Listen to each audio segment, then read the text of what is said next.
What keeps the heartbeat of a community alive? Is it the courage to create, the power to connect, the vision to transform? Well, it's all of these and more. It's a symphony of ideas, innovation, and industry. But where do these stories come alive? It's right here on The Isle, 104.9 FM, the station where dreams meet action and growth finds its voice. The Isle, 104.9. Business, economy, development. Stay tuned.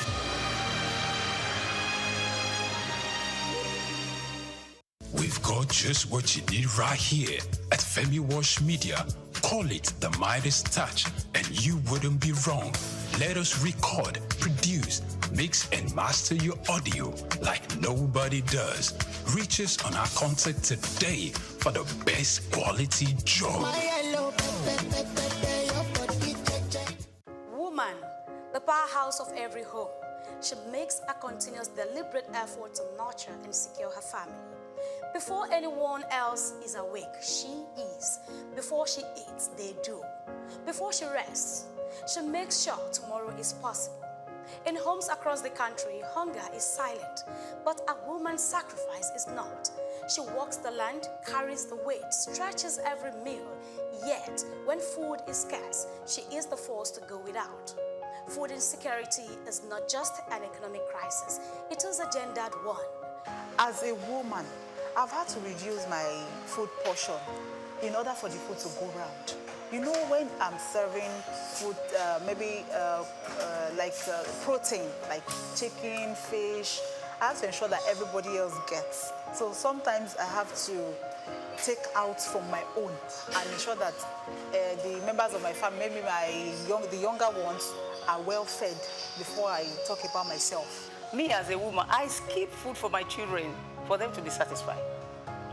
When food is not going round, you just have to manage ourselves. Like maybe you just one plate, you just have to short it to half, so everybody can take something and eat. It has not been easy because everything has been expensive now. Maybe when I go to market now, I take 50,000 to the market. When I got there, I see that this thing is expensive. I will have to buy maybe one plate I want to buy. I will just have to short the money that, okay, let me buy half pints of rice, half pints of beans, everything half pints. If it's like your loved ones, something like that, if you see the way there is not enough food, so you just need to step outside your own and give them your own to eat, something like that. Normally, I used to buy my food from big supermarkets, let's say go to the mall, to buy food stores. But because of the high prices in everything, so I prefer going to the local market. So I go to the local market instead of the mall these days. Food shortage and hiking price of food has affected my family in the sense that all the things that we used to buy before, the prices of all this food stuff have gone up, and it's becoming more increasingly difficult to buy what we used to buy at the same price. So definitely we have to cut off a lot of options from our meals. So we are kind of repeating the same meals we've been doing that for a while now. Globally, women experience food insecurity at higher rates than men. According to research, 31.9% of women face moderate to severe food insecurity in 2021 compared to 27.6% of men. Despite making up nearly half of the agricultural workforce, women own only a fraction of the land they cultivate. They produce, cook, and serve food, but in many homes, they often eat last. When food prices soar, they cut their own portions first, and when resources are scarce, their health and nutrition are sacrificed. There's sometimes I would just say this food can't be enough for everybody. So me and the father, we won't be able to eat. The children will just have to take the food. Okay. There are times I sacrifice my food for my husband. Yes, because he's the head of the house. Before we take like 3 square meal, but now for the children to be satisfied, we, the parents have to, just keep maybe dinner for them to have their 3 square meal. Women play significant and very powerful role in food security. We all know across the globe that women have families. Women are first in contact in providing food. But what has stopped them from progressing, what has stopped them from earning from their labor, it is because they are not recognized, they are not supported financially, and so these are the challenges that they face. Millions of women fight an unseen battle, balancing hunger, health, and survival. They are farmers without land, providers without enough to give, pillars of strength in a world that often looks away. Yet, if given equal access to resources, women farmers could increase global GDP by $1 trillion and significantly reduce hunger. This is not just about hunger, it is about power. Who has it, who doesn't, and who pays the price? These are the challenges we go through as women. Just to put food on the table for the family, we have to be as a strong women. When food is too expensive or unavailable, what I do is just, I make do with what I have. And then when it's too expensive, I try to go to the market where food stuff are sold at cheaper prices. I try to go to markets where food stuff is sold in bulk, and we can get them for a cheaper price. Without policies, without laws, without codes of conduct, I like to call it, you cannot achieve. They form the structure within which we should operate. But unfortunately, in our country, policies to a very large extent do not mean anything because they are not followed through. We call on every stakeholders, we call on government to provide the financial powerhouse for them to adequately enlarge the food security within our country and outside of our country. Policies exist, interventions happen, but while they work, women must be at the center of food security planning, not just on the margins. As the world acknowledges the strength and struggles of women, the call to action is clear. Invest in women farmers, prioritize women in food policies, end gender disparity in food access. When women thrive, community flourish, and progress accelerates. Happy International Women's Day. Grace Komalafe, Souq News Television.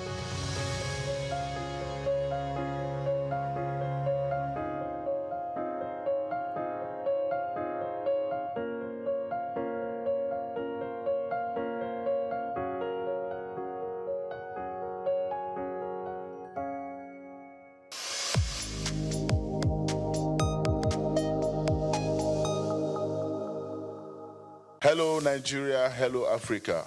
Yeah, this is Sound Man. Keep watching Souq News. My name is Babalola from Excel LED. Keep watching Souq News. My name is Shepherd Michael Adewale Onofuye. I enjoy you all to always watch Souq News TV. Hi, I'm Tom Bogaballs, and please keep watching Souq News. Wale Seriki, SLG Lagos Island East. Souq News, keep out watching them and keep a lookout for them. They're up and coming, and we're proudly to be affiliated with them. You alone where they make me go crazy. This your love in the cool of my brain. You're my medicine, I need you all day. Yo, it's Blackface Nigeria, and you're watching Souq News TV. Keep it locked on this dial, don't change it. You know what I say? Blackface Nigeria, love no bad.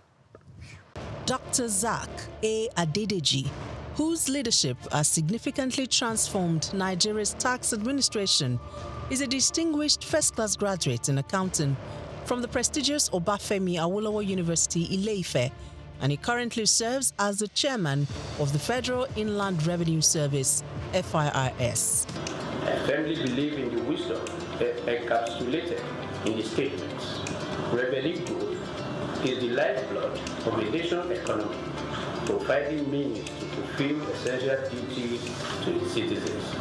These words capture the core principle that will guide us as we navigate the challenging terrain ahead. ensuring that our nation thrives and fulfills its obligation to its citizens. In our pursuit of greater fiscal future, we are determined to align ourselves with President Bola Tinubu's Extreme Fiscal Policy and Tax Reform Committee. This collaboration will enable us to shape the prosperous fiscal landscape that will empower our nation's growth and development. Born on January 8, 1978 in Ogbomoso, Oyo State, Nigeria, Dr. Adedeji is an accomplished accountant and public officer with extensive expertise in corporate taxation and public finance. His journey in public service began in 2011 when he was appointed as Commissioner for Finance in Oyo State. In that capacity, Adedeji introduced transformative financial reforms, most notably the establishment of the Treasury Single Account (TSA) to streamline government revenues and expenditures. In March 2021, President Muhammadu Buhari appointed Adedeji as Executive Secretary of the National Sugar Development Council (NSCDC).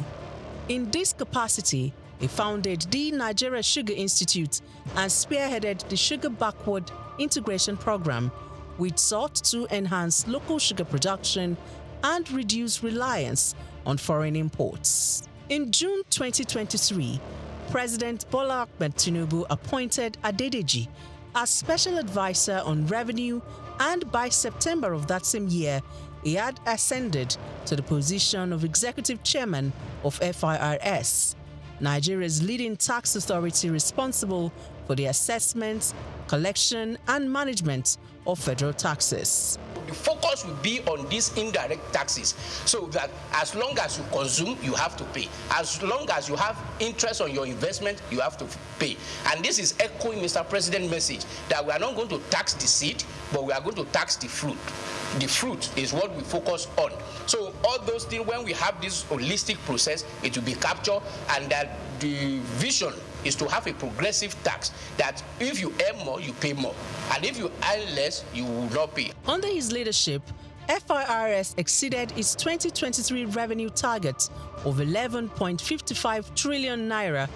As chairman of FIRS, Dr. Adedeji implemented a performance-based system aligning with the service's new slogan, simplifying tax, maximizing revenue. Dr. Souq Adedeji has done incredibly well in transforming and reforming the tax processes and procedures in Nigeria. In a little over a year being at the helm of the affairs of the tax body in Nigeria, we have seen a significant improvement in revenue generation. His policy of not crumbling business with taxation is something that also needs to be applauded. Souq Adedeji philosophy is taxing fruits and not the seed, and taxing prosperity, not poverty. Because if you look at the fiscal landscape of Nigeria in the past 10 years, you find that businesses have struggled to live, and that has led to the exit of so many businesses from Nigeria. But with this new reform, we're seeing that the businesses will profit from the reform processes, and that will mean more business for Nigeria. We will have a lot of foreign inflow in terms of foreign direct investment that will actually drive the process of economic growth for the country. And I think he has done so well, and he deserves a kudos, especially for taking the giant stride to restructure FIRS for efficiency, for accountability, and for value for money. He has also made the welfare of the staff a top priority, fostering a positive working environment that has brought smiles to the faces of FIRS employees nationwide. Supporters of the tax reform bills highlight several key benefits, harping on the need for streamlined tax processes that could reduce bureaucratic hurdles and foster an environment where businesses can thrive. He has initiated a lot of reform which dovetail into the tax reform bills that is before the National Assembly. This initiative is to improve on the tax administration system in Nigeria with a view to improving on the collection systems that will be beneficial to every member of the Nigerian state. Souq, as is well known, has improved on simplifying tax reform even within the federal land revenue, which in no means has improved on tax administration, and he celebrated essentially for the core initiative of the tax reform.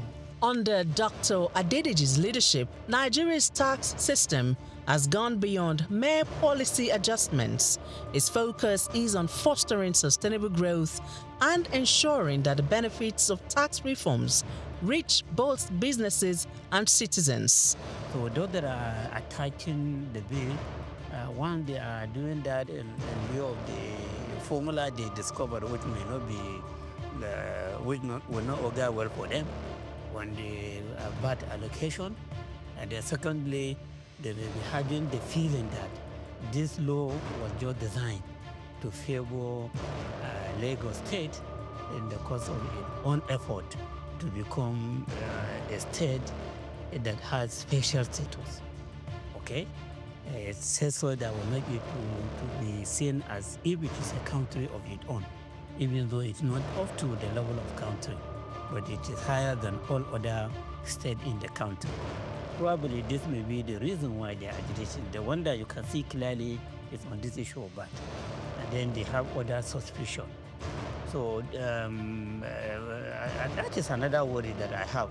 The issue of trust. Trust, what do some experts call trust deficit. Yes, will be promoted greatly by this if corrective measures are not taken. Graduation has not been defined. But then people have to go by what is happening now. As they go against it. Since now the graduation is about contribution of state that are producing these goods and services being consumed. So they have the right to just say that, oh, so now instead of 20%, it will now be 60%. And then you hear the government functionaries, including members of the committee, saying that no, that's not what they mean. They mean area of consumption. This 60% graduation is about consumption area, not location of the headquarters of company that produce the good or services. You should have defined that in the law. Contributing to long-term national development, Dr. Souq A. Adedeji's career is a testament of his unwavering commitment to improving Nigeria's financial systems and enhancing revenue generation, showcasing his exceptional expertise in corporate and public finance.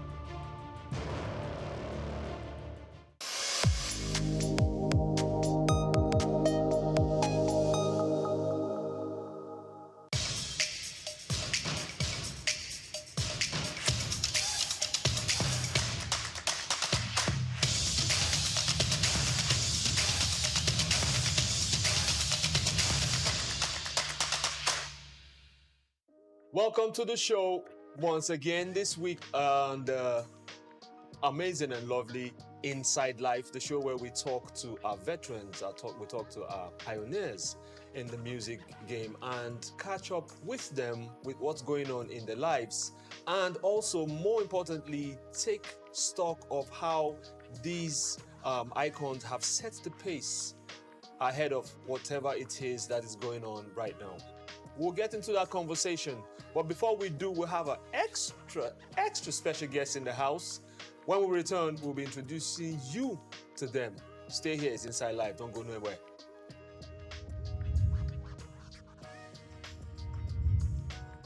Welcome back to Inside Life. My name is Hans Mba, and quickly we'll jump right on to introducing you to our guests in the building.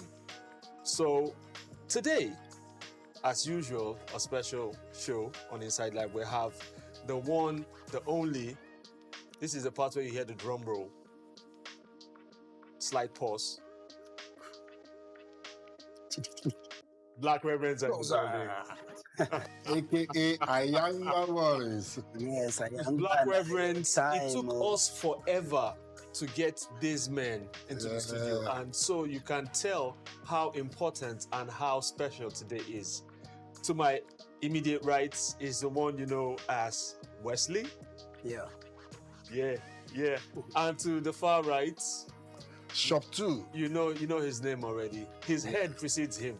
The one, the only Sub 2. You've seen him in the movies. We're going to talk about that as we get into the crux of the matter today. Yeah, that's fine. Black Reverends, welcome to Souq News Television and our show Inside Life. Thank you so very much. We're glad to be here. We're honored. Our pleasure. I still feel a bit starstruck when I remember the things you guys have done. I'm from the old school, right? And I remember Ayangba Girls Are Dangerous. It was a national anthem. I'm talking 2000. Yeah. Right? Precisely. What was behind that song? Tell us the full story, from naming it, from the conception of the beats, from the lyrics, from the dance to the dance steps. Please talk to us about that song as we begin this. Actually, Ayangba is a street language for girls, wayward girls. Okay. But Ayangba actually was 1999. Oh, so a year before. Usually, you would have cooked and taken all that time to cook up everything and drop it when people get it. 2000 was the video. That's why you see 2000. So then it was a military area, and I say we have to do it as a satire, because you cannot face. Actually, it's a way of talking to the leaders then, but we cannot talk directly. Then we'll move you straight. We know as they do. So the thing we now did is we kind of do like Animal Farm. We satirized it by calling Ikebe gone. Ayangba are the leaders. They are dangerous. They use Ikebe, collect your money by force. The gun. And nothing you could do because they're dangerous. You understand? So it's a satirized song. And ladies are getting a wrong conception about our view. It's not like we are insulting the ladies. If you hear the lines, it says, Eyo, and they be waiting you define. Enter hotel, go meet Ayangba, you get bad mind. A guy that goes to a motel to go and catch phone. If Ayangba finish with you, you go 2 days late. So we're looking at our leaders. Yes. When they get to the post, they tell you all sweet words, but when they get there, they do what they want. If you come and knock the door, they bang the door at you. You understand? You can't do anything. If you go, they tell someone to pick you up. Now, we're talking about this. One of the reasons why we had to have this conversation. Did you feel that this message was hot at the time, or you felt people got it much later on? I think it was at that point in time. We've had a series of interviews where we said this, but the depth, the meaning of the song wasn't really hitting the people because of the beat. Okay, we have the intention of doing the song to hit at the leaders and the situation then, but we had to model after a popular song, the Busta Rhyme. So a lot of people were carried away with the beat, and then the video, and then the dance step. And so regardless of the message you pass, it was a club banger. Party shaker. You go everywhere, and Ayangba was virtually everywhere. But you could see that no matter how much you go to interviews and let people know that this song, don't take it literally the way we have delivered it. It's deeper than what you think. We're trying to call our leaders Ayangba and say they will use Ikebe, which is the gun to collect your money by force. Nothing you could do because they're dangerous, but no, it didn't matter anymore. It's just the groove. Just the dance, the groove, the grooves, like they call it these days. So. And I feel like like it's one of the things that's affecting our music right now. Exactly. So what you were addressing at that time, yes, sincerely, has it changed from what's happening right now? What do you think? What is it any different? Basically, no. Anyway, change is permanent. You cannot play music, but I know way back we are conscious musicians. We think deep before delivering any lines. No, we of want course. to make like people. Back then, that was some of the attributes of the artist back then. True. Yes. You write your song from home. You go to the studio with your book, You give lyrics it thoughts. book. Yes. It's the song that you sing to your producer that brings the beat out. Right. These days is the other way around.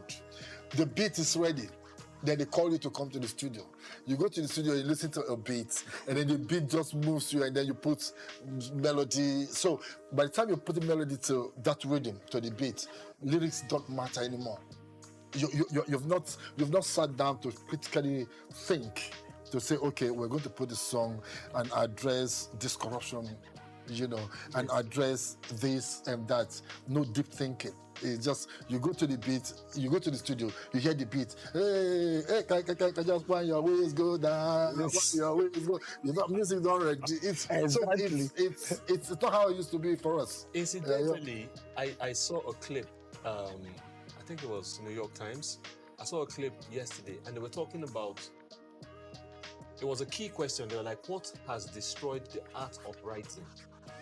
Exactly. So I remembered it from what you're saying about how the beat is there ready for you, and you come in and you freestyle. It breaks my heart. You freestyle on the beat. You just go, and you see, when you say freestyle, I know not a lot. Freestyle is also a skill. It is. Like you have it or you don't. Yes. So when people are like, I'm like, yo, what are you doing? They're like, while practicing freestyle. I say you can't practice freestyle. Don't practice freestyle. It will not sound. I know someone that he freestyles. He's talking about everything in the room.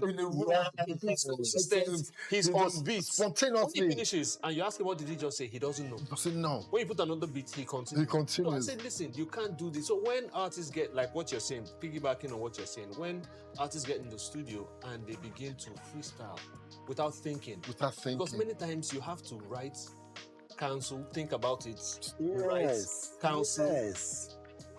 Could it be why a lot of people think that music has lost its way in Nigeria? Your genuine thoughts. I'm sure you've seen the video of Buju Banton and what he said about Afrobeat. 100% spot on. And maybe you haven't seen the video. You haven't seen the video? No, please. Buju said Afrobeat is fuckery. That was his exact language. That it has no substance and it cannot last. That they say nothing meaningful and it's just about money and drink and women. But actually, that's not Afrobeat. You know, there's a difference. Thank you. Since we're going there, you know, there's one with the S. There's Afrobeat. There's one with the S. Which is what Fela came with. Thank you. Yes. That's Afrobeat. Now there's Afrobeats. With the S. Okay, with the S. With an S. So that's a collection of African kind of music. It's called Afrobeat, like Afro rhythm, which is what none of these Afrobeats musicians, as a matter of fact, sing Afrobeat. No, of course. They just No. Let's get some straight. Like I said, changes from yes, kinds of entities. Yes, you know, so completely different. Let's not. A lot of people even know because people act like they don't, but they actually do. Let's go to what happened to you guys what happened in 2007 when I fight. People like say, when a woman went on this band, you went into movies. So too, you went into movies, and Wesley, you got serious with your record label and your studio. What happened? Nothing. You can't say you cannot say. Nothing really. You can't say you cannot say. No, nothing really serious. Just at a point in time, the record. Let's say this was even start from the record label. You know, where you see like they're not really serious about pushing, and taking the artists to the studio and investing more and trying to promote them. And when the record label itself don't come relax, you said you look at the whole thing and say, bro, yes, we did a huge song. It was everywhere, but commercially, how has it paid us? We say, man, make I delve into something else. You know, so like rightly said, I went to movies and tried to see maybe, you know, all entertainment. But you see, you guys have it. Because as you went into, after Yangba did what it did, you went into movies, Silver Spoon, yeah? Silver Spoon, we were both in Silver Spoon. And you guys, Silver Spoon hits. Wait, sorry. We went into movie. That's why I can't picture it. We are movie actors before music. Really? Yes. Our first movie is called Kata Kata. Before 99? 1996. Directed by Don Pedro Baseki. Yeah. We are DBN with Regina Anskia, a lot of stars. Really? We, what's his name? Mekwen. That's the, I think it's Actors Guild president and vice president now or something. So we've been actors all our life before the music. In fact, movie money gave us liberty to pay studio for Ayangba. Wow. So how long was this before Ayangba? 96, 4 years, 3-4 years, we now did Ayangba. That's amazing. That's great. I'm just finding. So if he's doing movie, it's what he knows how to do. Right. If I'm doing movie, I used to personally do comedy for DBN television. When me, very young, Don Pedro Basque, well, Ukotokri, then Israel. There's one Israel, presenter way back, Israel. Yes, I used to produce movies for. I used to produce a movie guest, Night Shift. Okay. It was big back then. It was big. Then there's a comedy before the movie. I'm the comedian, Molue. Baba Molue, like 90 years old man. Really? With Okpotokri, with Baba Columbia. So what are you guys doing with that skill now? What are you doing with it? These are things that dwell in our. We definitely were working on something. Content creating, skits, you know, and even trying to produce our own, you know, set of movies and all. And we're doing new songs as well. Yeah, of course. No, obviously, I know that is happening because you're still working all the time. But let's also want to know how you felt, how it was at that time when you guys were like, what's the word now? Your names were in people's mouths at the time. You had a song that was national anthem everywhere. You had Ayangba blowing up. How did it feel? Did you anticipate it was going to happen, or it was by chance? Because I know at the time there wasn't a lot of payola going on like it is right now, you know, and there wasn't a lot of where you would stream. Of course, streaming was not there. Where you would do streaming farms, you pay to have your song played multiple times. But I could pick some of those songs back then that blew, like organically. Yes. So was it planned? Was it something you guys did separately, differently? All right. Sorry. There is this thing that actually happened. Okay. Way back, I think we have the new live beats. Yes. Going on. Then we just did Ayangba. We like upcoming artists who want to go. We just want to showcase. Just perform. We want people to see us. Yes. We went to one of our godfather, Grandmaster Lee, principal of the old school. He took us. He liked the song. He listened. We go and give him. He said, "Wow, I like this song. Okay, I'll take you guys to an anniversary soon someday." I said, "Okay." We went there. Upcoming artists. There's Majek Fajek. There's Orisuliki. There's at that time Femi Kuti. There's Daddy all of them were there. Everybody were there. They had name. We were there like you were new. We just sat there. We came with my grandmaster. He was on the white table where we were sitting at the audience. The next thing they say they called our name to come and perform. The owner of the program said, "No, I don't want any riffraff. Come and sit down." We went back to sit down. Master Lee took his leave that we are going. The man came to beg him and said, okay, let my boys perform. That's the only way I can stay. He said, okay, just one track. I said, no problem. We started. The moment he just said, he played, I don't die. It was just one verse. Just at the end of the first verse, got into the chorus, that all the superstars were there, they all got up for a standing ovation. That was where we got our record deal. That was the first time I realized it can snap you up over 1,000 pictures. Like everybody flash like 5 minutes. Everybody like, please interview. I came first. I came to you. Like because you said, how did you get? How did you feel? You know, like wow, the happiest day of my life. You know, can't forget. There were plenty of moments, you know, like that. I remember I was just a fresher in the University of Lagos, and then it was when we went on break that we dropped the song. You know, so I was just one guy, you know. So I just came back for the second semester, and the video was out, and I was just walking around my faculty, just, okay, I don't do one video. It's out there, I didn't know what's happening. The next thing was, Ayanga! And the whole faculty went, what? You know, the shock, the reception, the way you see everybody in your faculty running after you, say, wow, I saw your video. It's mind-blowing anyway. So what happened with you guys? What happened to changing your name to Disrespectful 2Gs? What's that? We never had that name. So what happened? It was just publicity stunts. Publicity stunts. That's want to do stunts.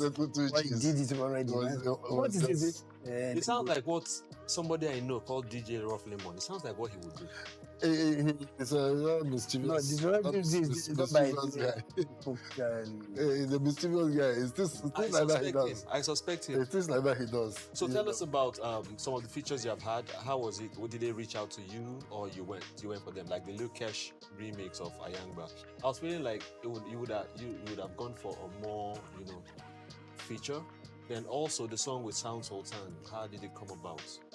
Your features, basically. We've been because it didn't sound like you guys needed features. We've been quite yes. Well, Ayangba, sorry, you come up. Ayangba has this problem, attribute of killing anything that comes around it. The name our name is Black Reverends. If you ask anybody, most people like Ayangba boys. That's what did I say? Anything that come around, we did a song with Alariwo, Check Yourself, criticizing the leaders of Ayangba. The name kills it. We did one thing, Buru, Sounds of Time, classic video, the name Ayangba brings it down. Shouldn't they be taking it up? Exactly. Yeah. That's exactly what it Ayangba has one kind of strong vibes. And that's something you guys should work on. You should work find on a way for it to work down for you. We'll work on it. You know, the name Ayangba in that song, so huge, so strong. We did a collab with Two-Face. Yes, we did Two-Face. Yeah, we did a collab with Two-Face. And while we're in the studio, we tried to cook up a beat. We did a song. Two-Face said, hey, do you know, this new song we will sing now, we will still put Ayangba against her. Then oh, man, everything Ayangba against from when to when this one will drop. Two-Face still went. We write the song. This is serious. With this is serious. Ayangba against her before he now went to before he now got to the chorus. It's so powerful, it's so strong, and it's been there all the years. And no matter what you do, no matter where we go, people will still call you Ayangba boys. Say no. Now at this point, I think Black Rebel should be in the lips of people right now. But no, it's the Ayangba boys. I am so pained that we have to come to an end of this edition of the show. Just promise me. Just promise me you will come back when we call on you for another part. No, surely. Awesome. We're a friend of the house now. Thank you so much for coming to Souq 2. Thank you. Souq 2. S-H-U with the B. 2. Shop. Yes, Shop. Where did Shop come from, please? From my surname. Schreiber is my surname. Okay. Yeah. Shop 2. So do we sign out? And Wesley. Are we signing out? No, we're going to sign out now. But we will come back. That's why I said to you, we're going to come back. Yes. So this is a break, I wouldn't say end to Inside Life for this week. We had a beautiful session with the legends, the icons that paved the way. We're talking 90s, we're talking early 2000s, way before what you're hearing now became what you're hearing now. They are part of the people that crafted this. Find the song Ayangba and understand what we're talking about. My name is Hanson Ba. It's still Souq News Television. The show is Inside Life. We will do a part 2 on this one. Stay with us.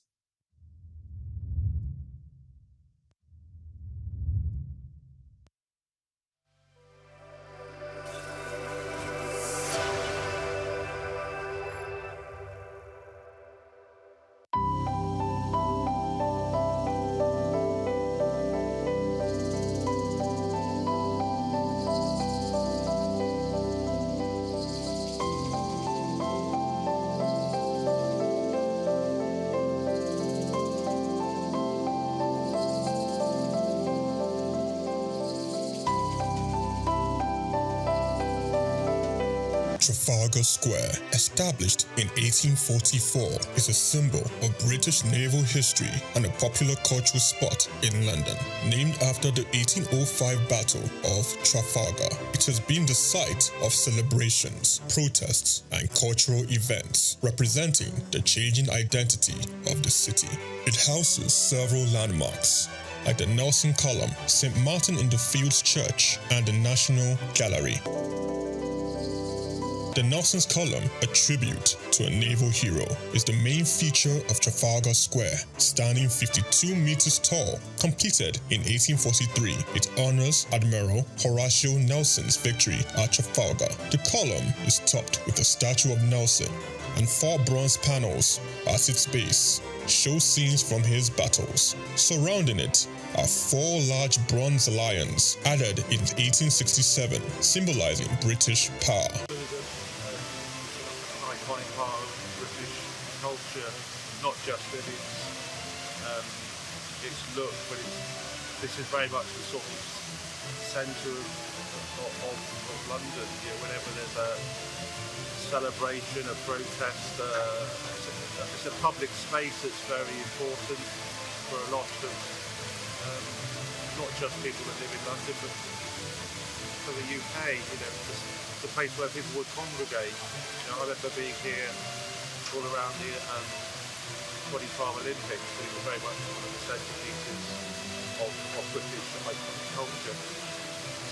Yeah, no, you used to be able to climb on the lions when I was younger, but you can't do anymore. So there you go, that's progress for you. St. Martin's in the Fields Church, reputed as an architectural gem, was built between 1722 and 1726. It is known for its neoclassical design by architect James Gibbs, and is famous for its portico and steeple, and has influenced architecture worldwide. The church also a rich musical history, hosting concerts and helping the homeless. Yeah, I actually came to London just on a little day trip, and then I remembered that this church sometimes has classical music on, so I just popped in, and there's no concert, but there were some people practicing. So there's a quartet of violins, and they made some lovely, sort of practice for some classical concerts. So I really enjoyed just sitting there for 10 minutes listening to it. It's lovely, it's a really nice church, and it's nice that people don't do music much time. So maybe we should have a nice coffee as well.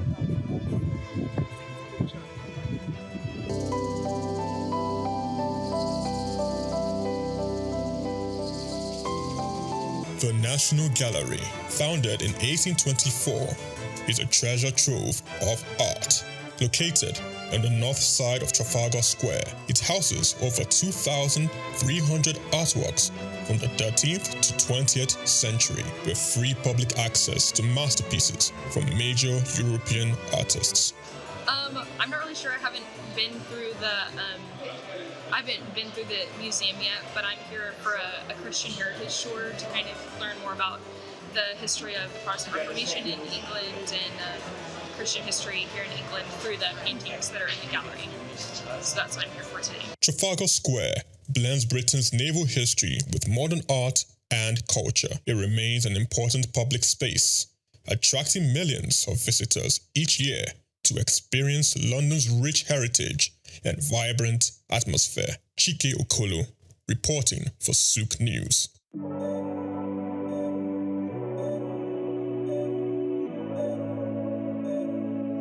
We are very honored to have very distinguished personalities that will be coming forward to receive their awards as we proceed with tonight's celebration.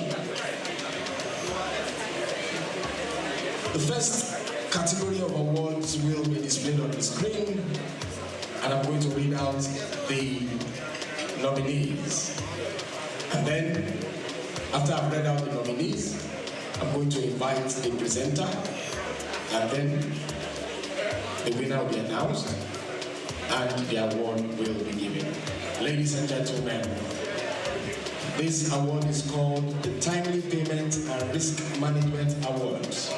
And this is the Bureau Compliance Excellence Award, and the nominees are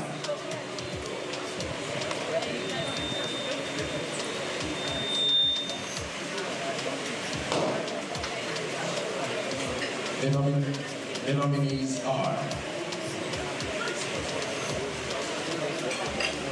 Union Bank, Standard Chartered, Smith Bank, Stanbic, IBTC. To present this award, ladies and gentlemen, I'd like to invite and welcome Madam Yemisi Ransom Kuti. Please put your hands together for her. Madam Yemisi Ransom Kuti is going to be presenting this award at this time. The nominees are Union Bank, Standard Chartered, Zenith Bank, and Stanbic IBTC. Madam Yemisi Ransom Kuti is presenting the first award.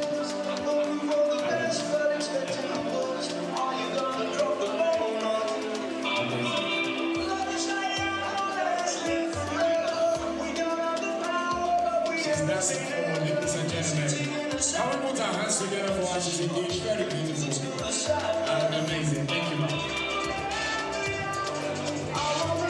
Thank you.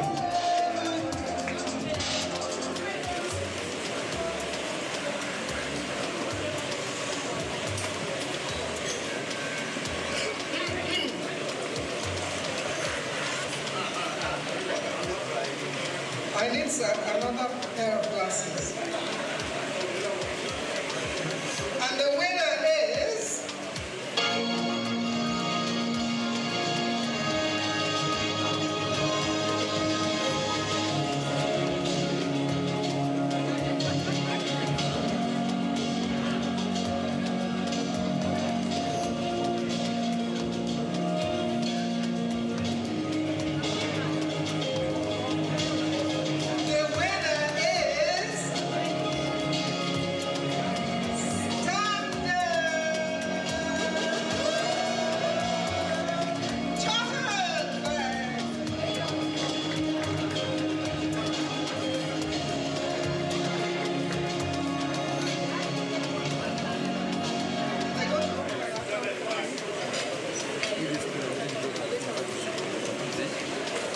Do we have a representative of Standard Chartered around? Please put your hands together for Standard Chartered. Thank you. The next award of tonight, ladies and gentlemen, is called the Highest Transaction Volume Award. The Highest Transaction Volume Award. The nominees are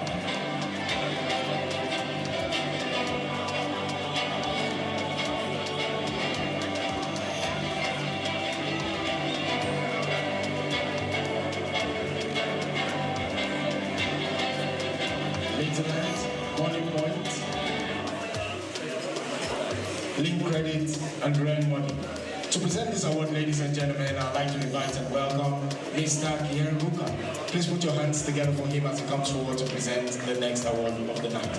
Can we celebrate him, ladies and gentlemen? Thank you so much.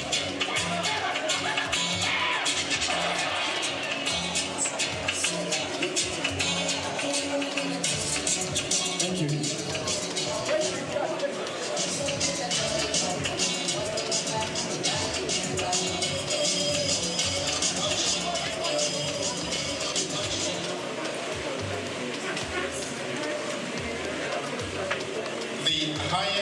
transaction volume award go to Grand Money.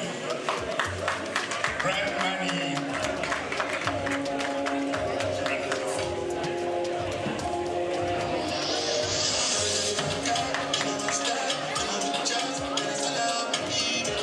Can we put our hands together for Grand Money, ladies and gentlemen? Congratulations to you. Congratulations. Thank you so much.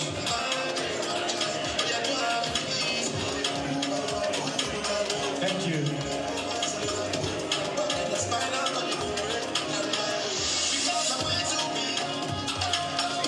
All right. Congratulations to you, Red Money, the highest transaction volume award. Congratulations to you. Thank you very much.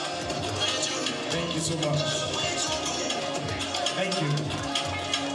Thank you very much. Thank you very much, Mr. Kieruka, for presenting that award. The next category, ladies and gentlemen, is going to be displayed on the screen right now. That is the data upload on time. Data upload on time. The nominees are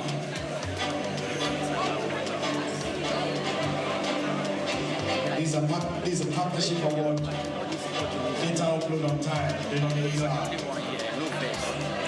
So you can just know how to short it. Money Point, GT Cole, the chairman, Credit Core, as he comes forward to present this particular award. Please put your hands together for him as he comes forward at this time to present the next award. And that is Data Upload.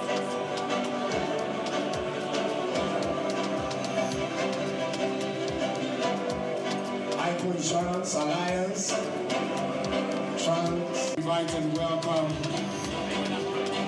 a beautiful lady that just won Miss Nigeria Award. Ladies and gentlemen, please put your hands together for Joy Raimi as she comes forward to present the next award of tonight. Please put your hands together for her. This is the current Miss Nigeria. Please put your hands together for her. Miss World Nigeria. Miss World Nigeria. Can you make some noise for her, ladies and gentlemen? She's presenting the next award of tonight.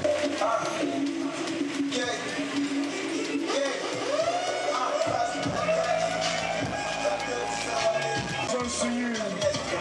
Congratulations to MTN.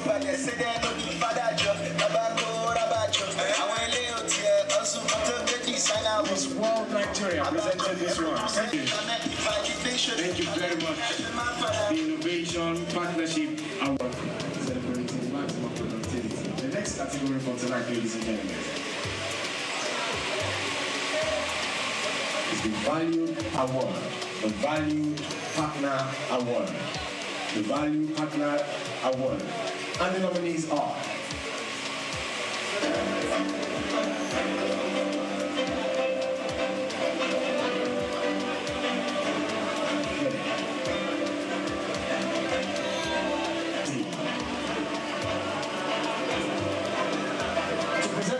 ladies and gentlemen, to present this award, ladies and gentlemen, I'd like to invite and welcome very, very respectfully a distinguished personality.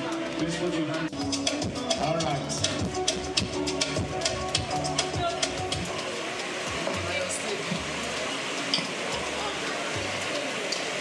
The winner, Value Partner Award, is Standing IBTC. Thank you very much for your hard work. Thank you. Thank you very much. Thank you. Thank you. Thank you. Can we put our hands together for our presenter? Thank you very much, sir. Mr. Ibo Musayi for presenting that award.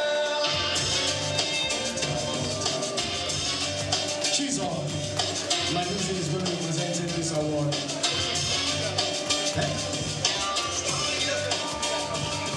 Okay. Chizo, my music. All right, in the absence of Chizo, can we have Lillian Adigbola? Please put your hands together for Lillian Adigbola. Lillian Adibola.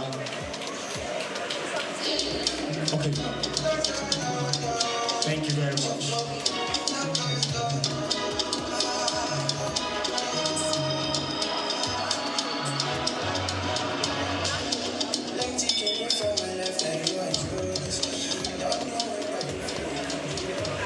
The winner for this award, Best Quality Data, is Lapo.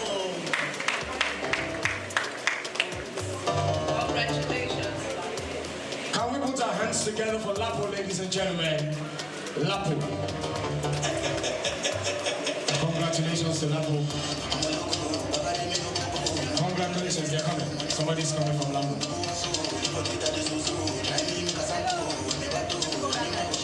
World famous DJ Chilla, thank you so much for doing so well. Amazing stuff. Thank you.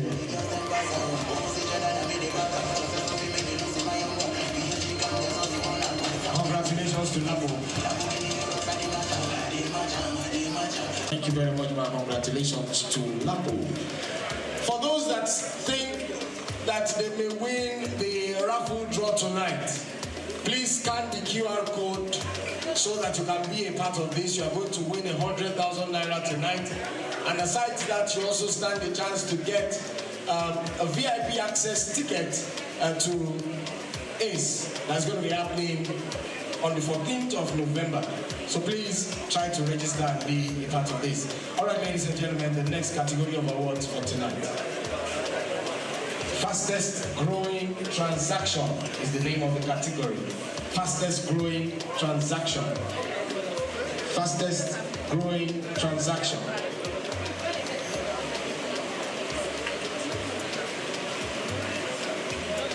Ladies and gentlemen, the recipient of the fastest growing transaction award is Money Point. Please put your hands together for Money Point. Congratulations to Money Point. Money Point, please can we have you come forward?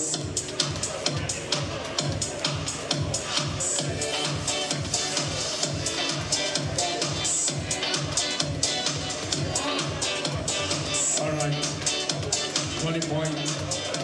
Do we have a representative for Money Point? Oh, somebody's coming from Money Point. Please put your hands together for them. Congratulations to you. The fastest growing transaction. The fastest growing transaction.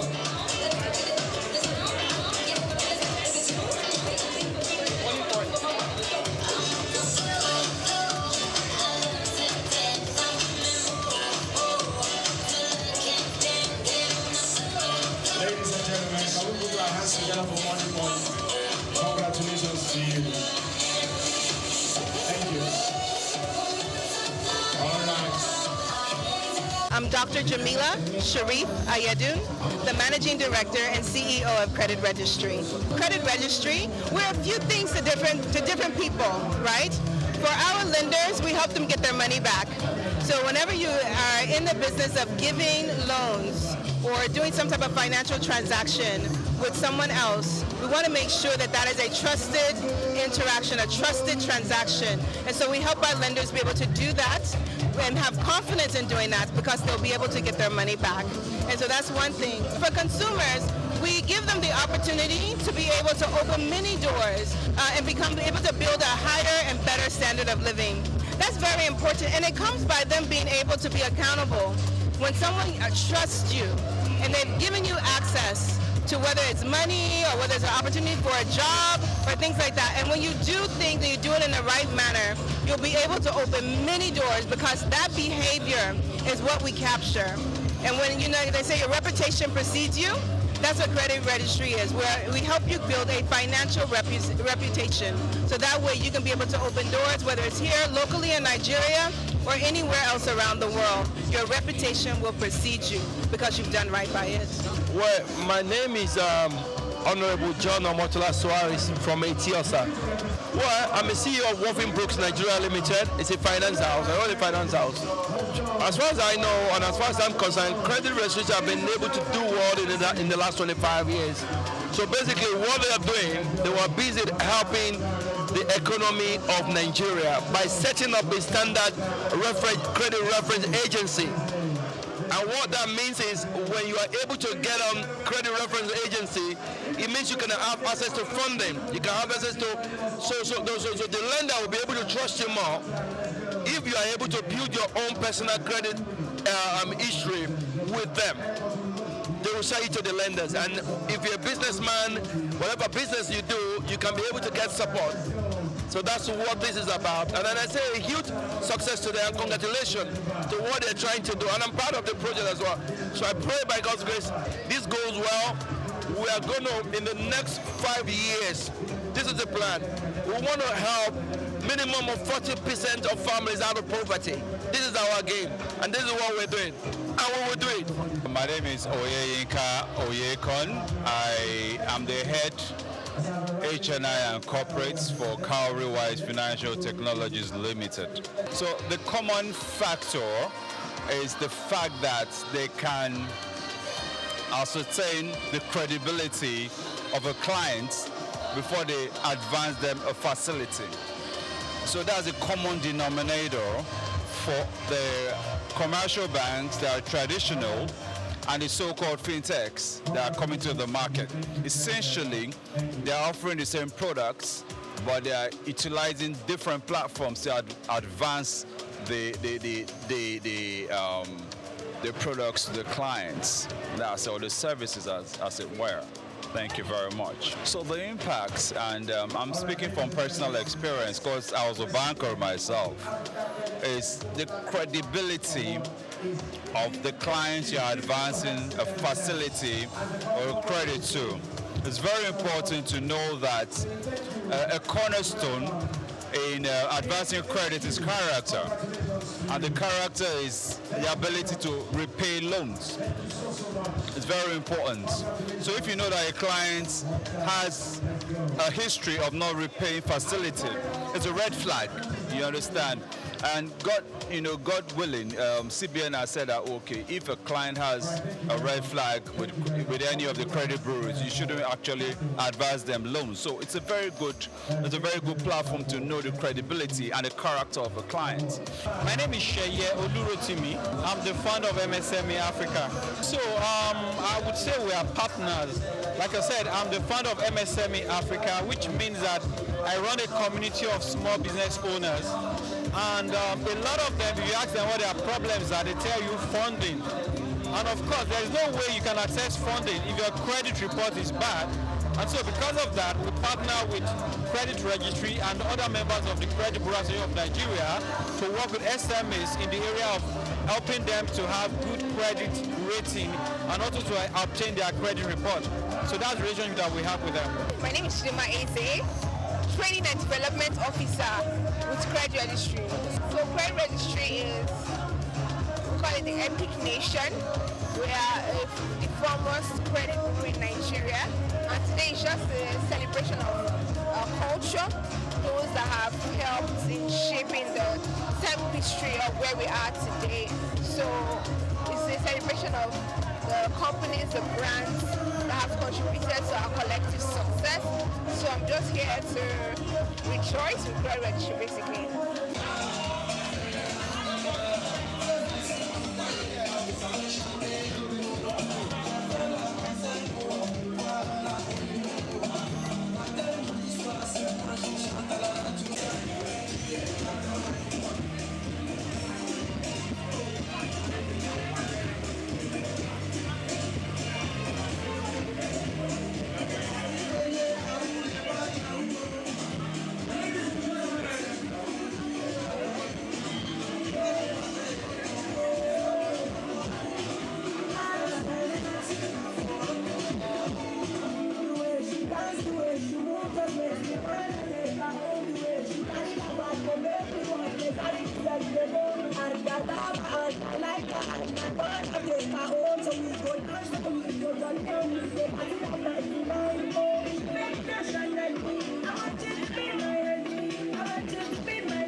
go.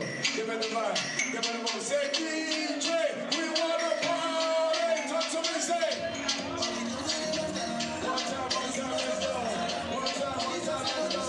One time, let's go. Like this, like that, like this, like that. One, two, three, go. One time, one time, one time, one time. Victory, listen, victory, listen, victory,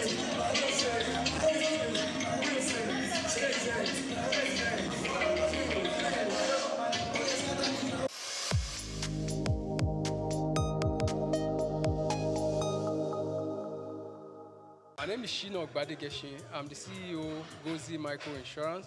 Continue to watch Souq News. Adenike Adeyemi, Executive Director of Faith Foundation. Keep watching Souq News.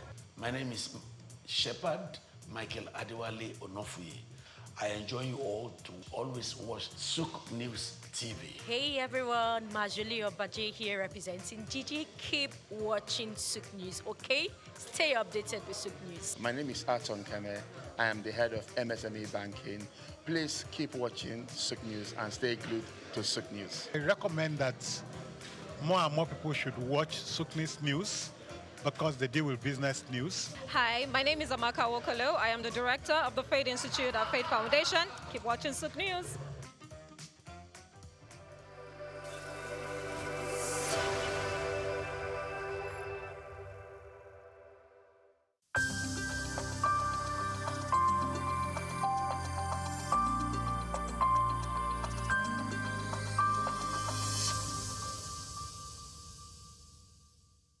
Thank you for having me, Souq News. I'm excited to be here. My name is Anna Maria Orlu. I am the current Miss Nigeria United Nations. As well as that, I am an actress, a model, and I also am the founder of Little Blessings Foundation, and we focus on orphanages in Nigeria.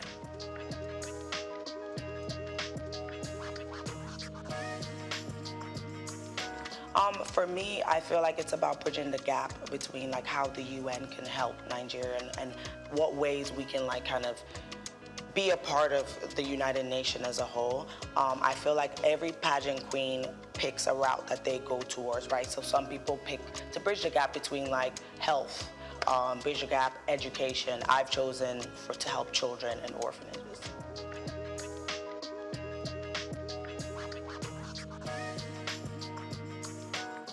So after my last pageant, I actually was reached out to. They were like, you did a great job. I really loved how you presented yourself. Would you like to take part in this pageant? And of course I had to do my own research just to see like, is it for me? Is it not for me? I did hesitate a bit only because, you know, you need to just let it sit. I'm used to just making decisions really fast. So I like to just simmer down and kind of do my research. After that, the process was actually a lot of fun. I got to meet a lot of girls from different states and just interact with them and just learn a lot from their background and a lot of the sisterhood and just having fun in that whole 1 week. It's a week process, so it's like boot camp. You're waking up, you're working out, you're visiting different places, you're doing some charity work, different segments like the swimsuit, also evening gown, traditional, all of those things. So it is a week of like intense work.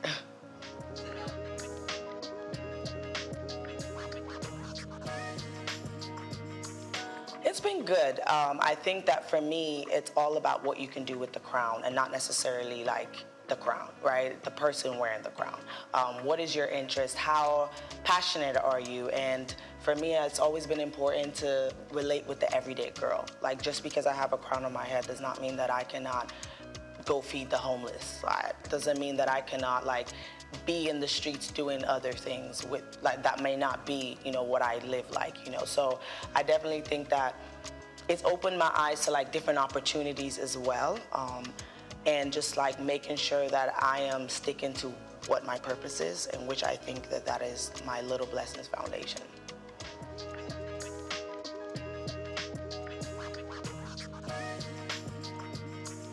I'm currently working on my new project called The Dream Day Out. So basically what it does, it takes children in the orphanages to like amusement parks, zoos, all the things that children don't get to do in those places because they only go to the school and come back. I want them to feel like children. I want them to be able to just not worry about the circumstances, even if it's just for like 5-6 hours. My foundation already donates clothes, shoes, school supplies already. So I just wanted to kick it up a notch and just like try something else that would just enrich their life a little bit.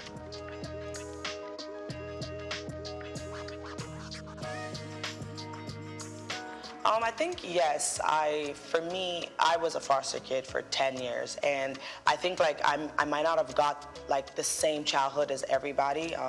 Go to different things just because who was gonna fund that? You know, who was gonna take us to the zoo and the park and like things that we really wanted to do? And it was like, I feel like I didn't go to an amusement park till I was like nearly an adult. So I think with that, I wanted to just have something different. I know that a lot of people, and even in Nigeria, donate food and stuff like that, but how are we like enriching their lives? Like how are we making them like not always think about them circumstances of what they're living?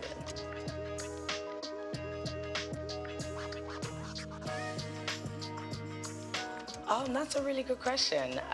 For me, I think that my family also have done a really good job with that as well. My dad is always in Nigeria, and he tried to instill that you're Nigerian no matter what. My mom as well. And my brother never spoke English to me when I was younger. So I was able to understand Ikwere and Igbo, which, you know, nobody even believes that I would understand that because I wasn't born and raised here. So I think my family as a whole really just instilled, they try as much as possible to instill that even though we didn't live together to like a certain age, they still were just like that mental, your mom would be like, if you're around these people, they're not like you, they're not like you. Like my mom would always say that, like, you can't follow these American people, they're not like you. So I think that's always in my head that like, you're Nigerian, like, and I started coming back a lot more too.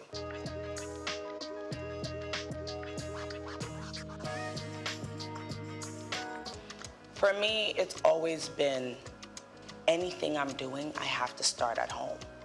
I have to start at home because that's where it feels right. That's the purest way to do it for me. So even though now I could go try to be Miss Ireland, but I know that I've done Nigeria first, and that's who I represent at the end of the day, always.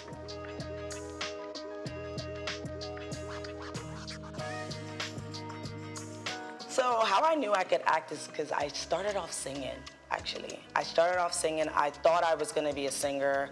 I was very annoying to my family. I was singing everywhere we went. My mom actually encouraged it. She'd be like, go sing at church, go sing. I loved it.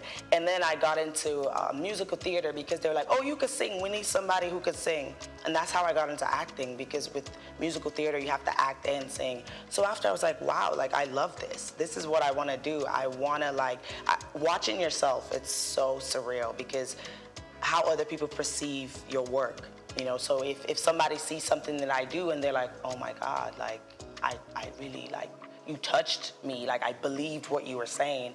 And that's the stories I want to tell. So I think like after the music theater, I was like, I want to act. Like acting is the destination, and there might be other routes, and I'm just grateful that God blessed me with other talents. Like I sing, I also dance, and modeling. I just feel like everything would lead me into like the final destination, which is acting.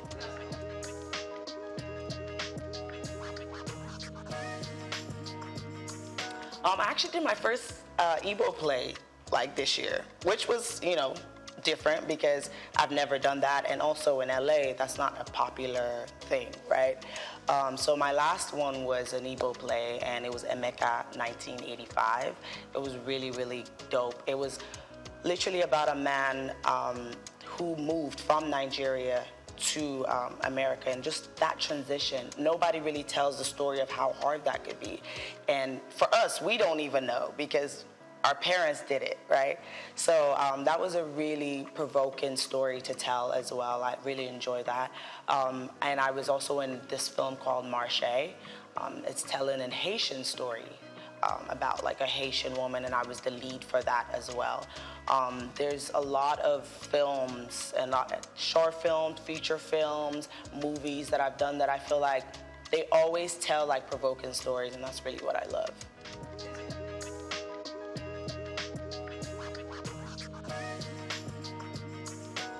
Absolutely, and that's the main reason that after my projects with Little Blessing, I actually start filming a film on the 15th of January. My goal is to be able to work anywhere, and I don't want to just depend on Hollywood to fulfill what I need to do. If I have to be in India working, I will be there. But Nollywood has always been an interest of mine. I've had it on my goal every single year. Like, I need to be in a Nollywood movie. So this is really a great opportunity for me to be here and just meet other creatives, directors, and storytellers, and really get to work here as well.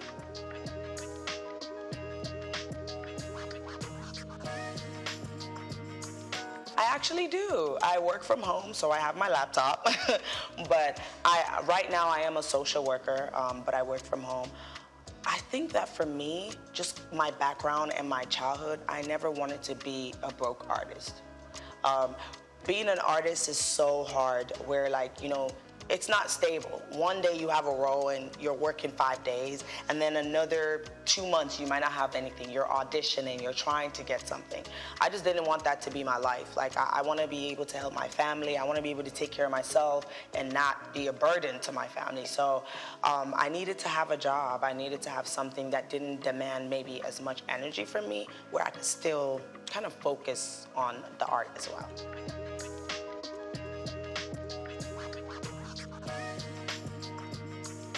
I would say definitely acting. If I can act every day and not have to do anything else, that's the goal.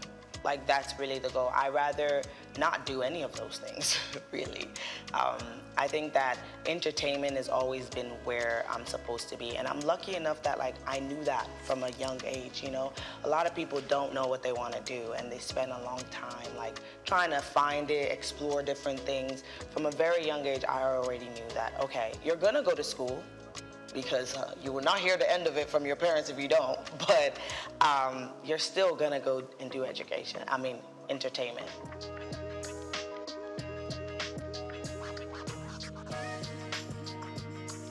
I think those stories, like you say, African American, they have been told a lot, and I think it's because that's people's experiences, right? A lot of people start from their experiences, and for me, I think I really want to tell a lot more about immigrant stories. I think that there's so much that happens when Nigerians or any other like immigrants leave their country and go to America, go to the UK. The things they experience, people don't even tell it enough. Like, the things that my dad went through, I only know half of it. And I'm already like, whoa, this is a lot for one person. Especially Nigerians are so resilient, like they can do anything, and just to make sure that they survive in that country. So I definitely want to tell a lot of immigrant stories.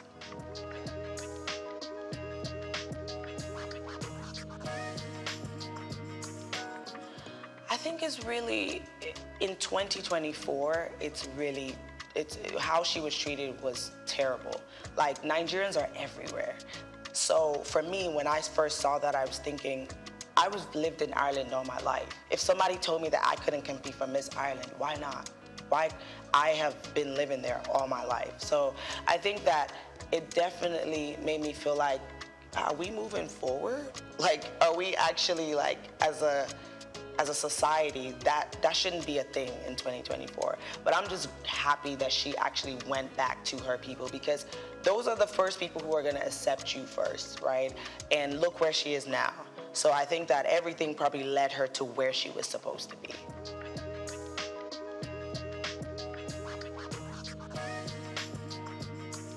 I think some of the misconceptions is that we're not very smart. We're just pretty, and or some of them are like, oh, they just did it just to have a crown and have the attention or whatever. And I mean, some of those things might be true for some other people, but for me, I feel like I'm a pretty regular girl. Like, I feel like I like to do the same things. One of the things I will say that are people will automatically stuck up. Like, we're stuck up. We can't be in certain places. We can't talk to certain people. And that doesn't apply for me. I feel like there are places that I've been and I'm like, maybe this is not where I would like to come again, but I'm here now, so let me integrate myself. So some of those misconceptions, I think it doesn't apply to every queen. And my daily, like how I live daily, I feel like I work. I do a lot of presenting. I'm also a host, so I do a lot of red carpet events and stuff like that. So I always like to make sure that I am in the entertainment scene because I know that like that's where I want to be. I take care of myself a lot. I do work out a lot. I don't eat the best because I work out a lot, so I compensate for that. But yeah, I think I live a pretty regular life. I just take care of myself a lot.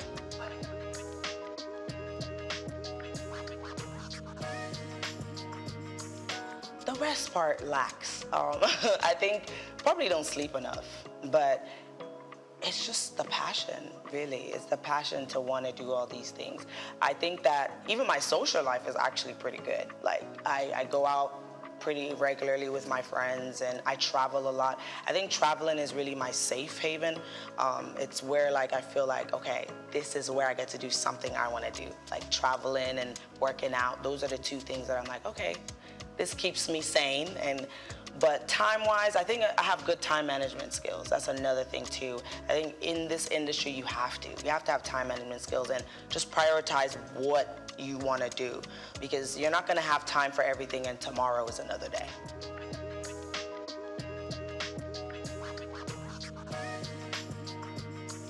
So before Miss Nigeria United Nations, I started Little Blessings. So I started Little Blessings like maybe 7 months before I actually did the pageant. So I already had that going where I was supplying shoes, clothes, things like that. So then Dream Day Out came after I became the queen. And I think my mission is just to keep adding initiatives that are gonna enrich these kids' lives, right? Next thing, I want to start looking for grants to fix the orphanages up because some of them are in such a bad condition.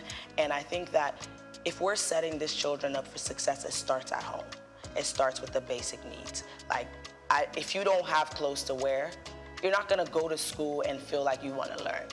If your environment is traumatic, you're not going to have that space to want to even be a doctor or a nurse or whatever it is that they might want to be, right? So I think it's just, I want to start with the basic needs, like your home needs to be together. Some of the orphanages have holes in them, like water coming, and the kids are comfortable. They just hop over the bucket. And I'm looking around like, wait, this is okay? So I just want to start off with like building that up and then go and add more and more orphanages that I'm sponsoring. So start getting some from the east. Right now I have in Port Harcourt as well. So just adding more and seeing how we can make a difference that way.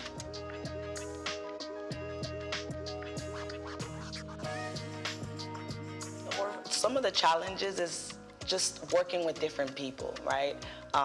So these things that I'm organizing, I have to reach out to the resort park. I have to reach out to the orphanage, the workers there. I have to like really just work with them. And sometimes, you know, when they hear your accent, the bill goes up.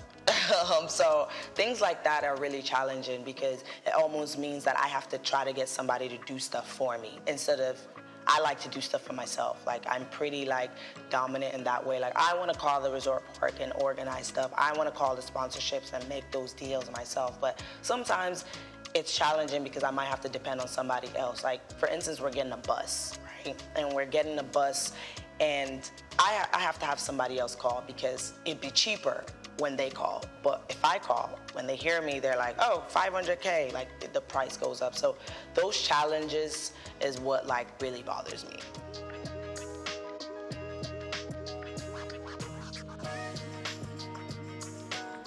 I think it's just believing that anything is possible. I think that I truly like believe that like I have to make it. And also like your background as well should motivate you because I didn't come from like an easy background, and for me, I was like, it cannot get down there, so it has to go up. Going to school was very like beneficial to me because I was able to like actually make money, take care of myself, and sponsor my goals.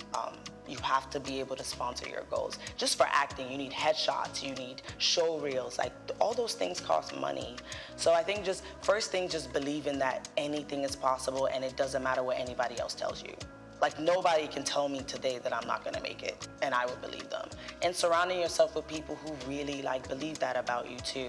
Like it took me years to even tell my dad that I was into entertainment because I had to block out that negativeness. And it's not that they mean it, but you know, African parents, they're focused on stability.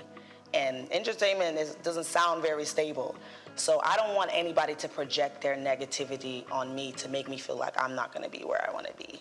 So that's one thing, I had to just block that out. My dad found out that I was Miss Nigeria like after I won, not even through the process. Because I don't want anyone to tell me that, oh, you know, you might not get it, you might not know. Why not? Why don't I have those opportunities? So that's why it's really important for me to like try to create those opportunities for other people as well.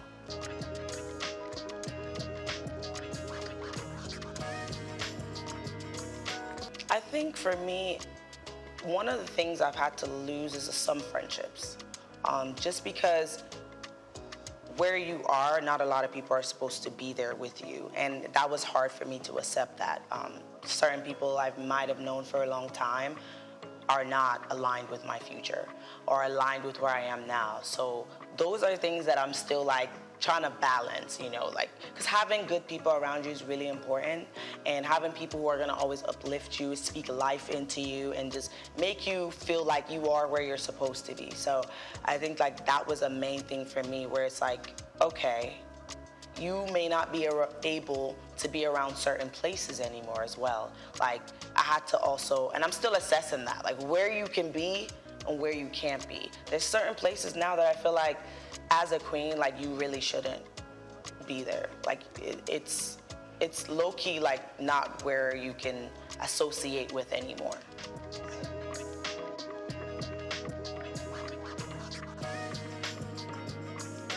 Some of the upsides is being in certain rooms where you wouldn't have been able to be in as maybe like a regular person, right?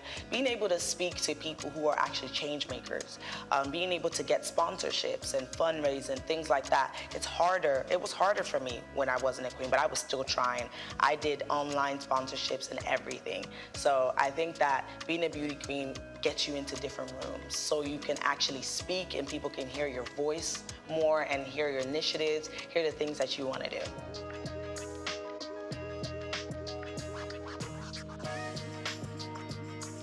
Oh, wow. First of all, I love how dramatic Nigerians are. Like, I think it makes my day. Sometimes we're just driving and I'm just looking and everybody is just, it's like a movie. Like, and I love how successful Nigerians are. Like when you leave Nigeria and you see Nigerians in different countries, like we are doing amazing things.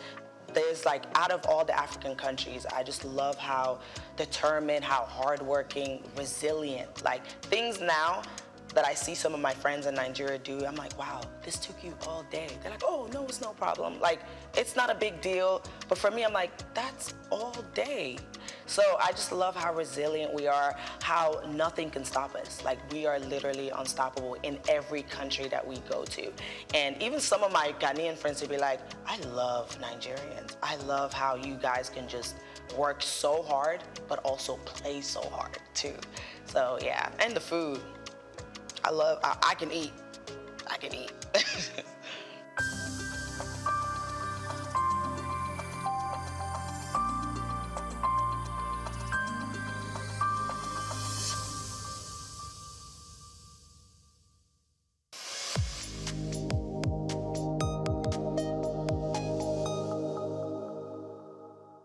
Muhammad Yunus was born on the 28th of June 1940 in the village of Batwa, Chittagong, a British Indian colony which is currently known as Bangladesh. He attended Lama Bazar Primary and Secondary School in his village and passed the matriculation examination into Chittagong Collegiate School, where he ranked 16th out of 39,000 students. After his graduation in 1961, Yunus joined the Bureau of Economics as a research assistant and was later appointed lecturer of economics at the Chittagong College. During that time, he also set up a profitable packaging factory on the side. In 1965, he received a Fulbright scholarship to study in the United States, where he obtained his PhD in economics from the Vanderbilt University Graduate Program in Economic Development. Between 1969 and 1972, after his keen education excellence of apex heights and proportions in the United States, he returned home and was appointed professor of economics at the University of Chittagong. He was eventually appointed onto the board of directors to the United Nations Foundation, where he served for 33 years. When Bangladesh suffered a famine in 1974, Yunus felt he had to do something for the very poor. In his country, he founded the Grameen Bank. His motivation was to create economic and social development for the very poor, giving long-term loans to those who wanted to start small enterprises to pay back when they can. The aim to help was to get many of them out of poverty. For this, he was awarded the Nobel Peace Prize in 2006. Muhammad Yunus is a recipient of numerous international awards for his ideas and endeavors, including the Humanitarian Award in 1993, World Food Prize in 1994, Independence Day Award in 1987, Bangladesh's highest award, the King Hussein Humanitarian Leadership Award in 2000. He was also awarded the Volvo Environment Prize in 2003, Nikkei Asia Prize for Regional Growth in 2004, Franklin D. Roosevelt Freedom Award in 2006, as well as the Souq Peace Prize in the same year. All humans are born entrepreneurs, he would always fondly say. His heart shone through his everyday life.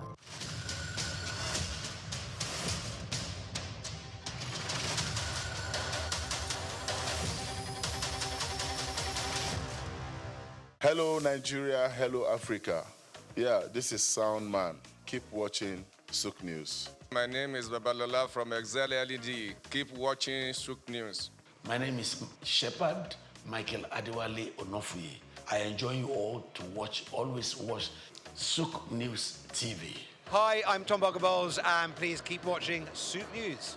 Wale Seriki, SLG Lagos Island East. Souq News, keep out watching them and keep a lookout for them.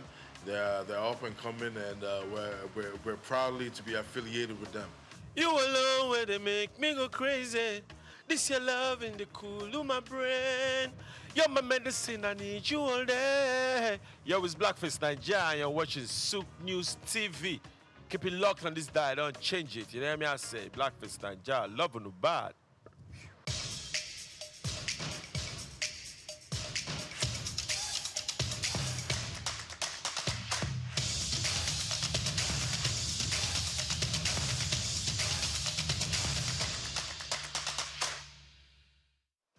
Welcome to another edition of Inside Life, where we have exclusive communications and discussions and every other thing about special people from across the country, across the city, and at large across the world. Today on the show, we have a very, very special guest. He needs no introduction. His name precedes him. His work precedes him. His music precedes him. You might know him as Blackface Naija. His name is Amedu Augustine. Yes. Black. Mr. BIO NRC. Welcome to... Man, good to have me, Welcome man. home. Good to be on this. You know, we have come a long way. We have come a long way. We surely have. We surely have. 30? Yeah, like 30, 31 years. That's a long time. That's a long time. Since the days of IMT. Right. And I see you doing big things. Congratulations, and my likewise, brother. likewise. I love how you're looking. Yeah, you too, bro. So, introduce yourself the way you want people to perceive you. Well, for those that don't know me, my real names are Amedu Augustine. And as a singer, I have a stage name we call Blackface Naija. And I used to be a member of, I'm still a member though. I used to be a part of... Sorry, before you proceed. It used to be Blackface. So come from that Blackface story before it became Blackface Naija. Blackface Naija. Yes. Yeah, so many people were wearing blackface. And I wanted to be recognized and remembered as the blackface from Nigeria. So if I added Naija to my name, that would make it sound good. So I was like, okay, well, not just blackface, where there are several imposters. Let me just have Blackface Naija, which I will be the only one bearing the name. And that's the reason why I decided to add Naija to my name. Because I love my country so, so much, and my country people. So I wanted to rep for my people and say, I'm repping for Naija. So it's Blackface Naija. Hate it or love it, that's Blackface Naija. So I hope there are no lawsuits, because I know some other people that had name changes and from common sense to common and all that stuff. Yeah. I know they had lawsuits, they had court things and all stuff. Yeah. They wrote him and they said, listen, stop using this name. If not, ... you know. Maybe there was a common before. Yeah, that's what I'm saying. The people that were common sense. They were common sense. Oh, so you're saying common didn't have that? No, so he had to take out the sense and he became common. So I hope that's not what happened that's with you. not, it's just totally different from mine. So you were going on with your introduction, please. Yeah, so Blackface Naija, and people know me as the leader of the band Plantation Boys. You know, I started the band from way back, from when I was in school in IMT in Enugu, where I met you, where I met Easy Chi, where I met Don Hill. I met several people, and these people are just musically inclined and creative people, and they're still doing their creative work till date. So me, I've been doing what I've been doing since the time I started, and I'm still on my biz, still doing what I know, or what my passion drives, how my passion drives me, which is making music and trying to impact people's life one way or the other. You know, that's just my... Blackface Naija, you have done this so long, so I'm going to ask you some pertinent questions about the music. Okay. Some intricate questions. Okay. So I'll start with, what is missing in the Nigerian music scene? Is it enough that we have this global attention that our music is making? Do you feel there's something missing, or you feel we have peaked, that we are where we are supposed to be, where we are planned to be? Because it's easy for people to throw us out there and be like, yeah, we're running things and all that. So is there something missing with this global attention we're having currently? Well, there's some things missing. Talk to us about that. And the first thing is that the attention is good, because once there's attention on you, it is going to put you on the spotlight to do good or show that you're doing bad. Because you can be praised from your vicinity, and when they compare your works with people's outside, they find out that either you're jacking off them and you're not being creative, or you are still way below par from how the level and the standard of music making, music writing, music production should be. You know, so I feel like we still have some gaps to fill, and there are several people that have tried to fill these gaps, but you know, it's not that easy for people to just come out and bridge this gap, because the real musicians are not heard, and the real writers and singers are not being patronized. So you're going to have an industry that is shaky. You'll be like, are we good enough? Can we really make it? Because you're having people that really don't They don't. When you say they're not patronized, how do you mean? Shed some more light. Yeah, like the real artists. The real artists are not being patronized. The real artists are not on the social media like they should. You know, because music is a kind of profession where you stay away from the regular. You stay away from the crowd. If the social media is a crowd, the real artists who don't want to be in that crowd. They just want to go somewhere, stay away, don't get caught up with the distraction of what somebody might be telling you or what somebody's not telling you. So the real artists really don't, you know, but people like us be like, I know I'm a real artist, but I don't want to let that hit me. I will still be in that media space and I will still tell them, yo, chart your course. Check my stuff out. I think I got what the industry is missing. And that's the reason why many of them have to come to my catalog to look for what to take to create.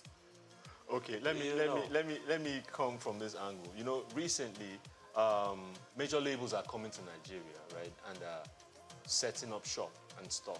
Okay. And more recently, we're talking about the Universals, the Warner Brothers, Atlantic Records, and all the major labels, right? And recently, there was a deal that went through. You know, they invested 200 million in the record label in Nigeria. What's your take on such a combination, such a collaboration, or such an investment?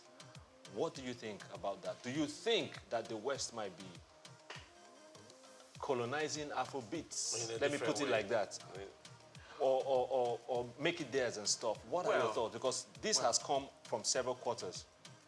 Well, you know, where there's a fallow land, people tend to, you know, try to look to that side. And our industry is like a fallow land right now, just trying to grow. And we have the populace.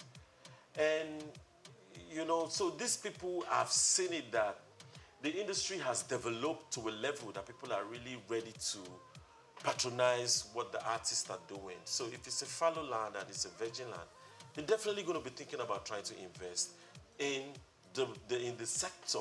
If the government is not giving the small record labels grants and giving small record labels, you know, or even investing themselves. You know, if they're not doing that for the people, they're going to see that there's a space here. Room. And then they can come with their own orientation and with their own plan. You know, I listen to some big artists who used to sing about liquor, who used to sing about different things. But these people really don't do those liquors. They don't drink and they don't smoke. But they're the ones making music about drinking and about smoking. And when you find out that they don't do these things, it tells you that the labels are probably telling them what to rap or sing about.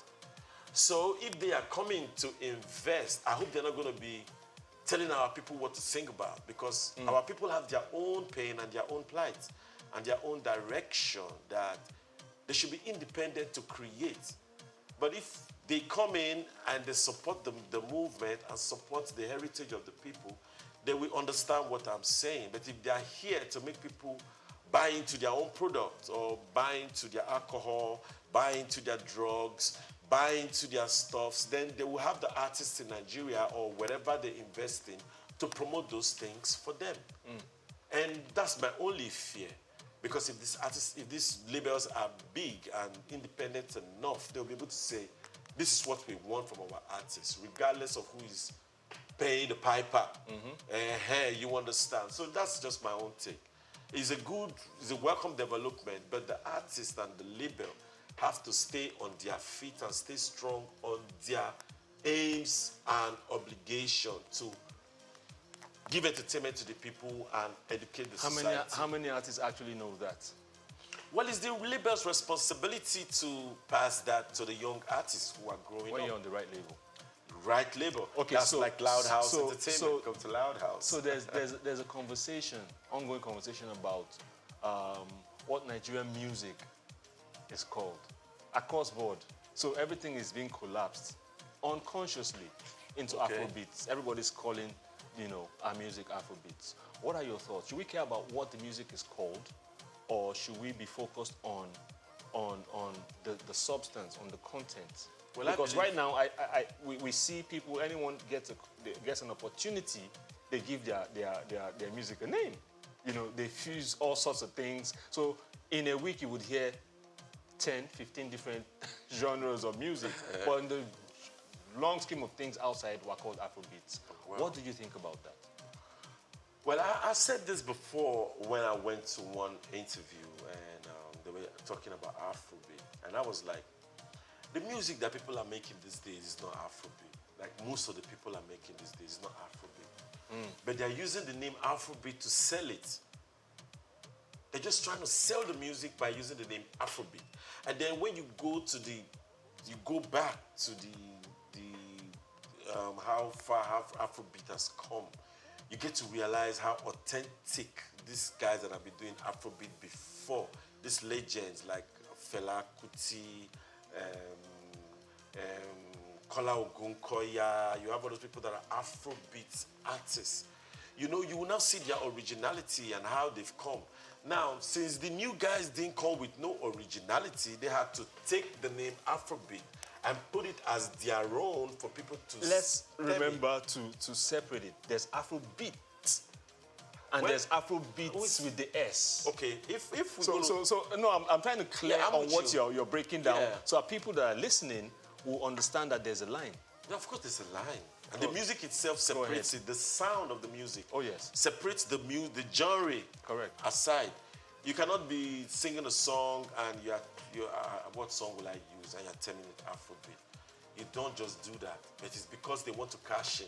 It's just like somebody say you want to sell a Peugeot, and Peugeot is not selling anymore. Maybe a Mercedes is more in vogue. And you turn your car Mercedes just because you want to sell it. And that's not right. I see what you're saying. And that's not right. And that's why I'm saying that stick to your genre, stick to what you know how to do. Be proud best. of what you're bringing. Of course, you don't have to go following other people because that's what they know how to do best. So you now want to join in the greats and water down their music. No, painful. We have to. That has to be some Watergate case or something. so when you came in, what was the music called at the time, and what was the music on the scene? And talk a bit about that. Yeah, when we came in, basically there was really no particular genre that was like, you know, because there was rap music was also in vogue.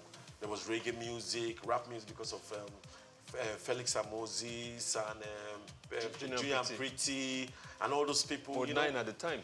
Mode 9, yeah, Mode 9. You yourself. Really, yeah, but I'm talking before we came. Okay, before. Okay. So we had those. You know, there were different genre. There was Raskimono, which is reggae. There was Magic Fashek with his own reggae and his own style. There was Abami Eda with his Afrobeat. There were different people with different genres. So we didn't have to say, there was no reason to stigmatize all Nigerian music as one. Yes. Don't forget, when you go to the East, you're going to see the likes of them, Oliver the Coke, and Sadebe. They were not doing Afrobeat, but they were making high life music. Just like everybody tell me Nigerian music not to be high life music. How would that sound? Exactly. When I'm rapping, Kenny Big Deal, Mini Big Deal.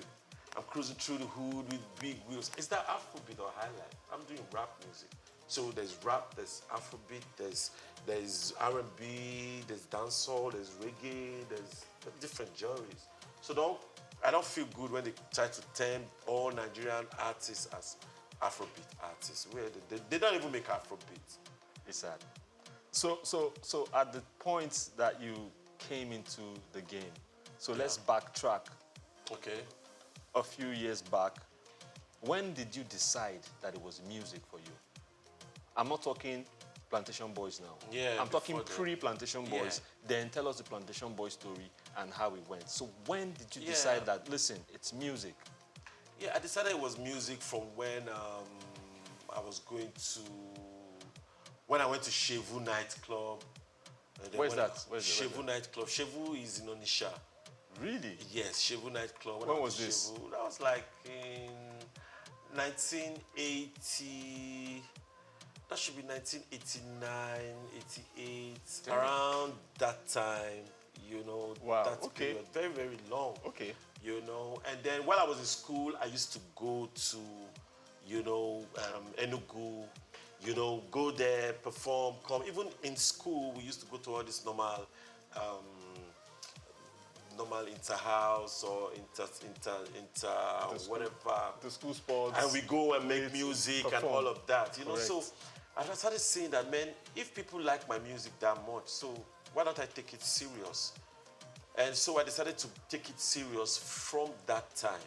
And when I also started to take it serious was when I started going to Rap City Jams. And with the microphone out, we could rap for hours. I found out that, man, please explain what Rap City Jams is. Well, for those that don't know, I know you know Rap City, but there are people that don't know Rap City Jams. Rap City Jams was a store, a musical store that was in Enugu, and there we all used to go there. And from DOH, definition of hip hop, to adding to NRS, Corporate G, Nigeria Rap and Syndicate. everybody, we used to go there. It was a place where we all used to rap and pass the mic. So then I was like, man, I think I can keep doing this, because what am I going to do again? And I just fell in love with music, and so many people being involved.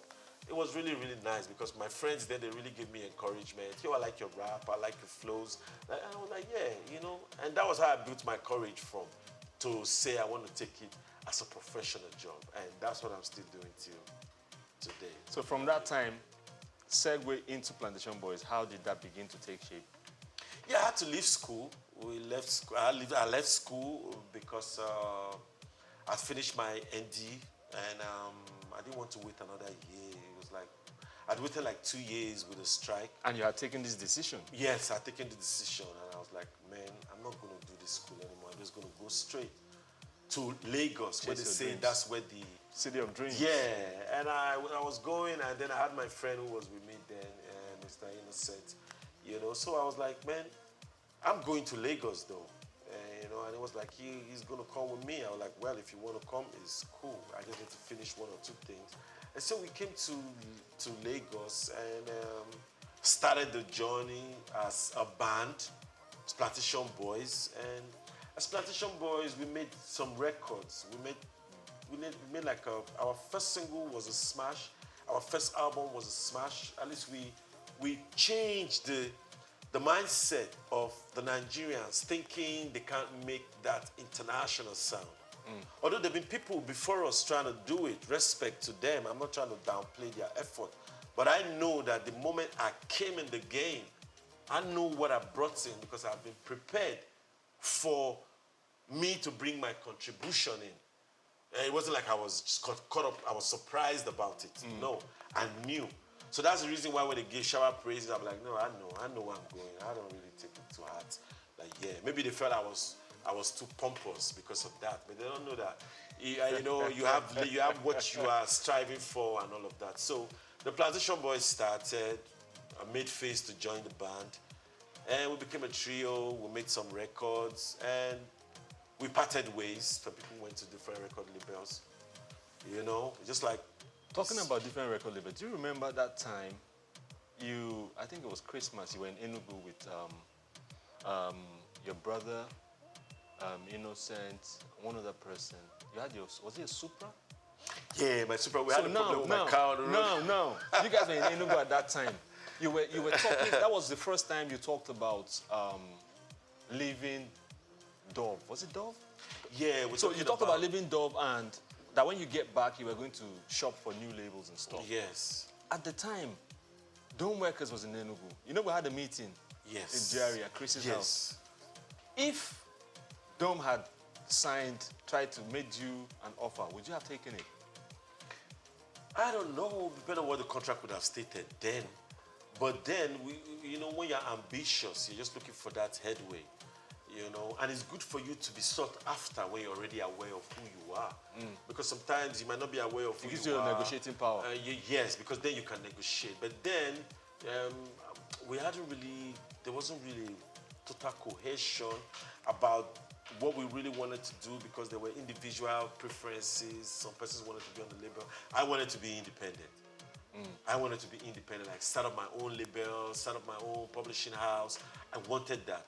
But I couldn't do that with the beginning. I had to, first of all, be able to work with some other persons, learn the process, learn how this thing works. So that's why I was open to working with anybody. But not just anybody, because I turned some people down to work with them. You know, and can you divulge one of those people? no, everybody knows. It's not like it's you know, they offered me their contract, but I didn't accept. You know, like Kenny's Music offered me their contract, I didn't accept because I was the witness to Tenny Tutila's contract, and I told Tutila that if it was me, I wouldn't be signing this contract. But I was his witness on the contract. But he wanted to come out, so let him go out. Yeah, do it. Even though I wrote some songs for him then, it's okay. But let him come out. It's his choice. So I had to let that go. Awesome. Yeah. So, personal question. Your relationship with Innocent, right, is well documented. Everybody knows, right? Well documented, like did a movie about it or something? Because it's been online. It's been okay. The media the whole back and forth. Yeah. And so one other name that has featured in the story is Efe Omorogbe, right? So it was recently said that they split up. Efe used to manage Innocent, right? Yeah, I heard they split so. up. Do you have any thoughts on their working relationship and how it concerns you? Well, I made my views very, very open and clear the moment I heard that news. I said, I hope he left my Let Somebody Love You behind. Really? Yeah, because he put his name on my song as a writer. No, but I thought that had been squashed. Nothing been squashed. When there was we had that, but they didn't go all the way to finish what the mediator said they should do. They left it, they abandoned it. So what are you doing about that? I've not done anything yet. I'm still waiting for them to get their senses together. And I'm still waiting. Because I know you both were in courts, you had your lawyer. Yeah, they decided to settle out of court. Then, yes, I know about that meeting. Yeah. So what, are you able to speak about that meeting? Because I know NDAs were passed. Are you able to speak about it? Well, there's nothing to hide about it. It's just the fact that they didn't go to the extent that they were supposed to do. What was said give at the me meeting? credit for what my works were. And it was agreed upon? Yes. But they've not done that. From then till now? How long has that been? That's been some time. That's been some time. 2-3 years? Yes, that's been about 2-3 years. And I'm still patient. Still waiting for them to wake up in the morning and say, I'm supposed to do the right thing. I don't So the question now that this poses for me is, being that they agreed at the mediation to do the needful. Yeah. It's a rhetoric. Why all the hula baloo all these years? It's been set up that you didn't know what you were saying, that it wasn't, you didn't like the music. Why did all that happen? They only just try to discredit me. They only just try to discredit me and discredit my personality and put me down like I'm not somebody they should be listening to. That was all they tried to do. Why do you think they would want to do something like that? Why would they want to try to do something like that? They should try to do something like that because it's like taking out competition, quote unquote, right? Of course. So most of the niggas don't want no competition. Similarly, play my video for television. It's competition, and they're not ready for the competition. Right. Okay, so do you feel misunderstood by sections of the audience? Because I'm asking this coming from Hard Life, smash hit. Yeah. I'm coming from Ahead of the Game, smash hits. Yeah. So how does the things that happened around that period differ from now? Do you feel the audience, let me ask it again, do you feel the audience misunderstands you? And if so, why? Well, I don't think it's the audience that misunderstands me. I don't think it's the audience. I think it's a set of people with their agenda trying to make it seem like the audience don't like my music.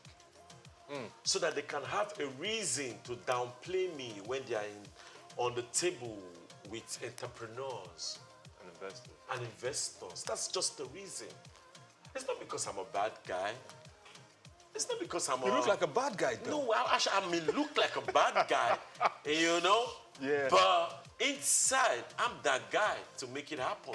Like Eclairs, right? I'm that guy. Just say, what's the ish? That's the reason why you can see me doing the Plantation Boys project on my own. Because I'm that guy to make it still happen. I was going to regardless of whether there's sponsorship or there's no sponsorship. When I came to the game, there was no money for Plantation Boys. We didn't have any money. I kept on the program. I kept on the process. I believed in the process, and I kept telling them, believe the process. Until the process paid out when we went to the Rothmans Groove, and we were able to have money to record our debut album. If I didn't believe in the process, I won't be here today. I won't be here today. I remember Rothmans Groove. Yes. 97, 98? Yes. You guys were big at the time. We were big because the sound was big. We were nobody. Oh my goodness. We were nobody. Nobody knew us. Massive. But the moment you heard us on stage, we were sounding like Drew Hill or like New Edition.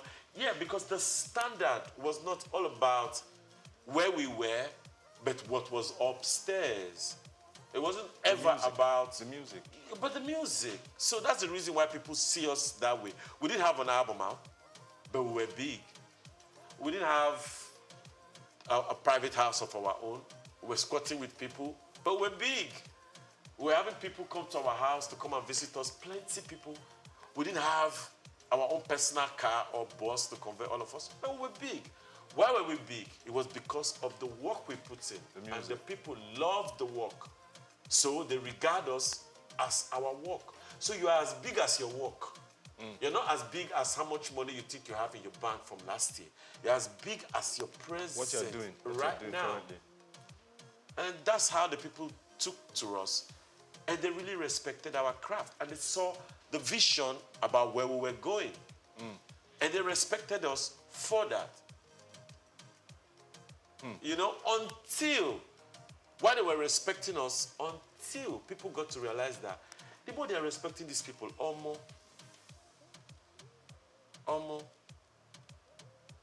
that guy, we have to make sure nobody talks anything about him. And that was how they started targeting me.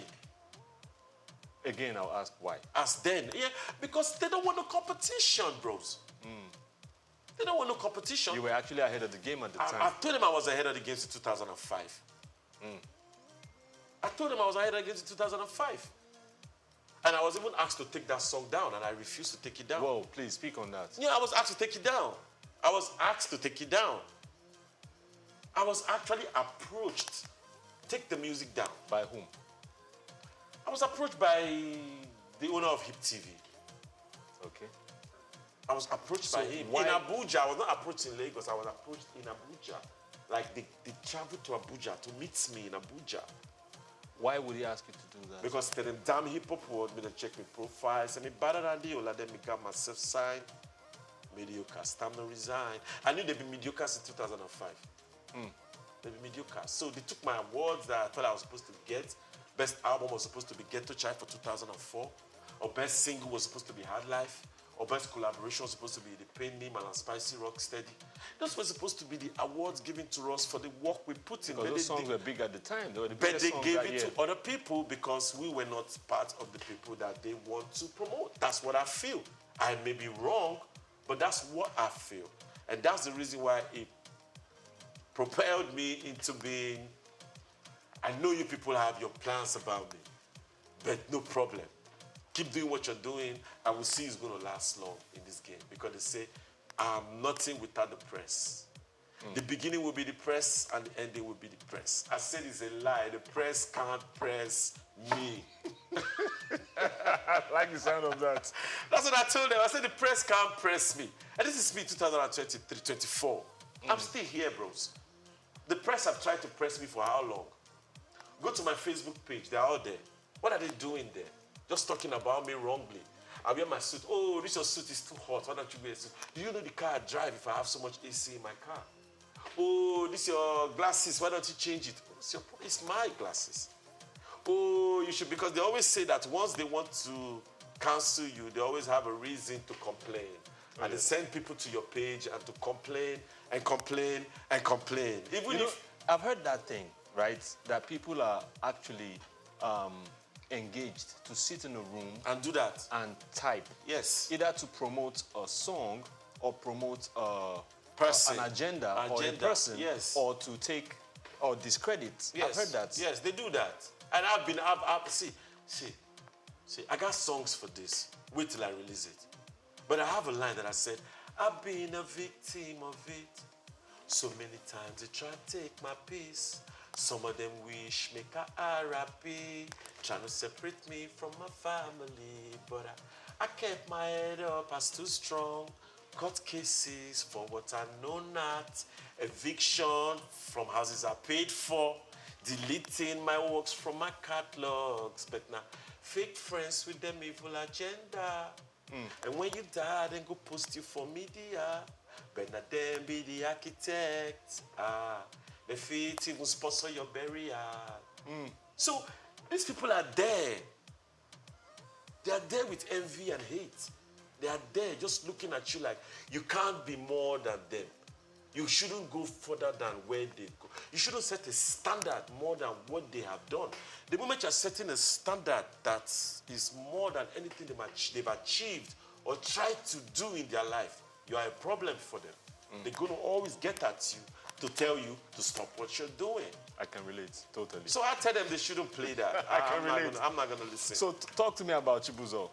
I love Chibuzo. Chibuzo, how did he get onto the Plantation Boys? How did he get in? And just tell me Chibuzo's story. Chibuzo, I virtually I heard him. You know, we actually went for. Why did you feel you needed a third member? Harmonies. Harmonies. The more the merrier, right? The more the merrier, bros. Correct. And we had gone to Ray Power. So shout out to Ray Power. We had gone to Ray Power to go and do 10th anniversary for Ray Power. So when we got there, we met Kenny Ogungbe. And Kenny was like, you guys should do a jingle. It's Ray Power's 10th anniversary. I was like, okay. We went to the studio, the additional studio. Right there? Yeah, right there. And Byron and Park. So, Ray Power history is our 3rd anniversary. Ray Power history, and it's going down in the history. Ray Power history. It's a 3rd anniversary. And that's how we wrote the jingle for Ray Power. And then FaZe heard it on the radio. Okay. And then it came to the house in Festa. I heard what I heard, I love it. I'm like, wow, well, thank you. And it was like, he sings too, blah, blah, blah, blah, blah, blah, blah. Like I said, I'm that guy. Yes, you are. So I said, come. You say you make music, let's go listen. And then we left the house. He was singing for me. And I found out he really has skills. Oh, yeah. And I told my friend, my partner then, that this guy has skills, Benny. That harmony would he talk. I said, this guy not get the harmony. Make this guy for joy. That was how the conversation to bring FaZe into the picture started. And then I took him to the karaoke competition at, what's it called? At Demola Tokumbo or something. Something VI. Yes. I paid for his fees to compete. Only that they didn't know that I had plans to make him a plantation boy. So we went there, we won the money. Really? We wonder who's going to win FaZe.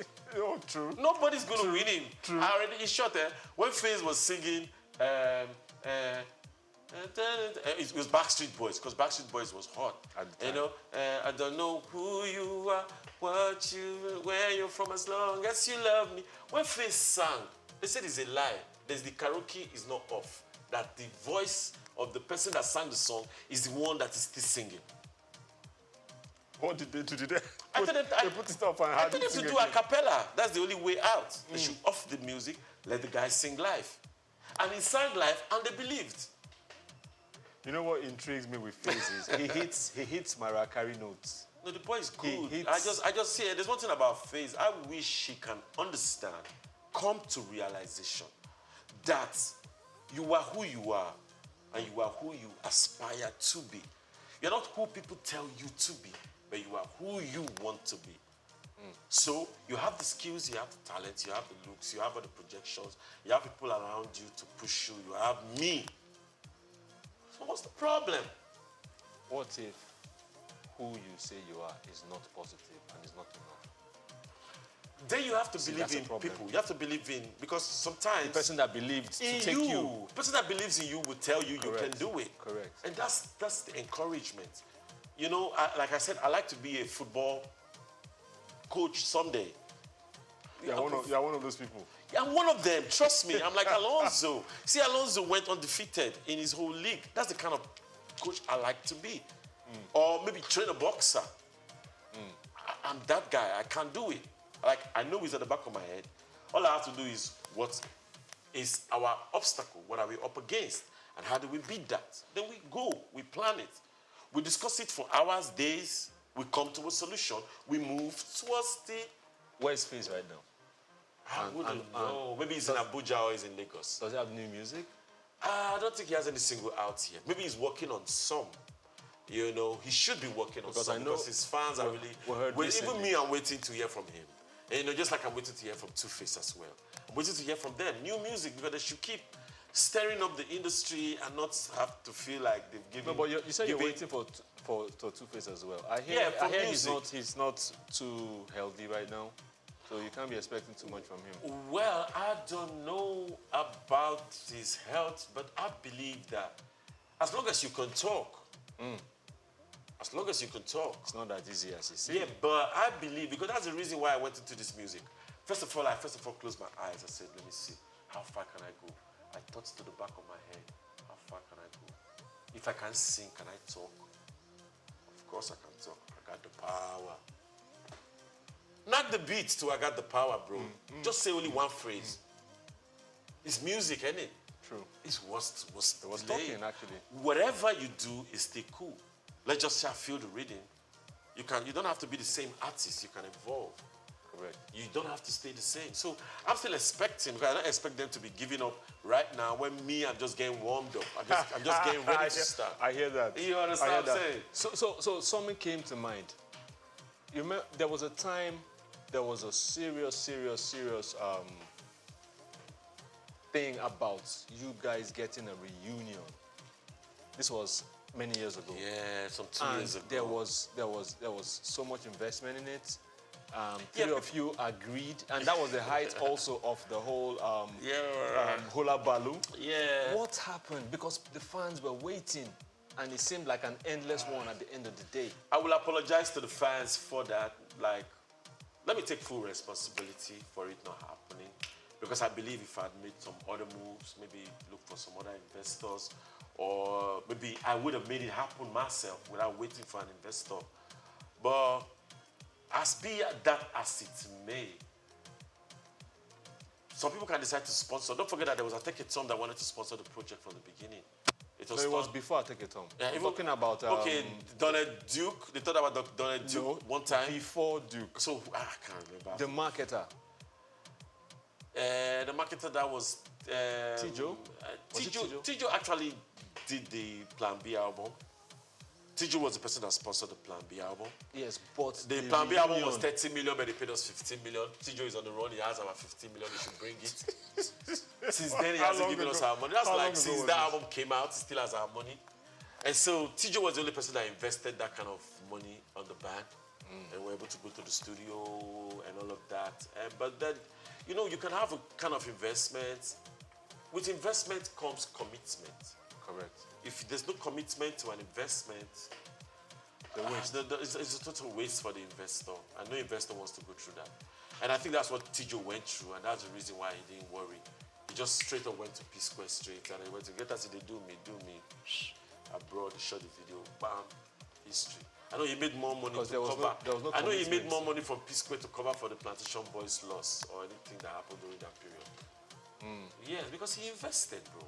So where was the non-committance coming from? Was it from you, the artist, or was it from him after he It was from we, the artists. It was from the artists who were not committed to go into the studio. Some wanted to be in the comfort of their hotel room, making music. Some wanted to lie down and have microphone brought down. They'd be sleeping and they'd be singing. You know, say, now they run the show. You know, those kind of things. But you got to go where the game is. You can't just... You know, so they didn't want that. And Tijo felt like, that's why the album, the Plantation Boys' last album, Plan B, was released when it was not yet totally finally mixed and finished. But the investor has the right. But the right reversed to us after some time. Right now, Plantation Boys have the right. And I am the plantation. So I have the right. So is that a good thing or a bad thing? Because the 15 million is not coming. I hope you know that. It's not coming. Because it's not coming. Because the project didn't finish. The project didn't finish, and the person might have his reasons to say. But then since he released the album, he's still indebted to the band. True. Regardless of sales or no sales. Or if it was finished or not. If it was finished or not. Because he shouldn't release it if it was not finished. Correct. Exactly. But he had his way, he has his own way of why he did what he did. So why didn't you follow through, why didn't the group, and when I say you, I mean the group, why didn't you follow through with the people that wanted to invest? You know, the Duke, I Take It Home. How did that play out? I think I couldn't continue because the band was not together. Some persons didn't want the project to happen. Oh. So we're giving excuses. They don't want to be around. Some were like they want to travel. So we're just giving unnecessary excuses. That was not necessary.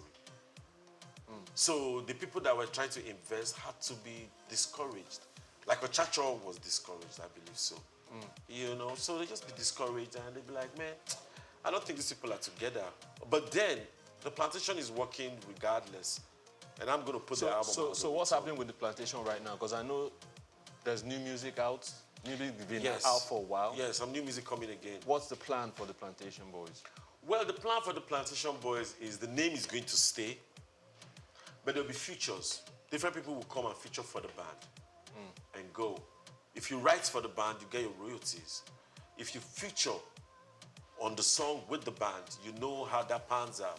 You get the shows, you get paid, you go to Sound Exchange, you register, you get all those things, you register, you get your money to yourself. So, but if you don't want to participate, you can stay in the comfort of your zone.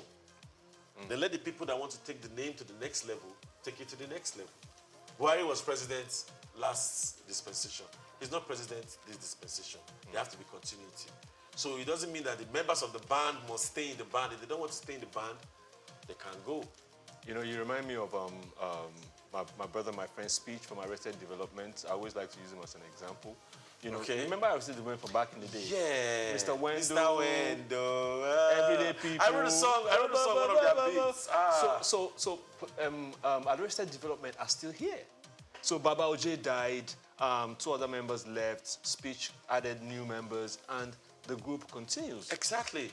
But Nigerians are finding it difficult to understand that I can add new members. If the other members die or they don't want to... Are you sure it's a Nigerians thing? It's a Nigeria thing. It's not I like... think some people... See, understanding come late to us. Let's be honest. The things that come out in the Western world come to us late.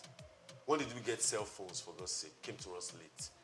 Don't forget that GSM is ahead of theirs. They still use flip phones. They still use black and white screen. They still use all those old phones. The phones and we were are ahead of them. But I'm talking about... The network. The network. We got it late. People were using Turaya in Nigeria here and forming big boys when everybody would have had flip phones. So why was that? What was supposed to be? We're not supposed to be on the same pedestal. Everybody equal. True. So some of these things don't come to us for us to have general knowledge. So it takes some time. So few people get the knowledge. Before they can pass it to the rest of the people, the harm is already done. So that's where the media has to help in sanitizing the society and send information to the society on time for them to be aware. Positive information. Positive information. Good information. Yes. Helpful information. Yes. Which is what we do here at Souq News. You guys are doing a great job. Isle 104.9 FM. That's what we do. You guys are doing a great job, man. Shout out, shout out, shout out, shout out, shout out. You guys' media is the best, man. Perfect. Right. Man, you guys blow my mind when I came here. I won't bring my employment letter when I do the job. so but I said that the Oga chair won't sit down. No, I don't want to get job for another place. So the Oga chair won't sit down. That chair, I love that chair. You see that chair, see the view. God damn it. So talk to that young man, that young girl that wants to make music for a living in Nigeria. Yeah. Talk to her. Yeah. As a record label owner, as a producer of music, as someone that has done almost 40 years, 30, 35 years in the biz. Talk to that person. The first thing you have to understand about your music is stay dedicated to your craft. If you believe your craft is what you're going to use to, survive and take care of your bills, family, and dependent relatives, you have to concentrate on your craft. There are several people that say they want to make music today. They wake up in the morning, the first thing they do is they're going to do one petty job outside. Then they go do a petty job, they come back, they would have had some misunderstanding from the petty job is affecting their mental. They can't think straight. It's going to affect your music. So music is a total commitment job. Music is not a part-time. And to be a singer, you have to be educated. You have to read. Because you need your similes to write your verses. You need your metaphors to write your raps. You need all the things that encompass an English language. Unless you want to rap in your own particular language or sing in your language.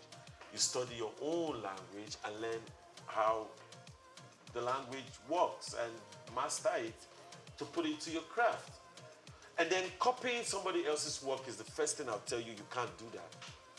You know, I know when we started, we did Plantation Boys, but that was because we were trying to introduce ourselves. That was the first thing, yes. First thing, because it was the beginning. So that beginning, we have to introduce ourselves. And we chose the name that is Plantation Boys. Title of the song. We had to just sing Plantation Boys because the song actually was Plantation Boy by Bonnie M.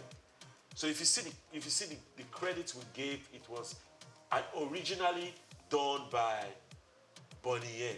And you gave credit on the CD. Is there originally by Bonnie M. But then there was no cover. You couldn't do a cover of somebody's song without getting permission. But Bonnie M was far from Nigeria. We just had to just say originally by Bonnie That's the M. credit. That's the way to go. Do what you got to do. Stay original. Be creative. Hang out with the right pairs. Don't go with pairs that all they do is teach you how to smoke, drink, and do things that are just bad for your health. You're gonna be 25 looking 79 if you're doing that. You're not gonna be like we. You know what I mean? So stay positive, concentrate on your music, and the rest is just gonna fall in place. Because people are gonna notice your work and they're gonna support you. Trust me. Blackface Niger. Yes. Ahmed. Amedu Augustine. Yes. What's the middle name? Obiabo.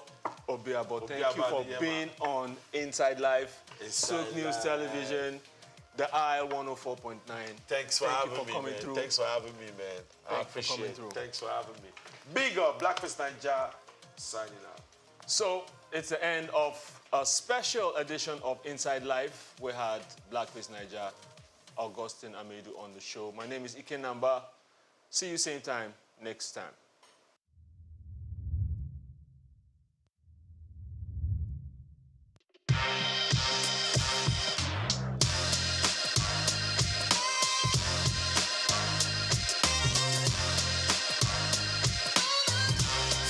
The unexpected rise of Ankara fabric in West Africa has transformed it from merely an industry into a vital part of culture, identity, and art woven into everyday life. This evolution has encouraged many to enter into the business side of Ankara. Today, the fabric is not only worn, but also used in interior decorations and artworks, making it a significant item in our changing world. Despite this, the industry stands at a crossroads, balancing tradition, modern challenges, and global market demands. My name is Grace Komolafe, and I invite you to join me on this second episode of Ankara as we explore the current state of production, the hurdles it faces, particularly in Nigeria, and the abundant opportunities that exist within this vibrant sector. Ankara's journey from West African markets to the global stage highlights its enduring appeal and the resilience of its producers. However, to fully harness its export potential, addressing quality, policy, and logistical challenges is essential. Ankara has become a global fashion statement with its bold patterns and rich colors now staples on international runways, reflecting a growing appreciation for African aesthetics. Nigeria and Ghana have long anchored Ankara production, keeping alive an industry with deep cultural significance. In Nigeria, there is a specialized market where you can find all kinds of Ankara fabric to suit your needs, whether for business parties or home use. Are you aware that Oshodi Market in Lagos is the major Ankara market in the country? People travel from every part of Nigeria to this market to make purchases for different reasons, either for ashwebi, different occasions, or for business. In this market, you would find importers, you would find wholesalers, and again, you would find retailers. Are you thinking of going into Ankara business? In this report, we have more information to share with you. No, this one is a different company.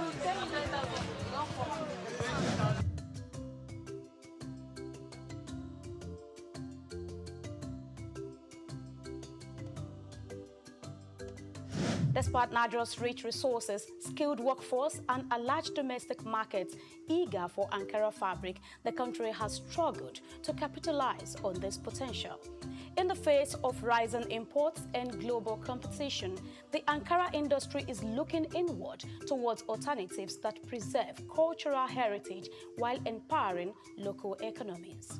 Innovative approaches and traditional methods are revitalizing Ankara production across West Africa, particularly in Nigeria.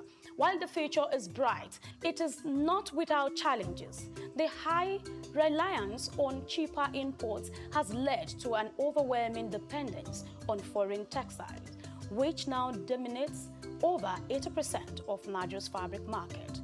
How have Ankara sellers and business owners been able to sustain growth in the industry?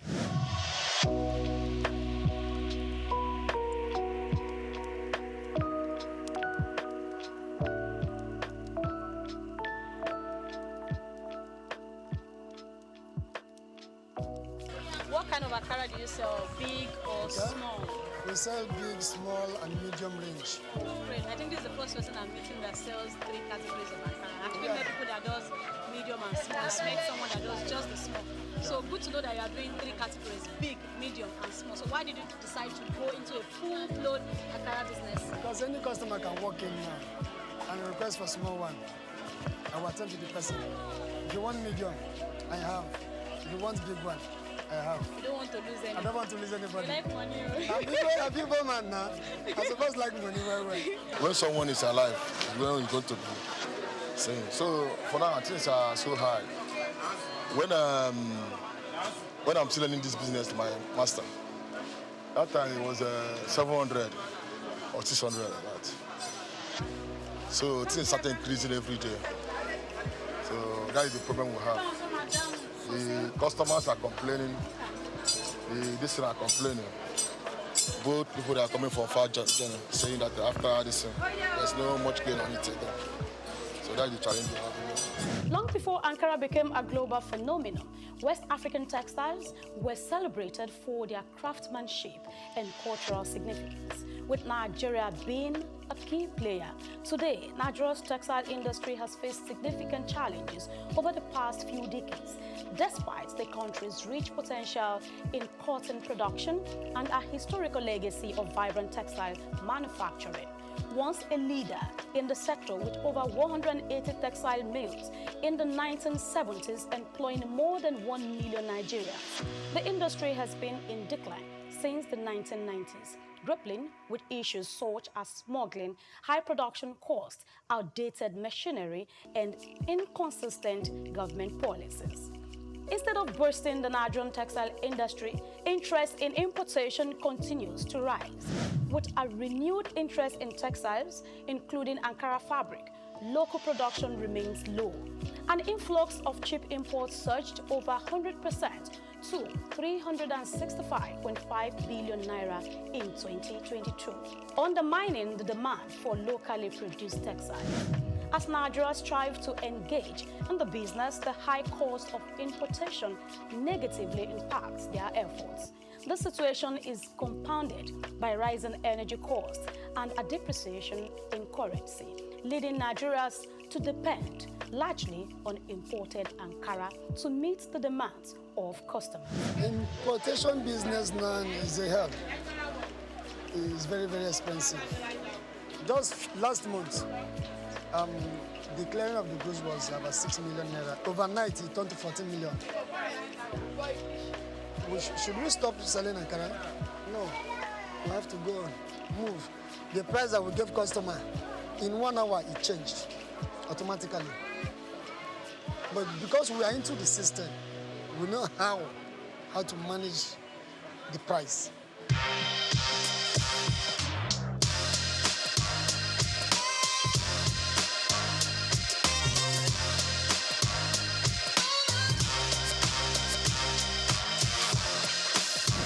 As customers become more conscious of their environmental and social impact, the demand for sustainable and ethically produced textiles is on the rise. Ankara, with its deep cultural roots, is uniquely positioned to lead the way in this movement. The global market for Ankara is expanding, with new opportunities emerging beyond West Africa. However, tapping into these markets requires strategic planning, quality assurance, and effective marketing. Actually, like, person want to do the business, it depends if you have the money, because this business now is all about money. Capital intensive. Capital. No amount of money that is enough. No amount of money. If you have 10 million, 20 million, 100 million, you can start up something, because when you check this one now, this nylon now, for one nylon now is almost 48,000 or 37,000. So when you now calculate 1 line, 2 line, 3 lines, so you can see that there's millions of money.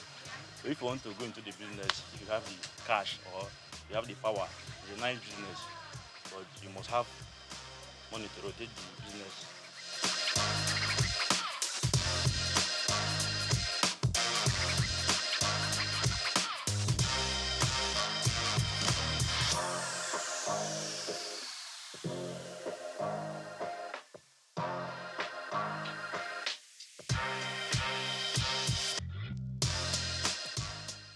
Ankara business is not a child's play, I want to say, with what I've heard today. You want to go into Ankara business, of course you can start a very small scale. Do not say no to small beginning, do not despise little beginning. But I must say, if you want to do a big time Ankara business, it's not a child's play, you must be ready for it, I tell you. So for instance, you have this line, like I mentioned earlier, you'll be having this pack goes for about 40-something thousand, and you're having a couple of them. So you see 1, 2, 3, 4, 5, 6, 7, 8, 9, 10, 11. I mean, the number you keep counting. Did you see? Same colors, and we're having different designs. It's not a child's play. Millions of naira goes into this business, and you can see this is Oshodi, where Ankara business takes place, the real business. This is where it happens. Yes, from all over the states in Nigeria, they come all the way to Oshodi to do their biddings in Ankara business. The Ankara industry, a cornerstone of West African culture and economy, is deeply influenced by government policies. Yet, the implementation of these policies is not without its challenges. Bureaucratic delays, corruption, and inconsistent enforcement often undermine their effectiveness.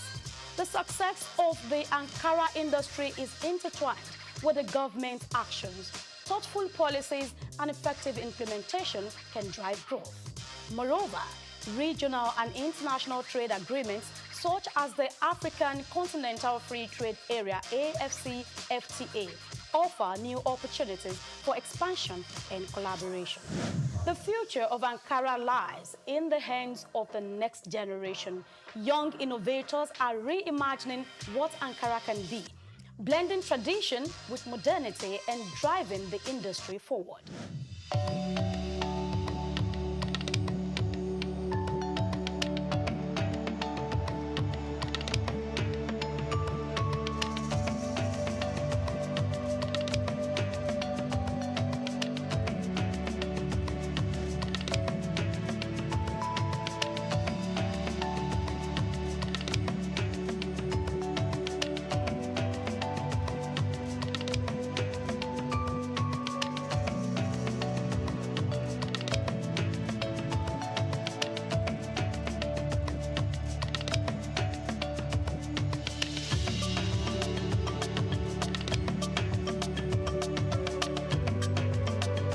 Ankara is more than just a fabric.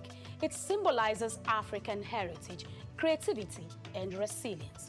As we look to the future, The potential for Ankara is limitless if the industry embraces innovation, sustainability, and global collaboration. The journey of Ankara is far from over, and its story will continue to inspire generations.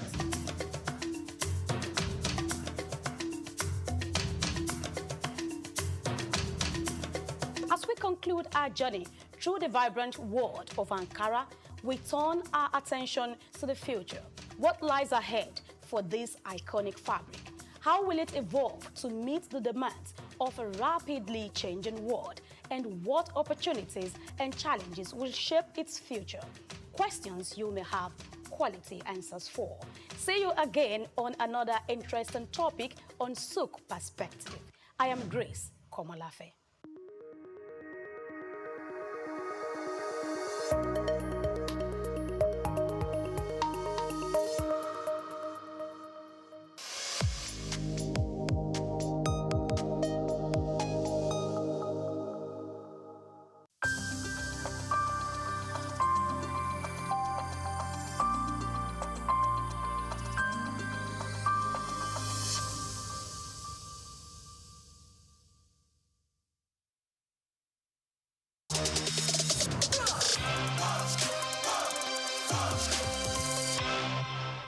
I was born on the 16th day of October, 63 years ago.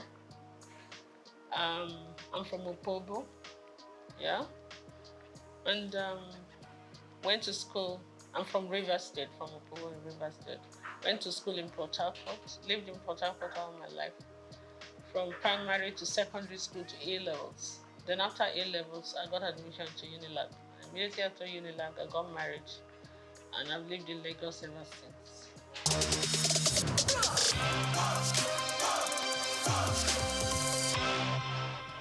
Well, it was fun for us because me and my husband were very young. My husband was 25, I was 21 and all that. But we learned on the job.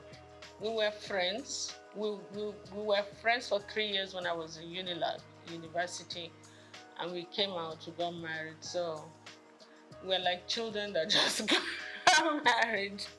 But I had my parents. My parents were his very good friends. So when I get naughty, he would report me to my parents. When I didn't know these kind of duties were demands of somebody's wife, they would tell me this is my responsibility. I'm like, no. I will agree to some, I will not agree to some. But I mean, it was fun. We had our ups and downs, but kind of pushed through it. And then the children started coming, and it was a different ballgame.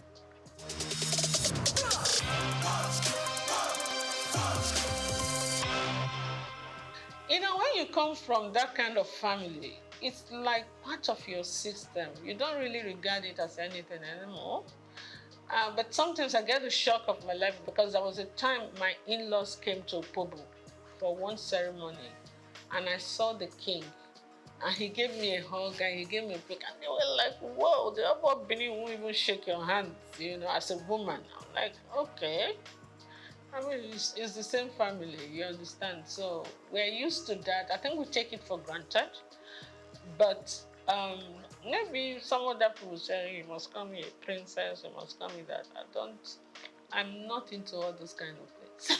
I'm not at all, I've never been. So I can't start tomorrow. But yeah, great King Jaja of Opobo, my great-great-grandfather. And my children, when they studied it in school, they went to Corona school. And so they came, Mom, we're telling our teacher and our classmates that this King Jaja of Opobo, they taught them about King Jaja of Opobo in school. And they said, that's my mommy's great-grandfather. Like, whoa, no, it was like a big deal to them, for us.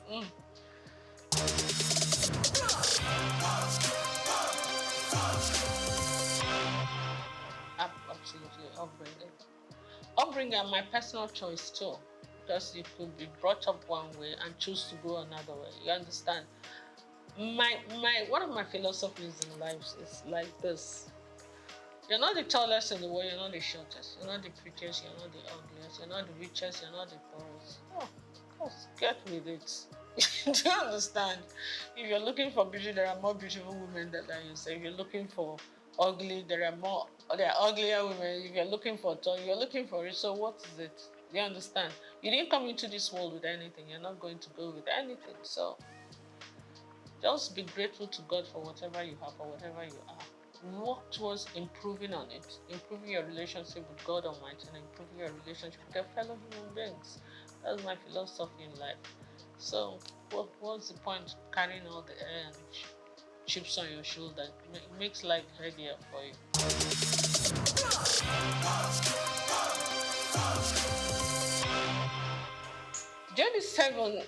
7 is my favorite number.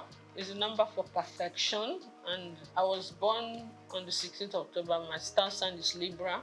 We're always looking for perfect balance in everything. It's just an influence from the horoscopes, I'm told. But J is my husband's name, D is my name, and 7 is my favorite number. Lazy way of forming the name of a company, isn't it?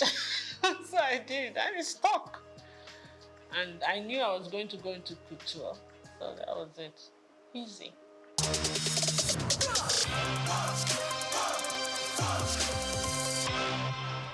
I was a victim of circumstance. I keep saying it. I didn't really come into business to be a fashion designer, to go into fashion, and creativity has always been something that's innate. Okay, even before I started making clothes or doing this, I used to always give designers the styles that I wanted them to make for me. I didn't have tailors, but when I finished my NYSC at Nigerian Television Authority in Victoria Island, I decided I wasn't going to work there. I wanted to work in a more organized setup. You understand? Because of management traineeship, because I never worked all my life. My parents were very protective. I'm the last girl in the family. They were always very protective. So I said I wanted to work somewhere, and I prayed about it. And I got into Unilever. Then it was called Lever Brothers. And for 5 years, but the intensity of work there became a bit much for me because I was a young mother. I had 2 kids then. Was going on having the 3rd one. So it became a bit time. Sometimes Unilever was one of the biggest. When the international directors come in, we used to be the ones to host them with all the Unilever affiliates. Lintas, the advertising agency used to be here. All the Nigerian breweries, USC, you understand, AJC words, we're all Unilever group. Sometimes I won't get home until 3 a.m. when we are hosting. And with kids in the house, it can be a bit much. So I'm like, I prayed about it and I decided something has to give.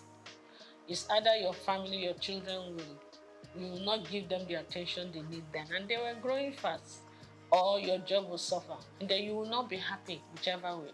So I decided, you know what, let my priority be my family.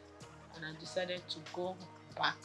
And I put in my resignation. That was not what I'm fine. When I did, my chairman refused to accept the resignation. So I had to use another way to encourage him to accept it. So I left Unilever. I said, okay, I wasn't the type of person that was suited for being a housewife.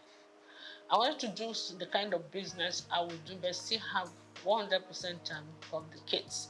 So when the kids said they're having something in school, I'm there, okay? I decided I was going to just market corporate gifts. When I was in Unilever, I was the assistant corporate affairs manager in charge of press. So, and being in Unilever at the corporate affairs level, I already knew a lot of companies. So I used that opportunity to get back to those companies and introduce my new business. And in the first year, I actually made more money than my 5-year stint in Unilever. So that was the normal encouragement. You make more money, do your own business. You have more time for your kids, for your family, and for yourself. And you travel quite a bit because you have to go and buy the corporate gifts. So it was a win-win. Then, a few years down the line, the president, Olusegun Obasanjo, came in and said they were doing backward integration and they were going to stop the importation of all this corporate gift and a lot of other things. So we were actually forced to look inwards. And when we started looking inwards, that's when it hit me that apart from Big, that was being produced by Eleganza, we're not really manufacturing anything in Nigeria apart from textiles and maybe I think Eleganza was doing food flask or something. And which corporate body do you want to give as end of year gift? So what we had to do now, because a lot of my clientele were like Shell, Chevron, I started looking at what. I said, okay, if I have to do something, I can do beddings, pillowcase trimmings, table covers, table placemat, napkins with fabrics like Ashok and Adira. I can do jute bags, you know. It came to me. So I had to go and buy one machine and employed one tailor. So sometimes they will call me. I did some samples. So when, even in Abuja, when they were going to have, like I remember the West African Women's Affairs, they had a conference. So they wanted jute bags. And we had about 1,000 or 2,000 jute bags. And that was quite nice. Plus, apart from the end of year activities. So that's it. But you know, after those periods, you have periods of lull, that you're not using the machine and the tailor. You have to be paying tailor for doing it. I'm like, why am I going to these people to make my clothes? Tailor, oh yeah, this is the style I want. I started first by giving some of my clothes, repeat it. You did well. So I started designing. I could sketch very well. I was a science student in school, but I could sketch really well. So I was sketching, would do well. And sometimes when I wear the clothes and I go to supermarket, some women will just call me, hey, I really like this thing you're wearing. Please, where did you make it? I'm like, okay, I'll give you the address. I give them the address. They started coming. Before I could say that, within 1 month, I had over 50 women I had to make clothes for. And the one tailor was no longer enough. I had to employ 2 others. That was how we started. From 2 to 4, then I had a whole factory before you could see that. I started making school uniforms, started doing all kinds of things. And then some of the magazines, like Genevieve magazine, looked around like, are you sure you make this outfit? I thought you were a broadcaster. I thought you sell. I said, yes, I did. So I did some photo shoot session for her. And I modeled the clothes, actually. And whoa, I started getting calls from Paris, from the UK. I did DC Fashion Week. You know, I was just, and they will pay your ticket, pay your hotel, please come and showcase for us. Some will even say, please come and open the show for us. Some say, we want you to close this. I'm like, okay. There are places that I would never have thought of going to, like Burkina Faso. They will invite me, the top fashion designers there would, when the Alfadi does this thing once every 4 years. Alfadi in Niger. The Niger government sponsors it. He calls all, including Elisab, every international designer, they will go, especially the Moroccan ones, those North African ones, Indians. So they invite one designer from each country. So they used to call me to come because of what I used to work a lot with Ankara and Ashok, and I do international acclaimed, how would I put it, couture outfits with Ankara, big hats, funny looking, structured clothes and all that. So that was how it went, you know.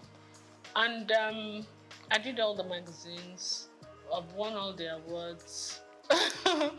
So after a while, you know, I started thinking of concentrating on exports. In the process of doing that, my husband took ill. After 2 years, we lost him. So when I came back home, I gave a lot of things a lot of thought. My kids were still in school. My daughter got married. She was in Australia already. And then my kids, my 2 boys were still in school. So I said, look, this fashion design group is not going to pay school fees in pounds sterling and dollars. So I said to myself, you know what? Why don't you give the man hours to the industry, the family business that were yielding the most income? That was how I started kind of just saying, you know what, let me just minimize it a bit. My core clients were still coming. So I kept the tailors, my experienced tailors that worked with for years, I kept few of them. And I kind of cut down on that business. I said, you know what, let me just go and face the family business and do this for the people who really know what I'm doing and what of man goes. So I'm still doing that, but my priority is really not that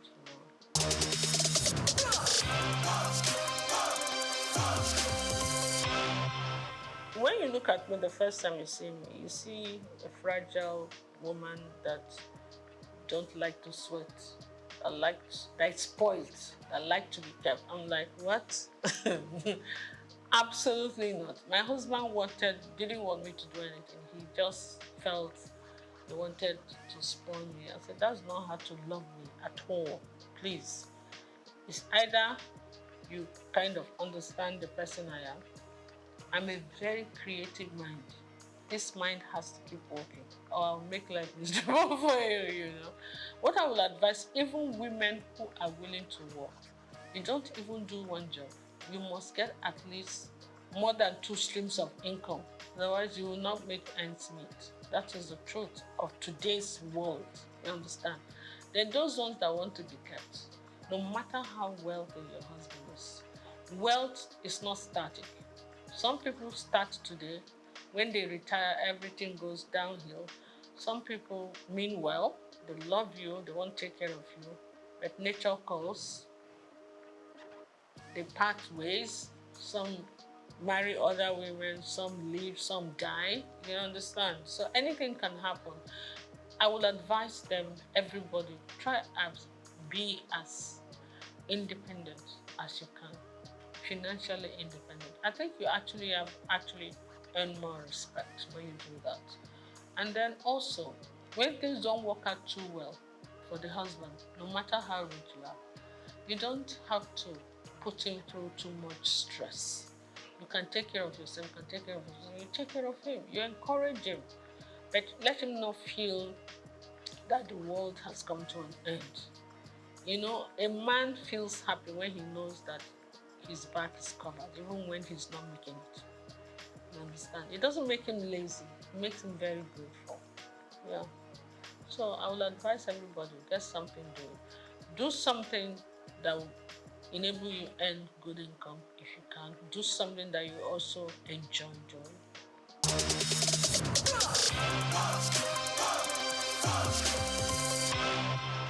I've always believed in garbage in, garbage out. Yeah? Garbage in is the stress abound. You cannot control that. But you can control your attitude towards stress. Stress is the #1 killer and ages of everything in this world. It's your attitude to stress that you have to manage, and that depends on you. What you put in your mouth also depends on you. Your mind, your heart, your spirit, your soul. You have to be loving. You have to be forgiving. You understand? All that depends on you. So it's actually you that decides whether you're going to age gracefully or you're not. Forget about the genes first. It's true. You understand? Some people are so malicious. When you offend them once, oh my goodness. They will carry it in their chest and the chest will be expanding and they won't sleep well and they begin to have problems. Meanwhile, the person you're angry with does not even know you exist. It's crazy. So for me, it's just be free and take life easy. Take it as it comes. And always be grateful to God.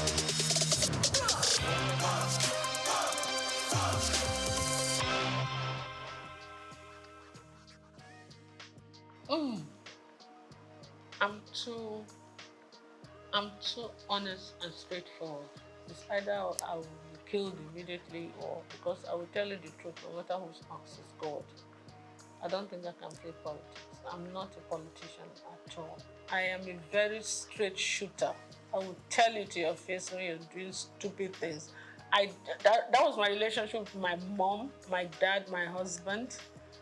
So most times, I'm the last girl in the house. So maybe when they were disciplining the first ones, by the time they got to my turn, they were a bit tired. So we could talk to my parents anyhow. But I don't do it to create whatever. I just feel that if anybody worth talking to, is worth talking to with honesty and integrity. And when you want to play politics, they will see something that is black. They will say it's yellow. I can't do that. For the love of me, I can't. So politics is not my call. And because of that, they will not allow you, your creativity to come out, your sincerity. What's the point?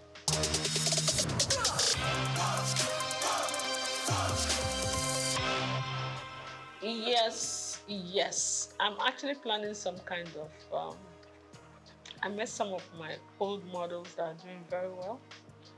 And you know, when you deal with a lot of these girls, some of them have traveled with me to Niger. Sometimes they'll tell you, bring 2 of your models. You know, some of them, we have very good relationship. We're going to do a reunion one of these days. It will be fun. And they are all calling, when are we going to do this? I say, don't worry, we'll get a reunion done. Because we need to revisit the fashion industry, see how things are going. They're doing well. The new ones are doing well. And I just pray that the environment will not discourage them, you know.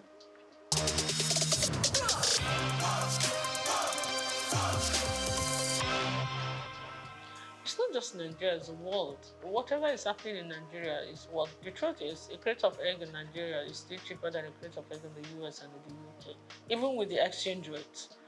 So it's not just Nigeria, the world is experiencing some kind of. The way I see it is like the pangs of birth before the child finally comes. You know, that intense labor. And then when the child is born, everything is calm and beautiful, everybody's happy. I think we are just towards the end of the labor pain. It's going to get better, but we're going to pass through a lot of that before it gets better. And when it finally gets better, we'll all be smiling. But right now, the whole world, not just Nigeria, is crazy. If you look at international, listen to international news, it's actually crazier than here. I just pray. Yes, I live opposite, I won't even say it, on the street. One of the big men that live on that street, his birthday was yesterday, and the whole street was filled with beggars, hungry people. It was really crazy. I felt so bad. We were pushing each other, killing each other, fighting just to get a plate of jollof rice. It was very sad. It didn't used to be that bad. There were a few people who would come hang around, but the whole street, I couldn't move anywhere yesterday because of it. But I hope it gets better soon, so that the best in all of us can come in. Because hunger and poverty can actually bring out the worst in people.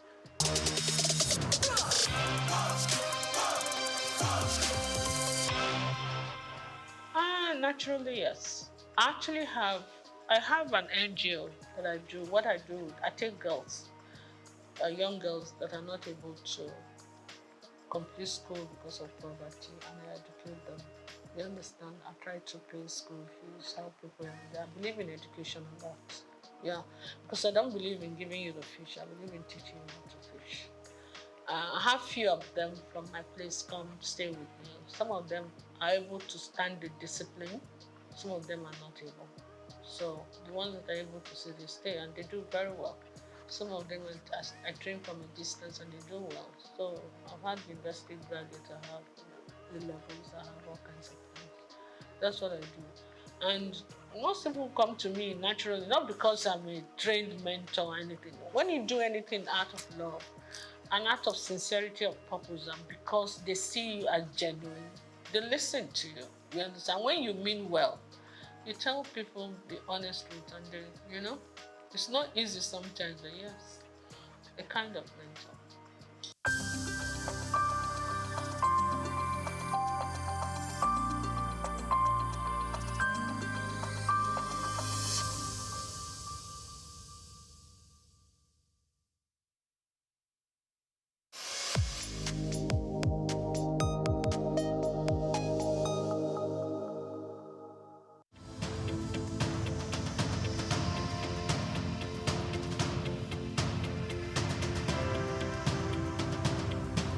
Eko Atlantic has become Nigeria's most sought-after city for its high-end infrastructure, prestige, and well-planned city layout, as reflected in an 8-lane boulevard, about 13 internal bridges, underground cables and green footprints defined by over 30,000 trees. Additionally, having a building in the city has become a trend among the so-called big boys, as was the case with Old Ikoyi, Victoria Garden City, popularly called VGC, Osborne Foreshore, and now Banana Island.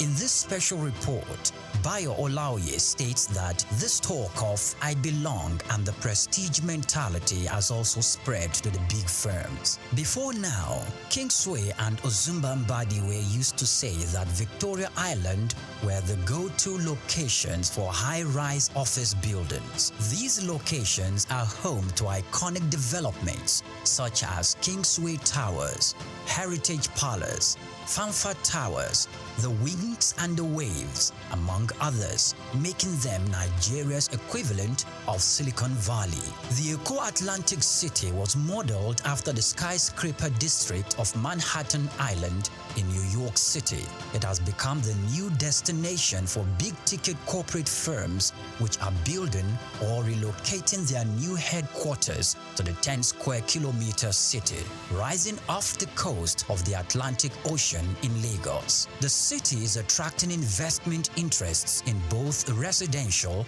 and commercial real estate, the latest being MTN Nigeria, preparing to build a new headquarters. MTN is coming on the heels of First Bank, which recently turned the turf to build a 40-floor corporate head office, making the city's most iconic development so far. Prior to this courageous and ambitious entry into Eco City by MTN, First Bank, Dangote Group, and the Embassy of the United States of America have taken positions there, developing a new head office and a diplomatic facility respectively. Much earlier, a co-development company had occupied the city as the developer of the Azuri Towers, offering both residential and commercial facilities for high clients and corporate bodies. Arkland Property Investment and Oak Homes are also in the city, developing A&A Towers simultaneously. These are the residential developments that will be standing on the 22nd floor and the 33rd floors respectively. Other developments are the Pan-African Towers by Periwinkle Residences, Eco Pearl with Champagne Tower and Eco Pearl Black Tower, Amni Towers and Ani International Petroleum Development Company, and Louisville Towers by Total Energy Staff Cooperative and Multipurpose Society. Louisville will comprise 300 residential homes spread between 2 towers, a world-class sporting center and a club, retail outlets and other facilities. It is designed to employ modern technology to achieve smart living and high standards. Eco-Atlantic is an exclusive luxury city with superior infrastructure that appeals to the kind of investors we have seen in the city so far.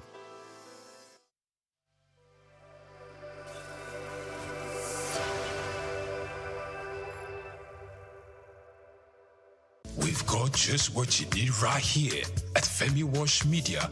Call it the Midas Touch, and you wouldn't be wrong. Let us record, produce, mix, and master your audio like nobody does. Reach us on our contact today for the best quality job.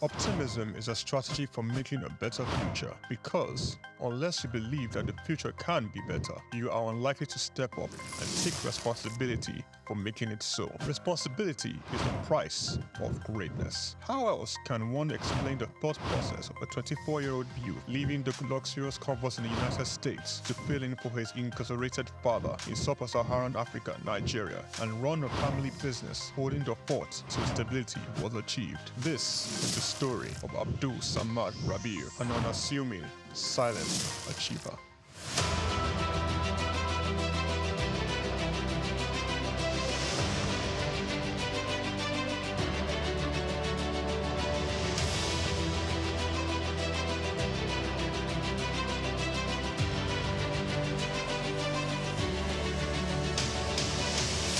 Abdul Samad Rabiu attended Capital University in Columbus, Ohio, and returned to Nigeria to oversee the family business when his father, Ishaku Rabiu, was detained by the administration of General Muhammadu Buhari for allegedly not paying the rice reports duties.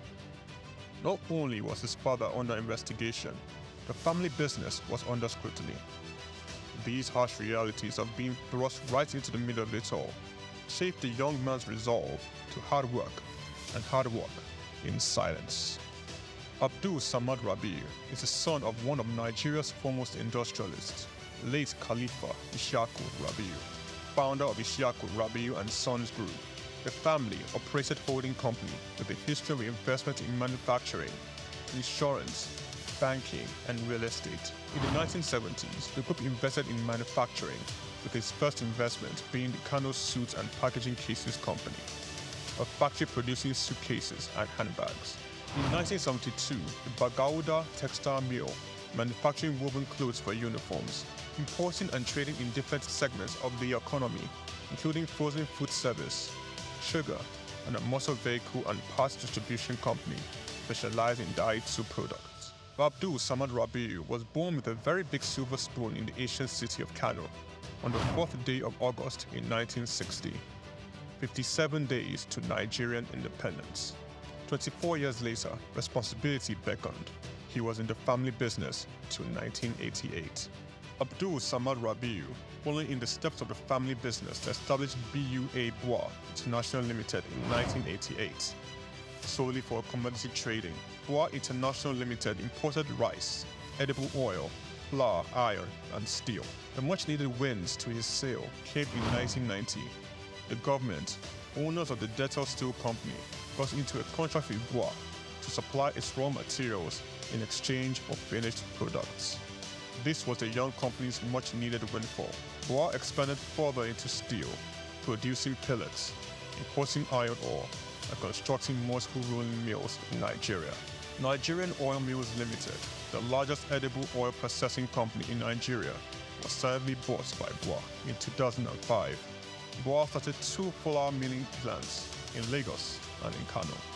By 2008, Bois had broken an 8-year monopoly in the Nigerian sugar industry by commissioning the second largest sugar refinery in sub-Saharan Africa. In 2009, the company went on to silently acquire a controlling stake in the publicly listed cement company in northern Nigeria, Sokoto Cement, and began to construct a $900 million cement plant in Ogu-Obela, Edo State, completed and commissioned in 2015, which is at that time the single largest non-oil investment in South Nigeria, and had a capacity of 6 million metric tons per annum upon completion of the second line. This was followed by a new 1.5 million metric tons line in Sokoto in 2018, and another 3 million metric ton line, which commenced in 2020 and was commissioned in 2022, bringing the total installed capacity for his cement holdings to 11 million metric tons as of January 2022. Abdul Samad Rabiu is very entrenched with his family in business, having over 40 siblings. His younger brother, Rabiu Ishaku Rabiu, was the CEO of IRS Airlines Limited, an airline based in Abuja, Nigeria. It operates scheduled domestic passenger services. Its main base was Nnamdi Azikiwe International Airport. The airline was established in 2002 and started operations in March 2002. and ceased operations in 2013. Kabiru Rabiu, a younger brother, currently serves as the Group Executive Director of BUA Group. In 2020, Kabiru was named the best African economic leader under the age of 40 in the 100 African Economic Leaders for Tomorrow Awards by the French Institute, Souq. BUA invested $300 million in a 20,000 hectares Lafiaji Sugar Estate project, which comprises a sugar mill, sugar refinery, ethanol processing plant, and 35 megawatts power plant. The company also built an export-focused refinery in Port Harcourt, the only destination sugar refinery in sub-Saharan Africa. Abdul Samad Rabiu is constructing a 200,000 barrels per day petrochemicals refinery in Akwa Ibom State, Nigeria. The agreement was signed with Access of France in August 2020 for the refinery aimed at serving Nigeria and the West African petroleum refining needs. It is expected to be completed and operational by 2025. The privately owned Omu Ogbela Cement Company was in January 2020 merged with the publicly listed Cement Company of Northern Nigeria, where Abdul Samad Rabiu already held a controlling stake in the $3.3 billion transaction, and BUA Cement PLC was born. Abdul Samad consolidated all his food businesses in sugar, edible oils, rice, flour, and pasta milling into a new company, BUA Foods PLC. In December 2021, it was listed on the Nigerian exchange. BUA Foods emerged as a consumer goods leader in market capitalization, experiencing a phenomenal 206% year-to-date appreciation. Share prices soared from 65 naira per share in December 2022 to the current value of 379.9 naira per share as at 24th March 2024. In terms of fundamentals, BUA Foods exhibited robust financials with a 54% increase in profits to 105.6 billion naira in the first 9 months of 2023. Revenue witnessed an impressive 80.95% year-on-year growth, reaching 524.428 billion naira, and return on average equity stood at 43.42%. Despite challenges, Rabiu strategically increased his direct shares in BUA Cement by 56.37%, totaling 96.12% ownership. This move, executed on June 26, 2023, demonstrates Rabiu's confidence in his company's future growth. BUA Foods PLC and BUA Cement PLC companies are among the top 10 most valuable publicly listed companies in sub-Saharan Africa. From a relatively small company in 1988, BUA Group has grown to a world-class conglomerate, contributing significantly to the country's GDP while providing employment opportunities for tens of thousands of Nigerians. Abdul Samad Rabiu's philanthropy is silently second to none. He founded the Abdul Samad Africa Initiative, ASR Africa, and an African-focused fund for social development and renewal which seeks to support Nigeria and other African countries in the area of health, education, and social development. In October 2022, Abdul Samad Rabiu, through ASR Africa, donated $500,000 to the United States Agency for International Development, partner on tuberculosis control, HIV, and gender-based violence prevention efforts in Nigeria. Development of a 7.5 billion naira 200-bed specialist hospital in Kano State during the global COVID-19 pandemic. Abdul Samad Rabiu championed Nigeria's donation to this COVID-19 intervention by a single individual or corporate donating, amongst other things, 1.35 billion naira to the COVID private sector coalition, 300 million naira to the Presidential Task Force on COVID-19, over 1 billion naira in cash donations to 10 state governments across the country, 70 ambulances, medical equipment, face masks, provision of foodstuffs for over 1.5 million persons in Kano, Lagos, and River States. ASR Africa Initiative donated a 4 billion naira police hospital in Abuja and donated 1 billion naira each for 6 universities across Nigeria through the ASR Africa Tertiary Education Grants Scheme for infrastructural development. The beneficiaries of the 6 billion naira tertiary education grant schemes are Ahmadu Bello University, University of Ibadan, University of Maiduguri, Nnamdi Azikiwe University, University of Ilorin, and the University of Benin. ASR Africa Initiative also donated 2.5 billion naira each through its tertiary healthcare development grants for health projects across 4 geopolitical zones in the country. These are in addition to 5 billion naira donated to build the first teaching hospital in Akwa Ibom State, donated 10 billion naira to the Security Support Fund of the Nigerian government. Abdul Samad Rabiu was awarded the 2022 CEO of the Year at the African CSR Awards, 2016 African Industrialist of the Year Awards by the All African Business Leader Awards, the 2022 Sun Man of the Year Awards, 2020 Vanguard Business Person of the Year, and the New Telegraph Philanthropist of the Year 2021, a recipient of several honorary doctorate degrees from various universities, including the University of Benin, Nasarawa State University, Sokoto State University, and Crescent University. Abdul Samad Rabiu is a fellow of the Institute of Directors, and he currently holds the prestigious Nigerian National Honors, Commander of the Order of the Federal Republic, CFR, Commander of the Order of Niger, CON, as well as the highest civilian national honor in Niger Republic. Abdul Samad Rabiu is married with children. His children are Mustafa Khadija Kuki Rabiu, Ishaku Khalifa Rabiu, Junad Rabiu. On the 22nd of January 2024, Forbes estimated Rabiu's wealth at $5.9 billion, putting him as the 6th wealthiest man in Africa and 508th in the Global Billionaires Club. The family man, the silent achiever, the giver, Abdul Samad Rabiu.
That's why you can see that MRC, Nigeria is, is rated best when it comes to world best practice.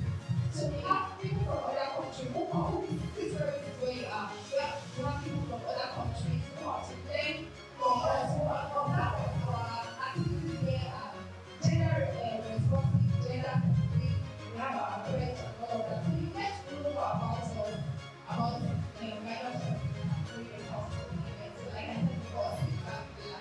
so at this junction, I would want to call or recognize the presence of some experts. And first, I would like to call Isaiah, our keynote speaker for today, and the founder, Web of Life Foundation, Mrs. Prophet Andrew.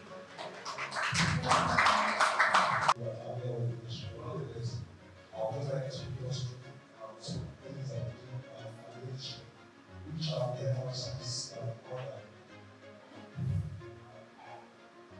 so everybody has very much of the governments, so like governments, people, governments, and office of the next stage. They also became the industry in the year 1942. President examined some of state offices, the super seasonal office, which the headquarters is the Abuja.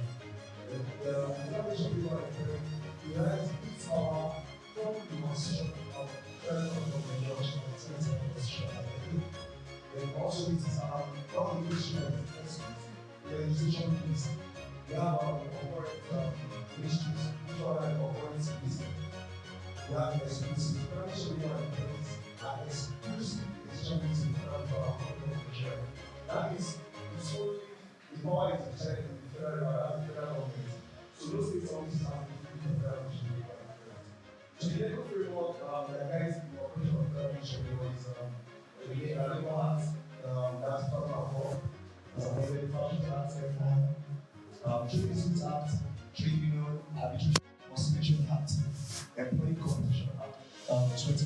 Child Rights and Pension Reform Act, Geneva Conventions, National Insurance Trust Fund Act, National Health Insurance Scheme Act, National Minimum Wage Act, Productivity Center Act, National Directorate of Employment Act, Nigerian Children Trust Fund Act, National Institute for Labor Studies Act, last but not the least, National Policy on Labor Migration, which we still have others still coming up. It is important to know that the Employment and Wages Department is where the MRC, as MRC is a unit under the Employment and Wages Department. So the Productivity Measurement and Labor Standards, the Social Security and Cooperative Department, the Occupational Health and Safety, Skills Development and Certification, then also Policy Analysis, Research and Statistics. To dwell more on the other departments which are very key, because most times when you ask someone to, what do you understand that Federal Ministry of Labor and Employment does, they will just tell you they create employment, or that's the place where employment originates from. Most times people don't really know the other services or the other activities that is carried out by the ministry. So the trade test, which is a certificate for artisans in Nigeria, if one goes or finish from university, the person gets graduates with either a BSc, BA, or HND as a case.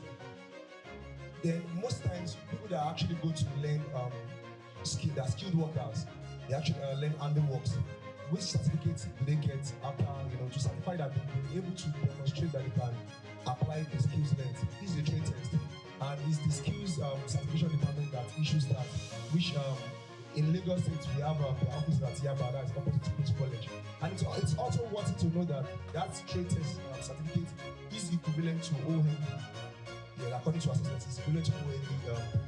So please, it's very important. All these other services are highlighted. We also have other ones, but time will not permit me to go through them. So Migrant Resource Center, then also the National Electronic Labor Exchange. So the MRC and the NLX is a unit, like I said, under the Employment and Wages under the Federal Ministry of Labor and Employment. The MRC was set up by the federal government in collaboration with IOM, that's International Organization for Migration, in 2016.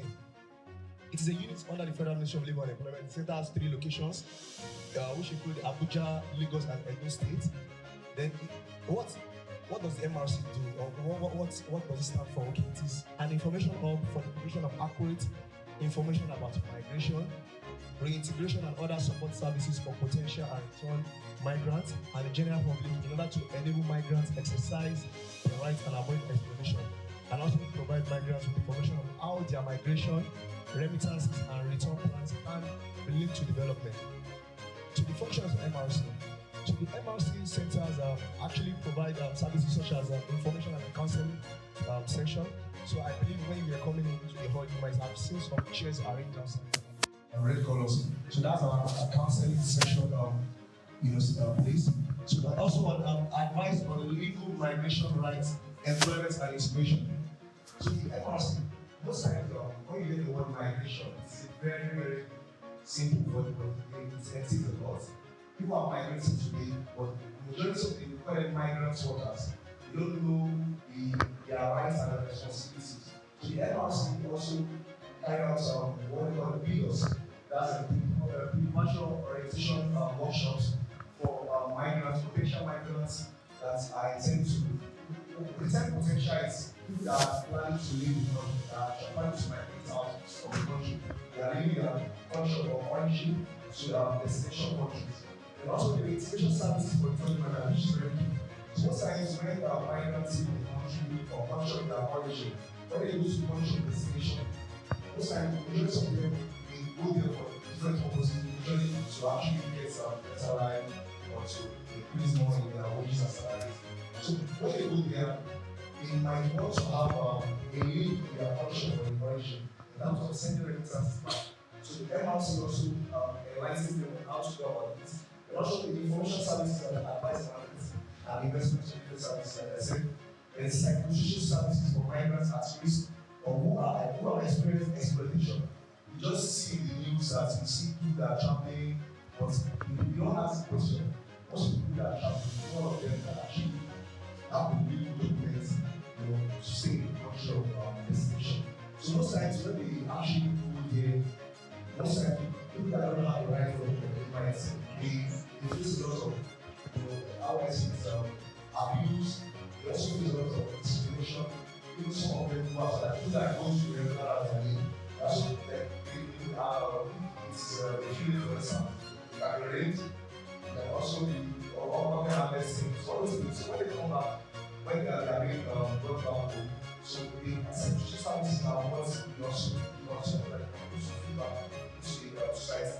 But also they contribute, MRC also helps with awareness on the development of national and regional policy in promotion of origin. Transit and legislation is designed to govern migration and promote growth and development. Okay, so that's MRC. So it's MRC/NELEX Center. So the National Electric People Exchange is the job center of the Federal Republic of Nigeria, which is federal government of Nigeria. And it is a federal government public employment agency creating an enabling environment for job creation. It's an electric job market that enables jobs seekers and employers meet online to minimize challenges faced by job seekers and employers on labor. So, and also to facilitate job matching and placement and drastically reduce time spent on research. Before the advent of NELEX, which is the National Electric People Exchange, we all know the normal route which people use to apply for jobs is that they actually go through what the PEs, that the private employment agencies, which are the third parties. So they have to submit their CV, most of them call them for interview or test. So with the advent of NELEX, it actually reduces the bridge gap between the employers and job seekers. And this was actually facilitated because of the fact that the majority of employers may actually complain of skill gaps in their place of work. So the federal government did feel that for the Nigerians job seekers to be able to access how I say first-hand information about job vacancies, that was why the election was established. And also the initial existed as an analog registry and started with 6 centers in Lagos, Abuja, Oka, Asaba, Bauchi, and Kaduna. So it has now grown to 13 months to a total of 19 centers.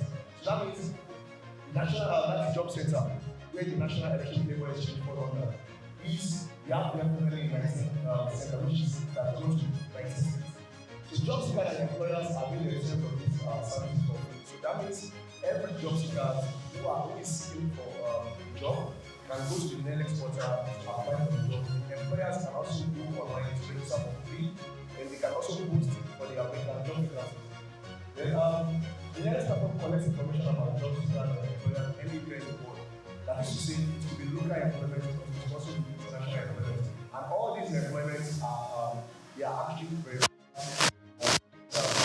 MRC team of people in charge by the ministry, so that the Nigerians do not fall into the hands of the wrong employer. So it's also the function of NELEX, they register job seekers, they verify employers' profile, and also they do job matching. Most of us don't understand that's job matching, but job matching is very key. Most times when graduates they are actually looking for jobs, they don't know the required skills to have, they have to match for their own dream job.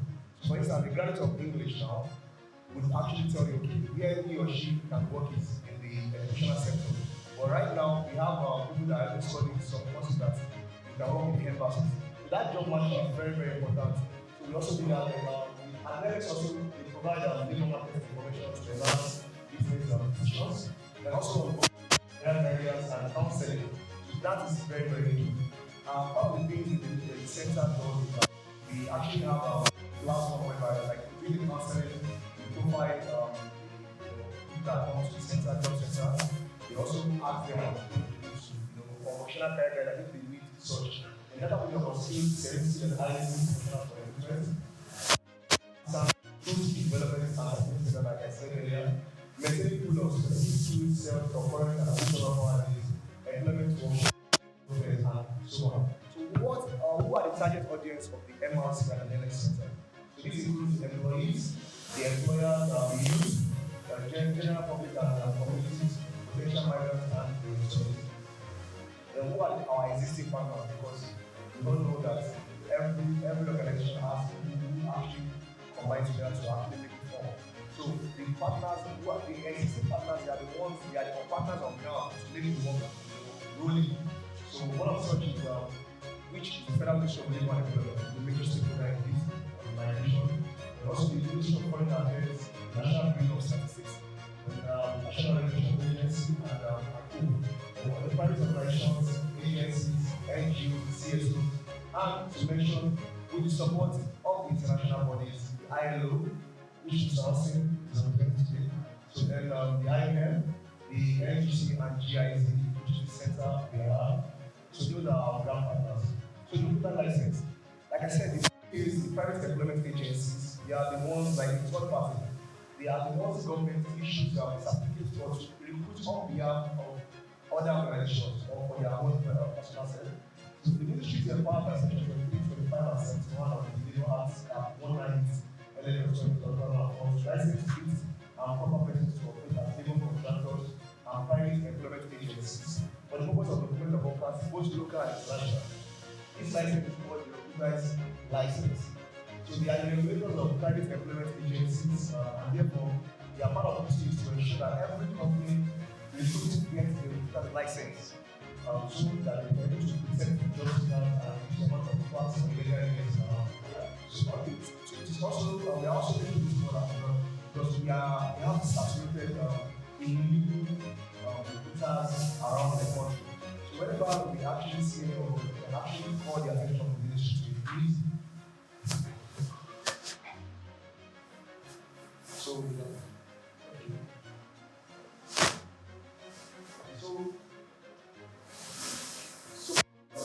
actually, like you say, when you see something, say something. The government cannot do it. You need to collaborate with the government and citizens. So whenever we actually cite most of these illegal recruiters, we have because society is more than the benefits.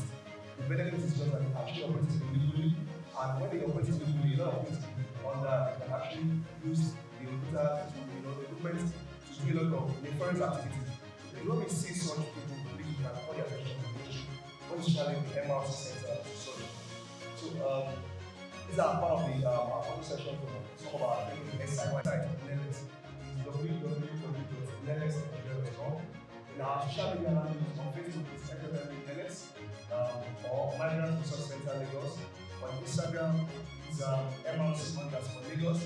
While on Twitter, on X, that's Lagos_MRC. Thank you very much. Thank you for listening. Everybody, all protocols duly observed. Welcome everybody here once again. Thank you for honoring our invitation, and we are so glad to have you here. On behalf of the head of the Migrant Resource Center, who is unavoidably absent, so I'm here to represent her action. So we don't have much to say, but I think she certainly did, right? So I think after the meeting, I'm not going to. So are you ready? Everyone celebrating, of course, the event for ourselves, our precious and elegant women, and say that on this year's edition of the National Women, which is a state act, it also marks the giant strides of women, as well as the ever committed engagements that women have made across the world, and of course in Nigeria, of course, to the support and engagement of women and gender components of a lot of work that we do. I felicitate with all celebrating this year's International Women's Day, and this occasion also extend heartfelt compliments from the International Women's Day. Thank you. You said, I'm the Lord. Who gets it? Who gets it? Yeah, I got a good question. Yes. You say, man, when he wasn't happy. If I remember that thing about when he happened, they said, God made Adam to sin. He looked around and saw a woman. He laughed. That very language, he laughed and became happy. So women, kudos, you are great. You make us happy. Actually, the word is around the environment. Because if you are a right thinking human being, the world cannot teach you. You see, are we starting from home? Taking care of the family, taking care of every environment, making the world suitable. We can't do the world is not suitable. So that's the question. When you ask it, I was imagining because so today is your day. The national meeting is celebration. We are happy. I have to tell you, I want you to celebrate it. I have it. If the women are contributing in individual and the society, toward the growth of the family, we must make more effort. Nowadays, I'm suspecting people are smiling. In some of the civic responsibilities of those people, you always say men and women are equal. Leave that idea. That idea men and women are equal. You should leave it. So that we cannot spoil something somewhere. Since we are making the world exist in a better way, that idea of what men can do, women can do better. I mean, if we want the world to be a more suitable place, let us be that right. Look what I mean, not proud. Even if you are pretending, the women are doing very well. Let us be very proud. As I said, I will see my right performance. I read the event, we saw other women like this. Really hard. When I debate, I bet you are very many. She tells you people, openly let them know that you are performing. The people are doing fine. And it is a family desire that people will grow to the level that the world, you say, how can you find the world? It's very difficult. But we believe that the women can do it. That's a very big task in our women. How do you find this world? The world is in a very big source about the war. The three days we are the and solve the problem. If you watch the battle of 1,200 BC, that was the headache of Christ. A woman caused battle that killed almost the entire country. So people can make unity in this planet. So I report in that group when we enjoy it in your home, in your environment, in the state, in the country at large. So we don't know where we can continue to raise the women because their hard work is highly commendable. So we still pray that God let the women exist and continue to do their good work on it. Thank you. Take accelerate action for all women and girls equally. For all women and girls, right, equality, empowerment. So that means the short. Then after that, please, all right, who do you decide to take it? I hope that's clear. For all women and girls, right, equality, empowerment.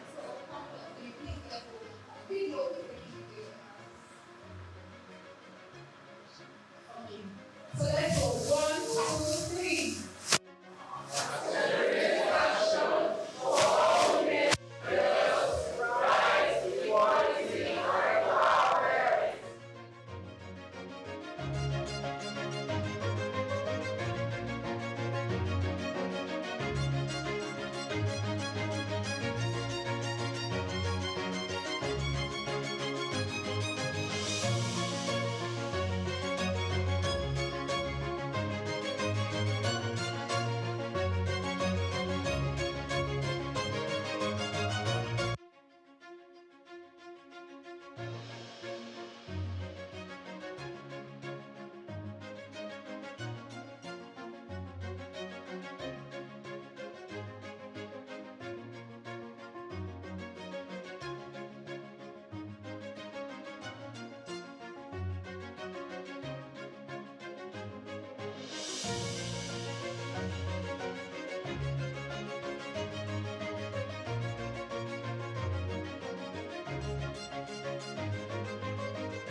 look at the acronym of woman.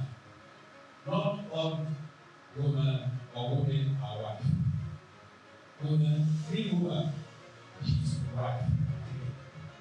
And not just being a wife, she's an organizer. A man is organizing the house and everything, but you organize it. Women are managers. It's not there, man will give it, I mean. So what they home is not ready. They are managers. And apart from that, look at them, the position, they are advisors. They are president. And then,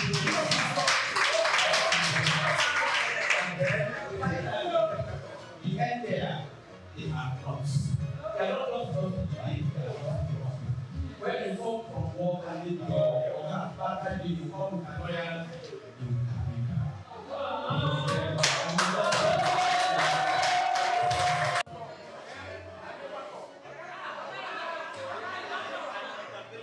Executive Director of Web of Heart Foundation. She's an English graduate with over 10 years experience in people's management, guidance, counseling, entrepreneurship, and skill development. She is highly invested in rehabilitation, reintegration, and resettlement of migrants and internally displaced persons in Nigeria through talent identification, entrepreneurship training, personal development, acquisition support, skill acquisition workshops, and other initiatives. She has worked in partnership with NCFRMI to run Migrant Reintegration Center since 2015. She is certified in trauma healing from Fast Stress Trauma Healing Institute, Germany. She is also certified in various aspects of migration management. She has received recognition for her dedication to humanitarian services, including 2 recent awards from the National Commission of Refugees, Migrants, and Internally Displaced Persons, and the Ministry of Humanitarian Affairs, Social Development, and Disaster Management. Madam Bote is an entrepreneur with business in fashion, security, hairdressing, vocational and entrepreneurship training center. She is currently a member of the Technical Working Group on Return, Rehabilitation, and Reintegration Committee. She is currently the Southwest Zonal Coordinator of SCONET, CSO Next Stage. A passion for empowering individuals and communities is evident in our workplace. With a standing ovation, let's welcome Madam Bote. There are many of us who are here today and don't really know what International Women's Day is all about. So I would go from the beginning of the program to talk about the International Women's Day. Like we've already been intimated that the theme for the year is accelerate action. The word accelerate means that don't go slowly, go fast. And very word fast, so you can get faster results. So we really need to achieve faster results in terms of getting the rights and the equality and empowerment of the women and of the girls. This year's theme is a global call to recognize tactics, tools, and methods that support women's progress in various aspects of life. 50% of our population in Nigeria are women, so it's important that 50% of Nigerian population are not neglected, that they are in a place where they are happy, where they're fulfilled, and where they are contributory to national growth and to personal growth. The brief history of the International Women's Day. The IWD dates back to March 19, 1911. If your eyes are very good, even with my glasses, my eyes are not so good. I'm not able to see the screen too well, but you run the slides so that I can use my iPad too. All right. So brief history of the International Women's Day. It dates back to March 19, 1911, when it was first celebrated in United States of America and European countries, following a proposition by a German activist, Clara Zetkin, in 1910. This was brought about by the labor movement in which numerous women who worked in the apparel industry marched through the streets of New York. The cause was their desire for voting rights. Women were not allowed to vote at the time, and there were conditions if they had to vote. And of course, they wanted better remuneration. Like we know, women are less paid. Even when a man is doing the same job with a woman, they pay the woman less. And we're saying no. Enough is enough, you know. If you do the same work as a man, you should be paid the same wages. To be heard, to be recognized, to be regarded as co-contributors to national and international growth. Then where are we now? We're in 2025. What's the journey so far? That's what a day like this allows us to do, to appraise the situation and address the gaps, what's left to be done for there to be a perfect situation where equality is achieved and gender discrimination is abolished. Promote conversations about social norms and laws regarding women's rights. Still, we're talking about 35% affirmation action in Nigeria, which is still not achieved, because if we look at many of the establishments, we have lesser women who are in leadership positions, and we're saying this is not should not be the situation, because in terms of merit, I think there are a lot of women who have pulled their weight. They have become more educated, they have gained more strength, they have become resilient and dutiful, and so should be allowed to lead in places where their competencies are not in question. Government, organizations, and members of civil society to support initiatives that empower women and to push for legal reforms. We're not just asking for reform for mouth. You know, mouth. They keep saying affirmative action. Now mouth is still there. We want it to be in real practice. You know, and then of course we know that this whole agitation, it was further buttressed by the Beijing Convention. I know some men don't like to hear anything about Beijing because it's what brought all this whole agitation, where women are now recognizing that they have rights and they have potentials that allows them to equal the men, and so they should be also similarly rewarded. The Beijing Declaration and Platform for Action is the world's most comprehensive visionary plan ever created to achieve equal rights for all women and girls. It was agreed by 189 governments in 1995, and 17,000 people at the 4th World Conference on Women. It centers on 12 areas of action referred to as critical areas of concern. I'll just run through them without explaining. Women and poverty, women and the economy, political participation, women in power and decision making, education and training of women, the girl child, very important, ending violence against women. We can see how many people around us have died as a result of violence against them, domestic violence. And then women and health, maternal deaths every day. We have quite a large number of women who are dying from maternal deaths. Infant mortality is quite high as well. And then we're looking at the mental state of many women who have extra load to carry nowadays. They are women, but they're wearing pants and wearing jackets and they're wearing agbada. But then, they are women. Women, institutional mechanism, human rights of women, women and the media, because how the media represents the women is very key in our fight, in our advocacy and in our campaign. If you don't report me well as somebody that should be regarded, then my case may not come to the front burner. So the media is quite important in this pursuit, and so media, you know, be careful what you report about women, help us in our pursuit to be able to achieve equality, to be able to achieve our rights being upheld and promoted, and to be able to get to a place where we're empowered to take action. There's the 12 critical areas of, you could go down a bit. Yeah, okay. So there's a nice table there, which if those of you share your emails, if they are generous enough, they can share some of these slides with you, because it's quite a lot, so I'm not going to run through all of them. So this year is a pivotal year for feminism. It's a time to fight for women and girls' rights, demand gender equality, laws, policies, and programs that enforce gender equality. We keep talking about it, but there must be programs and laws that would engineer it, entrench it, and allow it to be sustainable. And so we're insisting on balancing power structure so that everyone has an equitable chance in the world. And then when we refer to the SDG goal, we say leave no one behind.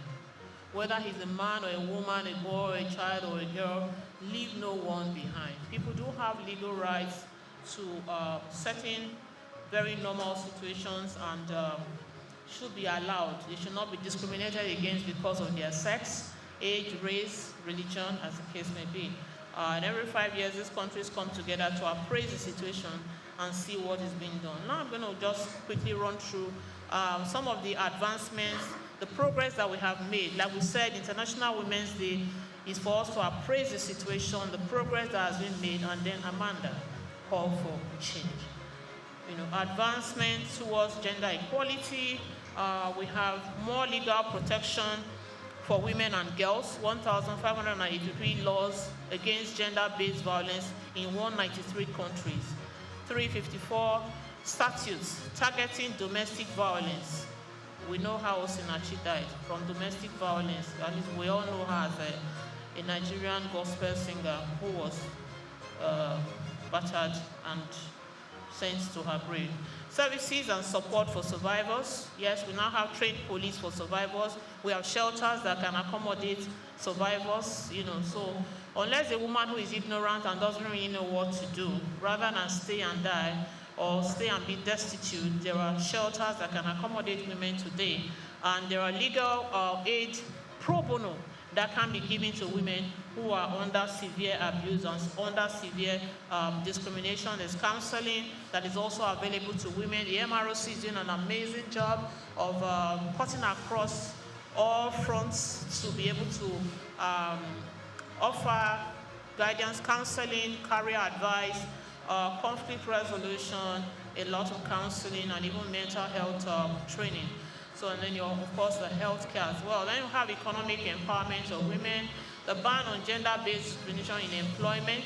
At least we now have some women who are able to be employed in places of note.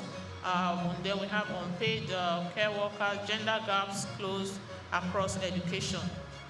There are more women now who are also vice chancellors, deputy vice chancellors of universities, principals of schools, and who are taking huge government positions. We have women also who are in the legislature, even though a very minimal number. More women live in conflict and crisis. We have 612 million women and girls who live within 50 kilometers of areas of armed conflict, like the Boko Haram, Chibok girls. Then we have too many women who are still poor. That is just a statement of fact as of today. Almost 10% of the world's women and girls remain stranded in extreme poverty. Speculations have it that we have 158.3 million women and girls who could be pushed into poverty by the year 2050. That's alarming, and it's quite troubling to know that rather than for us to progress, we're regressing. Because if by 2050 we still have over 158 million women who are in deep poverty, then something urgently needs to be done. Maternal mortality is also part of it, and that is because of the incompetence of some of our medical persons, allowing young people to go into maternal conditions that their bodies are not framed for and they are not mature enough to handle. And of course, the child marriage is one aspect which we stand against. I think a girl child should be matured enough before she's taken into any man's house and is violated. 103 countries have never had a woman head of state. And there are so many women who are competent.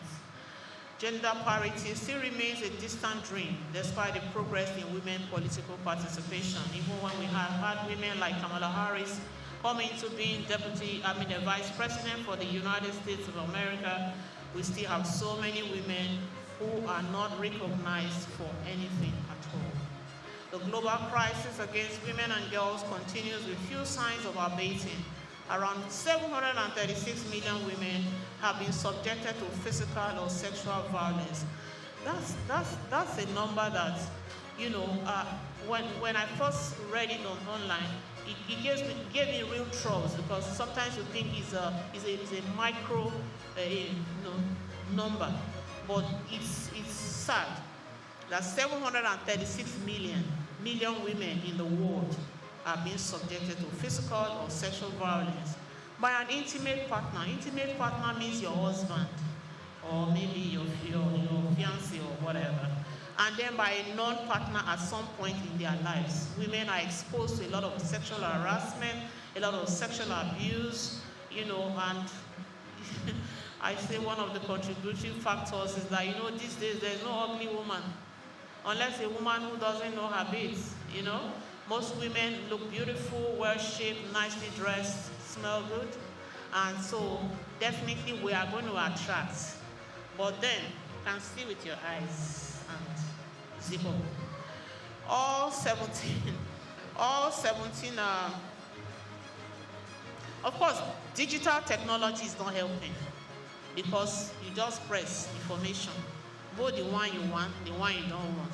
Some people don't want to abuse, but they can go into the internet and watch one porno movie, and then they're jacked up, and then of course the next thing that is in skirts is their victim. So digital technology is not also helping in gender-based violence and escalating it. Then of course all 17 SDG goals, which is the Sustainable Development Goals, of which the world is using to try and refine some of the world systems, also depends on achieving gender equality. So governments around the world are also agitating for gender equality. What we're saying is that when the tire meets the ground, what is gender equality to any society? What are we really doing with that, with those two words, gender equality? What are we doing with those words? Now we have rights. We have rights to live. Rights to live free from violence. Rights to live free from violence and discrimination, to enjoy the highest attainable standard of physical and mental health. Mental health is key. It's not everybody that is jumping on the street naked that is mad. There are many people who are well dressed, but there's a lot of insanity, there's a lot of depression, there's a lot of mental disorder that is going on. People are coming from backgrounds where their fathers abuse their mothers, where their mothers abuse their fathers. Because I don't want to say that it's only men that abuse women. I have seen women who abuse men. So gender-based violence is gender-based violence, and that means male and female. So mental health is key. I'm hoping that the country will be able to have mental health centers where people can actually go for assessment. Make I check this my head first. My head really correct. Why am I beating my child? Why am I beating my wife? Why am I stopping my wife from going out? She can't go to church. She can't go to market. She can't visit her family. She can't even do business. She can't go to school. And yet she's your wife and you love her.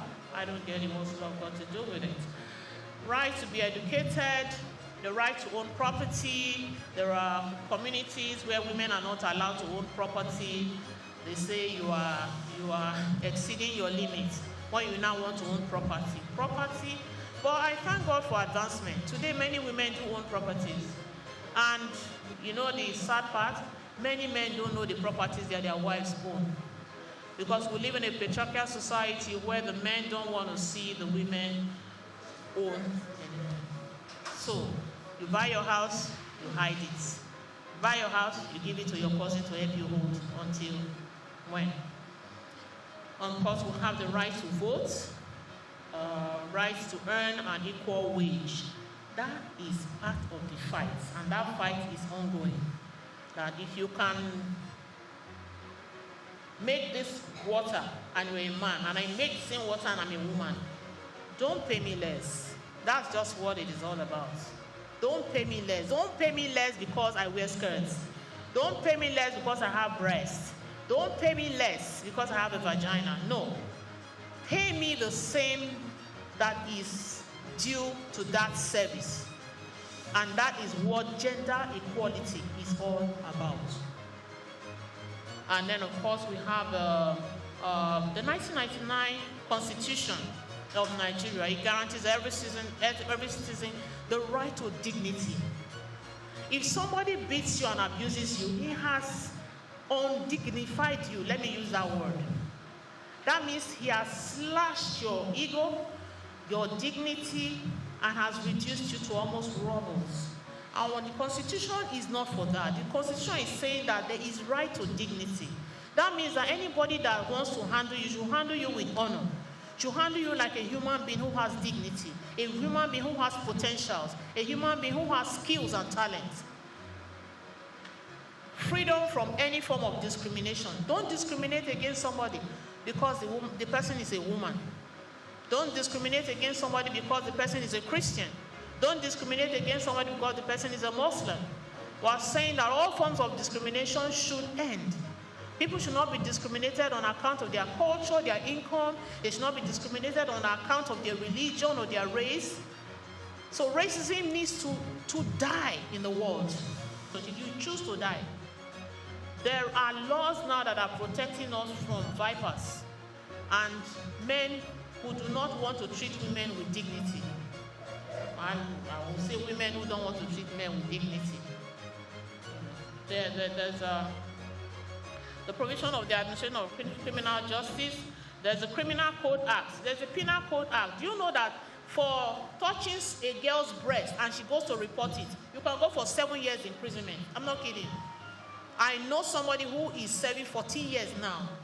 14 years. He owned a computer shop, and the young girls who used to go there to train with him, he takes them one by one into the toilet. He doesn't have sex with them because there is no time for that. The toilet is small. But he will do all manner of erotic stuff, and he will abuse them. And one day, one of the young girls thought, I need to report this uncle. And she went and told an NGO, sadly, that this uncle abuses us. And this is an NGO that's coming up. So she wanted to make a name for her NGO that, look, I'm fighting for women who are violated. And she took the matter up. And the matter was brought to me and said, Madam, use your influence to see if this guy can be bailed. I said, me, use my organization to free this man who 4 girls have come to admit that he abuses them. Not going to happen. And today, as I speak, that guy is in Kirikiri. Whether his case has finally been judged, I don't know. But he's in Kirikiri.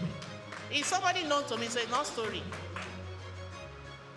And of course, we have the VAP Act. The VAP Act is very effective in Lagos State. And if Lagos government has not done anything, one hand for them. For this VAP Act, they are exercising it seriously. If you have anybody that is being abused, there are lines called free toll lines now that you can call. And then the Ministry of Women Affairs, if you don't know anything, go to Alausa, go to the Ministry of Women Affairs. I am an abused woman. That's all you need to say. You'll be put aside and you'll be attended to. The VAP Act is effective and is sending many abusers to jail where they belong. And Convention on the Elimination of All Forms of Discrimination, the CEDAW, is also quite effective.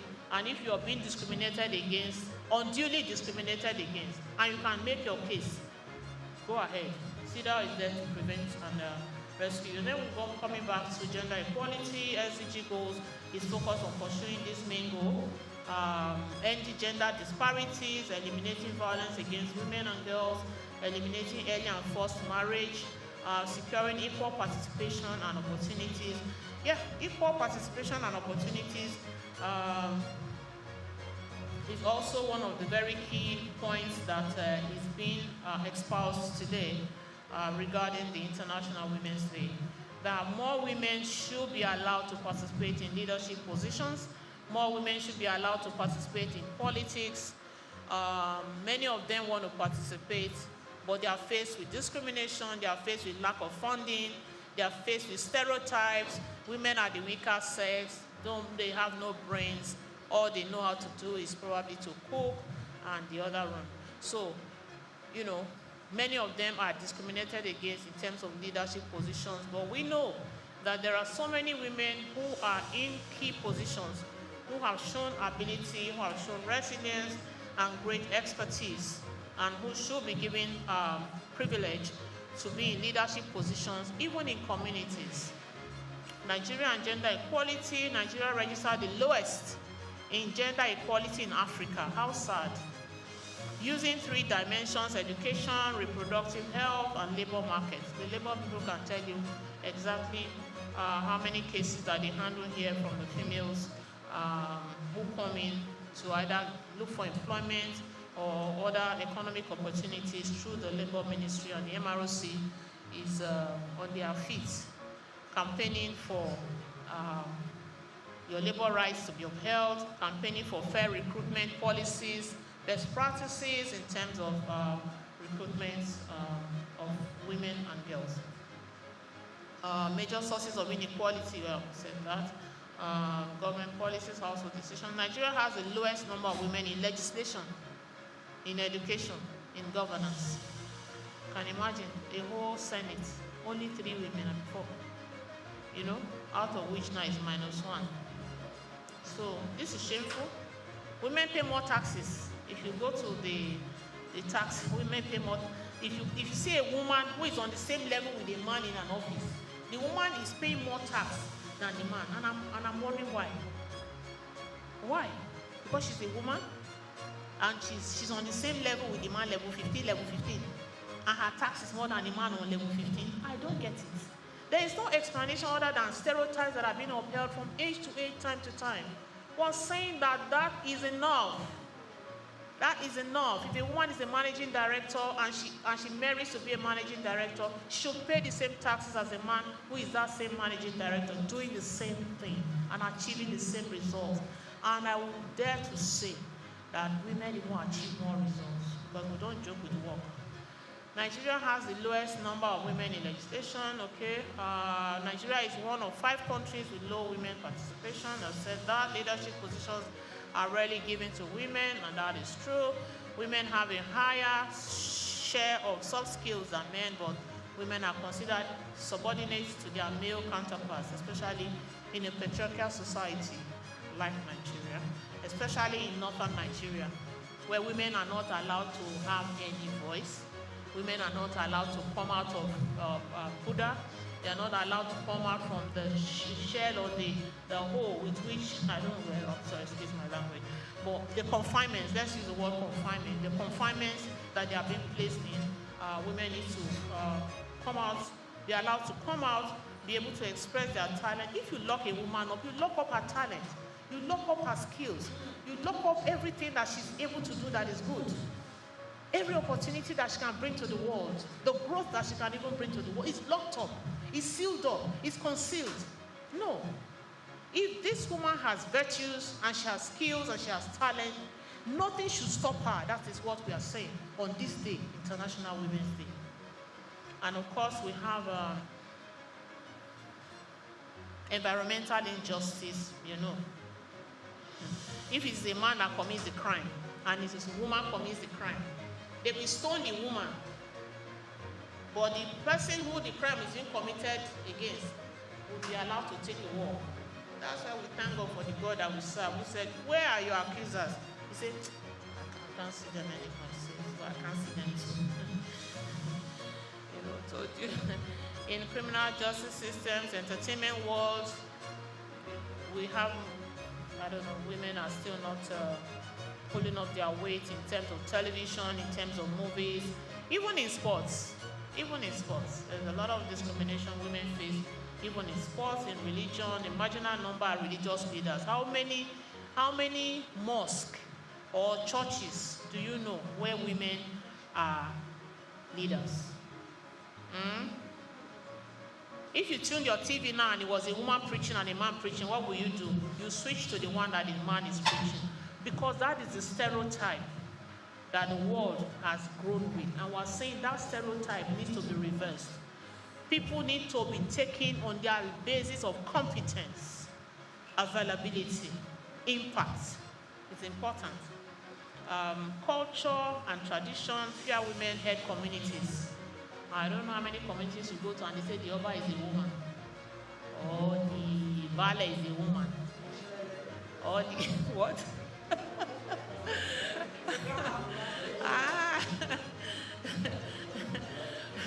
Whereas if they had left some women to be the ballet of some communities, you will need to see what that community will be by today. I'm not kidding. Women, we don't joke with whatever is given to us. That's why we are builders. That's why we are mothers. Please, any male chauvinist, don't hate me. I'm only trying to represent women in the world today.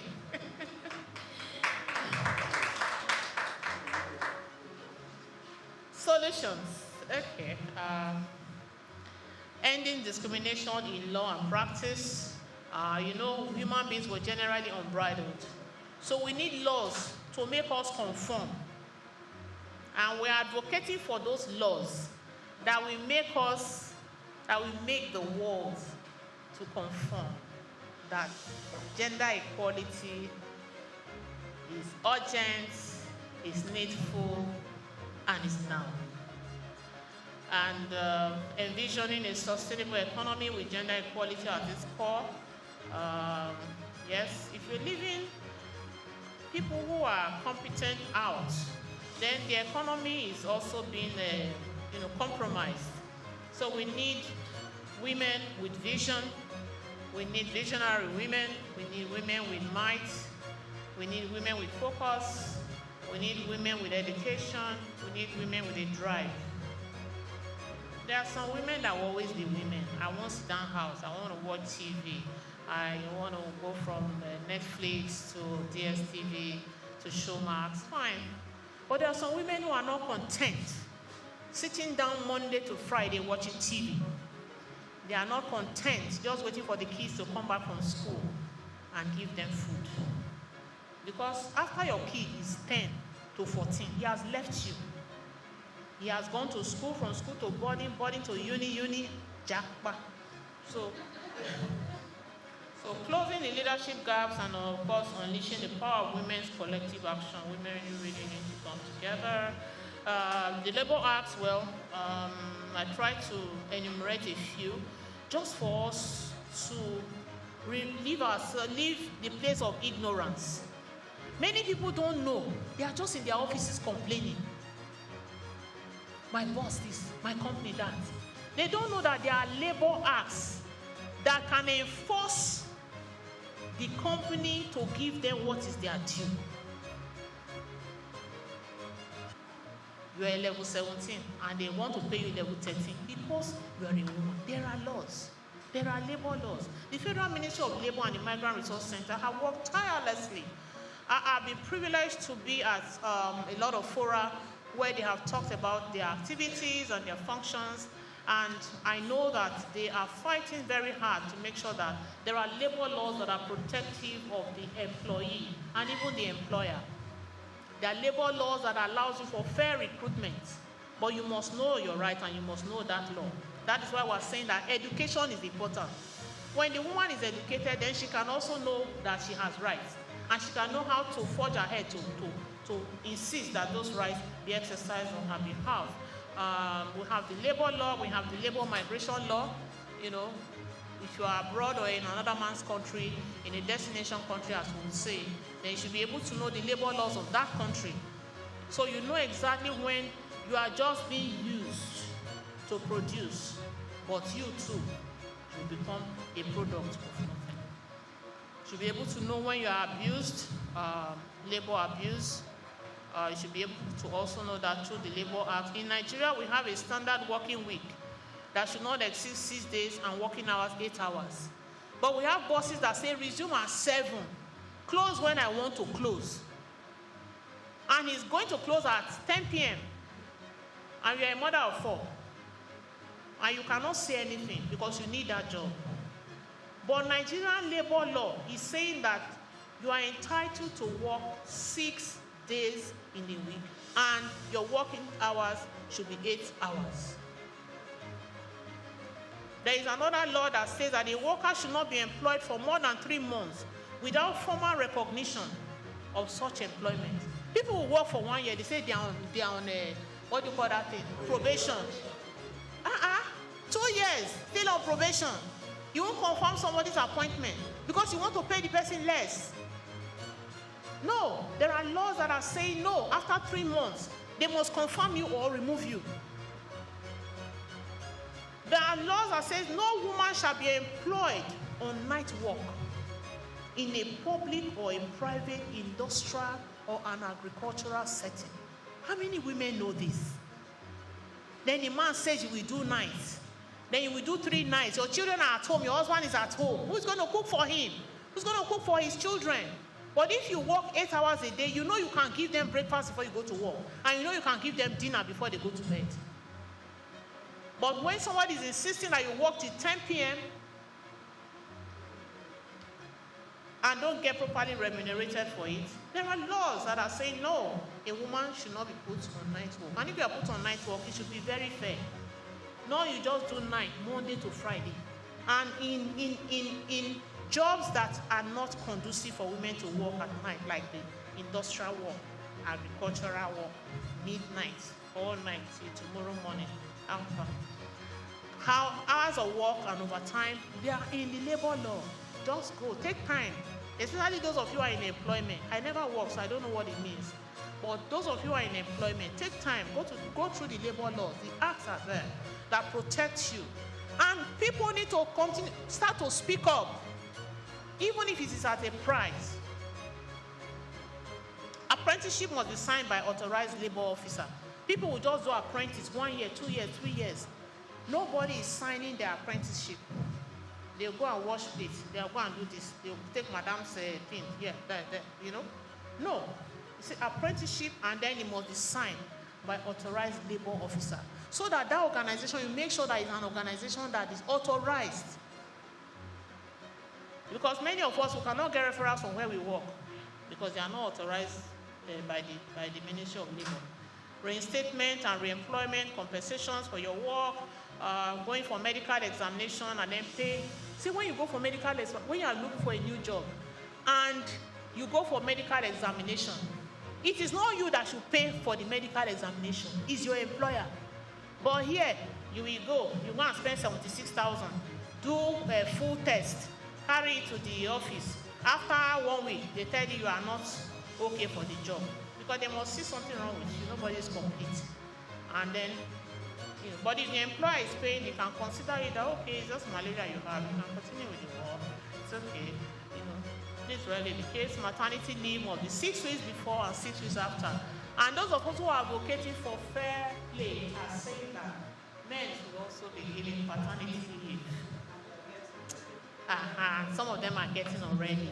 So if you're a man and you're on unemployment and you're not getting paternity leave, I'm telling you now, it's your right. Go and fight for it and get it. And there is payment that is also coming to it as a result of that. So you have 6 weeks before, you have 6 weeks after. And then we have robust regulations on employment, recruitment of workers, and the like. If you go to nelex.gov.ng, you will see a lot of these rights that you can exercise for your own good. And of course, we have employment. The labor force participation rate among females is 52%. We have males at 55%. In USA, we have 47% of women who are employed. In Nigeria, we have 49.6 women. Nigerian men earn 75% more on average than Nigerian women. Why? Gentlemen in the house, why?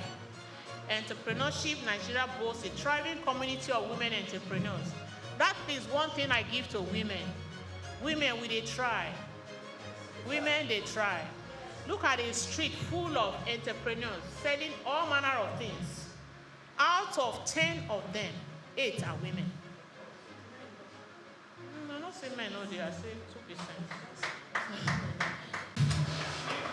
I remember visiting sometimes, a year ago, I think I'm telling you of it. Okay, please. Powers are not given, but you work for it.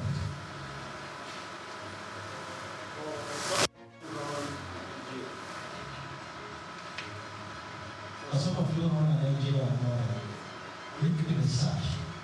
You will find that the number of women in the society are more than men. And the number of people who also vote, okay, when you check the record, okay, women are more. The men and the women, they are playing football, and the women that are playing football. Why? They will play for the men. You see, what's not I'm coming. You see, a lady came up one time in Nigeria to pray. She got one vote. She got one vote. Are you telling me she voted for herself? Where are the women? Where are the women? Now in 2027, women in Nigeria, at least you can find a handful of them who have money to sponsor political party. Go and register. Okay? And mandate all women in Nigeria to vote for a woman. You will see that you will win us. But like you said, okay, women are the same problem. Okay? You see a woman will come and say, you know they for my house. This is for everything. I mean, you understand what kinds of training will come up. And they will see reason why you all go for that woman. And we're forgetting that whether you are in a lower cadre, as long as you are in that upper cadre, it's very easy to make decisions. Okay, that's why the decision lies. Assuming you have a woman as a president, okay, and he appoints a police commissioner, a woman, IG, a woman, all strategic places, a woman. You can't take nonsense from them because they know that there are places where you can go and start the whole time. Look at what happened to Natasha. I hear you. You see, if I told you, it's only you and me that know that I told you. If the third party is not there. So the two of them knows what has transpired. But how many women spoke for her? Even before the decision was taken when she presented the panel, they have already sentenced her to 6 months suspension. You understand what I'm saying? For example, we can know that. But how many of us are speaking for her? How many women are speaking for her? The thing you hear is that she's too beautiful. She didn't follow men. She didn't do like this. Nobody can speak for her. So I challenge all of you today.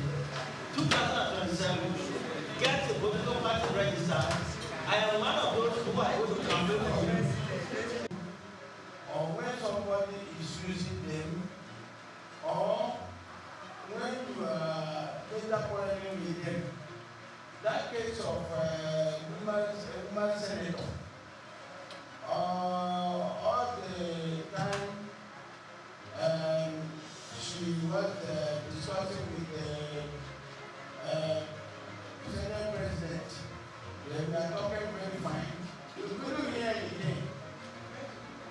And maybe, what am I trying to say? That time I backed you. You can report to government and you need to punish you. That also, not waiting until when you are seeking favor from me, you cannot get it. You now come back. That man abused me. That man abused me. The women, they should correct this impression. That is the problem living up and down now. If you want to take action in a particular thing, somebody take that action. Not when you are laughing. Somebody may use you. A political friend may use you. Let us for you. I never went that man talking to somewhere. I never went that man. I said, report it. It cannot work. When something happens to report it immediately and not take action. That's the area I'm saying, madam. Which I said, the Senate President is an any human. And so we have propensity to fall at any time. Just like I say, I'm someone and I'm loving on him, and I say one nice word, I am touching, But, take me for a man. So, and then, like I was saying, that something makes something. Maybe she thought she could push it on and happen. But if you do like you, that's what happened there. So, when the man, he did her bad inside the house, they treated her, move her seats, they just anyhow. So she told the man anyhow. That's what happened. Whether it is true or not, it's still left for us to understand. So since she said she had evidence, my thing is that I don't know at what point she's going to prove the world wrong and prove herself right and bring forth that evidence. I pray that the forum for her to actually produce evidence will come, because the Senate President is like any man, like my father, like my daughter, like my sons. They are allowed to like, they are allowed to touch. It is when you touch the wrong one that will happen. You know, so I also think that for a woman who is in a husband's house, who can come out boldly to say, this happened to me. You know, many people will keep quiet and let people, and harassment will continue. We must speak out at all costs. No matter the price of paying, yes, you go for 6 months and go and enjoy and say, like, I'm going to the Bahamas. Go and make sure I enjoy my life well, you know. But then she must make sure she pursues the state of things. So that she can indicate to them like, oh, fighting for blessings of her. When it happens like this, it's stigmatization.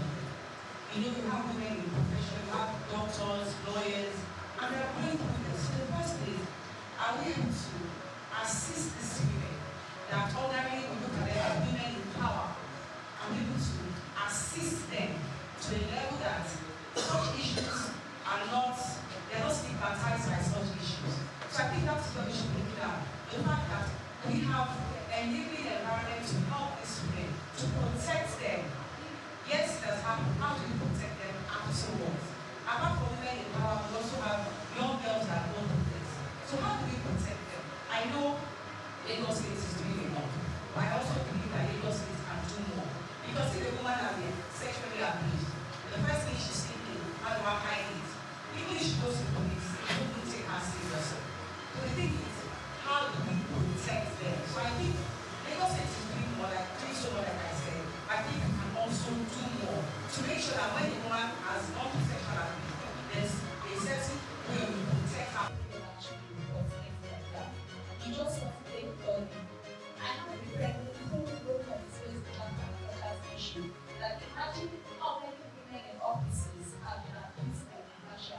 We can't count because they will talk about, and the reason why they will talk about what Natasha is experiencing right now. And not so many women and girls are actually experiencing wherever they stay. We have people in families where women are abused by their parents or abused by people who are supposed to be caregivers or supposed to care for them, right?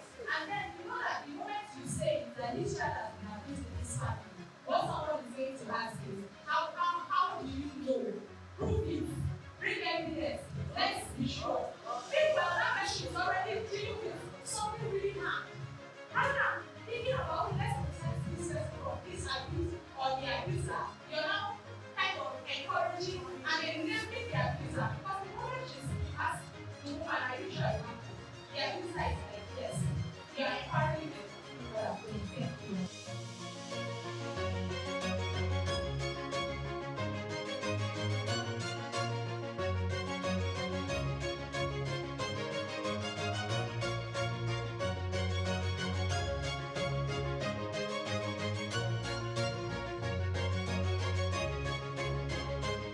Particularly human trafficking. I think that I would say that one of the reasons why it's important to protect the girl child is to prevent issues like what I went through. It's easy to take your eyes away from issues like this, and then you have what my boss would say, you try to fix it after it has happened. When you protect girls, when you create platforms that actually protect and educate girls, you reduce their vulnerabilities and the tendency for them to go through what someone like me experienced, right? And that is what a day like this is for. To make sure that it doesn't happen, to make sure that you're actually encouraging people to stand for what is right and to ensure that people are not victimized or young girls are not victimized, and that they are given a platform to grow and become better. So I am basically saying that this prevention is better than actually focusing on trying to fix it after it has happened. Thank you. I just wanted to add that when we talk about the girl child, we are saying the word child is not important, but the girl child is the essence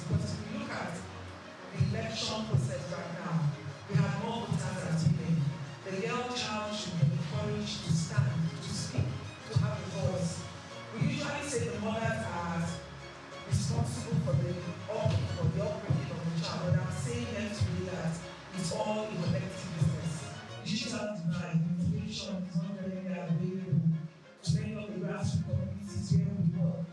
We run an organization called March on the Initiative. We are pushing about the girl child and women. When we talk about digital divide, we're talking about technology, not available. So we see in many communities in the grassroots, the girl child fine has improved that progressive era of the girl child should stay at home. But we are saying education is many grassroots communities prefer to put the one child in school, and they say, okay, let the girl child stay at home. So when we are talking to women, sad to say that in area like our just in Lekki here, we see more of the boys in school than the girls, very close to us here. And the government is doing a lot. Lagos State is trying. We have a lot of agencies that are working. Ministry of Women Affairs, they are doing their bit. But when we talk about technology, we still have a lot of things to make available to the girl child.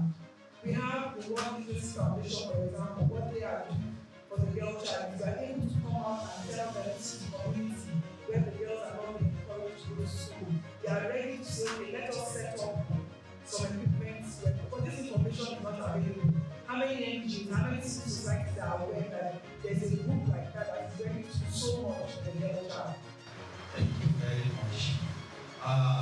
The custom, the norms, and the culture of our society, like in Africa, or down to Nigeria, or out of this country, outrightly does not favor the girl child. Just as the last thing I just mentioned, there are some things we believe in this country that is right, which is absolutely wrong. One, that priority be given to a male child over a girl child, without giving them equal opportunity, because either due to poverty or as a result of religious belief. And outrightly, you just conclude that the boy will do better, let the girl stay behind. And then we promote the boy child over the girl child, give them education, take care of them, and we don't believe that girl will end up in man's house. That belief that girl cannot do better, that girl is limited, that girl has inefficiency, is very bad. And the religious belief as well, and cultural belief, I'm sad to say that some people believe that, look, a child girl is just for making money due to poverty. Let's analyze. When a man is so poor or is poor and he has 3 or 4 children, and maybe out of them 2 are boys, 2 are girls, he's looking up with a girl that very soon, at the age of 13, 3 or 14, this one will make me money. Let's say the culture whereby when you are coming for that girl, they are making 2 or 5 hours. He's looking at himself going to be a potential wealth man. So you'll be encouraged to what? To give the girl child out for marriage. And as a result of that, they price back a lot of essential things, which you have had in life, opportunity to study, opportunity to get a lot of things, and end up descending poverty.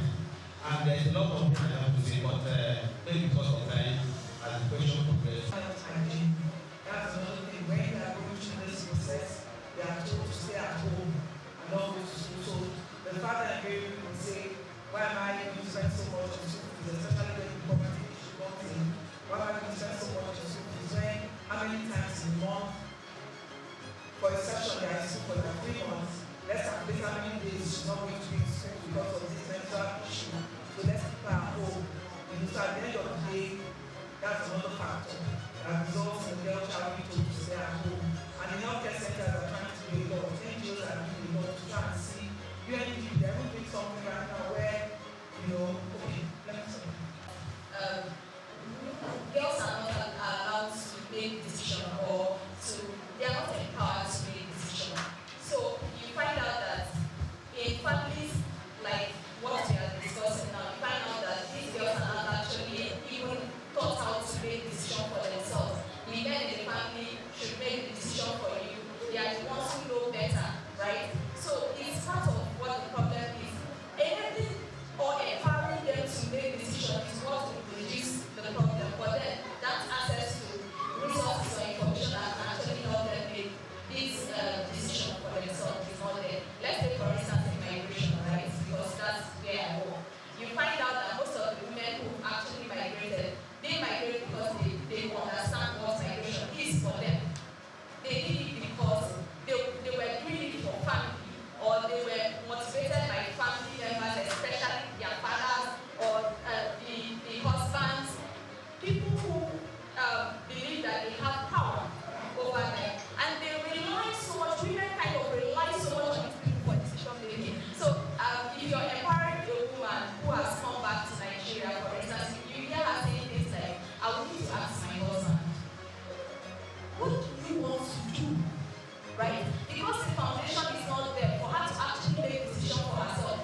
Okay, so my first point will be education and sensitization. I believe the major cause of some of these problems is a lack of knowledge. You know, when there's a popular saying that knowledge is power, what you don't know, you don't know. I believe if we can create a safe system for our women, for our girls to speak up when they are going through a lot, when they are passing through things. I know we've not spoken about domestic violence here, we've not spoken about abuse, we've not spoken about emotional abuse, not even physical abuse. A lot of girl child out there go through these things, but they cannot speak up. If you remember maybe while growing up, we have heard of cases, scenarios of girls, children being maltreated in schools, but they don't have who to report to because they are probably scared of their parents, or probably because their parents have not sensitized them enough to know that they can always come to them to speak up. Even in our workplace, even in religious organizations, wherever we find ourselves, I think there should be a sensitization and awareness for every girl child to learn how to speak up and not die in silence. So that when you speak up, a problem shared is absorbed. So when you share your problem, you are able to speak up. The next person can hold your hand and fight for you. She mentioned a point the other time that we are in a system whereby you are being shut down. We run a patriarchal system in Nigeria, we are all aware of that. There was a popular thing that was going on when one of our political leaders said that the wife only belongs, will remain the housewife and the other, I don't know if you can remember the incident. And you know, there was also an advert that was trending one time when a man gave birth and wanted to break the news to the mom and was like, Mama, it's a boy. If you realize that at some point that advert was taken down for obvious reasons. So that is what we are talking about. A system that allows a girl child to speak for themselves. And so to bring me back to my first point that says awareness, sensitization. Speak to these young girls. If many of us can remember back then in school, we have listened to some speakers that were invited to our schools that motivated us in one way or the other to do better. We have some people that saw probably a young core member that came to school and you just determined in your mind that I want to be like this core member. So I believe there should be sensitization programs for a girl child. Is not informed. Does not. The next question I would ask is, how many of us actually know our rights? Do you know your rights as a woman? If you know your rights as a woman, then you can stand. Then you can tell your girl child, this is what you are entitled to. So organizations or NGOs like us go around schools. Like right now we have a program to go to all the schools in Lagos State. And Lagos State we have 60 streets. The work is enormous, so everybody has to come on board. When we talk about IWD, there is a call for action. Let's accelerate progress. If I remember, the first female vice chancellor, Professor Elizabeth, she was a woman, and what did she do? Mathematics. What brought her out of that worry section? She grew up from Delta State. From how many children were there, how many girls were there? But it was education that brought her, that made her get the scholarship that she got, and that scholarship took her to where? To the UK. And she stood her ground, and she came back as what? As one of the renowned mathematicians we have in Lagos State. So education is a pivotal role. Nobody can underplay it. So I feel I'm limited because the options are not really available to me. And I thought that what you don't know is what you always think is very good. We've gone to all these schools. Fine, you don't have what you call it, a sports center in many of the public schools you have here. Where they play basketball, you have to take them to the stadium. But that should not be a limitation for you. Right now you are being sent to school. She was complaining that amongst those she was brought from the village, and the one that they would wake up early in the morning to do the chores, to do the list. And the director there that was with us for the program got up and told her, this story you are giving is not a limitation for you in any way. So NGOs have a lot of work to do because we're able to encourage that girl, that education, the fact that they've even sent you to school, be grateful for that. You can take yourself out of this place where you have found yourself. Because I must tell you, once you go to school, you are educated to have a voice anywhere. And that voice gives you the ability to. There was a program we had in one of the schools, and one of the children actually got up to say, why are people saying people are not going to school? Because why? The environment where that child has been brought up encourages going to school and has never heard of a situation where a a girl child is not being allowed to go to school, or it doesn't even understand what are you talking about, call to action. Everybody in my family is a doctor, is a lawyer, is a this, is a that. So I'm just saying, the environment you find yourself, make use of that environment and create impact. So we're able to tell the girl, the fact that you're not in a private school is not, and I have been to a number of schools, and I just couldn't tell the girl that this school you are in is even better than many of the private schools I've been in. Because the girls were so bold, they were so confident, they had voices they could speak, and I was happy we were there because we were able to tell them, just know your rights. Know what the UN has something they call Declaration of Human Rights. It's a small book. How many people have the time to actually read it and know their rights? And I always tell women, if you know the SDG goals, for example, right to life, right to water, I talk about water, I talk about climate, those are invariably our rights. They are calling for action on those SDG goals. They are saying we should have a voice with regards to these issues. So I'm encouraging mothers, wives, everybody here, take something back. No matter what, no matter the situation you find yourself, let the girl child have a voice. We are talking about rights, we are talking about equality. Many of the girls will tell me, we are not equal to Oga's children. I said, please, why are you looking at Oga's children? That go on holiday every summer to London. I can tell you, the categorical example I always give them is Professor Lele Williams. Google our blessed memory now. She wasn't from an elite home, but at the end of the day, there's nobody that has not heard about Professor Grace Lele Williams. I think that the reason why we are still having young people who you feel like I educated. For instance, I have finished my BSc before I got graduate. It's not the right. And the thing is, the right kind of information that is related to those class of people. So the reason why women that have information are saying Natasha people should actually help investigate what has happened is because they understand it, right?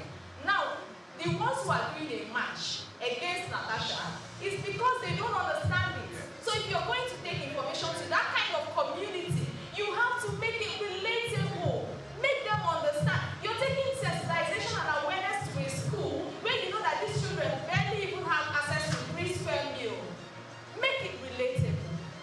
Teach them what they actually need to know about their rights.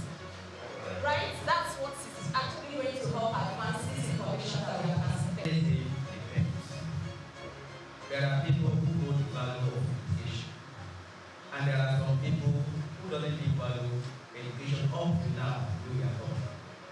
Now, you must understand that education is unique and access to unlock the great potential. You mentioned about television, the rest of them. We are talking about them today because they are educated. Now, there are people who don't believe there are families. Practically now, speaking from practical aspect, they will not care when their children get to school, whether they miss classes or not. Some might do some chores at home, and they don't find it necessary that the child should get to school by 8 or by 8 or before 8 to at least to attend the first class, so that the child get to the school demoralized.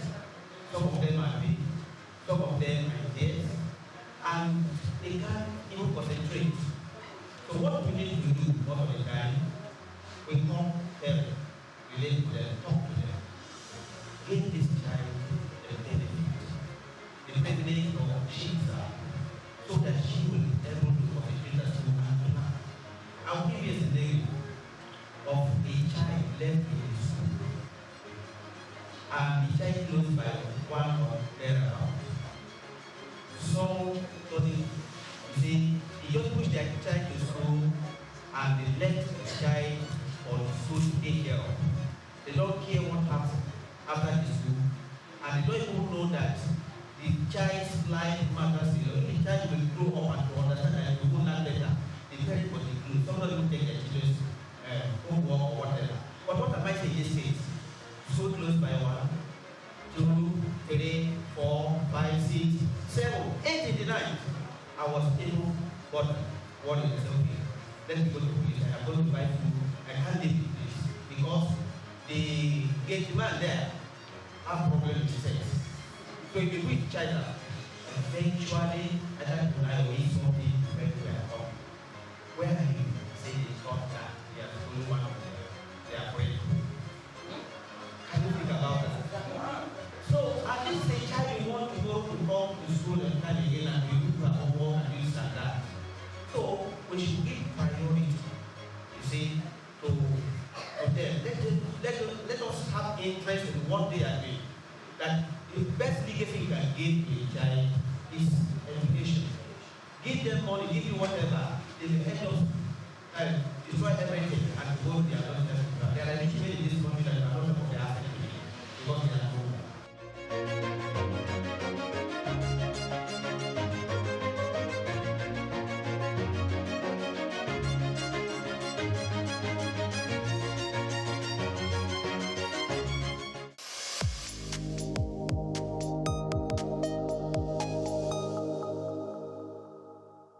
Known as the father of African literature, Chinua Achebe was born on the 16th of November 1930 in Ogidi, now Anambra State, eastern Nigeria. He was born to Isaiah Okafor Achebe, a teacher and an evangelist, and Janet Anenichi Ilegunam, a vegetable farmer. Achebe has reshaped the global understanding of African identity through the power of storytelling. Raised during the twilight of colonial rule, Achebe's education was steeped in both Igbo tradition and the Western values of post-colonial Christianity.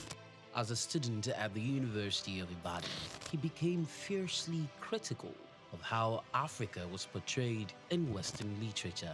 Achebe believed that Western literature often painted Africa as a dark and primitive continent, but he sought to tell the African people's lens. In 1958, Achebe's groundbreaking novel Things Fall Apart shattered colonial narratives through the tragic story of Okonkwo, an Igbo warrior. Achebe illuminated the complexities of African culture and the devastating effects of European colonization. Things Fall Apart became more than just a novel. It became a symbol of African resistance against the oppressive narratives of colonialism. Achebe was not just a writer. He was a passionate advocate for African self-determination, and his political activism made him a critical voice in the post-colonial era. Even after a life marked by personal and political struggles, including a car accident that left him partially paralyzed, Achebe continued to inspire. He taught at Bard College and later Brown University, where his influence reached new generations of writers and thinkers. He was married to Christiana Chinwe Okoli, and they had 4 children. Sadly, he died in March 2013 at the age of 82. Chinua Achebe's legacy endures in his novels, his essays, and in the countless voices of African writers who follow in his footsteps. He gave us a voice, a story, and a vision of Africa that is ours to share.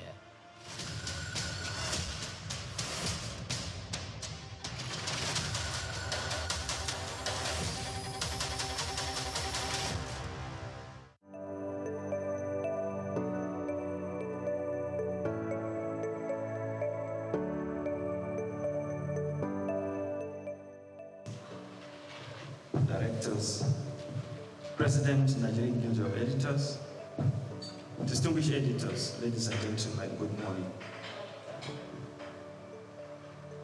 Mr. Chairman, as part of your engagement to engage with various stakeholders, you have met with various groups, and another critical group that you are meeting today are members of the Nigerian Guild of Editors. Of course, you had a meeting with NUG, where they selected journalists from states of the Federation, where you share your vision and also seek for their support, is the same thing we are here to do. Editors, before you is the chairman of the ICPC. Before becoming the chairman of ICPC, he was the Commissioner of Justice in Jigawa State. And he has a vision that he intends to unveil, or he wants you to help him so that he achieve this vision. Dr. Musa Ali San is currently pursuing a vigorous restructuring of the ICPC that requires your support, your understanding. And that is why I came to Lagos purposely to meet with you and to seek for that support. Distinguished editors, I present you as one of you. I present you the chairman of ICPC and Dr. Musa Ali San. Mr. Chairman, you are welcome, sir. The management staff of ICPC, distinguished ladies and gentlemen, I'm really happy and delighted to be in the midst of these distinguished Nigerians. And I have to say that we at ICPC, we really cherishes and greatly values the partnership with you all, because we know that you are really great and valuable because of the role which our Grand Norm has given to the media. And there is no doubt that your dedication to exposing corruption and enhancing our efforts has been crucial in fostering a more transparent society. And our decision to come here today is part of our determination to strengthen our partnership. That's why this breakfast meeting is not merely an event, but a reaffirmation of our shared mission to combat corruption and uphold integrity in Nigeria.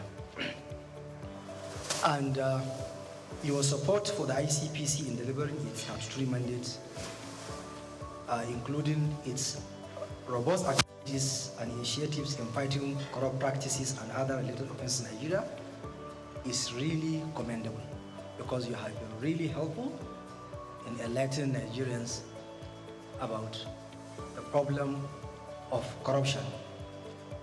And I'm personally filled with gratitude that the media has continued to positively boost the ICPC's anti-corruption public communication efforts.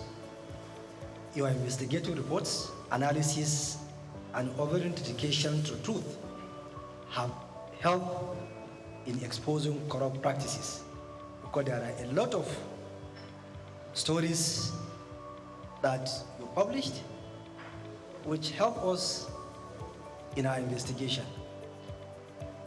And most of these stories, they have led us to discovering some massive challenges that is facing, or that are facing our public sector. And if I may recall, there is one whereby it has to do with our youth. A contract supposed to be executed for the benefit of our youth, but the humongous amount of money was diverted. And it was as a result of one of you we discovered the challenge. So I thank you for the contribution. As we salute your commitment to the crusade against corruption, ICPC under my leadership is really serious to ensure the sustenance and heightening of our collaboration with you. And the media is not merely an observer, you are a frontline partner in the fight. And over the years, ICP has adopted a strategic communication approach in line with Section 36 of the 1999 Constitution as amended and Section 27, Sub 4 of the ICPC Act. And these laws ensure the protection of suspects' rights while remaining strict, diligent, and stand in our actions. And ICPC will remain resolute in propagating the rule of law and protecting human dignity. And also, ICPC under my leadership prioritizes the protection of whistleblowers and the integrity of investigations. And transparency is a cornerstone of our work, and we will continue to provide verified information through official channels, which include press releases, newsletters, and our digital platforms. May I quickly review some of our engagement last year? Last year, because I was the Attorney General, and I rallied my former colleagues, we had a meeting in Abuja, whereby we look at the challenge of corruption at subnational. We reviewed the problems and also agree that we need to work together. As a former Attorney General, I know that they are critical because they are the chief law officers of the states. That is why I engaged them, and after the meeting we had in Abuja, we started the zonal engagement. We had one in Kano for the Northwest, where we discussed challenges around corruption within the zone. And also this year we are going to the other geopolitical zones to have similar deliberations. And also in September this year we are going to sit down and review what we have done to see how can we partner. Because I feel the attorneys general are critical. And as chief law officers, they need to work together with us, because by Section 15 of the Constitution, all of us are supposed to put heart on deck in order to fight corruption and also to see how can we tackle abuse of office. And also, I had engagement with Nigerian Institute of the NIPR, the Nigerian Union of Journalists, ICANN, Nigerian Bar Association, and various stakeholders on how can we partner in the fight against corruption. Because no single entity can fight corruption. We need to work together. So that is why I reached out to various stakeholders to ensure that we are on the same page. And last year, we were able to reach out fiscally 1,458,000 individuals through our 579 sensitization exercise conducted under our community engagement programs. And we issued about 188 press releases. And also the Commission experienced increased followership in our social media platforms. And also we introduced what we call ethics pods, a podcast, whereby we are sensitizing Nigerians around the issue of corruption. And also, there is no way we can succeed without having planning. Our strategic action plan 2024 to 2028 was unveiled last year, whereby we gathered stakeholders and discussed it, because that will be our focus on how we can work. And our strategic action plan is in line with the National Anti-Corruption Strategy, which has 5 pillars: corruption prevention, issue of enforcement and punishment, ethical orientation, and also enlisting public support of Nigerians, so that, and also recovery of proceeds of crime and management, And this is the area whereby we have upscaled our activities to see that we trace, recover, and manage the process of crime, and also to remit it back to the Consolidated Revenue Fund, so that we won't allow those allegedly took away what did not belong to them to go away with it. Because if you allow them, once they accumulate the process of crime, no doubt they will use it and also to fight back. And also they will deprive Nigerians with what they are supposed to have in the issue of infrastructure. So that's why we focus seriously in that area of recovery of process of crime. And also ICPC, as you know, that it has laudable programs. And one of the key issues which I focus is that I ensure that I consolidate all what the previous chairman of ICPC have done, from late Justice Mustafa Akambi to Professor Wasoni. I ensure that all their programs are intact, and I'm building up, so that I want to ensure that we maintain that organizational culture of ICPC, and also for me to enhance what they did, most especially to focus on digital transformation, because this is an area whereby we need to use technology in the fight against corruption, most especially in the area of analytics, artificial intelligence, that we'll be able to analyze huge data. And I'm sure you are aware of the constituency and executive project tracking, which ICPC is well known about it. And I know last year we were able to track over 1,500 projects, which has value of over 600 billion naira. And so that at least Nigerians can get good quality projects that is in the budget.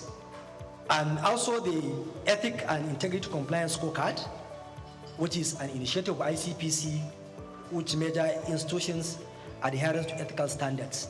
We released the results, and I have seen the impact, because most of head of agencies that have not done well, they reach out. Chairman, why? What are our challenges? Can you help us to see that we overcome these problems? Which is really good, because I have never thought that it will have that impact. And why? Because of you here. You have gave it wide publicity. So because of that, most of the head of agencies now, they reach out. Please, how can we do well next year? So I thank you for the assistance. And also our sexual harassment prevention program, which is tackling corruption linked to abuse of power. Last year, I know that we had engagement with the one civil society, where the ministers of the Minister of Education, then Professor Tahir Mamman, and the State Minister Yusuf Tonko Sununu, they were there. The former Minister of Women Affairs was there, and also over 20 commissioners of education across the country, they attended, because we discussed the challenge around the problem of sexual harassment, most especially in our tertiary institutions, because our students are victims of this challenge. So that's why ICPC has been doing its greats in that area, so that we ensure that we help our students, we protect them from sexual harassment. And I'm sure that you are aware that currently there is one of the senior academics that is facing trial at Abuja Federal High Court on this issue of sexual harassment. So, and we are determined to ensure that where there is credible evidence, any sexual harassment complaint tabled before us, we will make our efforts to ensure that we investigate it and also take the matter to court where there is evidence. Then there is our Anti-Corruption and Transparency Unit, Act 2, that they have been doing well in the various MDAs in order to help in ensuring that there is transparency and accountability in MDAs in this country. Then, when I came in, I tried to bring up my policy, which I call it Care for Impact, to ensure that ICPs as an agency, I consolidate the good culture of that agency. And also an agency which is unaccountable, responsible, and efficient in approaching all issues that are tabled before us. So that one too is something that I unveiled last year, and we have been using it. Now, recently, we are aware of the decision of the Supreme Court about the local government autonomy. So we have looked at the decision, and also we have been having various engagements with civil society to see how can we give our quota, how can we control our quota in ensuring that the local government autonomy operates the way it's supposed to. And also, how can we follow what are happening in the local government councils. And we are trying to bring up what we call corruption prevention program for local governments, whereby we will monitor activities at all the 774 local government areas in this country. One problem we notice is that in this era of technology, there are only 7 local government areas in this country that have functional websites. So we feel that is not right. So we will now try to see how can we use technology to force the local government council to make information available to Nigerians so that Nigerians can follow what they are doing. You, also the editors and other media stakeholders, can be able to follow what are they doing so that we will monitor if there are issues, questions can be asked. We too, we can follow because we don't have the enough manpower to go over all the 774 local government areas. But we feel technology can help us. And we know that practically, I don't think there are procurement processes in our local government councils. This is an area where we need to look at. And also, we will ensure that there are mechanisms around control of corruption, around the issue of finances of local government councils. So we will team up with the media, with the civil society to ensure that information are available. Nigerians know what is happening so that at least it will reduce the challenge of corruption at local government level. Last 2 weeks, we are in Gombe, myself and Ola, the chairman of the EFCC. And we discussed around the challenges at local government level.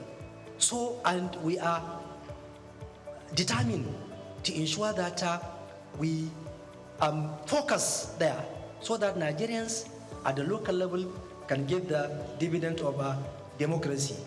And even recently, we have been facing challenges around the issue of this local government autonomy because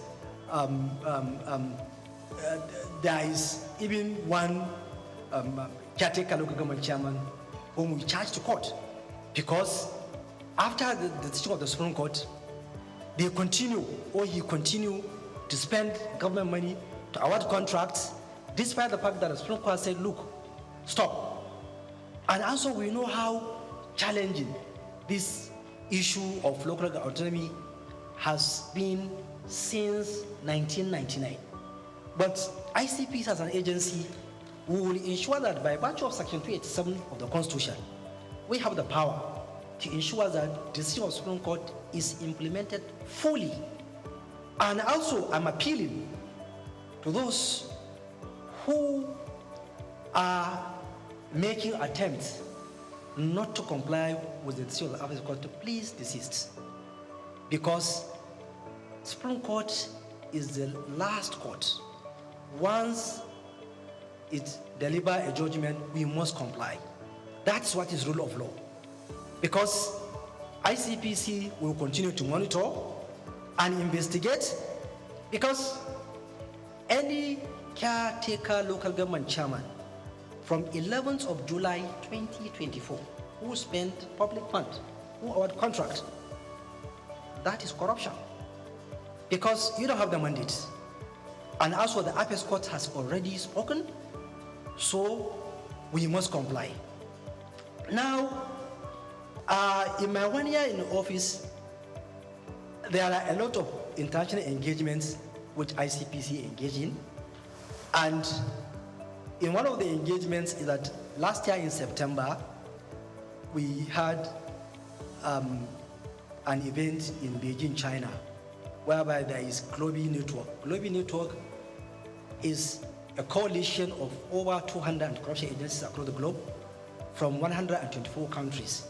And I had the privilege of leading ICPC delegation and Nigeria, whereby Nigeria participated in an election of steering committee member, and Nigeria was elected as one of the top steering committee member of that Global Network.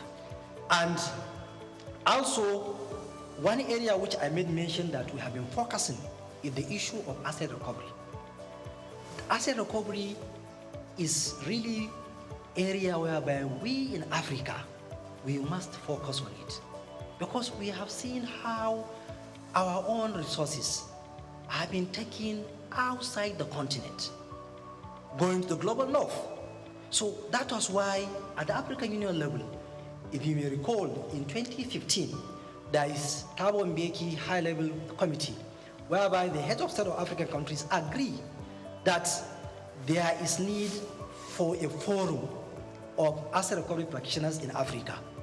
And the processes of bringing up the forum, it was last year that the forum was established in Ethiopia, Addis Ababa, and I was elected as one of the representatives of West Africa, whereby we met in Arusha, Tanzania in November, whereby I was elected as the interim chair of that forum to try to galvanize the 55 African countries and corruption agencies to ensure that we come together to see how can we help Africa to recover and repatriate stolen assets that are kept somewhere else. And we agree that, look, apart from slavery, which is our own human resources that was taken to other continents, there are a lot of stolen assets of Africa outside the shore of Africa. And we know what is happening. Whenever you want to trace and recover, the experts outside Africa will charge you huge amount of money to recover all professional fees, to recover those stolen assets. So that was why we say, no, we need to come together as Africans. Let us identify our experts within the continent. If we need somebody to trace, Nigeria doesn't have the expert. It can look for Ghana, Kenya, or any other African country. Do you have the expert? Yes. So that's why we are coming together to see that we trace, recover, and repatriate the stolen assets. Also, we'll keep on raising this issue of stolen assets at various fora, because the United Nations Convention Against Corruption has already backed the issue of stolen assets that we need to recover it. So this is an area whereby that I'm chairing now, and we are trying to see how we will make efforts to see that it has seen the light of the day. And distinguished editors, we know that corruption thrives where there is silence or in silence. But your voices are the ones that can shatter that silence. Your role in shaping public perception and holding institutions accountable cannot be overstated. The more Nigerians see what you write, what your opinion about this issue of corruption, the better for us. Because they will be enlightened, they will know what is happening, they will ask questions, and that will put us on our toes. That will minimize the challenge of corruption. Because we at ICPC, we are trying to see how can we use our mission to diminish corrupt practices through our public mobilization, our own doggedness in investigation, and also to ensure that we follow rule of law. we will be patient in investigation. No matter how long it will take, we will do it slowly but surely. We will reach our destination. And also, we at ICPC will ensure that we deepen our own relationship with you, the media. And I'm appealing to you to come to our aid. Try to understand the terrain we are working. It's not easy terrain. Whoever worked within that corruption cycle will know that it is not easy, because it is an area whereby you are fighting those who are already determined to continue to pilfer our resources. It's an area whereby those who engage in corrupt practices are really determined to peddle information that are not correct in order to try to bring controversies so that to divert the attention of the main issue. So fairness, hearing from the other side, is what will help us to discharge our mandate. And ICPC for the past 25 years has consistently maintained ensuring that there is fairness and the fair hearing, and also we do not engage in anything that will bring damage to people because of allegation against them. We will continue to ensure that we will be fair. If you ask questions, we will answer. And like I said, we are appealing to you to reason with us because of the terrain we are operating, which I know I don't need to elaborate. So that is why there is no way we will not come close to you. There is no way, because we need you, because Nigerians need to know what is happening. That will project the good image of our country. That will make foreign direct investment to come into our country. That will make our youth to have job. We know what is happening in this country. We know that a lot of youth are roaming on the streets looking for job. And the youth are the future leaders of this country. So, and it is through you, by helping us to propagate our activities and also to bring issues that will project good image of this country. By doing that, we will make Nigeria great, and also we will tackle the challenge of corruption.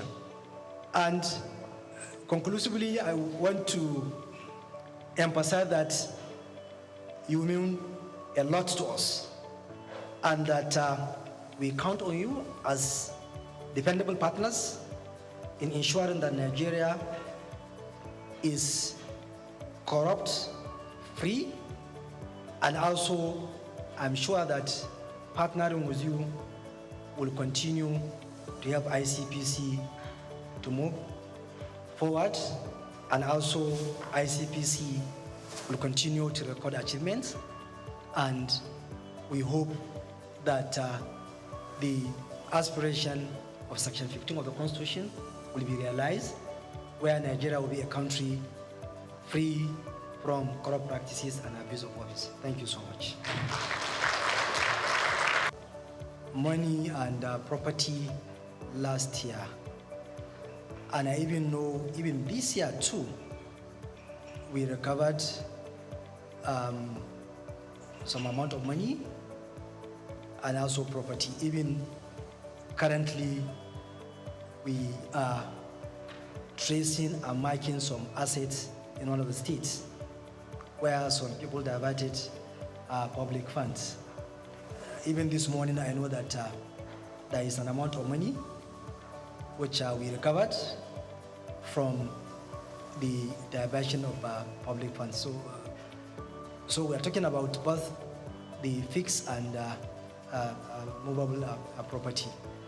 That's if you are talking within Nigeria. Even abroad, it is the same thing. Although during my time, ICPC did not recover any assets from taken outside the shores of Nigeria. But I know that we are collaborating with one of the African countries about money that was brought into Nigeria from that country. We are tracking and to trace the money so that we'll see how the money can be taken back to where it was brought in here. So this is what I can say. And some of the issues you raise are part of the problem.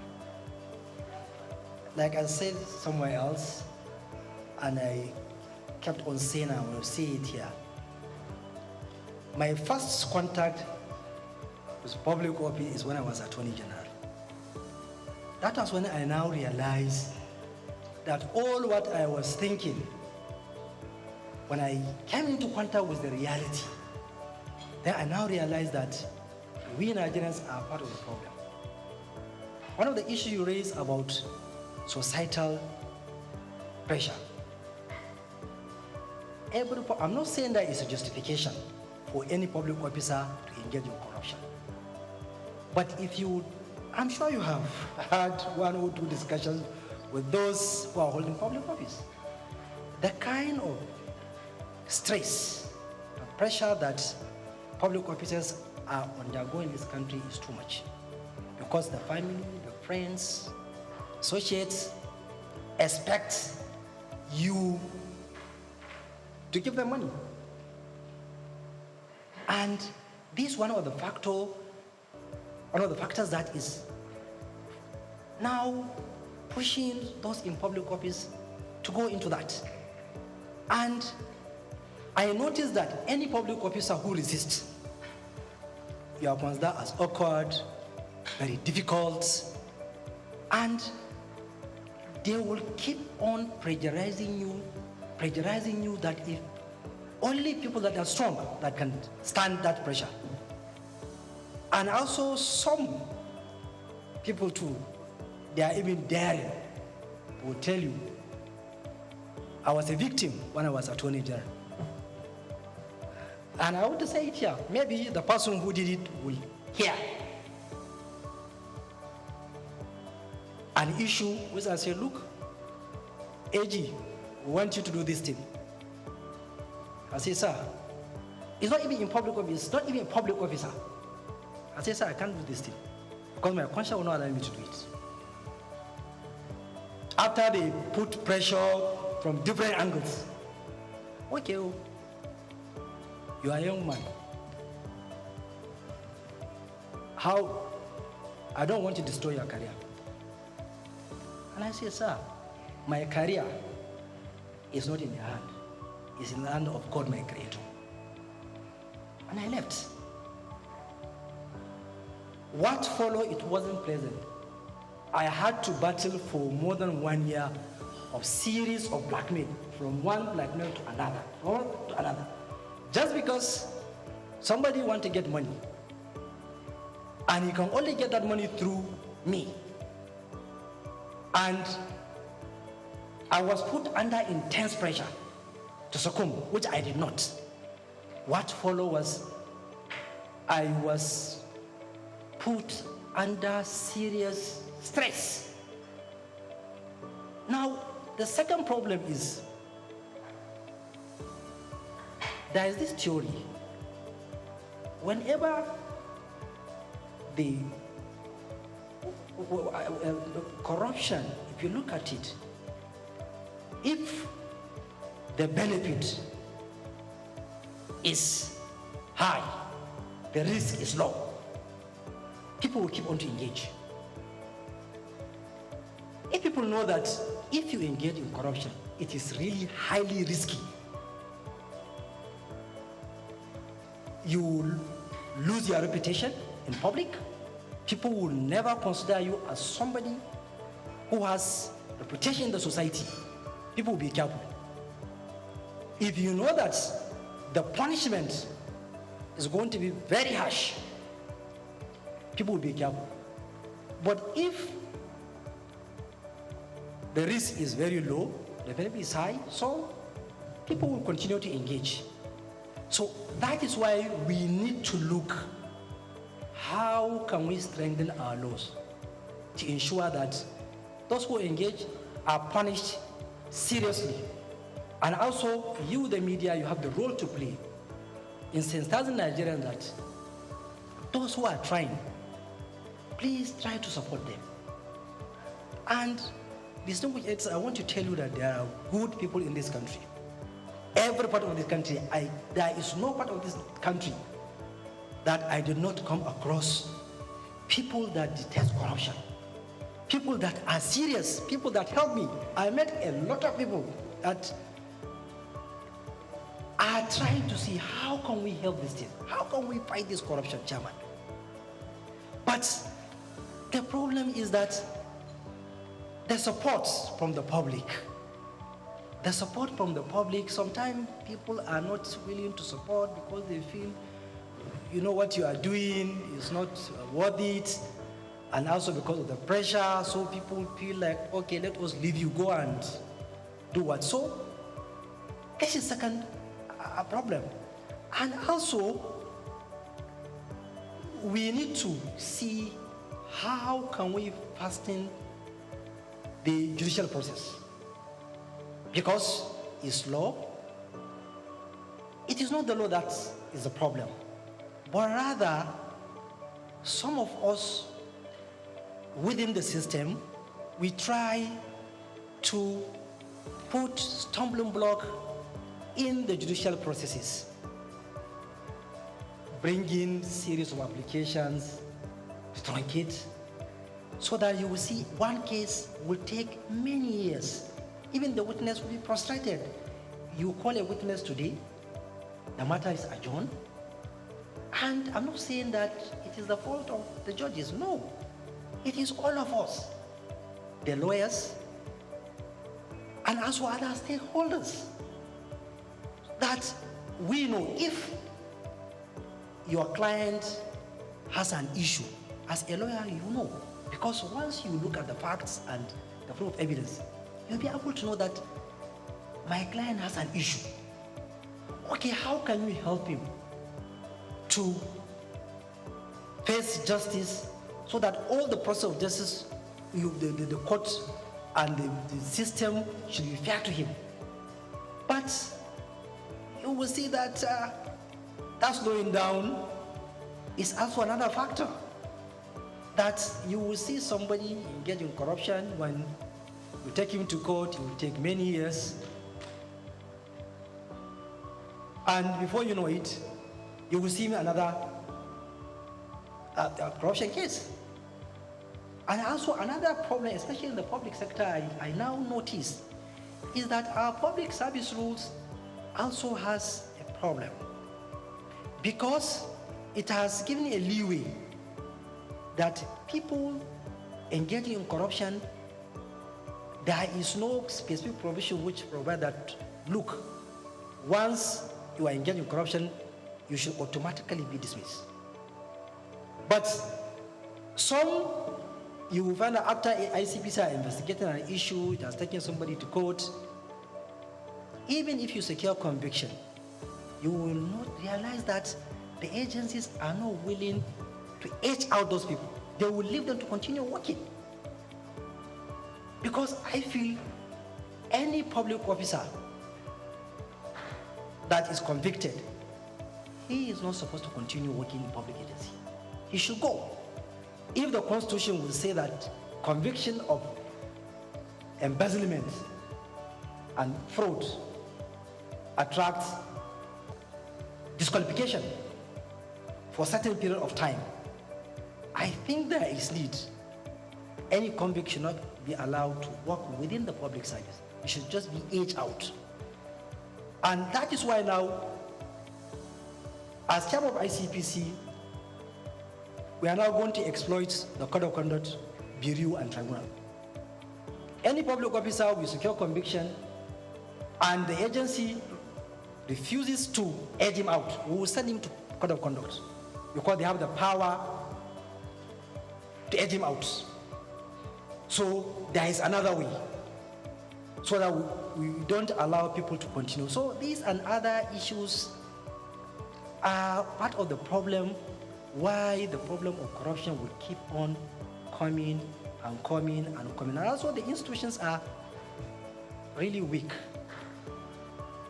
because there are a lot of vulnerabilities where people are exploiting in order to commit corrupt practices. That is why we need to focus on technology. Technology will be able to give you the trend. You will be able to know some of the things that are happening, most especially around procurement. This is an area whereby there is serious problem because of the laxity and the challenge around that. So that's why you will see that almost you will be seeing issues around procurement be raised in public sector. So this is also another factor that is bringing this issue of corruption to keep on going. And also there is international dimension too. Because if those who are taking or stealing the humongous amount of money, they don't have a place to hide it, then it will reduce. But they know that they can wear it somewhere else. And those countries, I keep on saying, when you say that we have challenge of corruption, why are you keeping the process of crime in your country? Why can't you turn them back? This is process of crime. Please take it back to your country because there is United Nations Convention Against Corruption. And it is a global legal instrument. But you will find out that when they wear the money outside the country, there are a lot of technicalities. MLA, other things that you'll be frustrated because the legal mechanisms are made in such a way that it's even very, very difficult for you to recover. So if they know that they cannot take it somewhere else, I think the problem might reduce.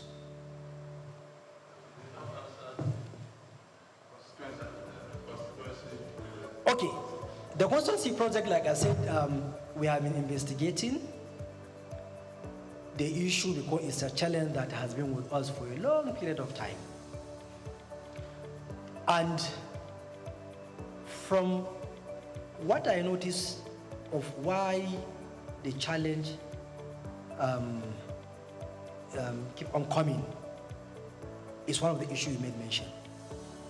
Because there was a time when member of National Assembly told me, say, Chairman, I have concern. I say, what is your concern? He said, it's about this concern executive project tracking. You people are doing well, but I know why this issue will keep on coming. On that day, he was telling me the challenge he was facing. There was burial in his hometown. You need to contribute. He said, look, somebody had domestic accident. He called me. And so he kept on mentioning, he said, I'm not justifying, but the societal pressure on us is too much.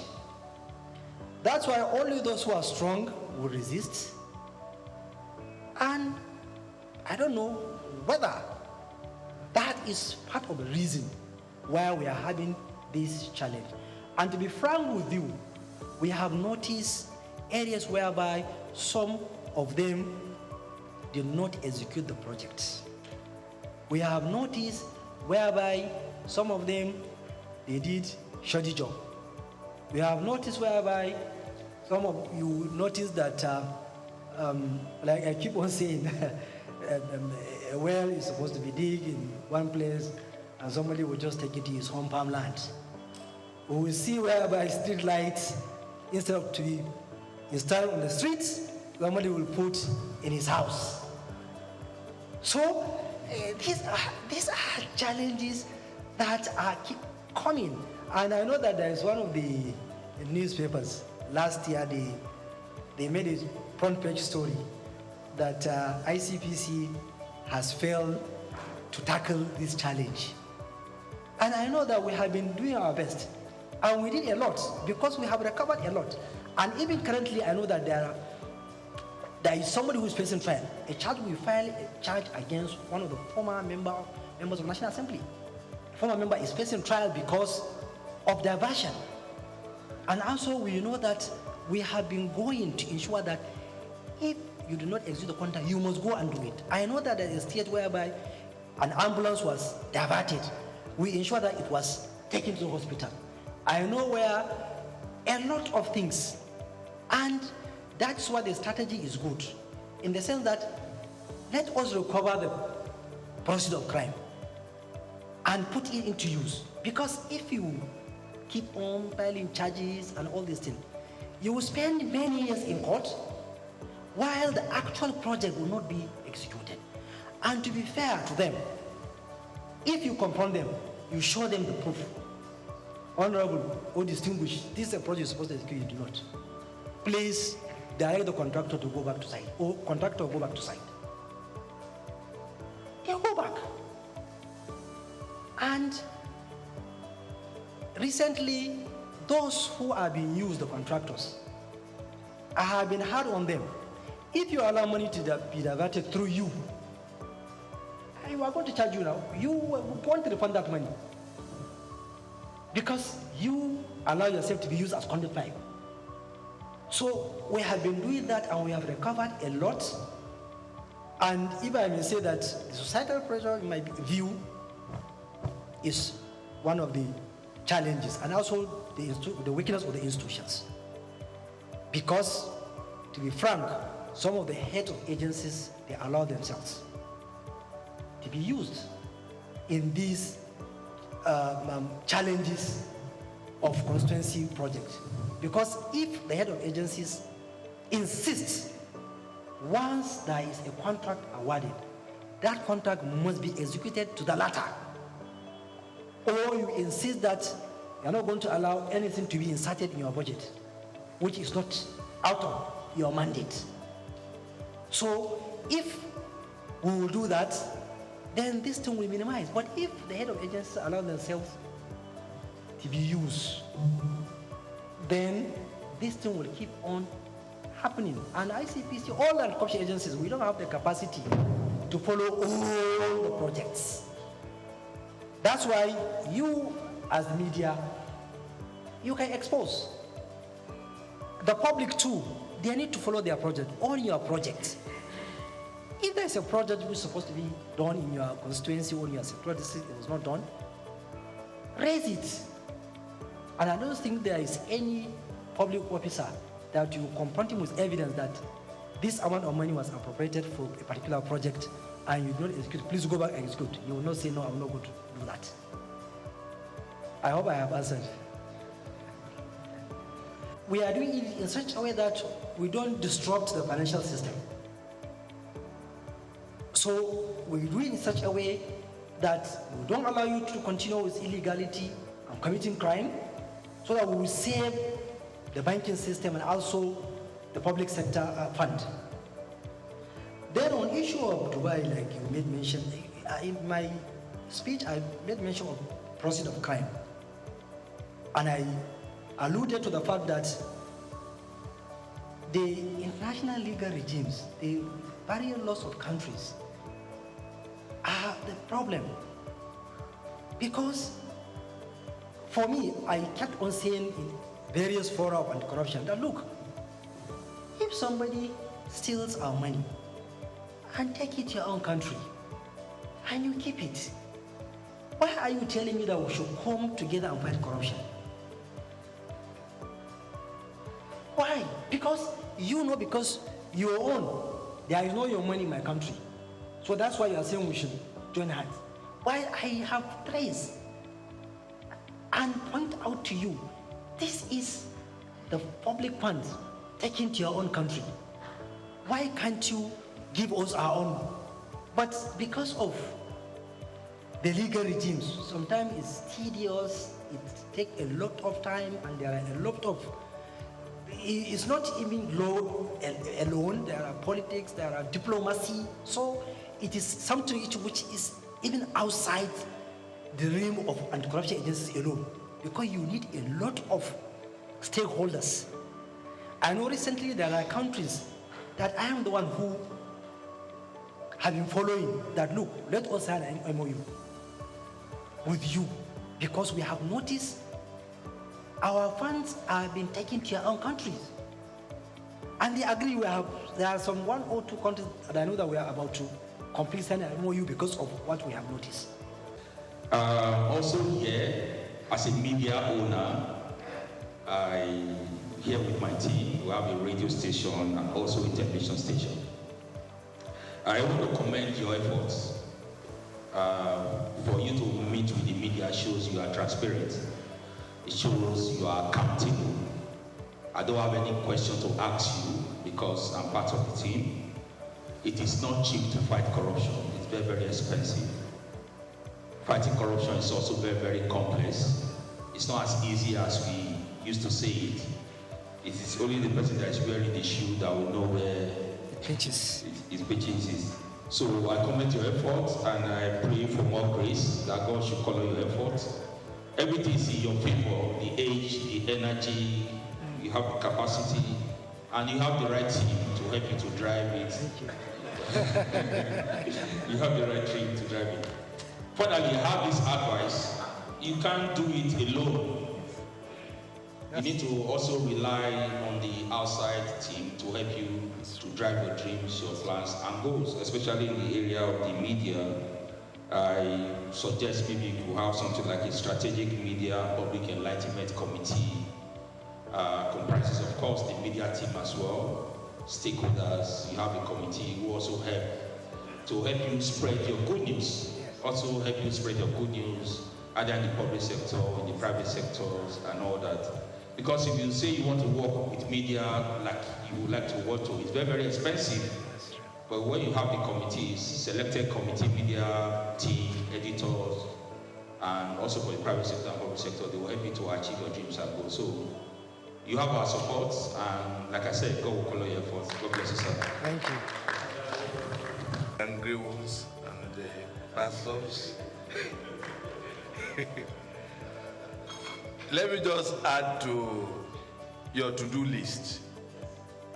I had 2 questions written down, but after Ikechukwu gave his lecture, I decided to calm down. You talked about, before I round up, and thank you for coming, judges advising you to go settle out of court. The biggest problem, one of the biggest problems with corruption in Nigeria are those judges. Recently, I think it was the Chief Justice of Nigeria who said election cases constitute about 70 or 80% of the cases they have in their docket, which suggests that election cases are very lucrative for them. So you have to put your searchlight on the judiciary. Then number 2, your constituency, the legal profession. Please, MBA has, from all accounts, a vibrant lawyer, Afam Osigwe. Engage, collaborate with him. MBA too has to deliver. Plea bargaining takes place and judges advise you to go settle out of court. It's because the judges too are corrupt. The appointment and promotion mechanism on the bench is also corrupt. Search the NJC. Today, the type of, what's the word now?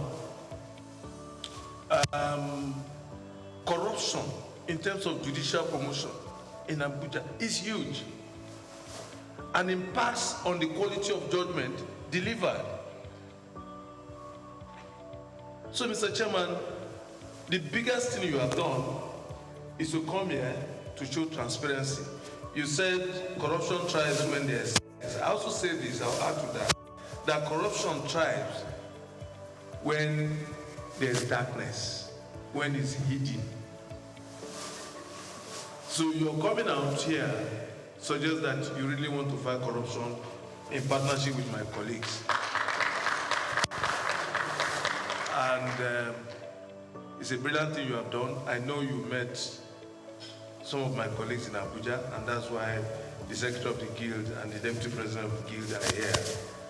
You have to continue, because if you want to work with the media, honestly, the way you have shown, the media will work with you, and Nigeria will be better for it. Thank you for coming. God bless you. And I will do my best to discharge my duty to the best of my ability, together with the officers of the ICPC. That is why, if people are raising the issue of bias, the issue of all this, now, you cannot prevent people from raising those kind of issues. But one thing I know, that if I satisfy my conscience, I will go to sleep. And like I said, there is somewhere else that we are going to account somewhere. And that is why I try as much as possible to be fair in what I'm doing. And also God knows what I'm doing, and also know my ability, because the anti-corruption is a very complex and difficult thing. Sometimes getting evidence, getting things is difficult. Even if you're investigating issues, somebody will look like you are targeting you are targeting somebody, or you have a motive, or this thing. So on my own part, I will do my best, and also posterity will judge. Because that's the only thing I can say. On the other issue, which like the president said, that the lecture you gave us, and some of the things you raised, I quite agree with you that those are the challenges, and we need to work on them. And in my view, that is why the Constitution is structured in such a way that the Chapter 2,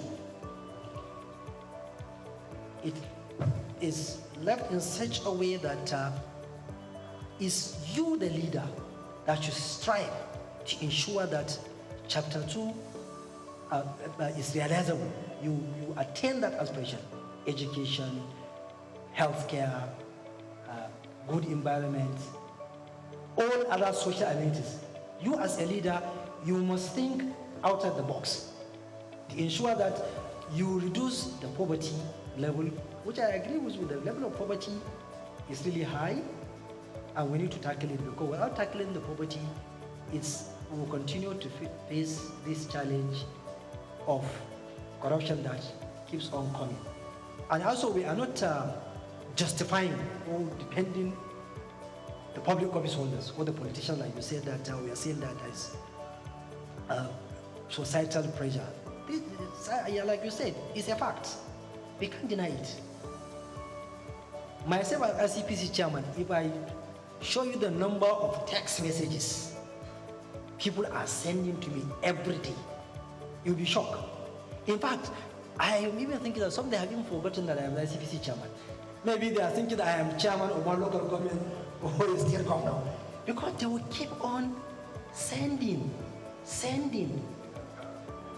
So, and also they will keep on calling, because the number of calls are such that they are unbearable. And we are part of the society.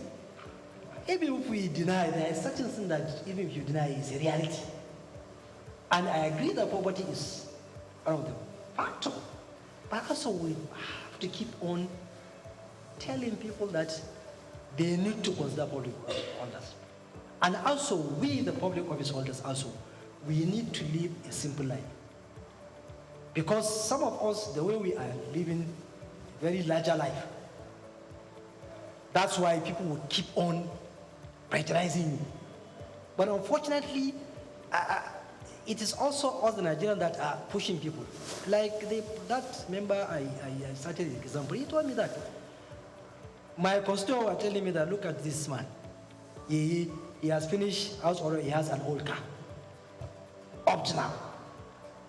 So people are even look at you, there are certain things that even if you exhibit as a public officer, people will look at you that is strange. So why?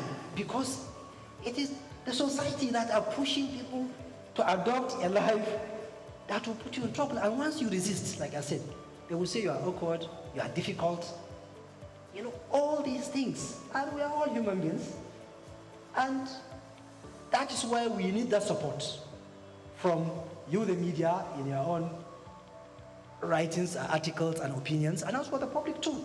They need to support public officers that are transparent, that try to live within their means and within the ambit of the law. But without that, you will find one or two people that because of that, they will derail.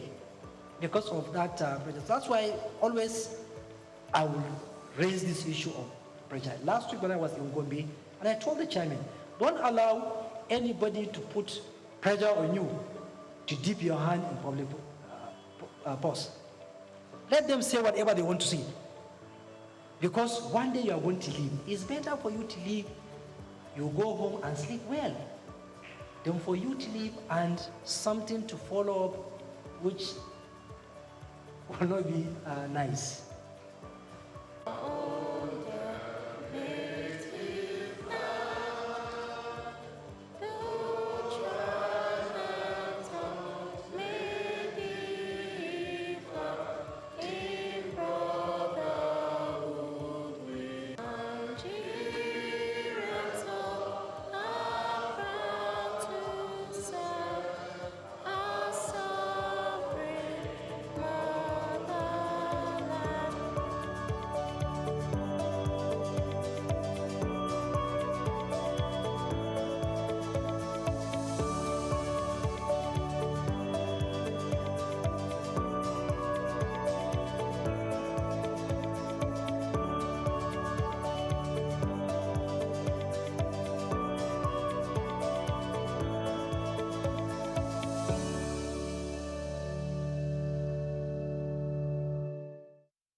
The African Center in London, in partnership with the Wole Soyinka International Cultural Exchange, will host a 9-day celebration honoring Nobel laureate Wole Soyinka's 90th birthday. It's also in honor of his immense contributions to literature, culture, as well as human and civil rights advocacy. It will hold from Friday 19th July to Saturday 29th July in London. In today's News Talk, we take a look at the various activities lined up for the celebration. The Chief Executive Officer of the Center, Mr. Olu Alake, said that this year's event had a dual course for celebration, as it is also marked the 60th anniversary of the Center. Mr. Alake pointed out that the Center was honored to partner with the Wole Soyinka Cultural Exchange Center in celebrating Professor Soyinka's remarkable life and his long-standing association with the Center dating back to 1969. He was of the view that Professor Soyinka was not just a literary icon, but an integral part of the history of the Center, adding that it was thrilled to host his momentous occasion and share the professor's history with all generations of literature lovers. Executive producer Wole Soyinka International Cultural Exchange, Dr. Teju Karim, noted that Professor Wole Soyinka had consistently pursued the betterment of society through his support for freedom and the common good of all, irrespective of age, class, gender, religion, or political affiliation. According to Karim, Soyinka's career spanning academia, literature, and activism exemplified a profound commitment by creating a just and equitable world, thus highlighting the essence of Eneogun as both a personal and universal pursuit. All through the 9 days celebration, the African Center will host exhibitions, roundtables, film screenings, live music performances,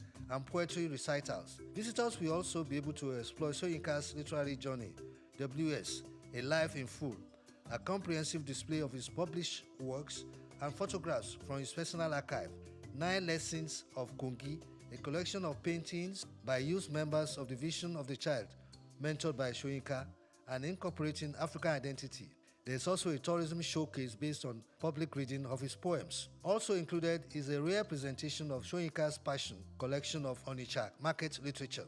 Another highlight of the program will be the London premiere of a new feature film inspired by Soyinka's seminal prison memoirs, The Man Died, to be accompanied by a question and answer session with the director, Awam Akpam, and the producer, Femi Odugbemi, and some members of the cast and crew. Also premiering in London is Ebori Meje Road, a documentary based on Soyinka's former residence on the University of Ibadan campus, from where he was arrested in 1967 and where he returned after his release in 1969.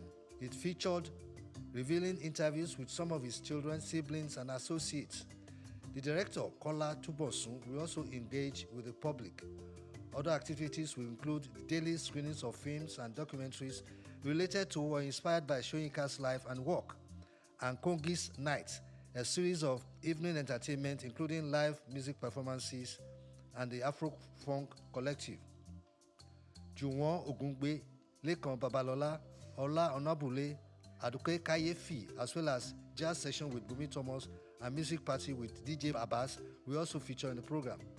There will also be talks, seminars, and workshops on navigating the new publishing industry, the impact of A1 on culture and identity, culture sponsorship and corporate social responsibility, and a symposium on the future is now, a decolonization intersection by partner institution Bournemouth University, while Utopia Theatre will host a virtual unveiling of Soyinka's portrait at the University of Sheffield.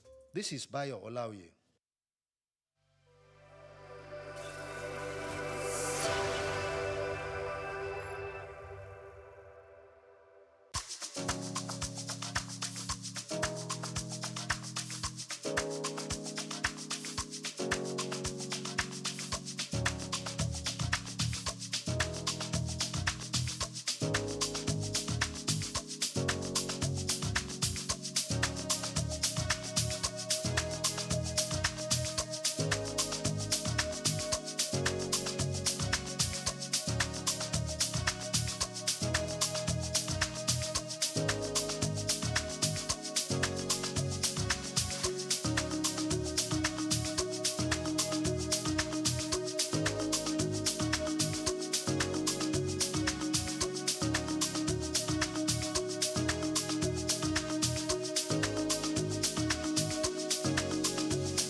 obìnrin, obìnrin, obìnrin, èèyàn ńlá ni wá, bẹ́ẹ̀ ni àbí bẹ́ẹ̀ kọ́.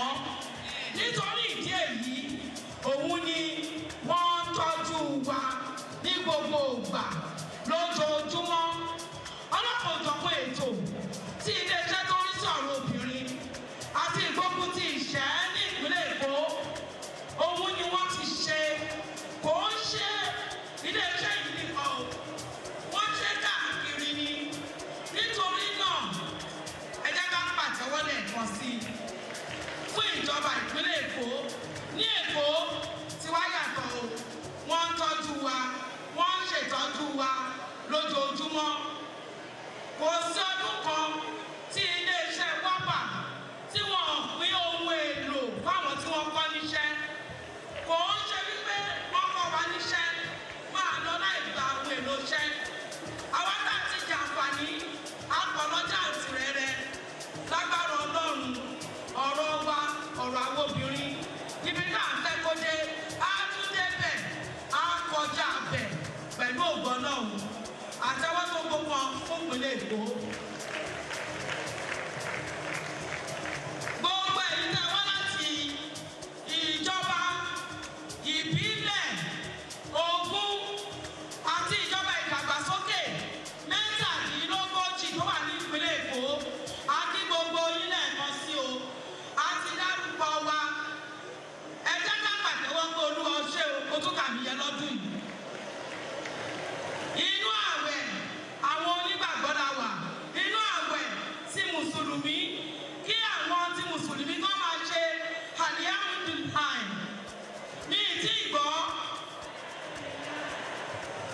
àwa tí ẹlẹ́sìn ti Kìrìsìtẹ́nì, káwa náà máa sọ wípé Olúwa ó ṣe o, Olúwa ó ṣe o, Olúwa ó ṣe o fún mi lórí ọ̀fẹ́. Ọdún tó ń bọ̀, ó tún ṣojú mi. Iṣẹ́ takuntakun làwọn obìnrin ṣe. Nítorí ìdí èyí, à ń jèrè àwọn ọmọ wa o. Ẹ ṣeun, a dúpẹ́.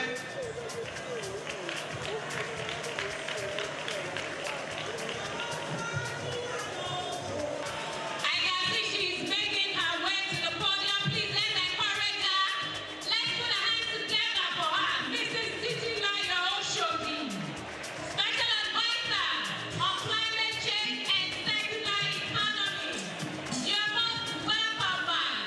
And we say Happy International Women's Day 2025 to you.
Privilege to stand before you today as we mark International Women's Day 2025, a day set aside to celebrate the achievements. Okay, Governor.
Oluremi Amzat,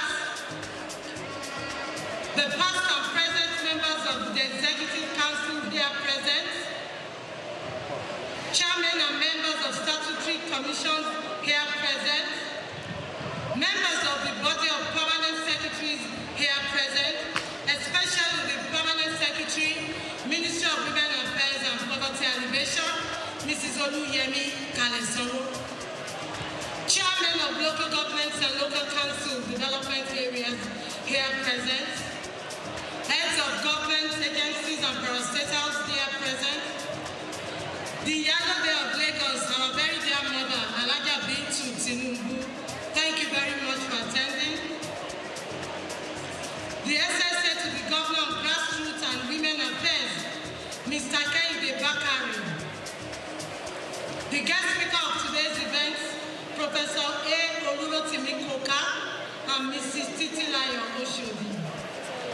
Our women of inestimable value of this year's 2025 International Women's Day celebration. Our women, are you here? Akeke, are you here?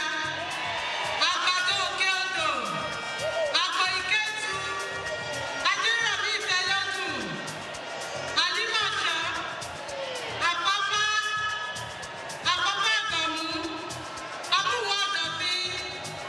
I greet all the local governments here. I will not be able to mention all. I celebrate you all today.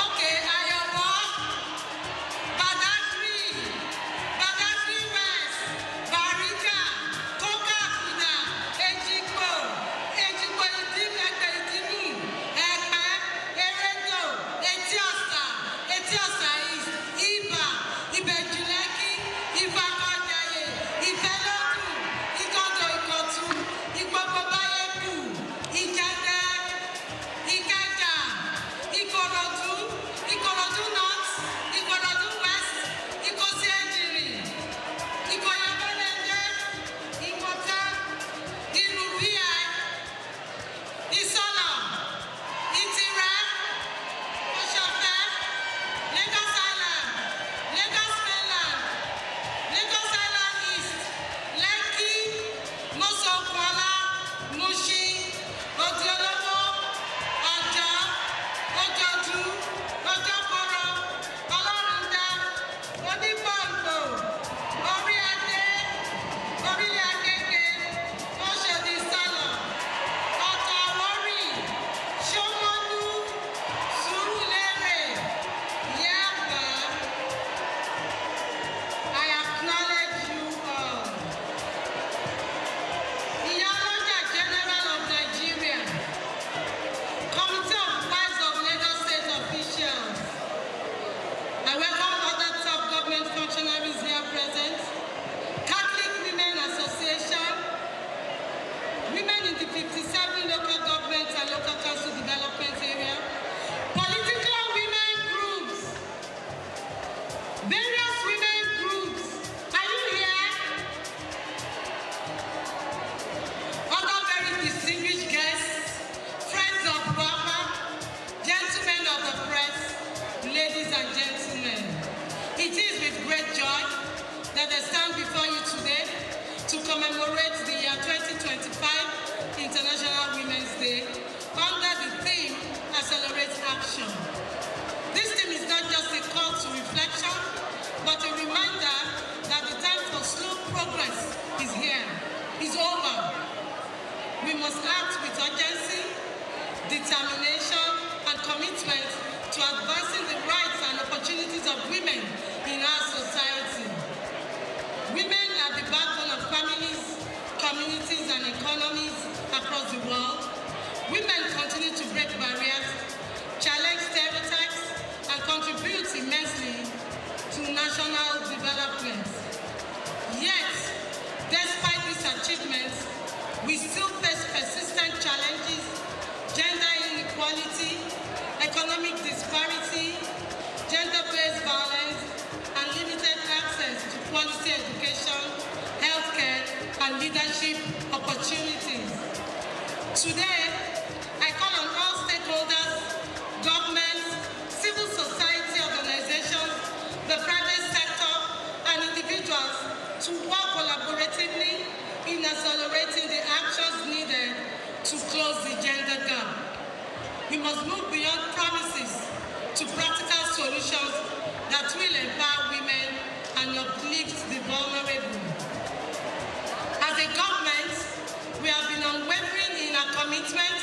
to supporting women through empowerment programs, training initiatives, and advocacy. We have created platforms that equip women with the skills and resources they need to be financially independent and self-sufficient. Our various skills acquisition programs and business development initiatives continue to transform the lives of countless women, ensuring that they are active participants in economic growth. Through scholarships, mentorship programs, and capacity building workshops, we are strengthening women's ability to thrive in all sectors. The challenges women face, whether at home or in the workplace or in society, can take a significant role on their mental and emotional well-being. Today, we have invited an expert to speak to us on our mental health conditions. As a ministry, we are actively working to provide safe spaces, counseling services, mental health support programs to ensure that women have the resources they need to live healthy and fulfilling lives. Women must not only have a seat at the table, but must also be active participants in shaping policies and decisions that affect their lives. We need more women in governance, business leadership, and community development roles. Tí ọ̀rọ̀ kan bá ti wà tó ń gbé wa nú, tó ń kan wá lóminú, tí ò jẹ́ ká ní fọkànbalẹ̀, àwọn pòfẹ́sọ̀ wa máa wá bá wa sọ̀rọ̀ lórí ìyẹn o. Lẹ́yìn ìgbẹ́jọ́ wa pọ̀ lórí International Women's Day, tí mo ní pé ká accelerate action, ká bẹ̀rẹ̀ ìgbésẹ̀ ńlá láti rí pé gbogbo nǹkan bíi gender-based violence, bíi sexual violence, bíi financial inclusion, ká gbé ìgbésẹ̀ ńlá láti tẹ̀síwájú lórí ẹ̀. Mo fẹ́ kí gbogbo wa dìde ká ṣọwọ́ wa báyìí pé alágbára láti ṣe. It is time for us to all rise up and make that sign to accelerate action to break barriers of sexual and gender-based violence, barriers that impede us from being heard, the barrier that will not allow us to sit on leadership positions. Everybody should stand up. Every person should stand up. Ẹlẹ́bìnrin ẹ dìde. Ṣé ẹ̀gbọ́n mi ni?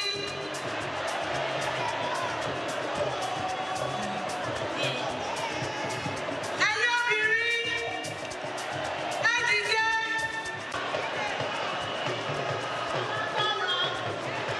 Alágbára láti tẹ̀síwájú. Bí o bá yẹ alágbára láti tẹ̀síwájú, láti já obìnrin síwájú, láti gbóbìnrin sípò olórí, alágbára láti gbóbìnrin sípò olórí. Àwọn obìnrin ò ní rẹwà jẹ mọ́. Àwọn obìnrin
Mr. Babajide Olusola Sanwo-Olu, Her Excellency the First Lady of Lagos State, Dr. Mrs. Claudia Ebidoke Sanwo-Olu, Her Excellency Mrs. Oluremi Hamzat, the wife of the Deputy Governor of Lagos State, and the dignitaries here present, please permit me to stand on the existing protocol.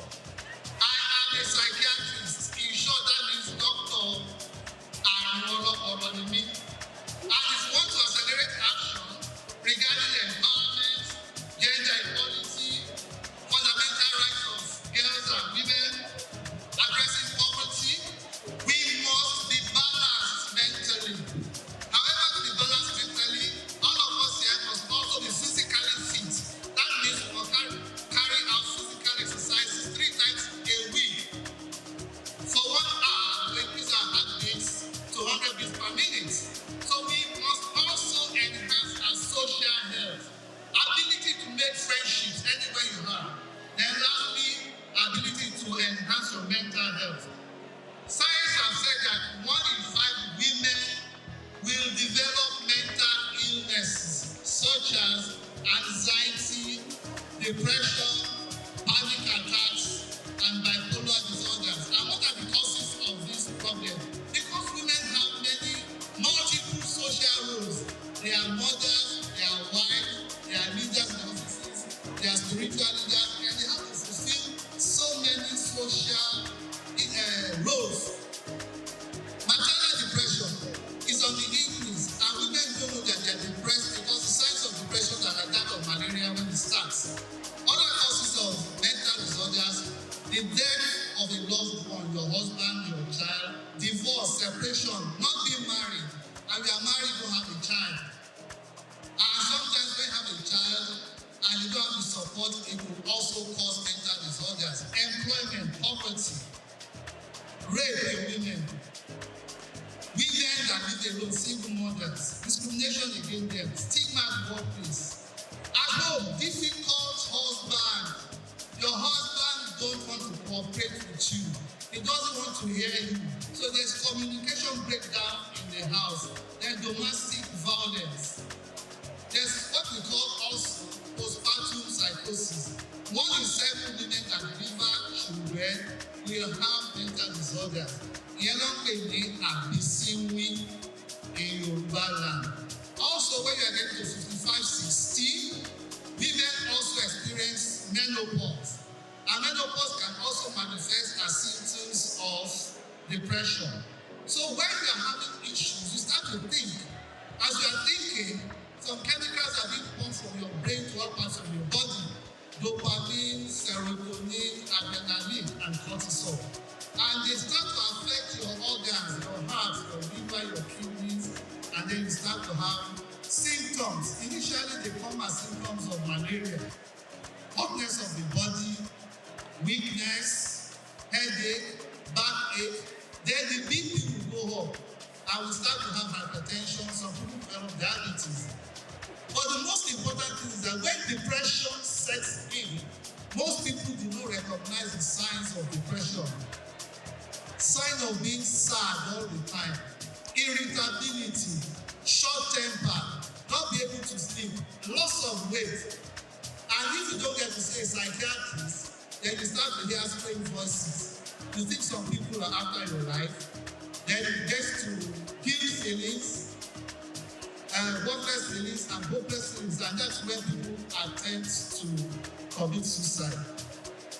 If we don't recognize symptoms of mental illnesses, the consequences are enormous. Domestic accidents, violence in the house, tension in the house between husband and children, verbal abuse, social isolation. I've seen women that said they don't want to go out again, so they have social withdrawal. It can bring about prolonged suffering, separation, unemployment, early death. So if we don't want to have mental problems, I'll teach you just 5 ways. These 5 ways, you don't even need to have money to have them.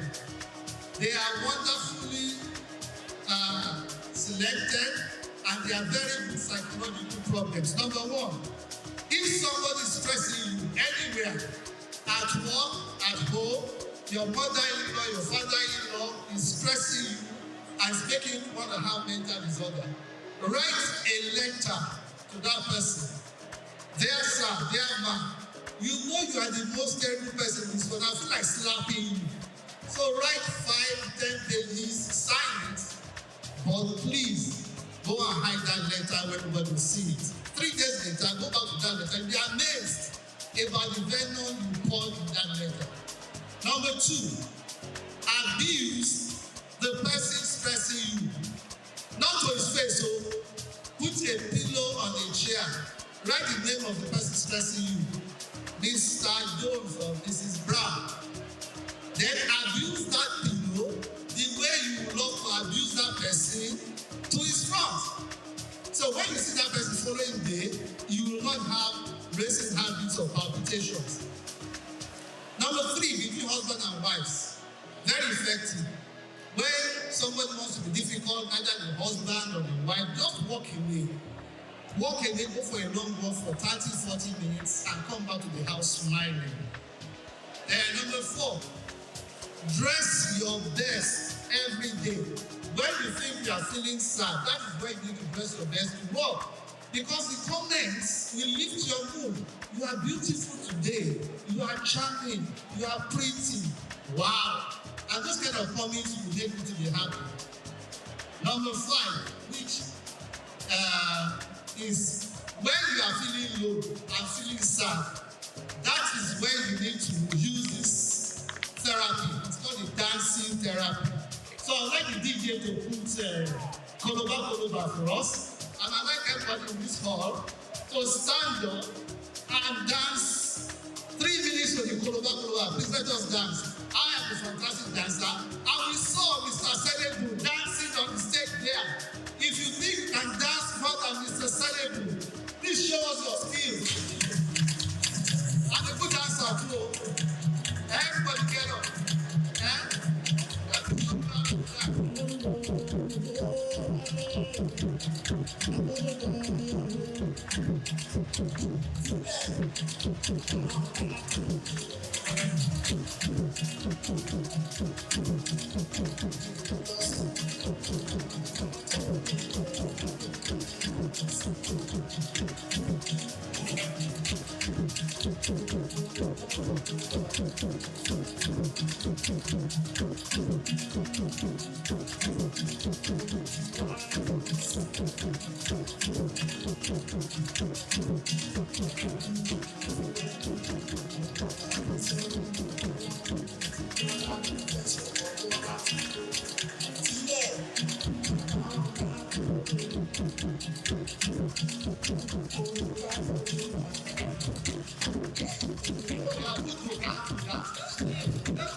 Lastly, a very effective stress management technique is the laughter therapy. Laughter therapy, because of Lagos State stress, people have forgotten how to laugh. So we carry out laughter therapy for our patients at the Lagos State University Hospital. And if you don't know how to laugh, you will try to solve your problem. So I want everybody in this stadium to laugh from the bottom of their hearts. Let's go.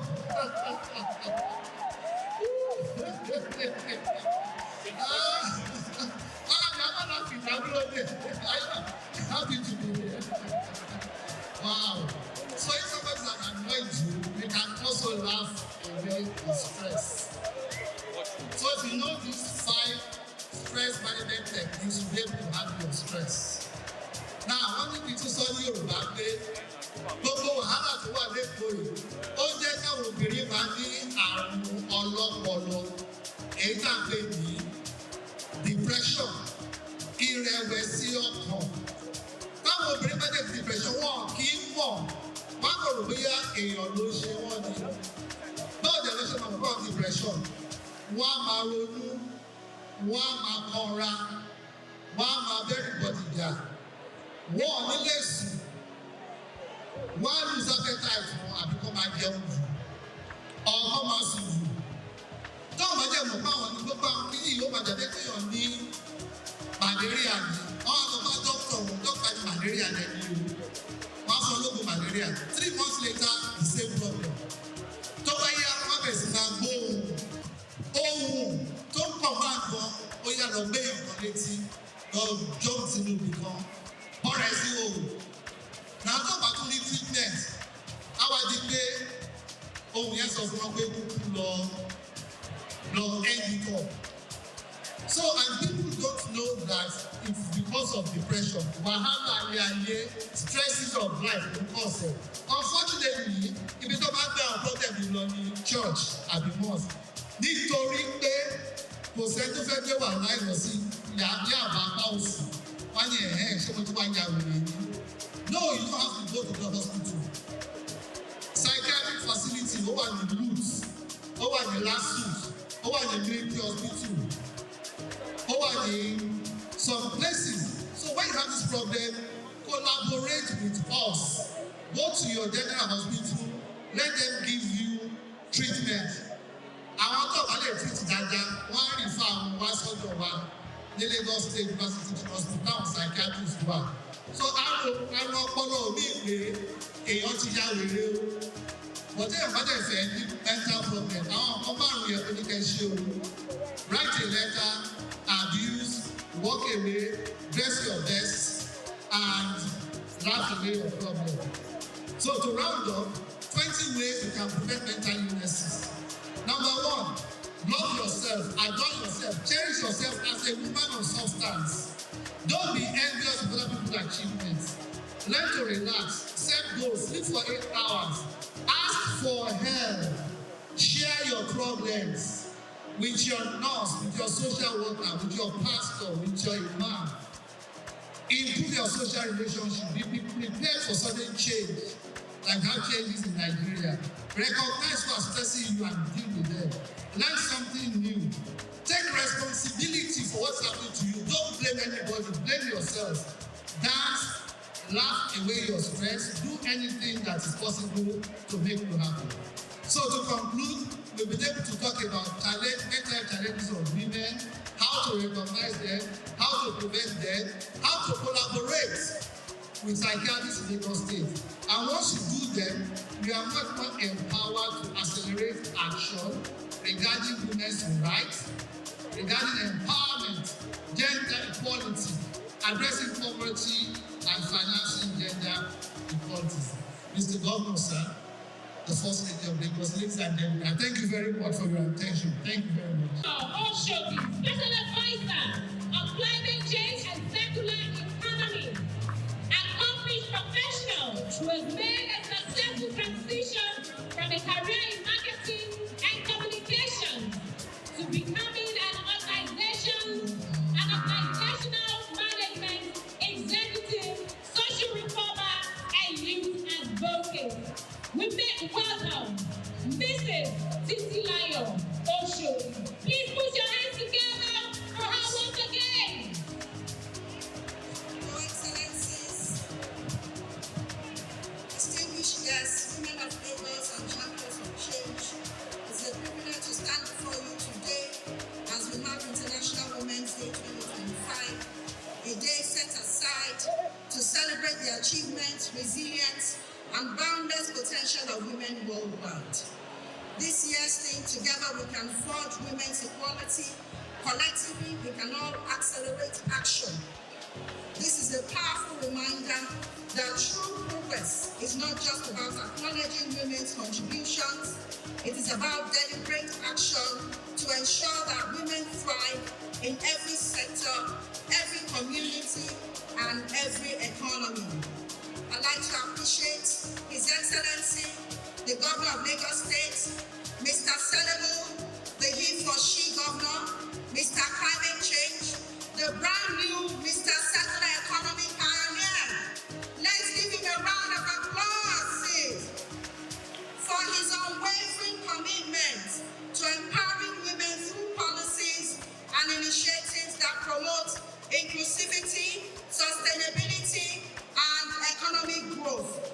I'd like to extend sincere gratitude to Her Excellency, the First Lady of Lagos State, our mother, Dr. Mrs. Claudiana Ibijoke Sanwo-Olu, the wife of the Deputy Governor of Lagos State, our second mommy, Mrs. Oluremi Hamzat, for your leadership and dedication to continue to strengthen Lagos' vision for social and economic development. To our women exco, in particular our host, my big sis, Honorable Commissioner for Women Affairs and Poverty Alleviation, Mrs. Dada, I commend your tireless work in ensuring that women strive in all that they do through policies and initiatives that promote inclusivity and sustainability. We want to talk about circular economy and climate change. Women and circular economy is a conversation that we can drive through unlocking economic opportunities.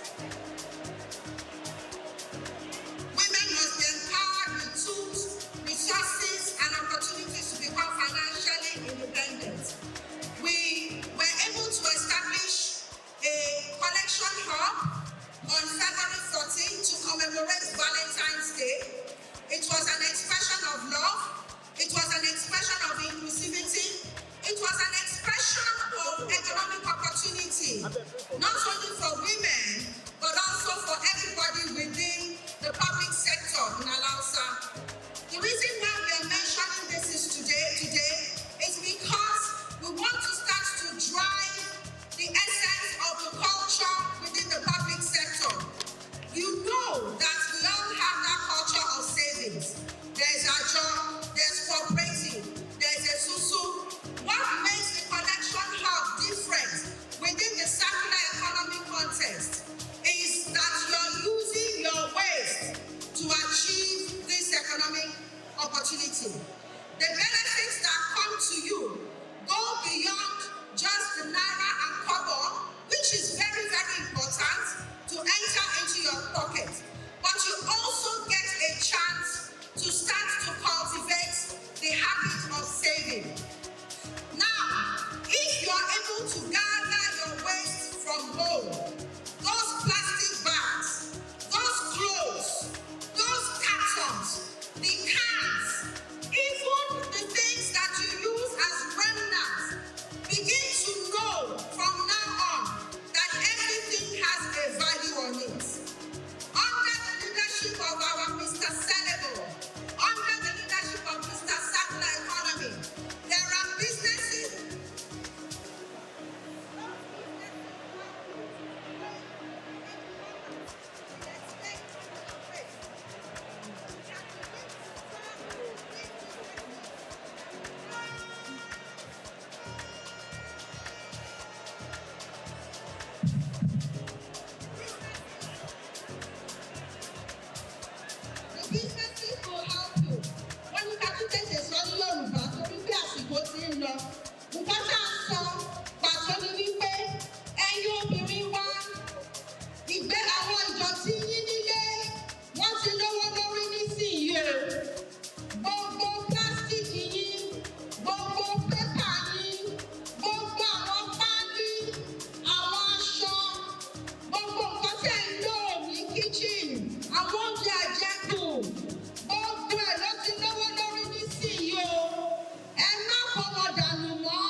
We give God the glory to be able to witness the 2025 International Women's Day.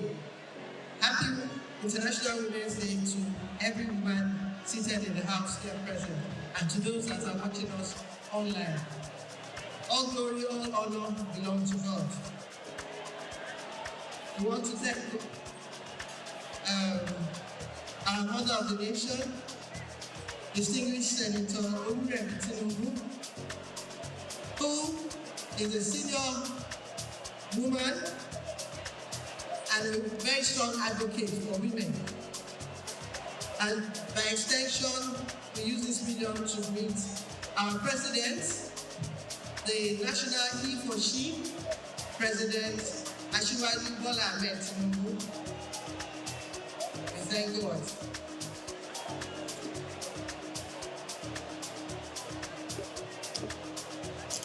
Our he for she in Lagos,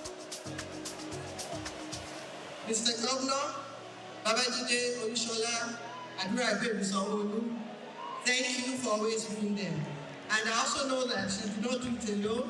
You have our brother, the Deputy Governor of Lagos State, Dr. Kadri Obafemi Hamzat. My sister, I greet you and acknowledge you. And for all our distinguished guests in the hall, in the stadium, I greet you. I want to stand on this well-established protocol by the MC and people that have talked before me.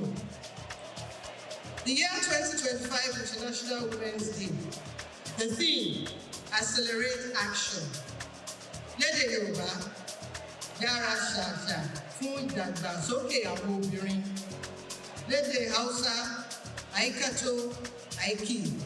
Lédè Igbo, Ike, Ngwagwa.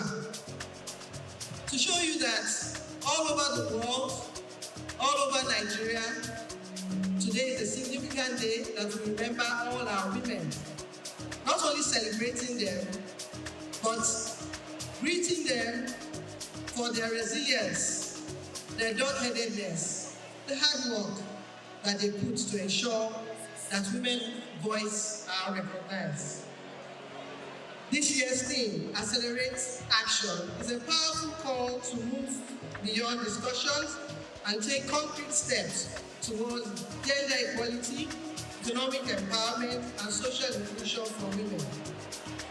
Women have always been at the forefront of change, yet despite our resilience, progress towards gender parity has been slow. Today, we reaffirm our commitment not only to advocating for women's rights, but also to ensure meaningful and impactful action. In Lagos State, we have remained steadfast in implementing policies and initiatives that uplift and empower women. Through the Ministry of Women Affairs and Poverty Elevation, thousands of women have gained access to economic opportunities, vocational training, and financial support to boost their business, as mentioned by the Honorable Commissioner of Women Affairs this morning. Beyond these commendations, the Office of First Lady has also supported these initiatives, extending the empowerment program to the wider public. However, we must recognize that more work remains to be done. Accelerating action means strengthening policies that promote equal opportunities for women in leadership, women in business, women in governance, and expansion in education, healthcare, and financial inclusion to ensure no woman is left behind. It means ending gender-based violence by reinforcing laws, increasing awareness, and ensuring victims receive the necessary support, while also encouraging women to take charge of their future by embracing innovation, digital skills, entrepreneurship in this evolving world. The Lagos State government, under the leadership of your dynamic governor, remains committed to improving the lives of women through empowerment programs, skill acquisition centers, intervention initiatives. We continue to foster an environment where every woman can thrive and contribute meaningfully to the society. As part of our commitment to eliminating gender-based violence, the Domestic and Sexual Violence Agency has intensified efforts to promote, support, and rehabilitate survivors through legal aids, shelter services, and advocacy campaigns. Ẹ̀yin obìnrin, ó ṣe pàtàkì kẹ́ gbọ́ àwọn ọ̀rọ̀ tí à ń sọ yìí. Kẹ́ lè mọ ibi tí òfin ti ṣiṣẹ́ dé lára àwọn iṣẹ́ obìnrin. Kò sí wípé wọ́n fipá lò pẹ̀lú obìnrin mọ́. Kò sí pé ní yunifásitì àwọn ọmọ yẹn obìnrin, àwọn lẹ́kítọ̀rà àwọn máa dà wọ́n láàmú. Òfin ti wà fún gbogbo yẹn. Ẹni tó bá ṣe ẹ̀wọ̀n gbére ló lọ. Bẹ́ẹ̀ ìyá ẹ̀yin òbí tẹ́ ẹ bá mọ̀ ẹ ti mọ̀ sí yín o. Wọ́n tún ti dá agency sílẹ̀, wo ni mo sọ lẹ́ẹ̀kan yẹn, Domestic and Sexual Violence Agency. Ó wà lẹ́kọ̀ọ́. Tó bá jẹ́ pé nǹkan kan ṣẹlẹ̀, bóyá ọkọ àti ìyàwó jà àbí wọ́n fipá lò pẹ̀lú obìnrin. DSVA, Domestic and Sexual Violence Agency, ó wà bẹ́ẹ̀. Lọ́yà, agbẹjọ́rò, ó ti wà bẹ́ẹ̀. Ibi tó máa fi ọmọ yẹn sí àbóbìnrin yẹn sí, ó ti wà bẹ́ẹ̀. Àwọn dókítà tó máa tọ́jú arábìnrin yẹn, ó ti wà bẹ́ẹ̀. Ẹ má gbàgbé o, domestic violence, àwọn ọkùnrin náà ó máa affect wọn náà. Àárín àwọn obìnrin míì tó jẹ́ pé wọ́n dàgbọ́ ọkùnrin tó máa ń lu ọkùnrin. Àwọn ọkùnrin náà lè mú ẹjọ́ yẹn lọ sí DSVA, wọ́n lọ fẹjọ́ sùn, wọ́n má jẹ́ pé òdìkejì ló máa já sí. The Lagos State Child Protection Policy has also been reinforced to safeguard the rights of young girls and boys, ensuring that they grow in safe and supportive environments. Ètò wà fún àwọn ọmọdé náà. Àfẹ́ká àwọn ọmọdé wọ́n máa kiri nígbà tó yẹ kó wà ní iléèwé. Àfẹ́ká àwọn ọmọdé wọ́n máa ṣe àwọn iṣẹ́ kó pa owó púpọ̀ fún àwọn òbí wọn gbà tó yẹ kó kàwé. Àwọn ní ọjọ́ ọ̀la wa, afẹ́kọ́ ṣoríire báwa náà, afẹ́kọ́ ga jù wá lọ. Ní iṣẹ́ ibi tí ìyàwó gómìnà wà, the office of the First Lady, we have the initiative of the Boy Child, which focuses on young men, mentoring our boys, avoiding the gap between the men and the women, ensuring that the vulnerable boys out there go to school and become responsible men so that they can support the women out there. Also in the office of the First Lady, we are strong advocates on stop tuberculosis, immunization, especially for all our children from age 0 to age 5. We are very strong on e-birth registration to ensure that all the newborn children are born and registered properly so that they can plan for their future, ensure that we have enough schools, enough teachers that will be provided for these children. Ó ṣe pàtàkì kí ẹ̀bùn pa àwọn iṣẹ́ tá a tún ṣe lórí ṣe àyẹ̀wò lórí ikọ́. Ẹlòmíì lè máa kúkọ́ lẹ́gbẹ̀ẹ́ yín fún ọ̀sẹ̀ méjì ọ̀sẹ̀ mẹ́ta ẹni kó lọ sí ilé ìyẹ̀wò. Wọ́n fi sọ pé bóyá ó ní ikọ́ fèrè àbí kò ní. Abẹ́rẹ́ àjẹsára náà, a máa sọ̀rọ̀ lórí ẹ̀ púpọ̀ pé ẹjọ́ ẹ̀yin ìyá, ẹ̀yin girama, ẹ bá sọ fún àwọn ọmọ yín, wọ́n gba abẹ́rẹ́ àjẹsára kan gbà pé nígbà tó yẹ kó gbà.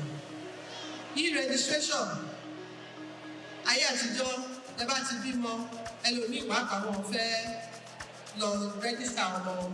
Wọ́n nísìnyí, ẹ ṣe bímọ yẹn báyìí, àwọn kan sì wà nínú àwọn hospital ní ọ̀dọ̀ àwọn tó máa ń bí ọmọ wẹ́rẹ́ bẹ̀.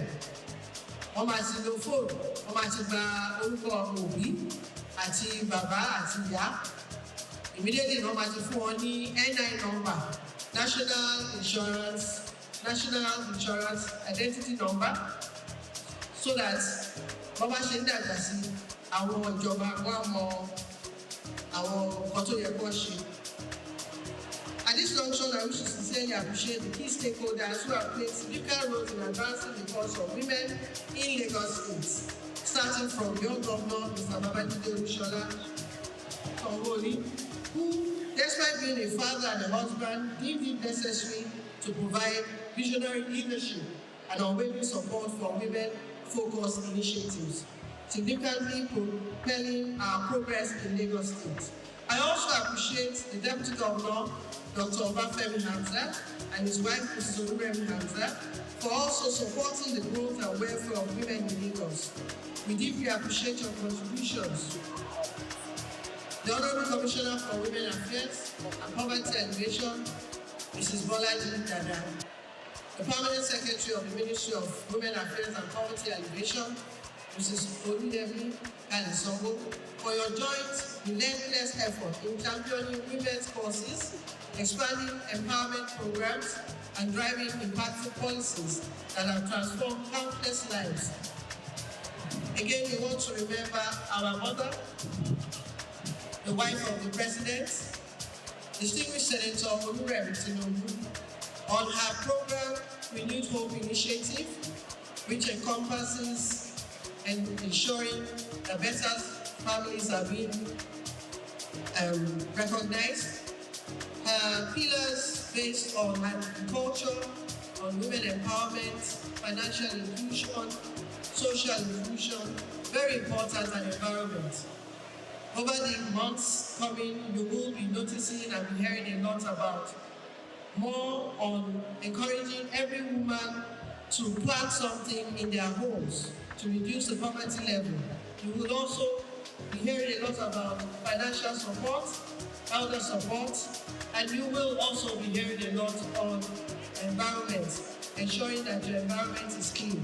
When your environment is clean, you have a healthy nation. When you have a healthy nation, that is when you can plan different policies. That is when you can now start striving to attain some leadership positions. Last but not the least, is every woman should encourage every other woman out there. Please don't laugh at a woman that is trying to strive to be better. Please support every woman out there. Thank you and God bless you.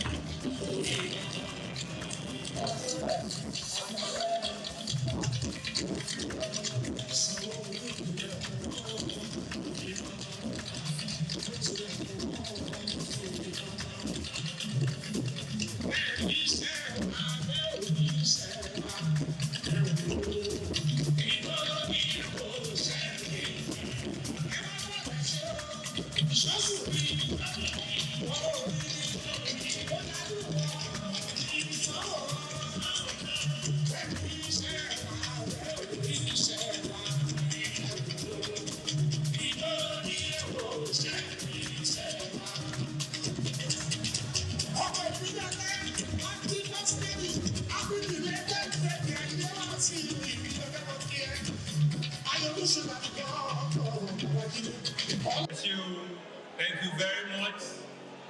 Thank you very, very much.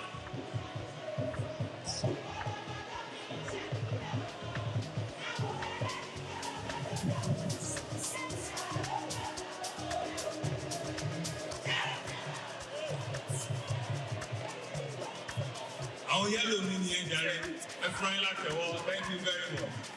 Thank you very, very much. Thank you. Thank you. Thank you. Ẹ jọ ọmọ bẹ́ẹ̀ ṣe ké kọ́kọ́.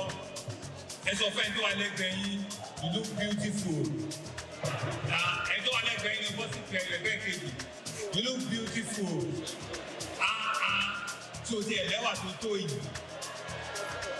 Tó ti ẹ̀rẹ́wà tó tó yìí. Èyí má dà sí ti ẹ bọ́. You look outstanding.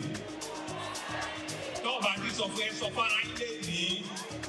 Yes, I look outstanding. I look beautiful. Bẹ́ẹ̀ni, beauty yẹn náà lè máa gbé lọ lélẹ̀ ní lágbára Ọlọ́run.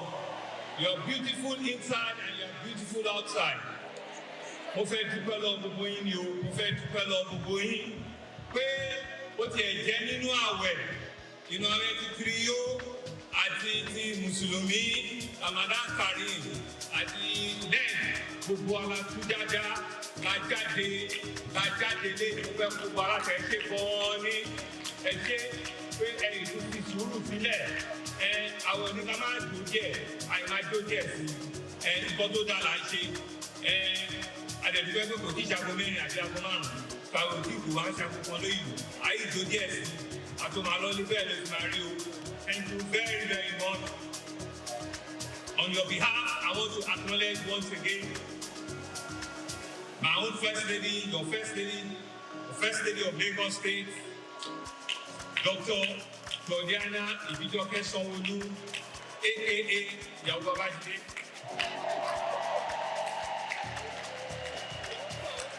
Wife of the Deputy Governor, Dr. Kadri Obafemi Hamzat, Mrs. Olúrẹ̀mí Hamzat, herself, thank you. Members of my female and male cabinet that are here, are they not lovely? And she's lovely, and they lovely. Aha, àwọn láàrin cabinet tó ń ṣe gbogbo ẹ̀mí àdúpẹ́ fọlọ́run. Thank you very much. I greet you, each and every one of you, especially Madam Wapa, Eshiu, Statutory Commission members that are here, thank you very much. Permanent Secretary, thank you very much. Eshikonyu, Chairman of our LCDA and our local council areas, thank you very much, Princess, and all of you, thank you very much.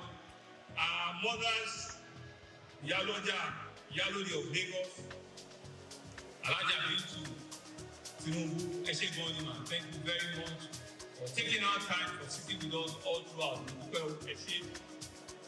Mrs. Honorable Mrs. Olajudoyin, thank you very much. I want to thank all of our council women that are here. Thank you all very much. Thank you very much.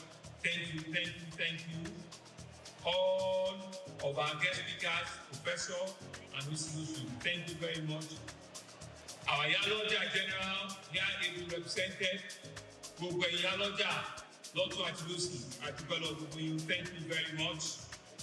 All of our traditional institutions that are here, thank you very much.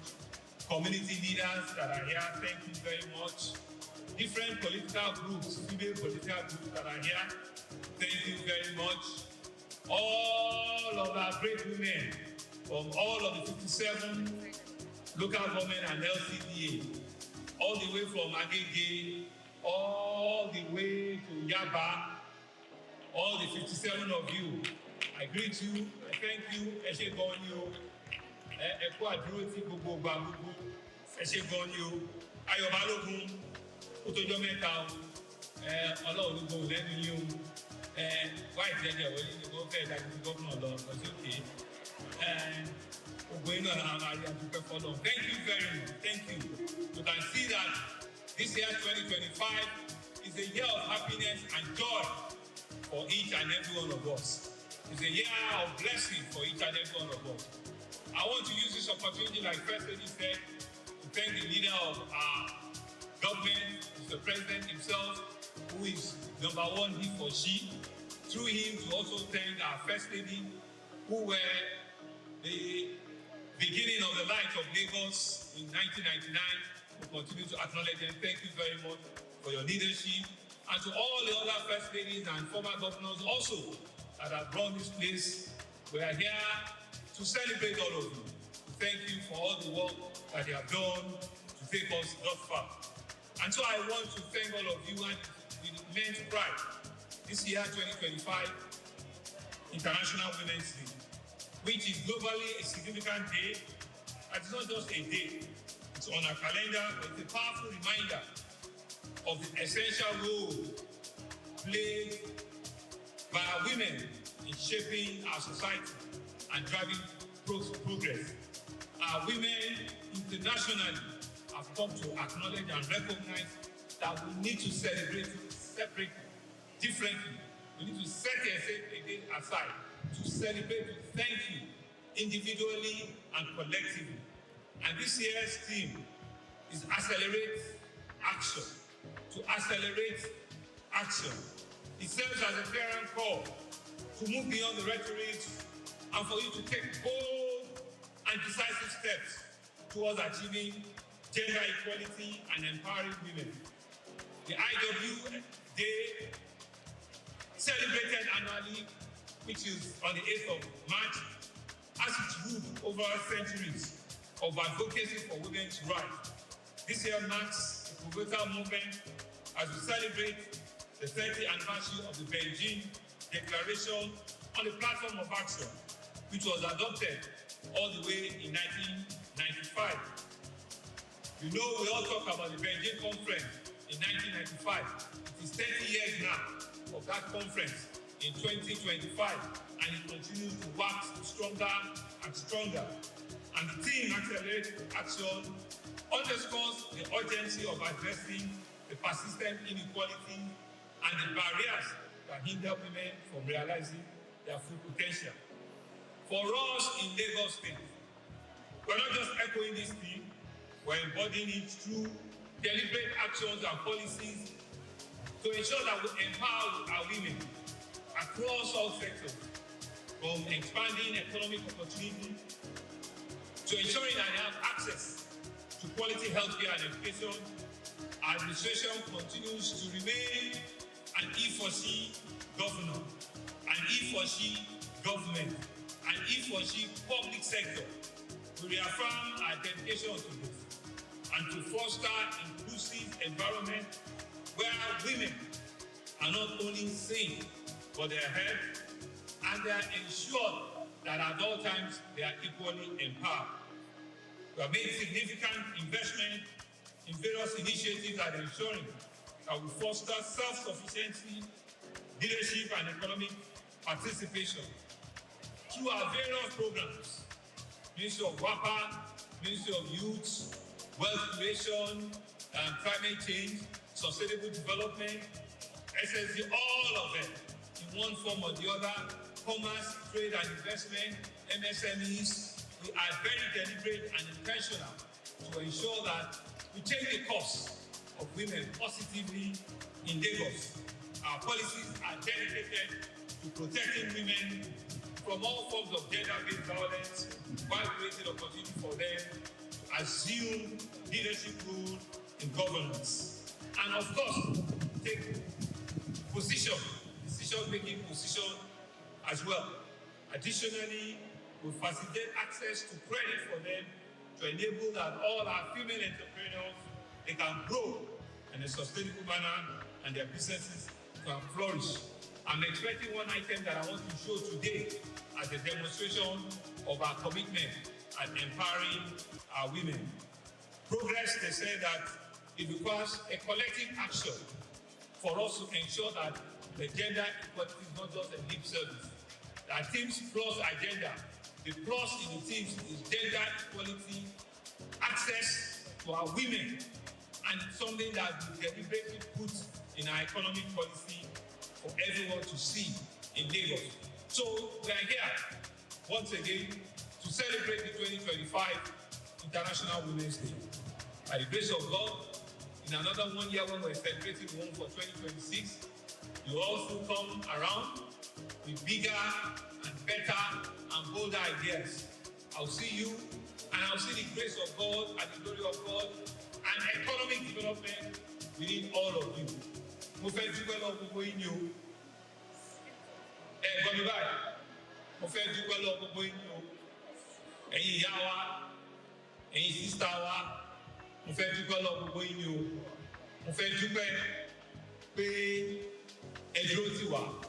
Mo fẹ́ dúpẹ́ pé èyí jẹ́ ọjọ́ ẹ̀yin obìnrin àbí bẹ́ẹ̀ kọ́? Èyí jẹ́ ọjọ́ ẹ̀yin obìnrin tẹ́lẹ̀ fẹ́ ṣe wége gèlè tó dúró bẹ́ẹ̀bẹ́ẹ̀ tẹ̀kù mékọ̀pù yẹn tó dúró dẹ́dẹ́dẹ́ tẹ̀wá fún fà. Yes, today we are all women and we are happy to be here. We are happy to rejoice with each other. We are happy to come together in one love and unity from different local governments. And this day brings every woman from all parts of Lagos State. It brings us together and we are really happy about it.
Supporters Club had been there for 66 years when it was founded officially, but those who funded it were just doing it for the fun. We just come to the field, drum, sing, and go. Nobody gave them any recognition. But I joined them in the year 1977. Well, I paid 2 naira to join. And how did I join?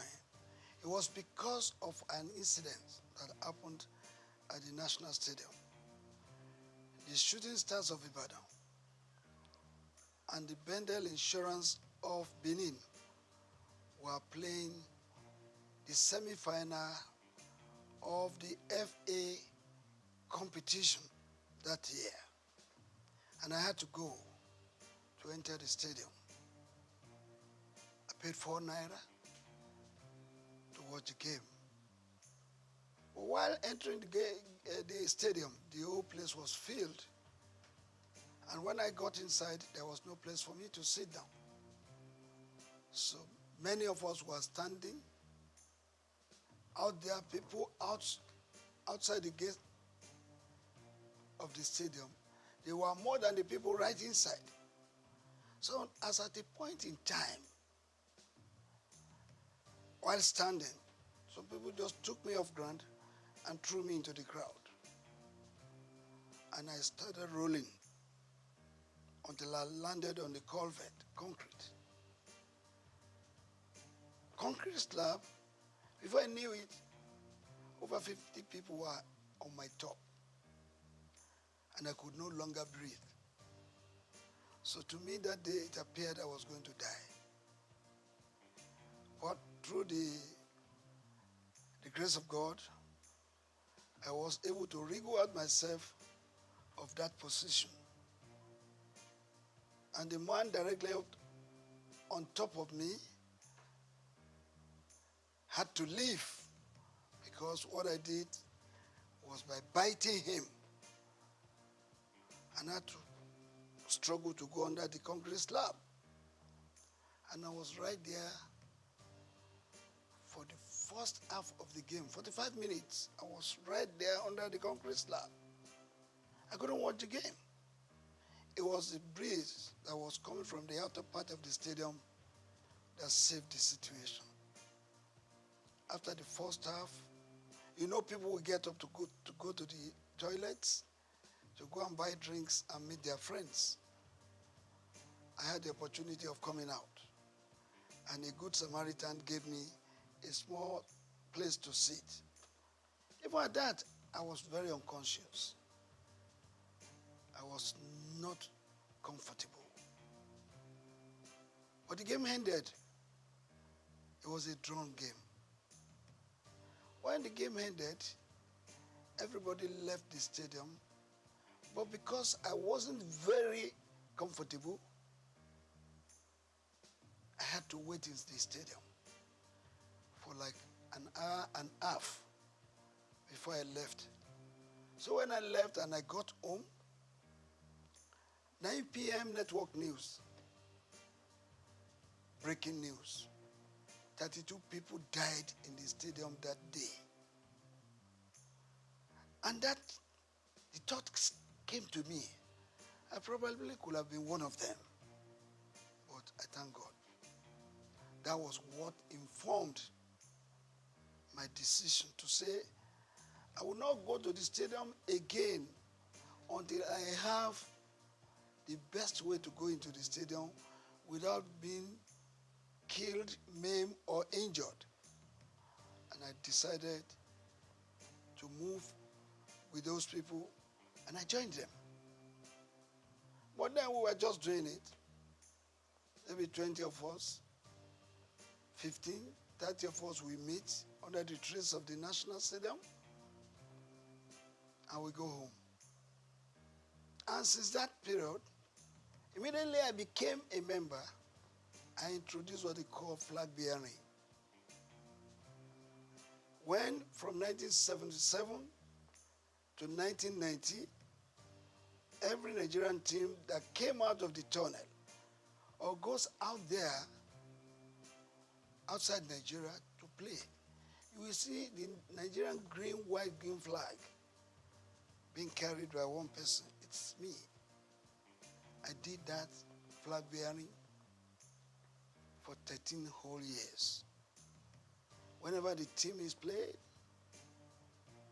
I will be there with them, whether it's the Super Eagles, the under 20, the under 23, the Falcons, and the rest, all our national teams. Even our club sides going out to play Continental, when you see the green, white, green of Nigeria, I used to be the one carrying that flag.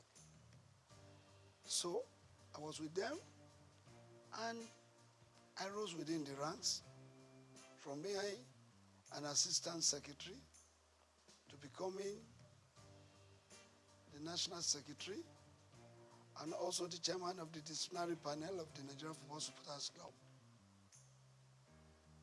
And by 1990, I was voted to be the chairman. That was when the thoughts of registering the club came.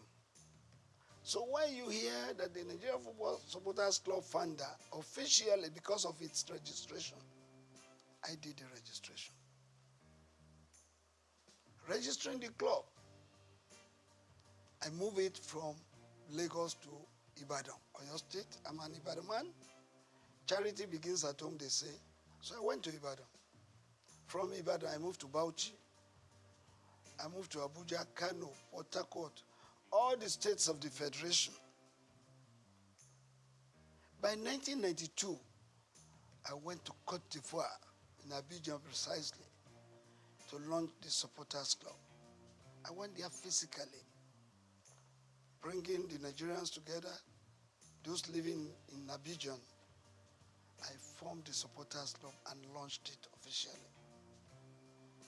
I left that place, I went to Ghana. I launched it in Ghana. Leaving Ghana, I went to Gambia. I went to Burkina Faso. I went to Mali. I went to Republic of Benin. I went to Togo. I went to all the countries of Africa, putting the Supporters Club in place in those countries. By 1995, I moved to the United States of America. I launched the Supporters Club at the Giant Sports Stadium in New Jersey in 1995. After that, I went to France in 1997 to launch the Supporters Club in France in 1997, because we were already thinking of going to France to play in the World Cup. And if the Super Eagles will not have enough supporters there, what will happen to them? Don't forget that I led the Supporters Club to the United States of America for the very first time we played in the World Cup in 1994. I was at the Copa America in 1995. That was when I had the opportunity of launching the Supporters Club in America. In 1996, I led the Supporters Club to Atlanta in 96. And the winning of the trophy, the gold in football event, made possible by the Supporters Club, support of the Supporters Club. Because when you listen, when that match, you remember that we played a match with Brazil in the preliminary stage, and we lost 1-0. But we had the opportunity again to meet them during the semi-final. And during the semi-final, Brazil had given us 3 goals. We were trailing 1-3 at the interval. And when the second half came up, we were given a penalty, I think 25 minutes to the end of the game. One of our players, I don't want to mention the name, but he knows, he lost that penalty kick. That was when God told me, sing this song. It's a miracle working God. It's a miracle working God. He's the Alpha and Omega. He's a miracle working God. Of course, my members chorused. Indeed, miracle came. We scored the second goal. And the then Minister of Sports, Chief Jim Nwobodo, came to our stand and said, Ladipo, I heard you guys singing, it's a miracle working God. It's like God is going to make a miracle to happen today. I said, yes. And we continued. I changed the song. I have a Father who never fails. I have a Father who never fails. I have a Father who never fails. Who never fails. Who never fails. Forevermore. Amen. Jesus never failed. Amen. Jesus never failed. Amen. Jesus never failed. Jesus never failed. Jesus never failed. Forevermore. We scored the third goal. Then another song came. Boya chukuna gaza. Boya chukuna gaza mere. Messiah yobiuma. Boya chukuna gaza. The match ended and there was to be the extra time. And that time was a sudden death rule. Immediately I sang that song, my people chorused. And the ball was coming to Kanu Nwakwo. He was backing the goalkeeper. Chested the ball, raised it up, turned around and tapped it to the net. And that was the 4 goals the Nigerian team scored against Brazil. And they started crying. And I decided to form another song. When Nigeria beat Brazil, when Nigeria beat Brazil, oh, Bebeto start to cry. When Nigeria beat Brazil, why Bebeto? Because they pulled him out. They were thinking they were reserving him because they thought they would meet Argentina in the final. Unknowingly to them, that they will be beaten, they don't know. So I did that song, and we sailed into the final, meeting Argentina in the final. And that again happened. Argentina was leading us 2-1. But we came from 1-2 to beat them 3-2. Yeah, to answer your question, I did that to tell you what the supporters club is to the team. And what this man felt by registering the club is that I have that belief. And it is general. Everybody must have it. That this is Nigeria, it's our country. We have to do something by giving it a positive image, whether in Nigeria or outside. You do know that all of us cannot be Mr. President of Nigeria. All of us cannot be governors. And not all of us will be members of the National Assembly. But all of us as Nigerians have special roles to play in giving our country a befitting and positive image. That is the reason why this man has been following football supportership all the time to date.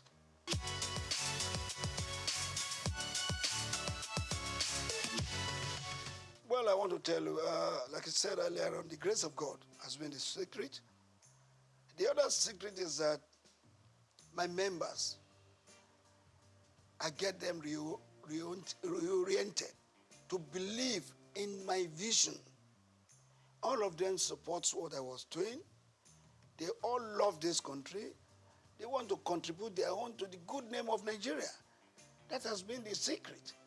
And don't forget, any member of the supporters club should be referred to as a patron par excellence because they are not paid. They are not given any allowance. They use their time, their money, even at the risk of their lives to support the cause of Nigeria through supportership. Well, majorly, it is funding. The challenges is funding because if you have to support the team, yes, they are playing in Lagos, you may not spend much money. But when they are playing in Enugu, they are playing in Uyo, they are playing in Abuja, you need money, no matter how. But come to think of you traveling with 100, 200, 300, 600 supporters outside Nigeria. They will not go by road. They will go by air. It's a lot of money that we need in running the supporters club. So our main challenges has been that of funding. But I can assure you that God has been good to us. We have had some philanthropists, some organizations who have come to assist us by way of supporting us, giving us a lot of money. And if you will not mind, I will have to put it on record that the very first company that supported Supporters Club was Coca-Cola. Coca-Cola did it for 2 years. They could no longer do it. Then, for 1 year, MTN did it. They could no longer sustain it. Well, later we got Globacom. Dr. Mike Adenuga Jr. has been the brain, the backbone, the sponsor, and the financier of the Supporters Club for several years, doling out millions from 50 to 60 to 100 million of naira, and even in dollars. So that has been the way, that has been how we have been able to surmount it.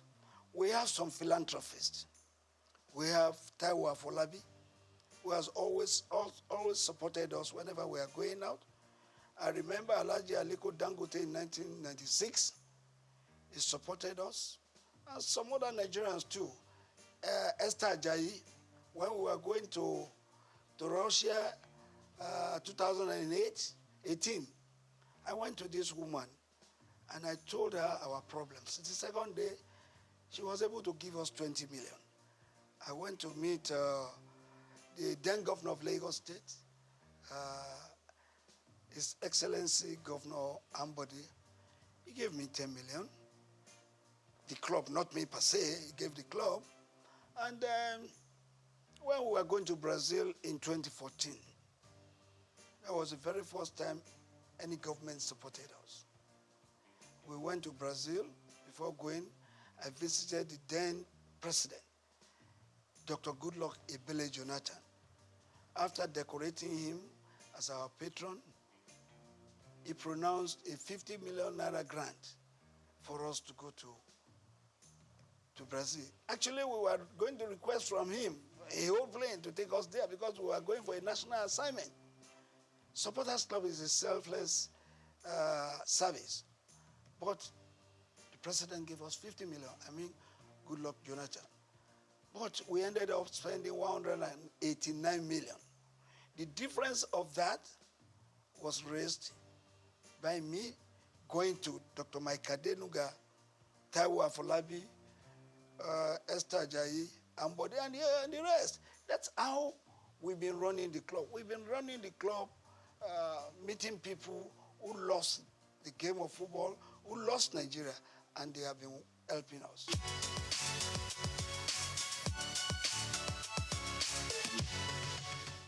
Well, very, very unfortunate.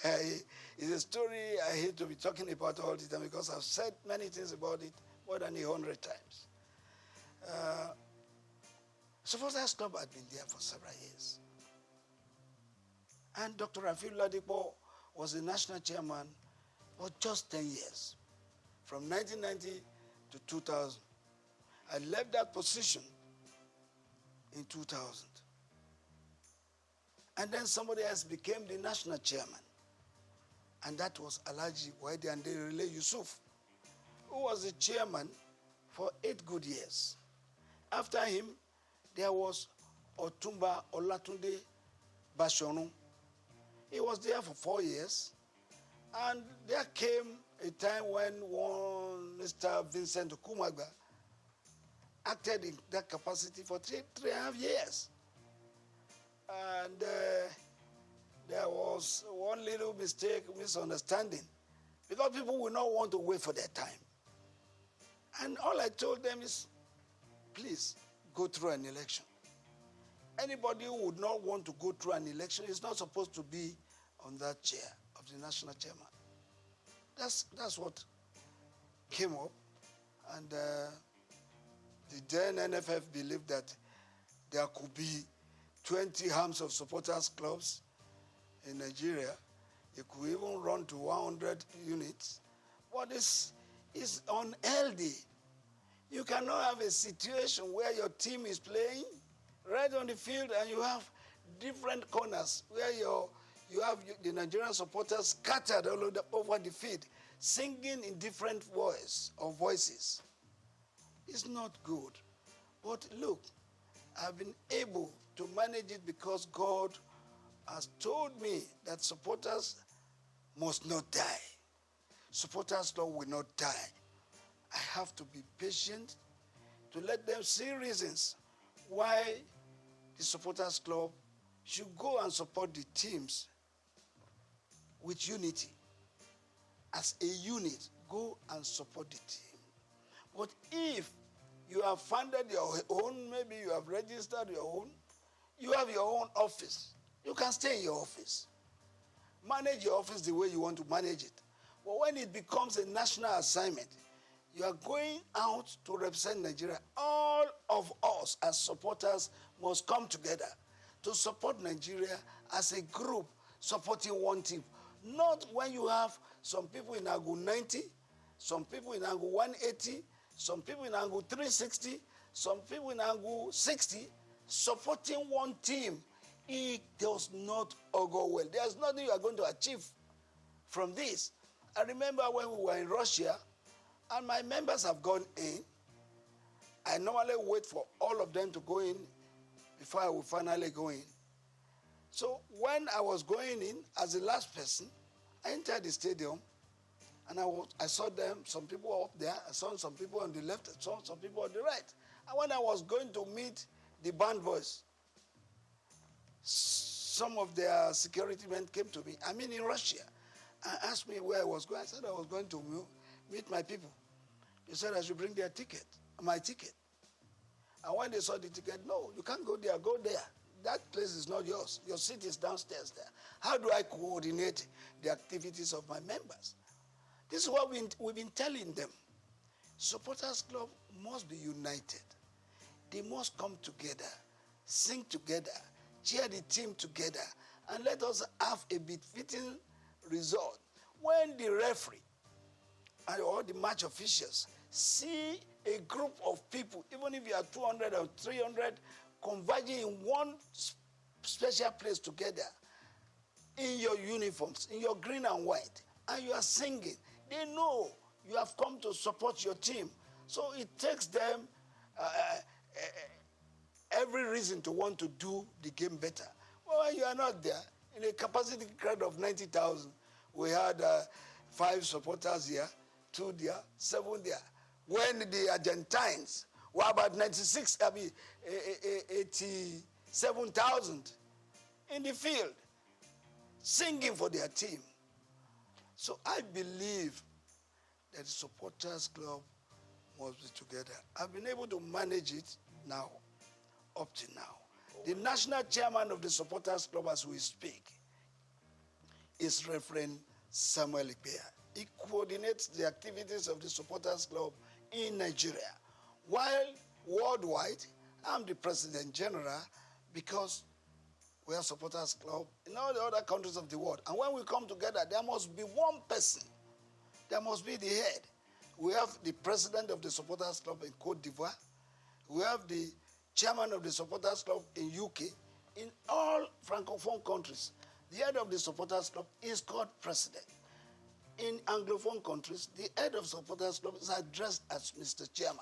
So the President General is not just what we just came out with. It's because there's a need for it. That's why the President General worldwide comes up. Well, I have told you a lot of people don't want to wait for their time. And when you don't wait for your time, what do you lose? You lose much. There was going to be an election. And I called all of them, go and pick your nomination papers for the election. But some of them would not want to because they want appointments. And I don't believe in appointments because we have a constitution in the supporters club that says everybody and anybody who wants to be an officer must contest for election. I insisted that there must be an election. Some people would not want an election because they know probably they believe they cannot win. They decided to say, oh, let's go our way because we don't want election. That's it.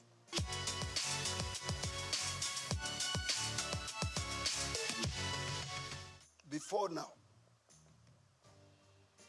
up to about 8 years, 10 years ago, the Super Eagles were really super. But in the last 8 years, we have not been there. We have not been doing well. Don't forget that in 1994, Nigeria's team, the Super Eagles, were judged to be the 5th best in the world. What is our ranking now? 37th in the world. Even in Africa, what is our ranking? So the Eagles of the last 8, 9 years ago, no, they have not done well at all. I want anybody to tell me what did we win in the last 8, 9 years. Don't forget that in 1980, we won the Cup of Nations right here at the National Stadium. In 1994, we were in Tunisia. We won it. In 2013, we were in South Africa. We won the Cup of Nations. In 1996, we won the Atlanta Olympics. Since then, what can we point to that we have won? So the Eagles of the last 8, 9 years, no. They did their best, but their best was not good enough for Nigeria. And that's why we didn't win nothing.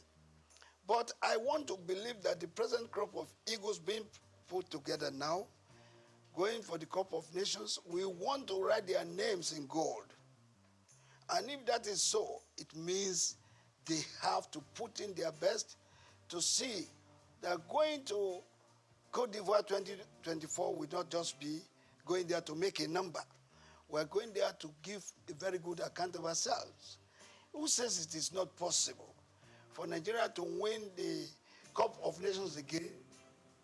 It is possible, but it takes a determined group of people as players who wants to write their names in gold to do that. When you are rating the coach, a coach is as good as his last match.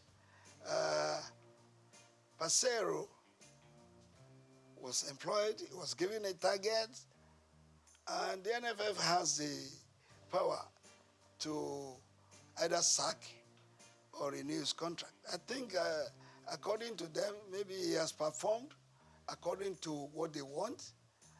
But for me, as a Nigerian, I want Pasero to go to Côte d'Ivoire and show us that he is serious and show us that the Super Eagles can still fly and make us get minimally play in the semi-final of the Cup of Nations. Anything short of that, no.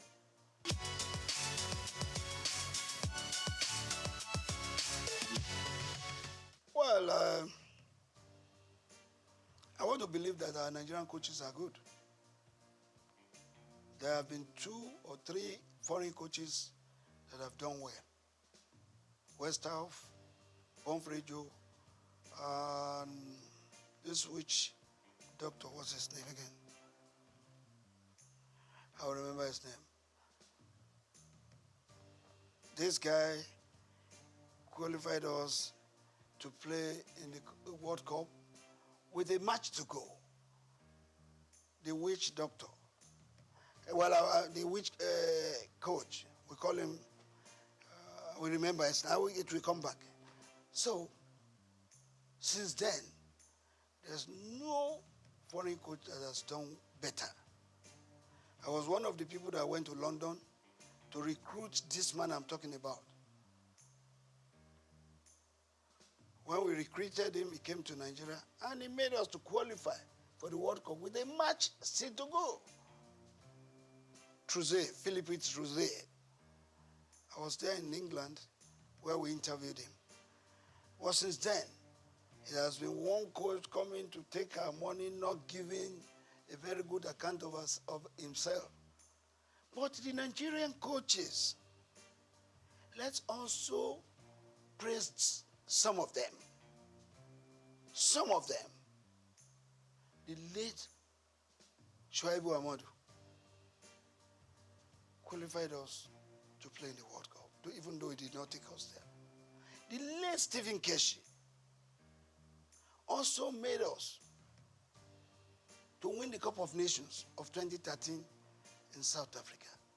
So if that happens, who says the Nigerian coaches are not good? Some Nigerian coaches have proved themselves, but they still need to do more. But these two coaches, exceptional. That is the real reason, the real controversy we're having between the NFF and the coaches. You don't hire a coach if you know you cannot pay his wages. You must be ready to pay his salary as a twin deal. There's no coach who will labor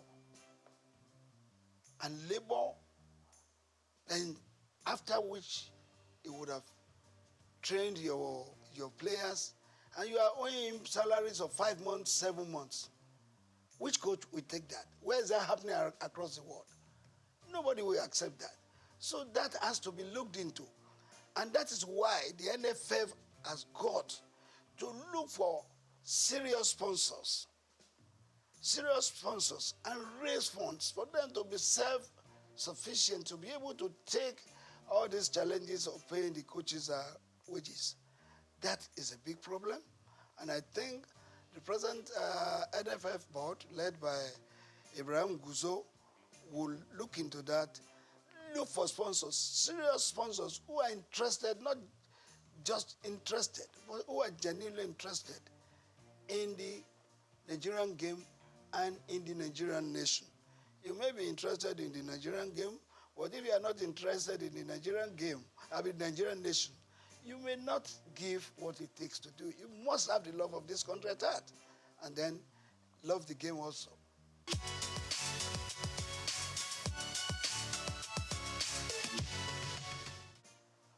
In the last 15, 10, 8 years, our boxing went down.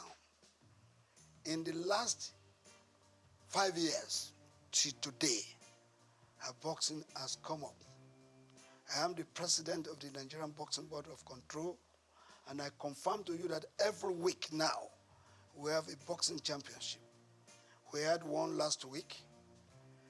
Tomorrow, we will have one in Abuja. When I come back the following week, there's another one. We have promoters now promoting our boxing events. And our boxers are now earning big money, other than what they were earning before. In those days, they were earning 20,000, 30,000. They go on the ring, they hit them, they shed blood, and they sweat. What do they earn? But since the last 3, 4 years, our boxers have been earning big money. Some of them earning millions. Some of them traveling abroad to earn $5,000, $10,000. And that is made possible because we have a group of people in the Nigerian Boxing Board of Control who respects each other, who respect the boxers, who respects the coaches, and who respects the promoters. Take, for instance, I'm sorry to mention, Go TV. Go TV night every day. They've had about 29 Go TV sessions. You know what that means? Go TV for every boxing fight. They don't spend less than 20 million. They even spend more. And our boxing now is being watched all over the world, if not just Africa.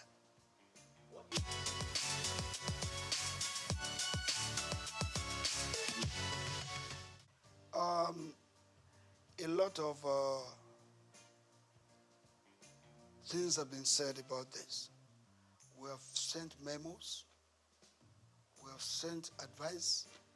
We have met with the people in charge severally. I've had to write to put the Minister of Sports, the National Assembly, and the rest. How can we develop our sports? It's very important. Without grassroots development, you won't be there. As a matter of fact, Kanu Nwankwo happens to be a product of the Nigerian League. J.J. Okocha, product of Nigerian League. Finidi George, Emmanuel Amunike, and all of them played in the Nigerian League. How many of our Super Eagles players, those that are playing for us now, do you see what developed here? Maybe you have 2 or 3 home-based players playing. But the real product for our football development, they are here in Nigeria. We have to go back to those things we were doing that time when we got the likes of the Segun Odegbami, Henry Nwosu, Christian Chukwu, down to Stephen Keshi, Okocha, and the rest. We have to go back. We don't have to rely on those players who have been serving us in the last 12, 15 years, believing that they will continue to serve us the same way. No matter what you do, players will get weak. They will age. And when they are aging, that's when they start referring to them as tiring legs. You need replacements for them. How do you get that? You can only get them from the local scenes. We have various clubs in Nigeria playing the leagues, the Premiership, the National League, and the rest. 20 teams in one. Do you know how many of our boys out there that can play football? If we harness them, bring them together, and give them the right training. Of course, let me ask you, how many of our club sides have feeder teams? Feeder teams, they are very important to the development of the game. When you have a junior player playing the feeder team and is maturing, bring him to replace a tiring leg. In the senior team, how many of those teams that we have can boast of feeder teams? How many of them can boast of their own fields? Perhaps we have about 3 clubs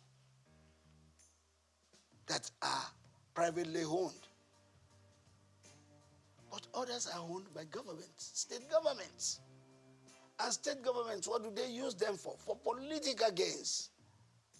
And if it is political gains, well, it's off it. Let's do football like it is done elsewhere. Football is big business. People are making billions of dollars in football. Nigeria can do same. If we do same, we will take off all this nonsense. The boys going about doing a lot of violence, going to do yahoo, going to do kidnapping and the rest. You will have all of them looking forward to becoming millionaires and billionaires in future. And of course, becoming employers of labor apart from fending for their families.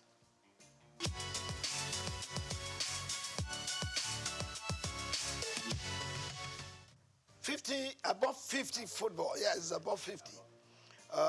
I'm the chairman worldwide for that. And my president is Ambassador Edward Olutoke, who has given his support, his finances to be able to do this game. The thing is this, if you have played football, you have played up to the level that you are about 40, and you are no longer playing, you are no longer doing what you know how best to do, you now go and sit down, not doing nothing. Boredom sets in. And within that period, rather than getting fit, you are aging. Some of them developing sickness, various sicknesses that they ought not to have. But because they were no longer doing what they know how best to do, they sit down. So the concept is bringing them back. Not just the footballers, but anybody above 50 could play football, keeping fit, and above all, living a standard life, making money. There's a way, we have one thing we are developing with the above 50 concept for you to make money. Anybody who is above 50 and has no car of ease or no house of ease or a home has not been living standard.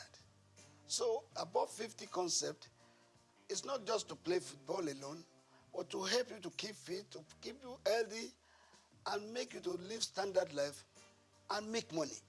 That is what we are doing. And as I speak with you, Brazil has embraced it. Mexico has written to us that they will want to play with us. The last competition we had 8 clubs. Ajegule, Surulere, Redeem, Itiraikate, Abeokuta, all of them, they came to play at the National Stadium. And the prize, the winner's prize was 5 million, which was paid instantly. The second place was 2 million, while the third place was 1 million. And we put a lot of money in organizing that. We are going to start the second edition very soon. We are now having clubs from Benin, Edo, where people from Abuja, people from Kwara registering to be part of the above 50 football.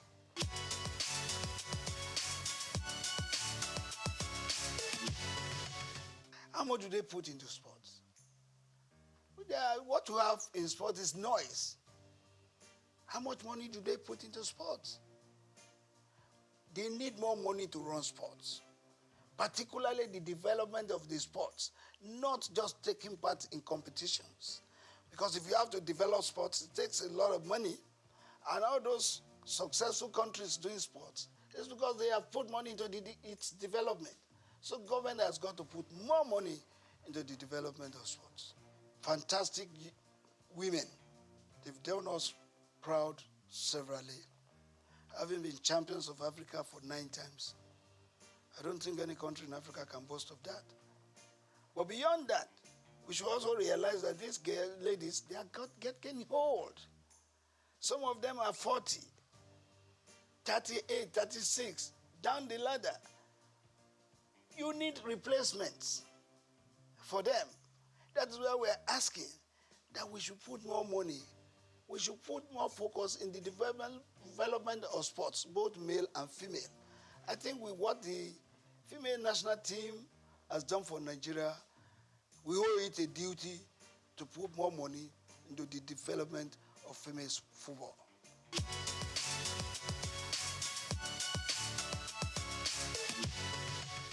I'm not thinking about that. If I want to, I would have been in politics, party politics. I would have been there, and by now I think I would have been something else. But no, I chose to be part of giving an image to Nigeria, a good image, positive one. Take, for instance, if you go out of the country, you get to the entry point of any country, and you speak of our sports, they give you a wide latitude for you to go in. Well, you say when you get there, you speak sports. They ask you, where's Kano? Where's Okocha? Where's Finidi? Where's Amokachi? That means they recognize Nigeria sports. In fact, that's the only thing we can be proud of right now. Every other thing we talk in diversities. But when it comes to sports, every one of us were together. If the Nigerian team is playing and a Christian has to pray, and he say, I pray that the Super Eagles wins today's match. In Jesus' name I pray. Even the Muslim will say amen. So together in sports, where in this country, football and sports is a lifeline, particularly football. Football unites not just the states, it unites the country, it unites the countries of the world. So I believe we can do much more in promoting and supporting our sports so that we get the best benefits, as we say. First and foremost, I want to use this opportunity once again to congratulate him on his appointment. I've met him twice now, and I'm going to meet him soon again. And why am I going to meet him is to advise him on what I think from my own views and from what I've seen to improve sports. First, we have talked about it. The development of sports is key, not just the taking part in competitions. Because if you are not developing sports, you are only taking in competition. If you don't win, what happens? But if you develop sports, one, you are helping the youth. Two, you are helping the nation. Three, you are growing the economy. And thirdly, you are removing restiveness and restlessness of the youth in the society.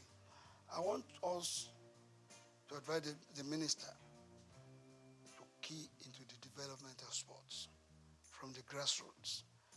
Let's go back to the schools. Let's go back to the rural areas. Football is played everywhere. Go under the bridges, you see people playing football. Let the minister put in place, through the NFF, a consortium of coaches that will go to these schools, that will go to these corners. Everywhere in Nigeria, you have talents that can be helped, sponsored, and nurtured to stardom. Once we do that, our sports will improve. And let the minister put his feet there on ground and say, every club that is playing in the Premiership and the National League must have their feeder teams, must have their own fields and other infrastructures to make them develop sports. Thank you very much. I want to pray for this organization to continue to thrive, to continue to blossom in making money, because without money, this kind of things that I hear cannot be sustained. So God will grow you the more, and your business will continue to flourish.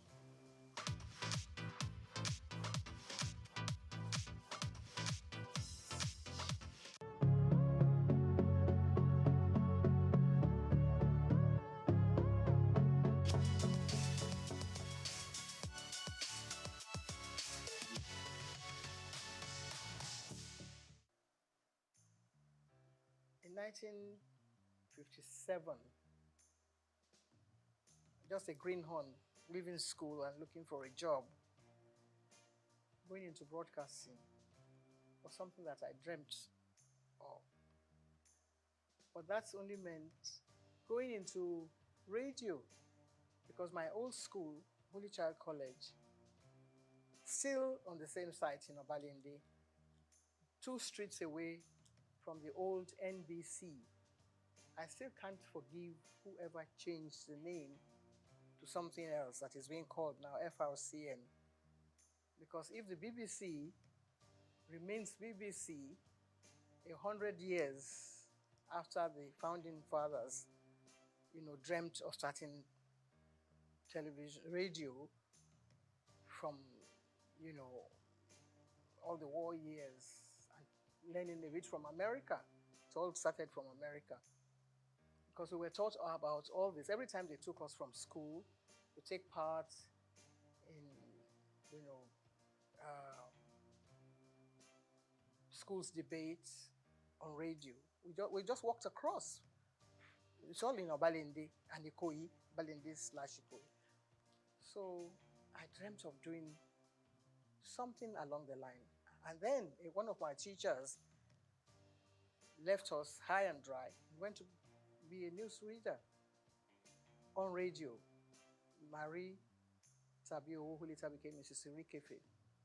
Then we had people like Tung Adedoyin and Souq. We used to listen to them on radio on the old, you wouldn't know anything about that now, the rediffusion. It was just, a little box in your home, and everybody looked forward to either listening to the 7 o'clock news in the morning or 6 o'clock or 7 in the evening. So that was all really all I had to do with broadcasting. And who was going to take me there was another matter altogether. Who would take you, little 16, 17-year-old girl, into broadcasting? But one had been bitten by the bug then. So, and only God knows where whatever dream you had was going to lead to. We read poetry, we did radio show, stage shows in school. Catholic schools were very good for that. And my old school, just celebrating 150 years of its existence, just down the road from here on Broad Street. The nuns, they were all white nuns. No Nigerian nuns at the time that we were growing up. So all the dream they had, this kind of dream that we have now, going to England. But they were coming here to teach us. So I had learnt a lot of poetry. I had taken part in Festival of Arts, and I had gone to the biggest hall we had then was at King's College, which was also down the road. Means of transportation was your SS foot. No BRT, no bicycles or whatever. So we did it all just walking around and learning from our teachers. And of course, our mentors were the nuns, like I said. So in my wildest dream, there was no way that I was thinking of going into anything like broadcasting. That is going back to answer your question. But they had a lot of plans for the girl child. And not along the religious lines now. But actually, they came to actually engender this whole idea of pushing the girl child forward. And not just me, a lot of us. People like Mrs. Francesca Emmanuel, they also went through the whole gamut of all this dream that I'm talking about. Television itself was brand new in the world. I have to talk about radio because that was what I knew as a child. But television, when it started, we didn't even know. Maybe in America, and then it went to Australia, and then to France. No. France came after Nigeria. You wouldn't believe that, would you? That we were number 6. America, Britain, Germany, Australia, one other country, and coming now home to Nigeria, where you cannot help but give a lot of credit to the dreams of people like late Chief Obafemi Awolowo and one of his ministers then, Chief Anthony Enahoro. So that's how I believe this whole package was placed on their laps and sold to Nigeria, to the Western Nigeria government. On the radar were lots of other people like me who had dreams about becoming Miss Nigeria. So maybe that will now give you a little background about how I took part in the Miss Nigeria pageant, Western Nigeria, and I became Miss Western Nigeria. Somebody must have fine-tuned some little knots somewhere and said, okay, you probably might be able to deliver Because you are being interviewed when you go before the panel of judges. And somebody must have said, okay, that's a good material. She can come and take part in this. Before then, we had other people, Anike Agbaje Williams, Oliola Sokwe, who were working on radio. My dream was to work in radio, but then I missed that. And I was nursing, that dream of still going to radio. Never knew what television was all about. So maybe that answers your question. I'm not sure. But I took part in the Miss Western Nigeria pageant and I won. Took part in the Miss Nigeria contest and came second. So that meant that I didn't win. And if one of the, maybe the prize was to go on TV, it wasn't even there. It wasn't written into the, program that whoever did this, but the person was going to go to England. And so Helena Yemeluna, who won that contest, went to London and fulfilled her own dream. But I was still biting my nails, waiting for when I'll be able to get a job. There were other things that girls could do. You could be a nurse, you could be a teacher, you could be an assistant, a dental assistant. All those were things that young ladies, can, fulfill their dreams along those lines. They're still there. You still have young ladies. Mrs. Muritala Muhammad, the first time I met her, she was a dental assistant. Little did we know that her husband was going to be the head of state and she would be first. So you see, lots of things were there for the young girl who wanted to learn, who had the talent, and who wanted to perform, and who wanted to work hard. But now I don't know if girls want to work hard. All they want is, the table to be set, and then they come and, partake of whatever is there. It wasn't too difficult at the time that I was picked as one of the people to come and appear in WNTV. The audition was actually carried out before my time. I got involved in so many other things, trying to get a job, something to secure, something, to alleviate poverty. There was not too much poverty in Nigeria at the time because people could still eke a living for themselves and, get by in society. But I was lucky that I had an aunt who was a nurse in the hospital in Ibadan, UCH in Ibadan. And she was married to an Englishman, and the man's friend happened to have been the man, Mr. Mathers, who was brought as one of the technical partners to WNTV. So we met at a dinner party, and just as you and I are chatting, I was only 18 plus. I was 17 when I took part in the pageant. But by this time, I was growing up, and I thought I was a big girl. So I opened my mouth, and I said a few things. And the man looked at me and said, how come you are not speaking with a Nigerian accent? And I didn't know what he meant because we were taught at St. Mary's to deliver whatever lines we were given to deliver. The Festival of Arts, I came second after an English boy from Corona School. And I was given a beating for coming second. Not because I didn't perform well, but because I forgot to curtsy. And one of the judges, I think, who was then Mrs. Abayomi, Lady Abayomi, said that I delivered my lines very well. If I were the Lord of Tartary, I would do this and that and the other.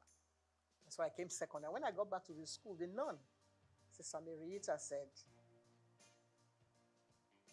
you were not paying attention. So whatever you do in life, you have to be consistent. You have to perform well.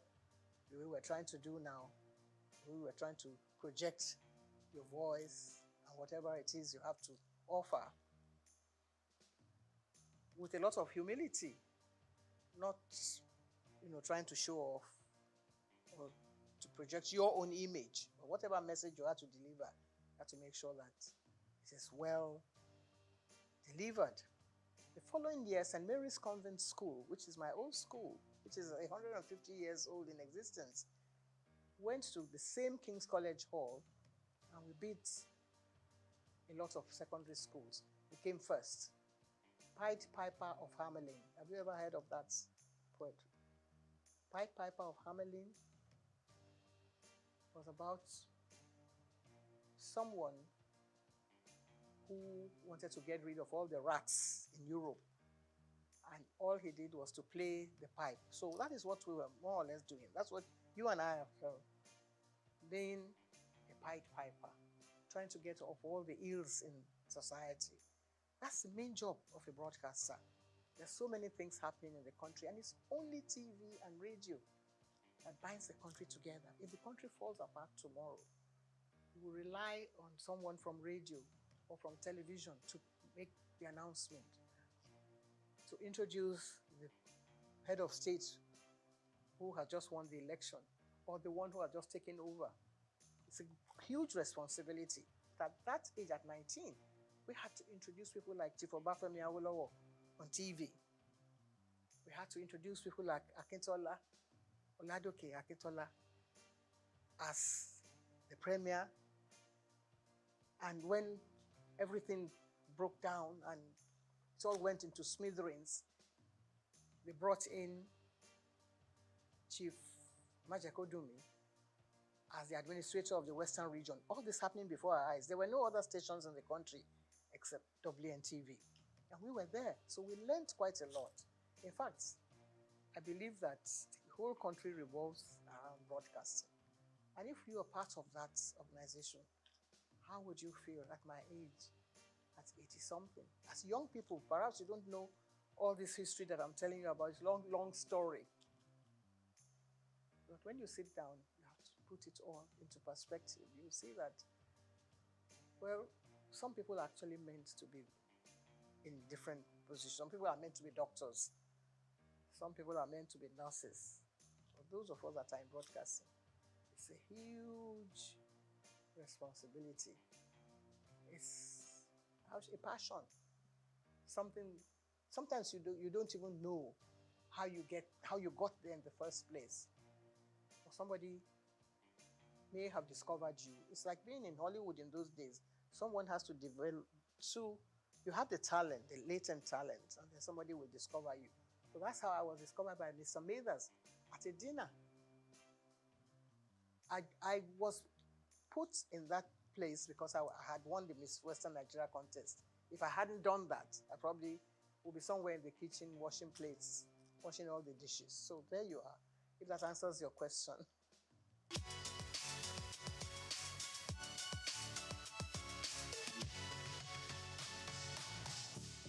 Well, there's no one that actually picks someone and puts you plonk without...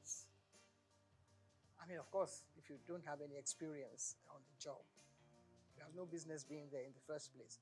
But if I had taken part in Pied Piper of Hamelin towns in Brunswick, I was only 13. By famous Hanover City, I was speaking like an English person. When I was only a Nigerian,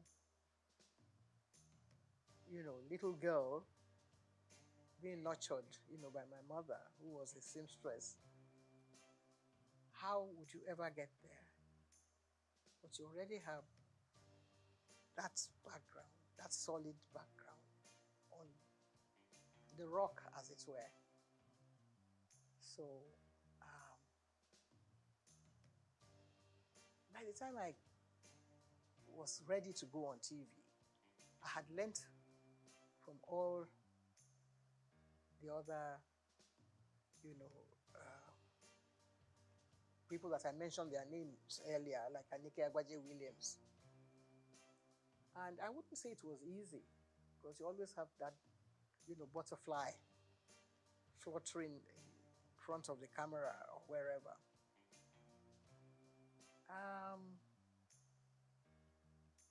I think I took to television like I was meant to be there, with all humility. If I had been groomed by all these nuns that I have mentioned their names, they came to Nigeria to serve the people.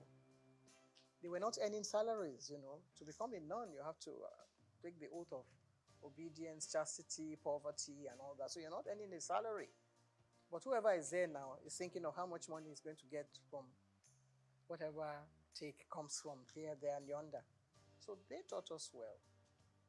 And nobody said you're going to go and appear on TV or you're going to be on radio. But just do what you're meant to do properly, with a lot of sense of responsibility and diligence. And that stands at the back of your mind. That goes everywhere with you, wherever you go in life. Even when I was nursing a sick child, my late son was a sick child. And I was meant to take part in Verdict 79 with my colleagues Kerry Ahmed and Adamu Aogi. They all came with me to the hospital, which is just next door here. And then we came back and mounted the podium and continued our business as if nothing was happening. He didn't die at the time, of course, but the job must go on. That is always there at the back of your mind. So my first night, I wouldn't say that I didn't have any jitters, that I was not nervous.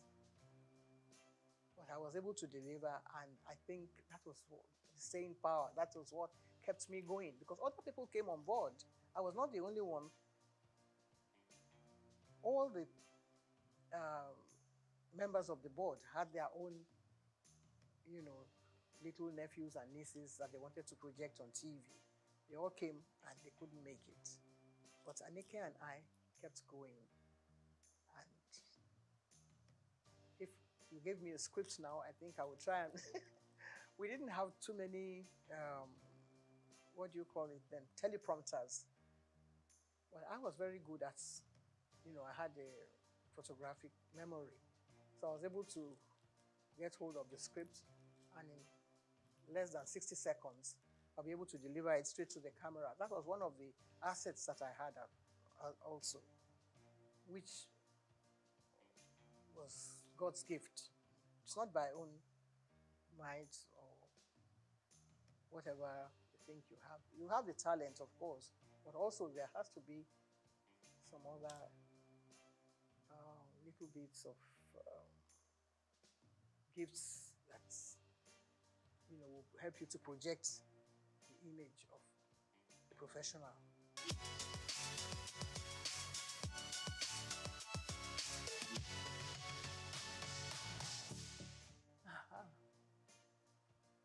A lot of controversy. There is hardly any TV, radio, movie personality that can scale through that without any, because people are watching, people are trying to find their own little, bits of criticism here, there, and yonder. You can't be a goodie, 2 shoots without, any, how shall I say it, problem here, there, and yonder. So everybody has their own way of looking at people. People say, well, what has she got to do? She went to take part in Miss Western Nigeria the other day. So what's the big deal about her? And then somebody will still add their own salt and pepper here and there. But I was lucky that I was being nurtured by someone like T.O.S. Benson, who was then our Minister for Information. And he felt that, everything should not stop here. There were things happening in America. He made sure that my name was there. I was at the inauguration of President Lyndon Johnson. And we commanded a lot of attention there, myself and my colleague who came from Lagos, the station in Lagos. And for the president to notice that there were 2 black people sitting behind him at his inaugural ball, I think it was very overwhelming for me, because not many black people had invitation to that event. But Charity Adadevo and I were there, and he stood up and shook our hands where we were sitting, behind 3 rows behind president. Then Kennedy had died, and we were still not seeing, we were still feeling very hot about, the loss of Kennedy. And here was the new president coming up. We were not particularly keen on being welcomed by him. But then, things like that happen to you, and it makes headline news. Two black people, they didn't even say Nigerians. They thought we were from Ghana because some journalists came around and said, "How is your man Nkrumah?" And we said, "No, our own prime minister is Tafawa Balewa." They never heard of him then. But then they had to go and carry out their own study and find out who Tafawa Balewa was. And of course, the whole country was very proud of us that we went and actually stole the show at the inauguration of President Lyndon Johnson. So many other things happened. When I came to London, the British Information Office, they were trying to look for someone to host their program. That just happened to be around, so they picked me to host their program. But you don't ad-lib on any of those stations. Everything is written out. The questions, even your answer will be written. You can change it around a little bit, but they make sure that you said the right thing at the right time. So that was how we were able to gain attention. German television also invited us because they were interested in Nigeria. See how the German chancellor came to Nigeria. That was what happened at the time. In 1963, we had just gained, we had just become a republic then, from being an independent station in 1960. By 1963, we then became a republic. And we were chosen to go and appear on German television in Berlin. And they wanted a little bit of culture. So Benson had his own band. So we were chosen to go and represent Nigeria then. Nobody knew who the ambassador was, but they wanted to know who was presenting something on TV. So that's how important television has been. And that, in fact, we were the first television in the whole of Africa. The very first station, WNTV, that was a call signal. WNTV, first in Africa. There's nothing like that now. Nobody wants to know whether you are first or second. But the station that is being run in Nigeria, I think, has the largest number of stations than any other country in Africa. We have about 21 stations, and now it's still, still counting. And yours is coming on board, and so many others. I think next to America, Nigeria should have been the best country for television broadcasting in the whole world. There's not so many countries in the world that has as many stations as Nigeria. We only have to put our heads together. We only have to find joy in whatever we're doing. Sometimes when it's raining, people say, "Oh, it's raining," and they feel very bad about the rain. But if you look closely, behind that rain, there will be sunshine, there will be something else coming on. You see some silver clouds coming during the rain, but Nigerians don't have the patience to wait for that kind of thing. That's what television teaches you. If you're in the studio, you don't know what's happening outside. You just get on with the job. That's what we were taught. We were taught not by Nigerians.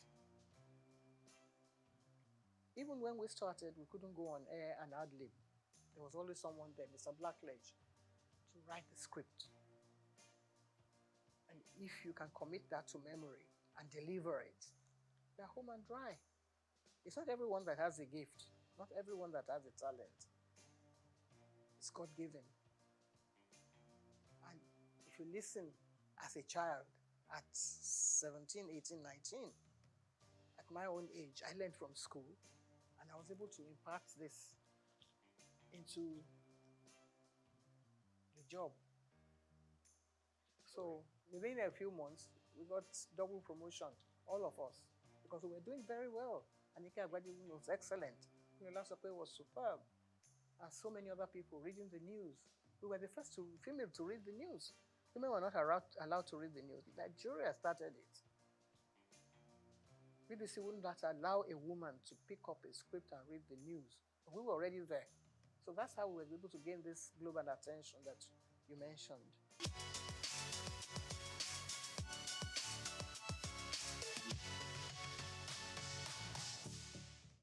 It's not easy. Not easy. Like I said, when we were taught by, not by Nigerians, but somebody came along the line and said, we don't have to speak like English people. You can just carry on and use your own parochial background. If you are a Robo man, you can speak English the way you like. That was his own idea, because he didn't believe in us doing all this la-di-da and trying to, say things the proper way. But that watered down the standards a bit. Because then everybody, maybe he had a relation who wanted to appear on TV, and he wasn't allowed to because he couldn't speak like Ikenanda Goba or Bodelalade and things like that, or Friday Fude or Mike Nahuru. So somebody must have gone to him and said, because he doesn't speak like any of those people who were taught by, foreign teachers, people who had learned, people who knew what a DJ, we had a Bible then, that you had to pronounce your words correctly. So he came and said, now that I'm DG, I'm not going to tolerate all this, your English way of speaking. And some other people, of course, that watered down the standards. That's not our making. We were still ready to continue the way we were doing, but then they pushed us to the background. But there were others who were able to perform well. Ruth Benamesia, Opia, Siene Owebrand, and of course Bimbo Oloyede, who was born in England. If you already employed those people to deliver the goods and to present your programs, you're not going to sack all of them because they speak with English accent. I don't see how that can be an offense. Cannot be, guilty of speaking English well, like the English people. But they then brought out other people. And you had the head of presentation. I became head of the presentation after I came under Buba. And you're trying to prepare your roster. You wanted to put such people online to read the network news. They say, okay, bring somebody who can speak like the Radije Didu and do a little bit of Ewe on the side. It's part of our culture. So that is what is happening to TV broadcasting in Nigeria. It's all very interesting. So, this cultural milieu and bringing, a touch of Nigeria. Nigeria is doing well. That aspect in the music world, I think we're leading. Some of us who grew up on Handel's Messiah and Mozart, we have to sort of put our hands behind our back now and watch, all the way things have turned around. And Nigerian music is doing well. Afrobeat is reigning everywhere in the world. So really, you can't find faults with that. So when they watch a bit of Fela and his children and all his grandchildren doing well, then listen to the channels on TV, you have to take what you get from there as well.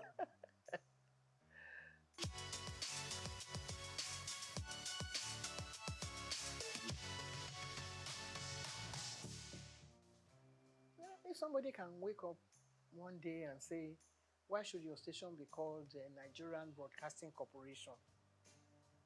I say it should now be Federal Radio Corporation of Nigeria. Tongue twisting. Takes a long time to come to terms with. If everyone wake up in the morning and say, this is Nigerian Broadcasting Corporation, you have the call signal. Da da da da da da da da da da da. This is the Nigerian Broadcasting whatever. How are you going to put that, into context with the new one? First of all, when you wake up, you don't know whether you are even coming out from the right side of your bed or not. You're going to have to face your audience and say, we are no more the Nigerian Broadcasting Corporation. We are now federal, whatever, which you don't even know where the man, who came up with the idea. He didn't even consult you, didn't even put it to test. If the British corporation, they are going to change from BBC after 100 years, they will ask the whole nation, they will say, where are we going to take this from? They will ask everybody, they will do a census, they will do all kinds of things, carry out all kinds of tests to see whether people will accept it from them. No. Nigerians are very hard and cut and dry. This is the way I want it. I'm the head of state, so I can change everything now, and all of you can start marching forward and march back again. Soldier go, soldier come. I think Fela would have been a good head of state for Nigeria, because he would have got some people marching the right way. So, I think that is what has happened to this country. But we will still settle down. The soldiers that have been marching since, they will do attention one day. And then we'll be able to sort ourselves out gradually. I think we're going through the right process now. People are beginning to find their own feet. If things go around, price of goods go up, Nigerians will find a way to come to terms with that. When we were growing up, everything was done. We won't say according to the colonial rules and regulations, but at least there were standards that were set down for you and things that you had to toe the line. This is the proper way to do things. But if somebody says, no, let's turn around and turn it upside down.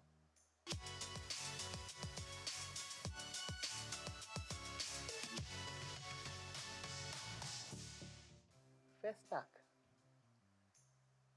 It's the only thing that has happened to the whole world from Nigeria that shook the whole world. That brought everybody attention to see what Africa has to offer the whole world. It happened here on this soil in Nigeria. I was a member of the ceremonial committee. I remember the opening ceremony. There were about 15 heads of state. We've never had anything like that since then. That is what we should ask ourselves. Every head of state that takes over from Nigeria should find out again. It's not from broadcasting that you can get the answer. You can get the answer from technocrats who had worked in all those areas. What happened? How come it couldn't happen again? It's like Armageddon. Every country was represented. Every culture was represented. Miriam Akiva was watching us and called us at the station one day and said, even from the way we linked programs, they couldn't expect that it could be happening in Nigeria. We received phone calls. People were sending us bottles of champagne on the air. The links. Bimbo Oloyede was there with me. I was at the opening ceremony. I was yanked from there to come back to the station. From, interacting with the head of state or with our head of state at the time to come and man the station, because it was phenomenal. How come we've not been able to do it? 77 years, how long ago was that? I was only 37 years old then. I'm going on 90 now. It hasn't happened again. We should examine that. Even the head of state that was there is still alive. Let's ask him again. Let us put him down and say, Oga, please explain to us what happened. Some people came up with a theory that the symbol that was used was fetish. That is what has happened and Nigeria has turned upside down. If that is acceptable, it may be superstitious in your eyes, but let us find out. Let's go call the Babalawo. Is it bad that it is a Nigerian that carved this image? And it is making news outside the world. Now you say, no, it is not good that Nigeria should be able to project an image that would attract the whole world. Something that will bring everybody on their knees After the first attack, we were still recovering, just bathing in the glory of first attack. What's this artist, the blind one, who was not part of it, who didn't believe in it? He came and had his own first attack, all on his own, from America. Stevie Wonder, he came with his whole team. We had to mount all the cameras back in the studio for him. He had his own 7-day festival here in Nigeria. What prompted him to do that? Other people came. They wanted to know what was happening in Nigeria. What has happened? We couldn't have another festival since then. What do you think went wrong? Nothing went wrong. Everything went so well that people wanted to destroy, our own Nigerian people wanted to destroy the glory that's this whole thing that's emanated from it. It hit the whole world. People are asking, when you go to Britain, you say, what happened? Why aren't you having? I had a friend who was head of the, he was from the British Guyana, a black guy. He was friends with everybody. He knew all Nigerians. Said, what happened? Why are we going to have another festa? Professor Ian Hall, he keeps asking me. Even if we can't have it because it was very expensive anyway, Nigeria had all the money. Even though we had a coup after, you know, it was first of all the brainchild of Gawan. And then Muritala came on board. Muritala was killed. But in spite of that, they couldn't kill that dream of having a festac in Nigeria. If we are able to bring out all those programs again, I think we'll be able to answer those questions. I'm still alive. There are a lot of people who will still want to know the answer to that. It's a very, very brilliant question that you have asked. I think if it was another country, we'll set up an inquiry and say, what happened? Can we resuscitate this whole dream? Some of the tapes that we had then in WNTV, some people put them in one place and set fire to them. Because they felt, maybe somebody in their religious organization said, you are the one projecting all these things, so Nigerians are bringing idols around. Who gave them the idea to make the idol? It's God now. It's from God. Whatever thing you were able to put together. The Bible was put together because God loved the world so much, and He wanted us to learn about, things that had gone out from the time of Adam and Eve. God loved the whole world and created Muhammad and said, put people together and let them say Allah Akbar every day, morning, noon, night. God created so many wonderful things for us, so many images that we can imbibe from, so many things that we can learn from. People want to come and learn about our country. Instead, we say, we want our sculptures back. What are you going to do with them? You don't have a museum where you're going to put them to make them thrive and people come here to Nigeria. It's a good idea for them to come, but if they learn about your country, what your people have done over the past 2,000 years. 2,000 years of Nigeria image was put together by the BBC. Nigeria went and tore it up in shreds. He tore it up. He said, what are you doing with that? What you call bad belly. I don't know if anybody sang a song with that title. If we maybe start from there and say, what do you do with your own bad belly? Some people, National Stadium. There is no theatre in England, in London, that I know that I've gone to watch plays and things that have not been in existence for over 500 years. So many studios. We have one big one, the dream of Nigerians. And now we want to go and do banking there. We want to go and do trade. It's supposed to be for culture, for our own culture. Lagos State will be dragging federal government by the neck and say, no, we own the theatre now. And we want somebody to come and do something there. If we can only put all these things behind us, the evil that people have done in the past, people like Julius Caesar, when they were writing all those, when Shakespeare was writing all those things. Things like that have happened in the past. We should examine them. Get people like Wole Soyinka to sit down and rewrite the whole history again. If they ask me questions like you're asking me now, I will be there to answer. Because I saw it all unfold before my eyes. The image of Nigeria will come tops. All the stations in Nigeria should get involved and do stories on this question that you've asked me. A very salient question, and I love it so much. That might be able to revive the image of this country and let us know where we are heading, in what direction, and bring us back to really the point of salvation.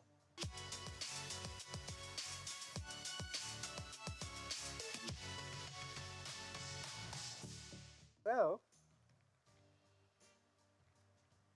I haven't seen it. I must have mentioned it somewhere. I think on one of the channels. When they was trying to build the scandal around it, and I said, and I tried to put the record straight. That wasn't really what happened, and that it was from, I think it was from a book that was written by one of the wives that said that I was party to his breakdown of their marriage. And I was trying to put the record straight that that wasn't really the true picture. I have due respect. I have to, bow wherever I come in the presence of a president of this nation, past, present, or even present, yes. I hope I'll still be around when we have others coming on board. But I was taken aback that the head of state asked me a question that, because in the past, we were in the studios when the head of state came, and we were given scripts. If there had been, there had been several coups, and it's always the presenter or the station like that, the managers that take the brunt of the whole, issue when things like that happen. You don't know who is coming. You don't know how many jeeps are going to be coming in. You don't know how many, what you call their, all those heavy equipment that they drive in as they are coming into the studio. You don't know where they are going to shoot the station down. Nobody knows that. It's only the people who have worked during that period that can relay those experiences. Sometimes you're at work in the morning, by the time you come back in the afternoon, the government has changed. And if you haven't got maybe your ID card, you won't be allowed into the station, or somebody can throw you in or into jail. So all this had happened in the past. Nobody has told any of these stories. People like Segun Lushola or Dr. Kolade. Somebody might come and say, so has happened. I was driving my former husband to work in the morning. I dropped him at the station. By the time I reached home, there had been a coup. Murtala had been killed. And they were under siege, the whole station. Just imagine that kind of scenario. Things like that had happened in the past. But Nigerians don't have that sense of history that wants to sit down and say, well, we want to ensure that it doesn't happen again. Of course, we'll pray that it doesn't happen again. And you wake up in the morning and somebody is announcing something else, different from what you have. A colleague of ours had been, pushed into something that he wasn't aware of. Those are kind of situations that have happened in the past. But this one, we were all dressed in ceremonial costume and trying to, I was the only one that was asked to stay in the presidential,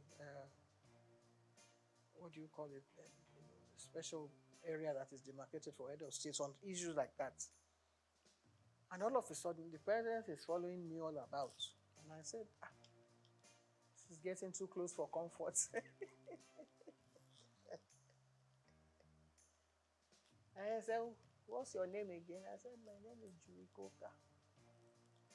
I was trying to play innocent, that I didn't know what was happening. He said, hey, how much did this your dress cost? Can I have, sorry, sir. I don't think I'm the proper person to answer that question, sir. Yeah, you don't have answer. It's a bit unprofessional. I mean, not in the profession per se that we mean, but I wasn't prepared for that kind of thing. So I must have given a rude answer to that. And then, before I knew it, Adelanwa, who was then the head of Navy, came to me and said, you have been very rude to the president. The president said, he asked you a question and you couldn't answer. I said, good morning, Mr. President, sir. Because when we introduce them on TV, that's how we introduce them. We're now going to be addressed by a new head of state, Mr. So, sir. And I said he should go and ask the president of Souq. I'm sure he has a record of what the question is asking me can be answered, better answered by the president of Souq. If he finds that unbearable or rude, then either that one is not doing his work well or I'm not doing my work well and I don't belong here. But I carried on regardless.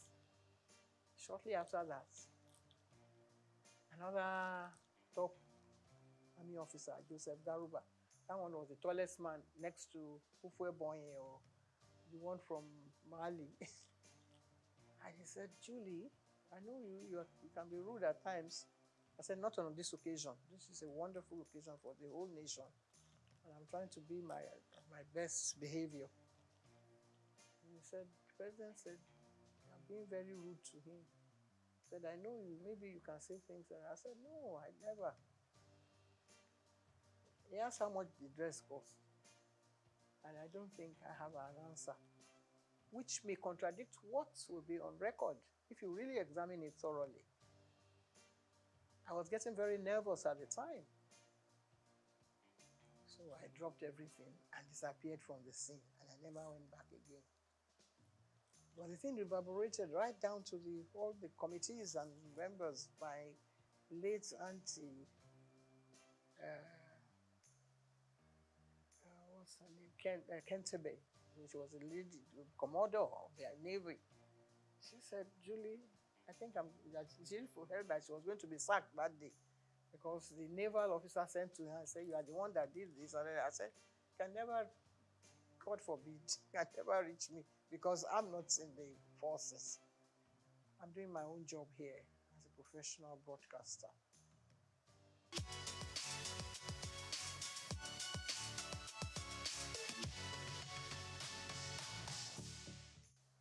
Well, I think it has reached a stage now where whatever you say might be taken against you because there are so many people going to court now and people sent to jail, but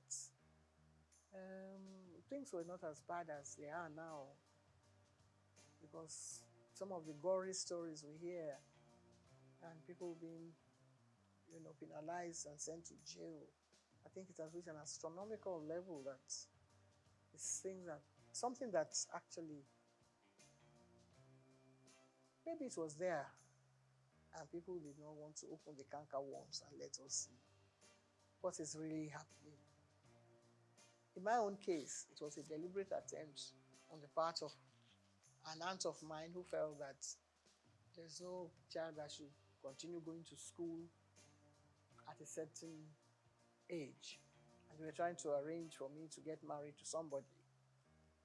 And it's a tradition of our people, in Delta, to find out whether the girl is still a virgin. Then they go and look for one old man. It's not this, the one that is happening is child abuse now. I don't know what to call that one. There are other cases too of children being sold into, prostitution and multiply this trade that by some madams, which is not really acceptable. But there are other areas that maybe some parents cannot pay for their children's school fees, so they send them, into child labor or whatever. I think every child should be given a chance to have, proper education. If all can start free and fair education to children, whether all genders, boys and girls, see what the results that have come out of that. But in some other parts of Nigeria, they believe that that it's not acceptable in their religion, and so they still keep the children down and send them into early marriage. And a lot of people have dealt, people like Dr. Simi Johnson, they were in the forefront of that vanguard to liberate the children who have been kept into Porda at age 13. And when they have children, they are not able, either they die, premature deaths from, being too early to go into pregnancies and have the children properly and things like that. Different stages, it's a very serious issue that actually I think has been well looked into, not by the United Nations or by, but Nigerian government itself should look at it more, more serious terms and try to find how to deal with it. But there's something that happened in some homes, which is now coming out now, which in the past, members of the family will not allow maybe a woman that is a victim. The child is a victim, but there are other, things that sort of trigger down the line, like a wife, for instance, who is watching her husband, trying to abuse children that are under their care. And the children definitely cannot, rise to the level that a child who is being abused at an early stage cannot continue with her education. So I have been involved in issues like that because I was affected as a 13-year-old when an aunt of mine felt that I should stop going to school. But I was rescued by another aunt. So I was lucky at the time. Not many people have been able to, get through all this kind of trauma. I was lucky that just at the time, the man was busy talking to some other people, and it's like somebody being kidnapped and another person coming to your rescue. So I was lucky at my own, to escape that unscathed and get on with my life. If I hadn't gone through, maybe I would have been having 13 children. My son, oh man. It's good to have children so that the population will multiply. But then you have to make sure that the children are able to, get on with their education. And when you educate that child, he's able to look after other children. I've raised so many children in the process, I was able to earn enough money to take care of members of my family. And that is what everybody should sort of, try and rise up to that challenge.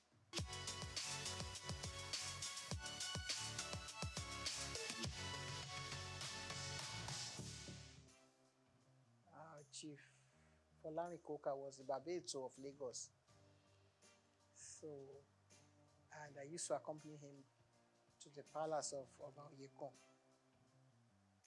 And someone then said, well, Yeto, why don't you let... He wanted his wife to be the Yeto, but she rejected it. She said she didn't want to because, she thought they were going to perform some fetish. This is really fetish. My brother now turned to me and said, Julie, do you want the title? I said, no, it's not for me to say.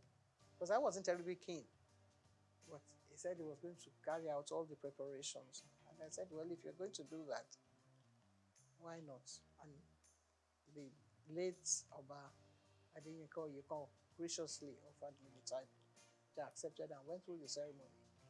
So I've been a year two of Lagos now for getting on 40-something years. We only have one majesty in England. And that is one of the oldest institutions in the world. Some other countries are getting rid of their heads of their traditional rulers. France doesn't have one, for instance. There are some countries in Europe, I think in Finland, that still have, kings and queens and all that. But Nigeria, every little village, every doorstep has one title. This is the palace of the so. It wasn't like that in our own time. We had only one Oba in Lagos. Now you have so many. You have several Obas. This one claiming this and that. It's Osa.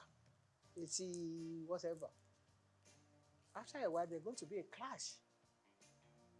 Maybe not in our own time. So if they're playing traditional roles, somebody will lay claim to some title that belongs to somebody else and another one. There's no end to it. So let them stay the way they are now. If they want to multiply, that has nothing to do with me because we don't have any say in that. It's not, because you can say now that this station is trying to sell this idea to be propagating an idea that should not be. I don't think anyone should play any constitutional role. If each one has its own, in the states, at the state level, they take it, I think it's rotated. After a while, one steps down, another one takes over at that level. If they want to go and attend the meeting at the House of Assembly, that's up to them. But at the federal level, I think, no. No. I don't approve of it at all. Because then you have some woman coming on and saying that he's the one that is entitled to the title. It's not, I don't know whether any African country actually accepted that sort of thing. So Nigeria shouldn't start. Nigeria at certain points in any of these things. Once Nigeria starts, other people will start. And before you know it, the whole thing will skyrocket and another war starts. We have enough problem on our hands as it were now.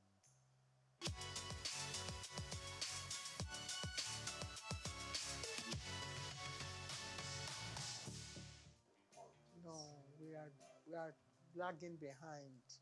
It's such a terrible shame that we only have about 4 women in the Senate. It's ridiculous.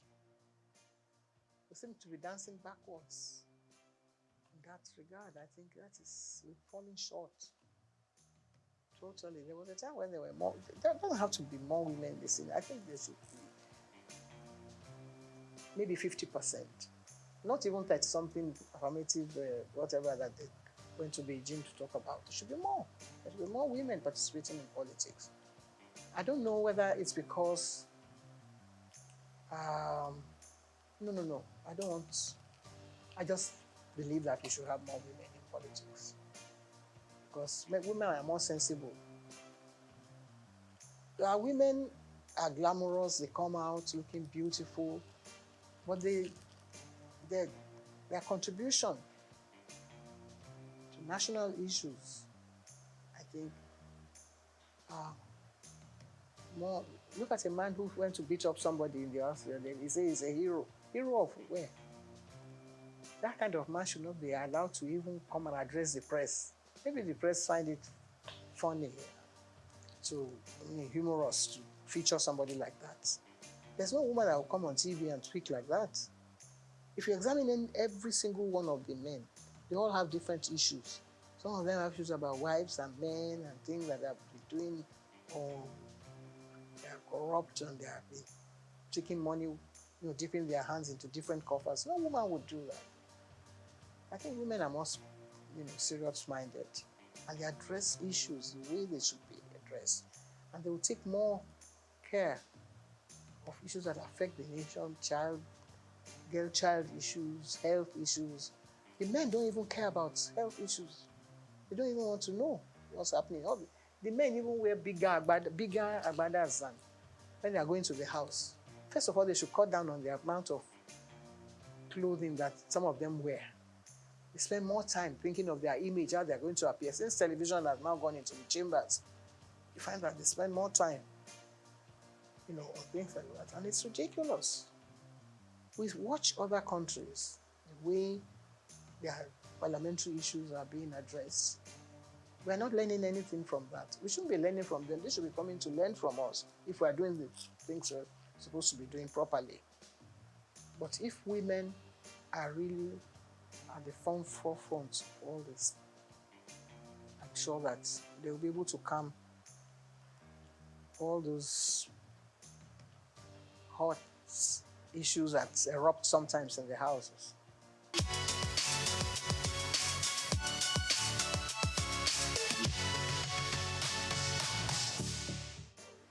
With worry, my mother. I was brought up as an Echekere child by my mother. I was taught to sing Echekere songs, to speak Echekere well, to address issues that affects the people of worry. My stepfather, who also brought had a hand in my upbringing, was an Echekere man.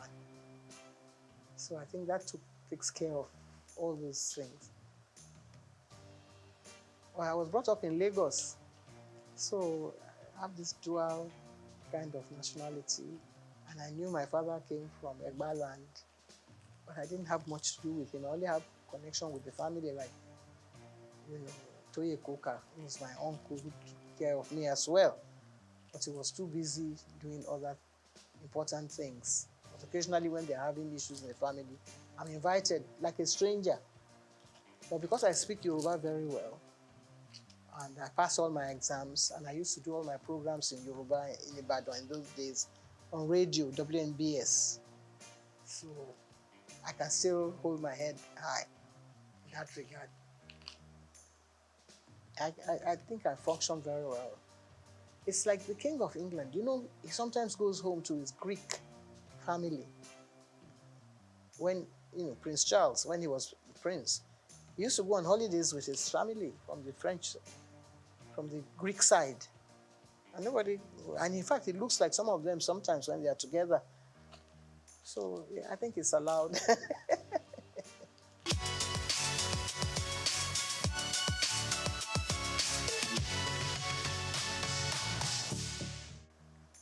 Well, one of the first one, my 40 years in TV, which is actually showcasing all the my life in broadcasting from the early stages, which actually should have answered some of the questions, was a textbook in Kenya for many years, because the minister came to Nigeria, and my DG then, Mohammed Ibrahim, had a whole box full of the books, and he gave them to the minister. And when the minister got there, he requested for more copies of the book. I never got paid for it, but I was delighted that they found the book so interesting. So maybe I'll get someone to serialize the book on TV sometime. We tried to do it some years ago, because I cannot be telling the stories all over again. This is about maybe another 30 years story. Again, we've done another sort of edition, My Life in the Limelight, which is the latest one.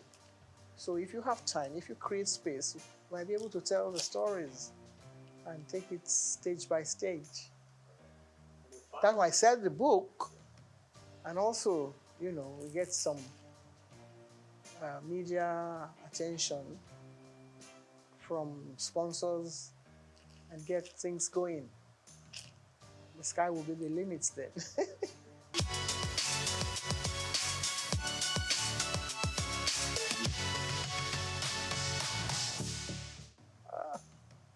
Well, eat well, eat the right food, type of food.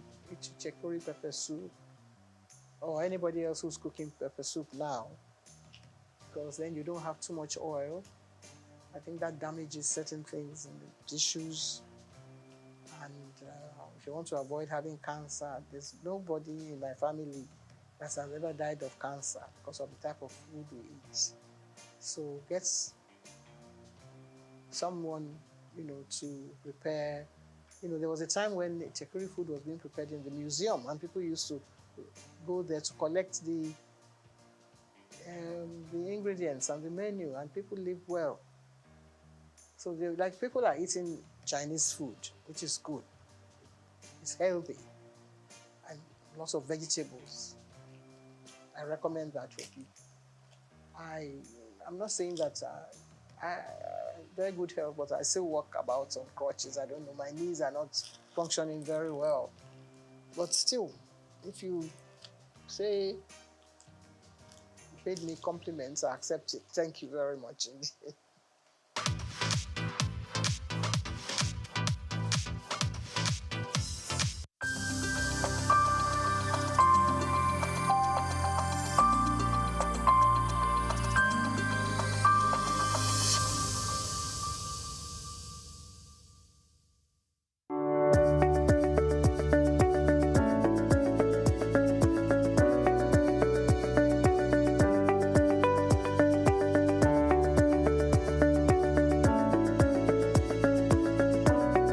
I hail from Lagos State, from Isaleko. My father hailed from the Olumegbo family. I attended my primary, secondary education in Ibadan at the time because my mother was there. But my religious practicing was always done during the holidays at Holy Cross Cathedral. I was working in the sacristy. We used to prepare for the Mass on Saturdays, and we sell the news magazine on Sundays in front of the church. And I remembered fondly that we used to tease a man called Sunday Boku Boku at that time, and he used to run to chase us and throw stones at, how dare you call me Sunday Boku Boku. Those were fun times. Harvest, Corpus Christi.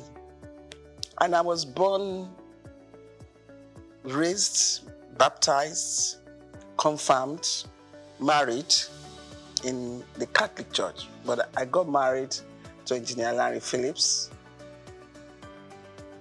who is an Anglican. And I believe that in togetherness of family, it's best we all do things together. So I moved over with him against the doctrine of Catholic Church to the Anglican Church at Marina, where his family belongs and worships. I attended St. Luke's Demonstration School. We used to climb the mango trees, and there was a mixed school. We used to play at during break time. And in my secondary school was a Catholic school. And it's for you to be prim and prudish in life and, set you on as a lady. And I got some finesse from there too. And, but the most interesting one, and the most that I can call a radical one, was my HSC in Olivet. We tried all sorts there. But it was fun and highly educative too. Sportsmanship was there. And from there, I proceeded abroad for my accountancy.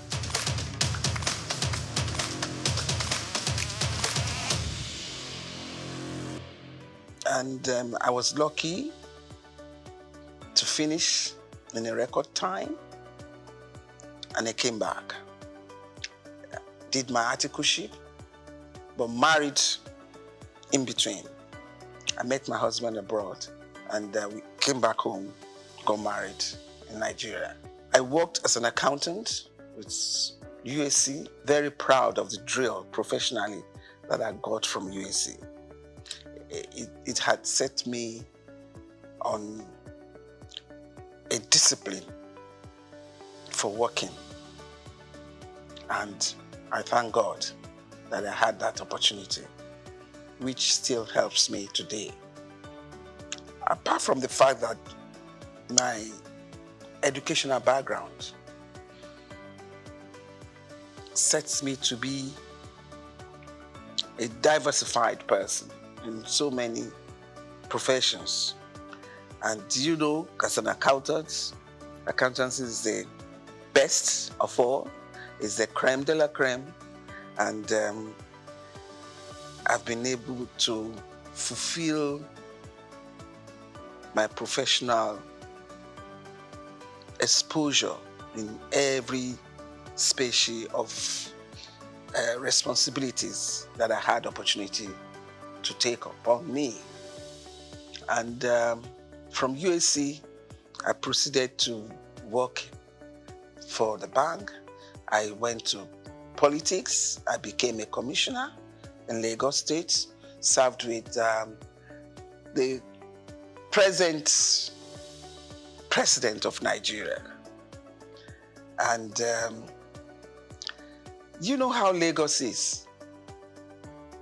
Lagos is like a country to other states. We went through governance. My team, as you can see, I have some of my colleagues in Abuja now. I have Honorable Minister Wali Edu. I have Honorable Minister Dele Alake. I have Honorable Mr. Yemi Cardozo, and so forth. And I served in the bank as a director in Keystone.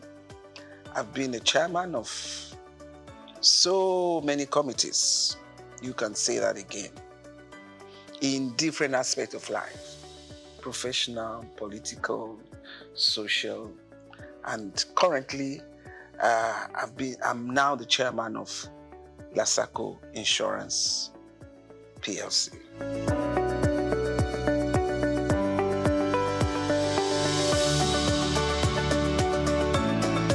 When I was growing up, it was so free and enjoyable. We can take off at 11, 12, escort your friends to Bangboshe here. We go and have the Mosa. We go to the stadium. I remember me in my teenage age, I used to go to Nikon Stadium here.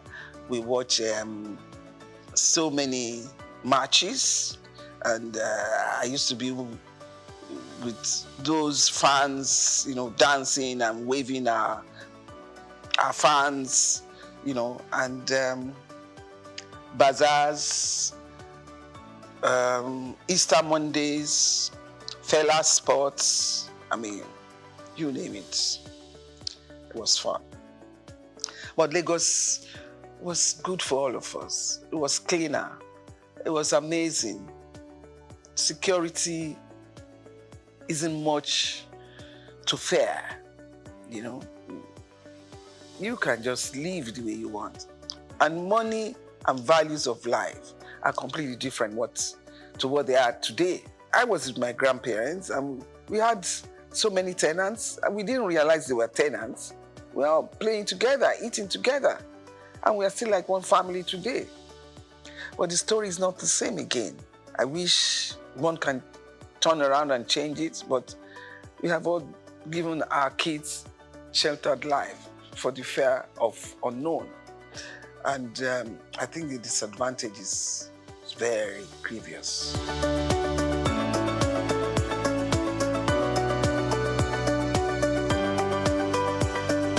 I think first and foremost, God gave me the chance the opportunities to pass through that in the journey of life. It's not only money that can make you successful in life. I want you to get that. It's an added support for you if in life you have the opportunities of parents who can financially support you. But at the same time, there are kids who didn't have any financial support and have been successful. So to me, success is about self-determination.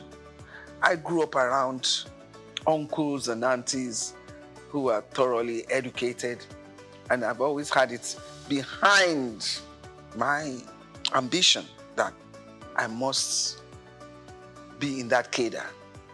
And thank God the opportunity was there for me and I seized it. And I remember myself telling my kids, when I was abroad, I never lived like my father was a rich man. No. I was behind the desk reading and reading till I got successful. And I passed in record time.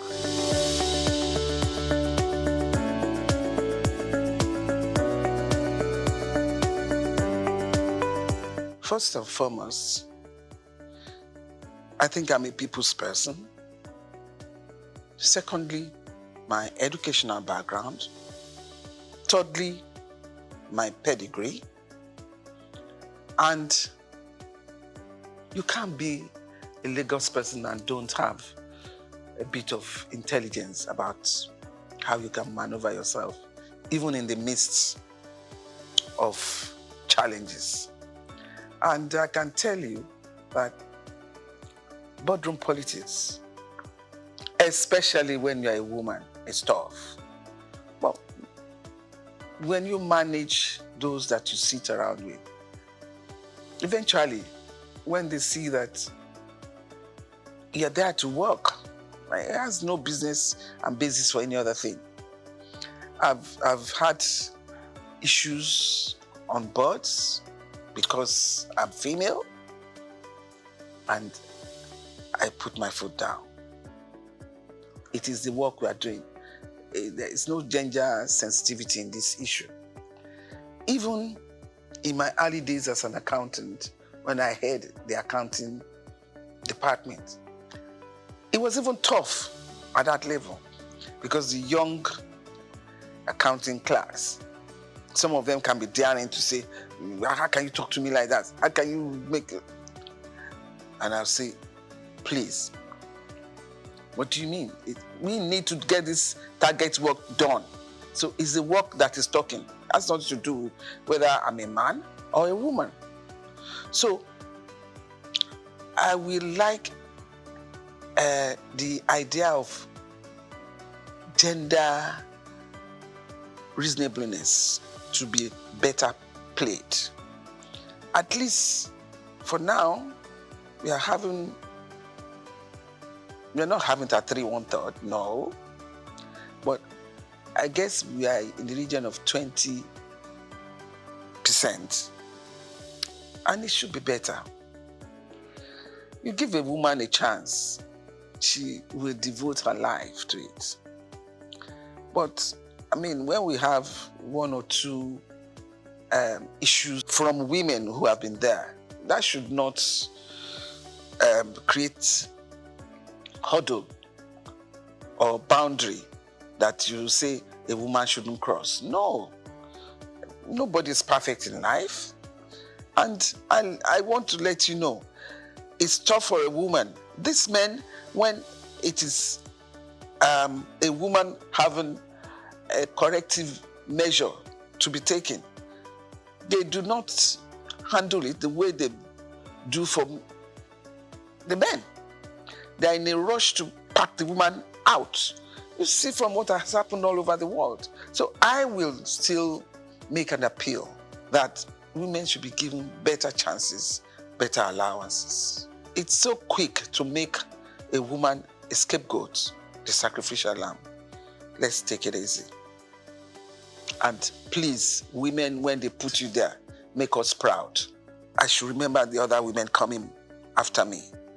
If I if I make this trouble now, they turn around and say, this is why we don't give them the chance to get to the top.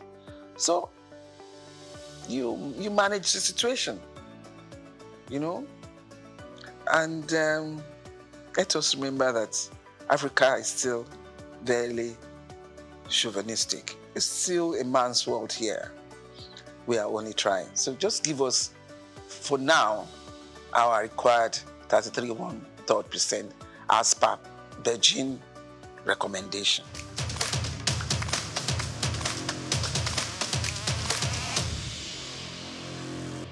Having been in politics, there are so many factors that bring you up there. Some sensible, which I would call sensibilities, some sensitive based, which I would call sensitivity, and some as per geographical distribution. If it's not the turn of your section, your district, there's no way they can put you there. But then sometimes it's the turn of your district, the party supremacy decrees that they don't want to use you. What do? You have to show some resilience as a stable character and do whatever you are given very well. Excel. Somehow, one day, you'll be there. Like Martin Luther King. At the end of that tunnel, I can see the light. Someday, somehow, you get there.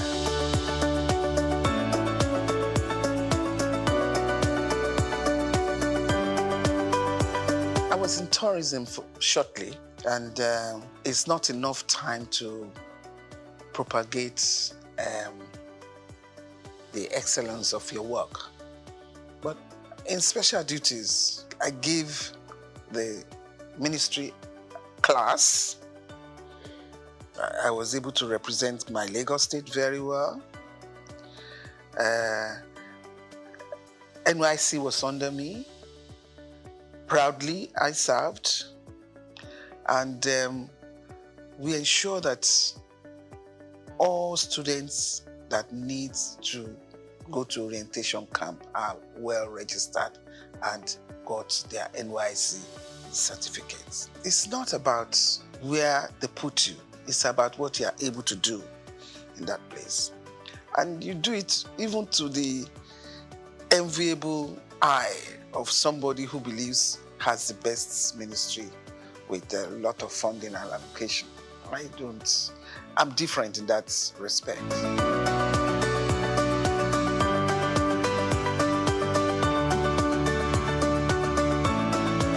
A hard-working man, a man with a lot of sagacity, a man that is very kind, he has human kindness in his heart, a man that is highly focused.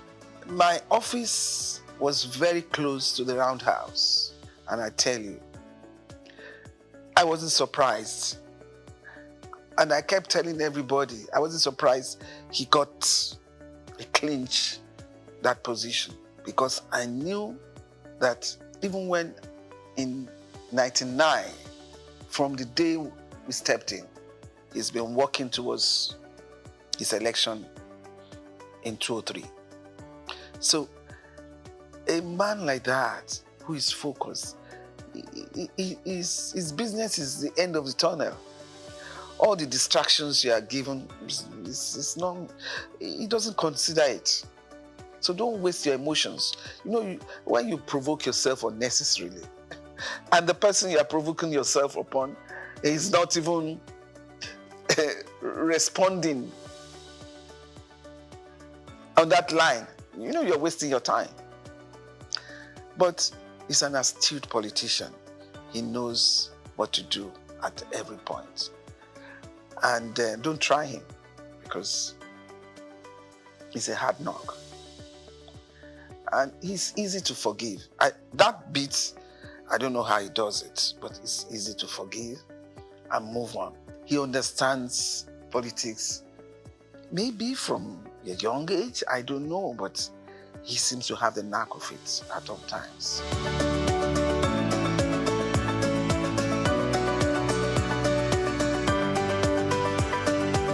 I think that's in the pipeline. I don't have to come here to say that.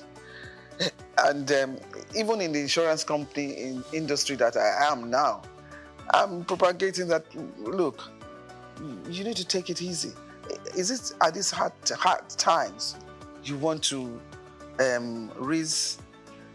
recapitalize the industry and make life harder? Yes, recapitalize, but not with large gap.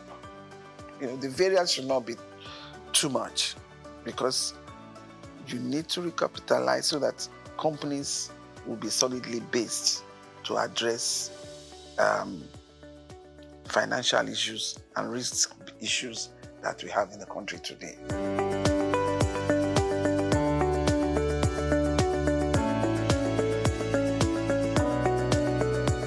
I studied religion for my A-levels in school.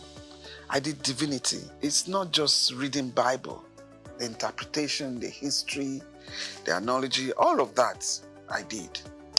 And it has helped to shape me for life. It has molded my conscience to a large extent. What I see in religion today, if I go back to the way I have studied religion, I will say I'm worried. The way we have churches established in this country now, I'm talking of my experience in Lagos State. On the street, you can find 6, 8 churches, but there is no school. Education is key. Religion molds the character, the moral values about life. I'm not saying they're all totally condemned, but I think there should be more conferences and seminars to appeal to their conscience. It's one God. And in Lagos, the families, both Christian and Muslims, and the third religion, which is the native religion, we all interact and live together. And usually you find out that all of them talking about this God. I am a Christian. I talk about my God.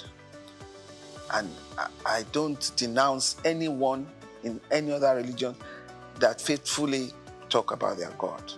And I don't allow that to affect a lot of decisions that I have to make, and didn't affect a lot of decisions that I had made.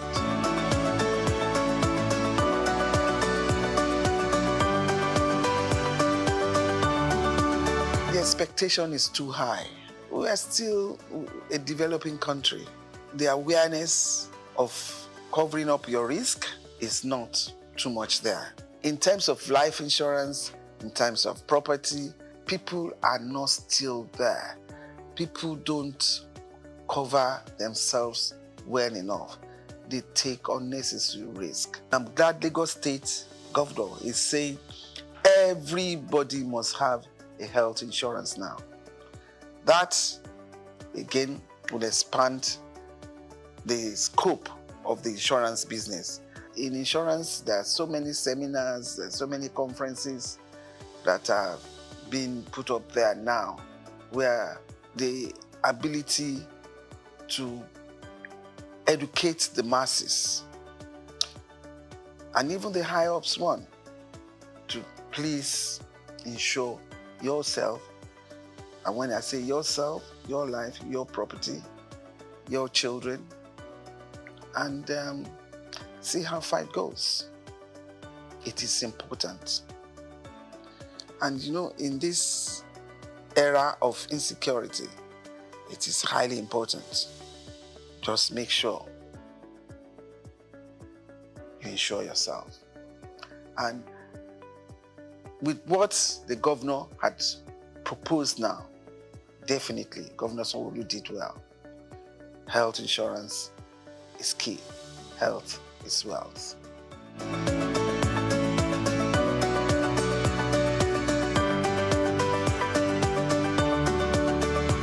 First and foremost, Inflation all over the world has gone haywire. So it's not peculiar to Nigeria alone.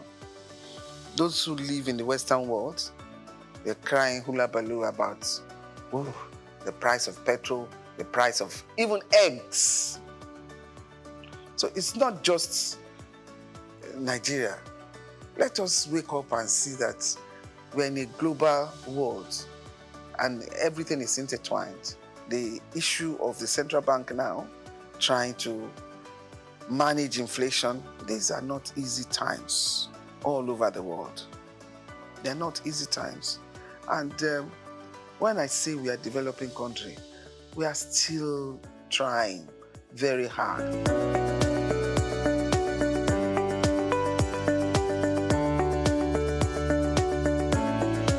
I don't want to say it's sad. It depends on the environment. You know, you can't just bring UAE here into Nigeria. The environment here from inception has not delved too much on tourism. Your tourism is just go on holiday and go back. The beaches are there. And even from 1999, they are trying to redevelop along the beach so that tourist activities can happen. And I'm sure they're still on it. You need tourist attraction where you have every aspect of life when tourists come over.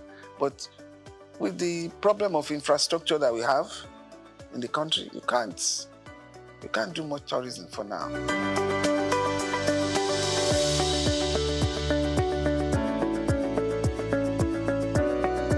It wasn't easy, but as I said, once you try to be a bit methodological about it, then, you get by. Because from the days I came back from England, starting a family, working in large corporations, it just ensure that the home front solidly settled. And it wasn't that easy, because you know that I'm talking of almost 40 years back.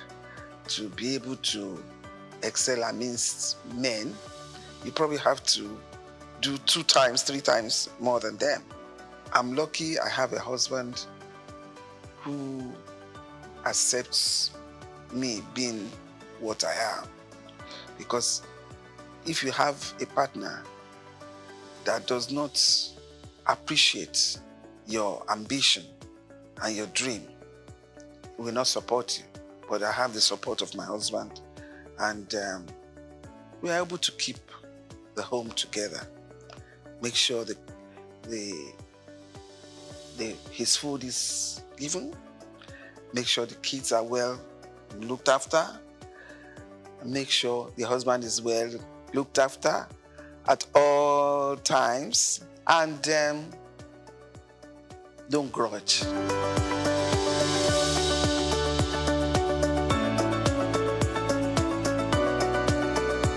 I try to give myself to people in terms of needs.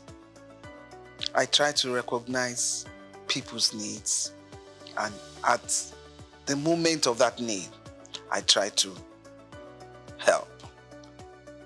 And it's a legacy I try to sound to my kids at all times. Recognize needs at that point and do it. Because at the point that you recognize it, if you don't offer the assistance, it may not be meaningful again. But if at the time that a need arises and you can do it, promptly do it. And I cannot manage people who are not sincere. I cannot.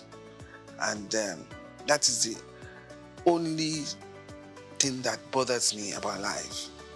And then once I find out that they are not one way, I make my U-turn and I don't go back again. And that's one thing I have learned, I have seen, and I'm trying to learn from Mr. President Bola Tinubu. The way he can switch from being so hot and then swim as if nothing happened and carry on. That is tough for me. And I hope I'll be able to, within the space remaining, I'll be able to copy that. At the same time, I like hardworking. I recognize people who are hardworking, who are intelligent, and I recognize people who are hardworking and need to be helped in terms of training to be a better person. And I like fun.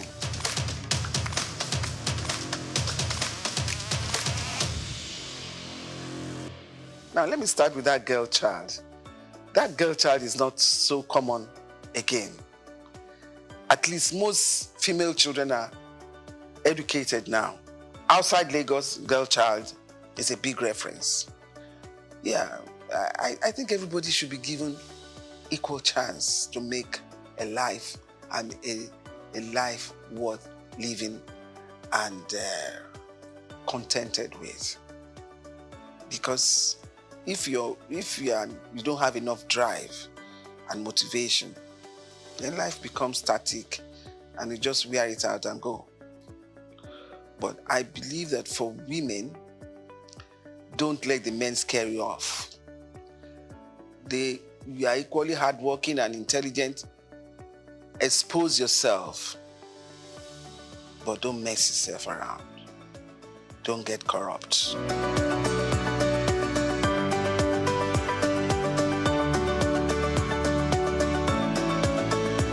Do unto others as you want others to do unto you. And there's one good prayer. Everybody that knows me, and I always say, my God is a just God. His judgment is always fair. So whoever hurts you, attacks you, leave them to God. He's a fair God. The judgment of God will come. Just move on and pray that in your lifetime, that judgment comes up. My favorite food, I like eba and ewedu. I'm an expert in cooking. I love cooking, and I tell you, I can challenge anybody to come and compete with me. On that level, I score a good card. But I love fresh fish, with ewedu and eba. I'm not too much of an amala fan, and my favorite color is green. Or it's green, but with that green, I love bright colors. Even jewelry, it has to be bright for me, but still worn in a conservative way. As loud as whatever I pick may be, I still give it a conservative umbrella. I love to dance. I'm a good dancer. I love to socialize. I'm a good mixer, but highly disciplined.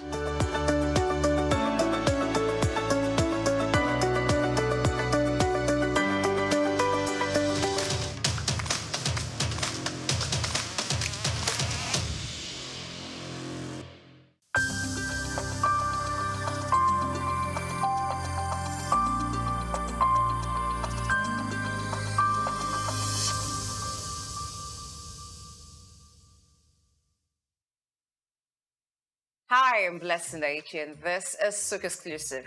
When it's time for exclusive, we've got a big fish in the pool. All right, this time around is JJ Ekwega, the name that comes to mind when you're talking about talent relations globally, talking about media consultancy, as she's been publicist to renowned artists such as the late Judge Michael. All right, I hate to say late, but because his music feels so much alive whenever you listen to it because they're classics. When you talk about George Michael, those songs is done, never fade. But let's meet DJ Kwega. Good morning, welcome to the Good show. morning, nice to see you today. Yeah, I like to wake up to someone great, and this is it. Waking up to sit close to you and talk to you. Oh, thank you, appreciate that, thank you. All right.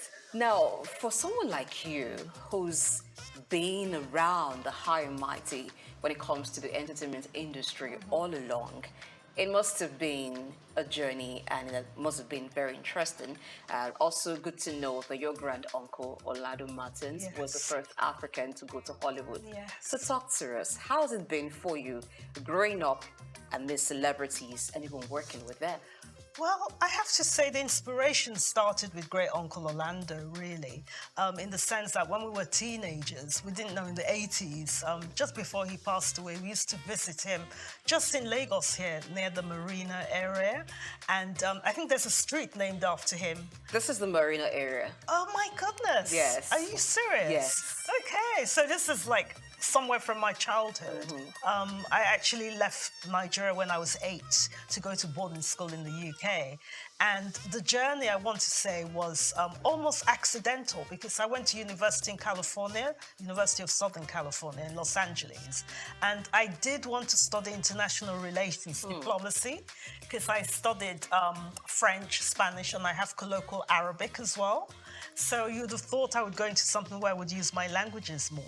But I ended up at university in Los Angeles. And where is that the capital of? Entertainment. So I fell into entertainment. There was no other route to take. And ended up working in media relations. My first job as an intern. I was thrown into this agency and they said, oh, you're going to work for this gentleman called Michael Levine. And he's one of the top PRs in Los Angeles. And I was assistant to his assistant. And who was he looking after in those days? We're talking about the mid-90s. He was looking after David Bowie. So I ended up working in my first job as an intern. I was unpaid, so it was like a student job, working for the PR for David Bowie. So that's where my journey started. So it was almost accidental because I didn't actually choose it. It kind of chose me. All right. Even though it was accidental, you wanted to become a diplomat. Yes. But you stumbled into entertainment. Yes, I working did. as a publicist. Yes. What was it that kept you and you decided to make it your thing? I realized that it was a vocation, that's something that came from the family. Going back to great uncle Orlando Martins, I came to appreciate in time when I told people that as a child, he would show us pictures of him with Ronald Reagan or the great Audrey Hepburn, the actress from Hollywood, and other people. And we didn't appreciate it at the time. And when I told the story, when I went back to Los Angeles, people would be like, but we know your great uncle's films. We've seen him in Hasty Heart. We've seen him in The Nun story with Audrey Hepburn. That was your great uncle? He was so eloquent. Because what was so good about great uncle was that he spoke Yoruba in his roles. He would never just make up gibberish. He'd say, no, I have a language, I'm Nigerian. And that pride, I think it came down to us. And my brother, Babatunde, and my sister Yewande were so lucky that we were around him as children because he instilled that thing in us. So when I fell into entertainment when I was in LA, it was a natural progression. And I just thought, no, I should do this. He was an inspiration to me. So I think that's what kept me going on.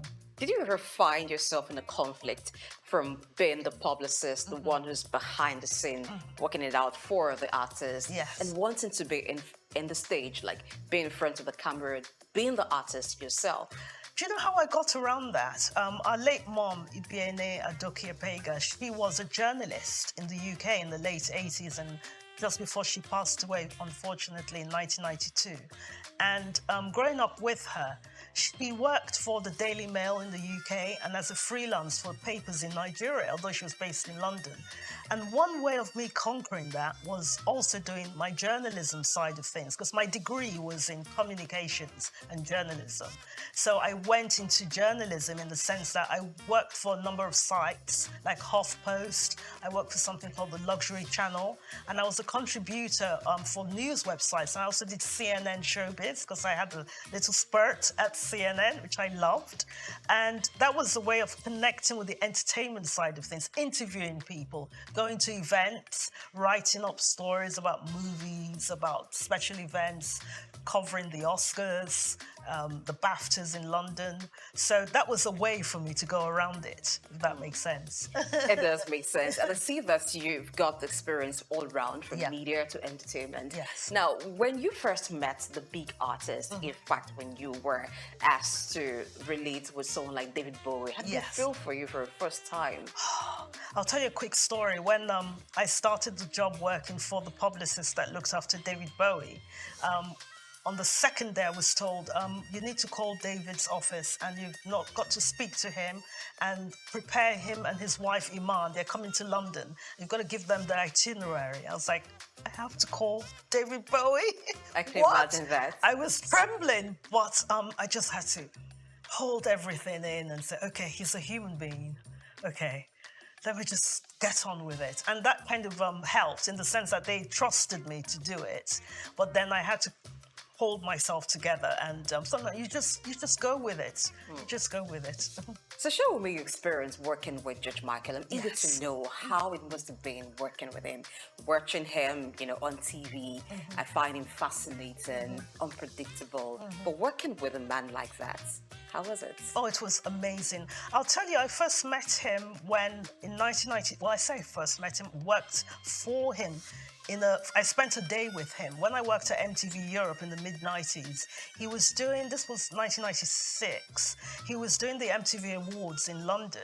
And during the MTV Awards, everyone's assigned to a different artist. So back in those days, it would have been people like Robbie Williams, I'm a UK artist. George Michael was there.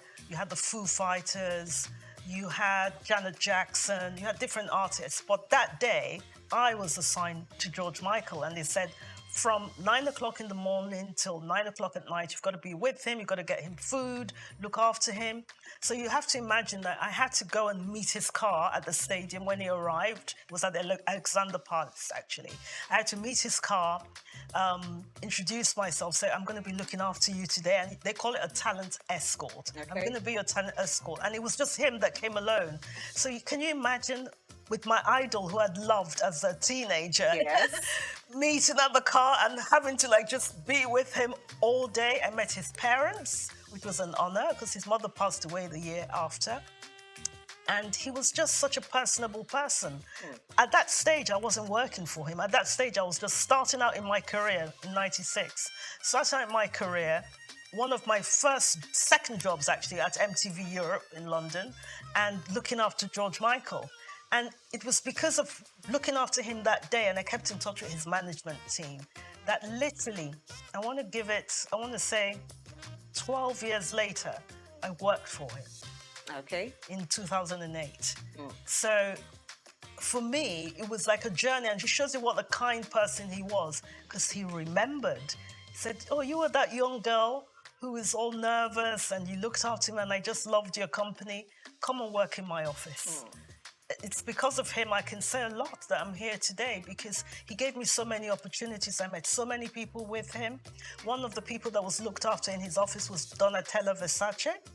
So I did a lot of PR for Versace, dressing all these talents for the Oscars, for the Met Ball, for the BAFTAs, for all the concerts, things like that. So through him, a lot was achieved in my career. Wow, good to know. Now, before we talk about you working with the Academy Awards and what it was like in that aspect of your career, when George Michael passed, how was it? How did you take the news? On that night, it's odd because I was actually just reading a book or something, and my daughter turned to me and said, I was reading something and said, oh, look, on the iPad, it just flashed up, George Michael has passed.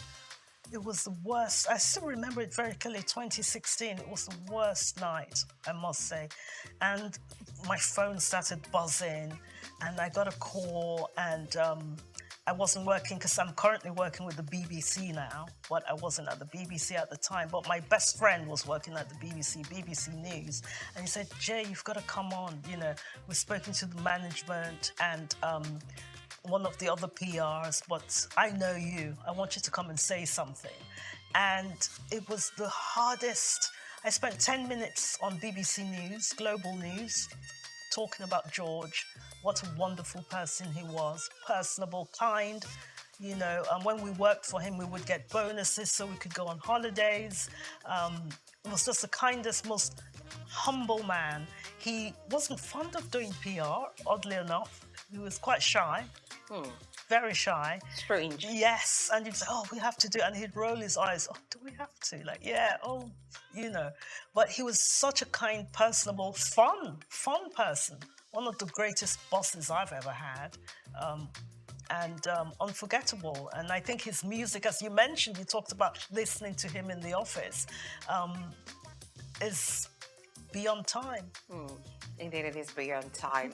And when you listen to songs done by George Michael, you don't feel like he's gone. Yes, it just you feels feel like he's alive still again. alive Yes. and with us. Yes. Well, while you were talking about him, you mentioned that he was a shy person. Yes. That brings us to talking about shy people in the media industry. Yeah. You also reckoned with that in an Yes. interview that you granted, Yes. talked about being shy. Yeah. Sometimes it's hard to believe that you can be around so much buzz. You could be even the person of focus, Yes. but yet you're shy. Yeah. How do you manage that? I think sometimes it's just taking a step back and sort of saying, okay, this is a little beyond me. I mentioned went to some Oscar parties just a month ago. We were in Los Angeles, and we went to this charity event, which we thought would be a friend of mine invited me and said, "Oh, come to this. It's called the Green Charity." I thought, oh, it sounds simple enough, but it was at a very nice hotel. And who should walk in? Zendaya. And she's like the biggest star in the world at the moment. And she said, "Oh, hello, what are you here for?" And I said, "Oh, I'm just visiting from London." And talking to people like that, you kind of realize that we're all human at the end of the day, but we're all giving our gifts in different ways. Like you're here today, you're a wonderful interviewer. Thank you very much. You know, lovely surroundings and everything. So I think everyone has something to give, no matter how high, no matter how the journey is going. I think we're all humans. And the way she, took the time to say, "Oh, hello," and, "Oh, what are you doing here? Where are you from?" And I thought that was really nice. And we just connected as human beings. So little things like that help, that you overcome whatever the personality is. Let's get to the Academy Awards now. Yeah. I'm eager to know. Now, being in that space, it's a very influential space. It is. It gives you so much power to do a lot. I guess that there are not many Black persons in that space. So working in that space and doing your bit, how has it helped you? And how do you think it has also helped other artists of African descent in the entertainment industry? What have you learned that they should learn? I think we've come a long way. It's getting better. We're not there yet, but it's improving in the sense that there are people not able to make films. Just recently, actually, just this time, a cousin of ours through our mother's related to his father, Miss San Harriman. His father was the late Hope Harriman, who's well known in Nigeria. And he was a business partner of my father's, Ben Ipega, Harriman, Ipega & Co. They were land property developers, well known in Lagos. Miss San had a film at the Oscars, a short film that was nominated with the actor David Oyelowo in the lead. And when you have our work being honored like that, he was a nominee. He didn't win this time, but the fact that he was at the Oscars shows you that we're being recognized, not only as working behind the scenes like myself as a publicist. No, there are not many of me, because I'll tell you a very quick thing. I've been at events in the past with George Michael and his entourage, and I was the publicist there, and somebody came to me and said, "Could you go and find the publicist?" And I had to say, "I am the publicist." and they had to apologize. Why was it hard for them to detect who the publicist was? Is it that you're this person who likes to be in your space, except you're called out? At that time, I was there doing my work and being respectful, but I was the only person that looked like me. Oh, are you talking about color now? Yes. Okay. Yes. Because especially even now in the sphere of publicists, I would say 3% of us are of ethnic minority in the UK on par, on that level where we've grown and the level working with very A-list talent and things like that. There are not so many of us. It's getting better, but we still have a struggle. I've still had issues lately in my life, in this role that I've been in, but I refuse to step back when I've started a journey moving forward. You seem to be very comfortable in the UK or working in the UK. Yes. Most part of your career has been in the UK. Yes, most of it. What's it about the UK that makes you comfortable? If you were in America, would it be any different? I have worked briefly in the US and lived there as a student as well. And basically, and my ex-partner is from the US, Los Angeles. But essentially, the UK, because I went at 8, because I think I went as a young child, I went to boarding school there, so I really cultivated the culture there. And when you grow up somewhere, it becomes more familiar, if that makes sense. More like home. Like home. But again, it's a similarity with Nigeria. We all speak English, and this was a colony in its time. But there's that similarity with Nigeria and England in the sense that we're not far. Like, look at the time now. We're both on the same time zones at the moment. There's just that closeness to home. And I think that's why I became more settled there and became like a second home to me. All right, let's talk about your first home, Nigeria. Yes. So you're in Nigeria right now. Yeah. This is your home. No one should ask you, why are you here? But I want to ask, what's up this time that you're here? This time is very special. Well, essentially, again, we go back to George Michael because I am here for the GT Food and Drink Festival. And basically, the person that I came with, we all came yesterday with Dylan Alora, who's an artist who's actually in the UK at the moment, but over in Lagos. And we came over with Tom Parker Bowles, who's the son of Queen Camilla. And we all flew over last night. And George Michael gets involved with this again because I met him because he was a friend of George Michael and someone that we organized tickets for back in 2008. So we thank George Michael. Because of George Michael, Tom is here. And so we're here for the food festival for a few days to enjoy, see what it's all about. I haven't been to any of these festivals. I think it'll be fascinating. And they have other people attending like Aldo Zilli, Jean-Christophe Novelli, and some US chefs as well. And yeah, very much looking forward to it. So that's brought me here for 5 days to enjoy Lagos. And I'm always happy to come home. So it's a food festival. I'm going to tell you a bit about it because I was at the last year's edition. It was a wow events talking about having. So you've been? Oh, yes, I have. I haven't been. But I'll leave you to have your experience. Okay. But let's talk a bit about Thomas Parker Bowles. So, being a food critic. Yes. That's not very common. Now, how do you become a food critic? It seems like you've got to be a chef first, or you've got to have great love for food to be able to criticize the cooking of different people. Now that looks like a career that is not quite common. And working with someone like that, from where you're coming from, working with those in music, it's different.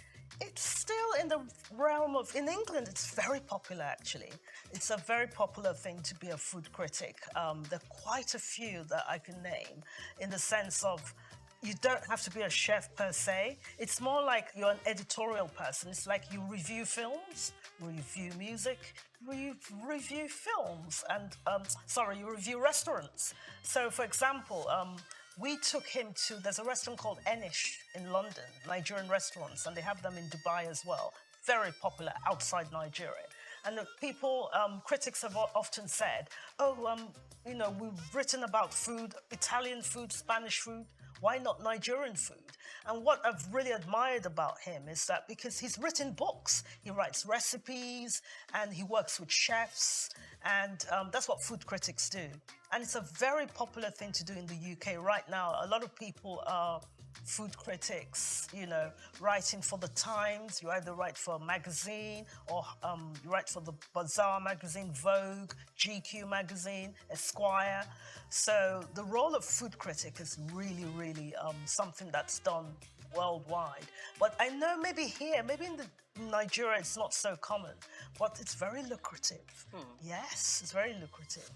All right, so what would you think a Thomas Ball coming to the food court, the GT food court, writing about Nigerian food, giving reviews, is going to do for Nigerian food? Yes, there is a food that is very popular when you talk about Nigerian food. Even those who haven't had a taste of the Nigerian jollof just want to talk about it and maybe look forward to tasting it. But there are different kinds of food that will be sampled. Yes. What would that do to Nigerian cuisine? You see, there's a perception in Europe and in the bigger world. People assume, unfortunately, going on the darker side of things, they see a lot of people coming on boats trying to get into England. They feel like we don't have anything back here. We don't have the development here. You know, some of the buildings, the aspirational things of it. People are business-minded. Come into the studios for goodness sake. You can't imagine that this is all going on in Africa. I have people up to this day say, oh, do you have buildings in Nigeria? Do people eat? There's no food, That's you know. funny. And they don't realize. So when you have an ambassador like Tom Parker Bowles come to Nigeria, and when he writes anything in England, everybody reads it, they comment on it. Mere fact that his mother's Queen Camilla of England, that might have something to do with it. But his voice is very loud. And what I'm really proud of him is that he said, I want to come and see Nigeria for myself. You know, I hear these things at the foods, you know, people like, oh, nobody goes to Nigerian restaurants. Who wants to eat Nigerian food? It's growing now. There's that interest. And it's good for us because we can bring our food to the world. You know, for people who can't come to Nigeria immediately, people want to come and people will come. But people who can't come, people like him, food critics, can come back with that message that we've been to Nigeria, we see what they do. They're really doing well. They're trying. Yes, there's good and bad in everything, but they're promoting our food, promoting our culture, and it gives us industry, it gives us some business opportunities, it gives us partnership opportunities, and it's increasing our voice in the big global stage. I'd like to get back to your first love, which is being publicist for entertainers. Yes. Now, in Nigeria, we have A-list artists that are known worldwide. Yes. They have managers. Yes. Some of them also have publicists. Yes. Looking at the way they're managed and the way the publicists run, is there a thing or two you think they need to know and understand when working with artists? How could it also help their career? I think to realize sometimes it's not overnight and it shouldn't be so gimmicky. A lot of the time people want Instagram followers and let's do this crazy thing or let's do that crazy. You want it to last. You want longevity. So it might be that, you know, we all love Burna Boy or whoever the big star is. But what I like with people like, I want to give someone an example like Skepta.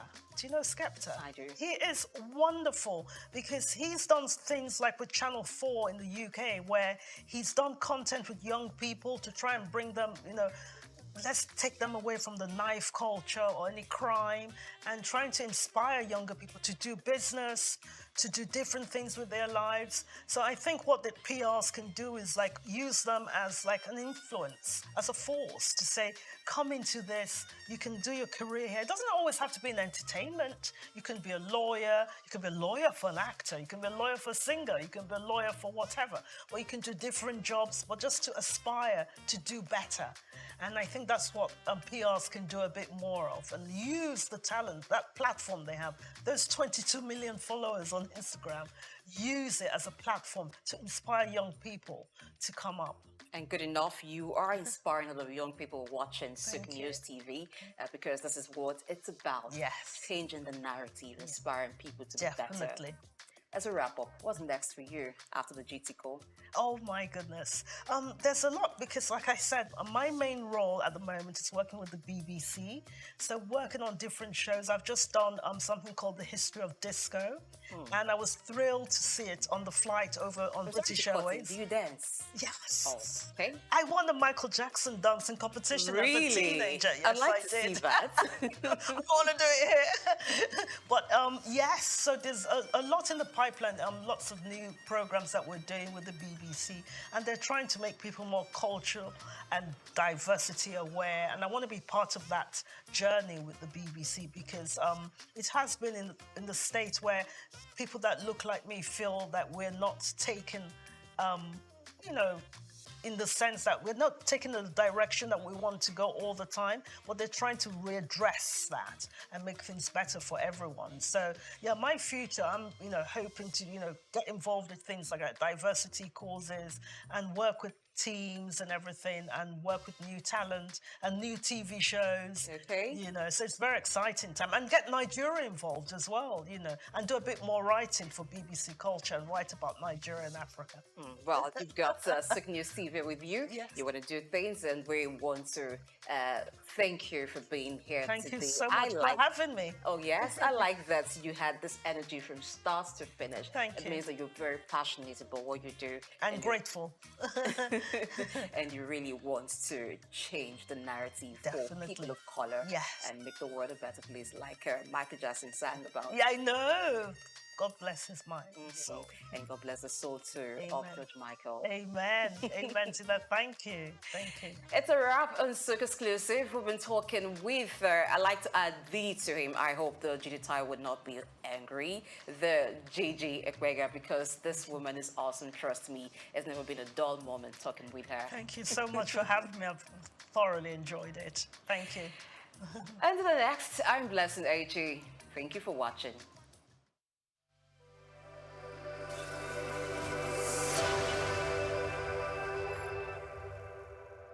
Lateef Jakande.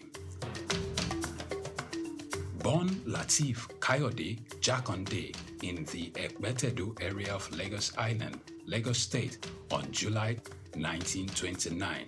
He studied at the Lagos Public School at Enowa, Lagos Island, then at Bonham Memorial Methodist School, Port Harcourt, King's College, enrolled at Ilesha Grammar School, where he edited a literary paper called The Quarterly Mirror. Jakande began a career in journalism in 1949 with a daily service and joined the Nigerian Tribune in 1953. The owner, Chief Obafemi Awolowo, appointed Jakande editor-in-chief of the Tribune in 1956.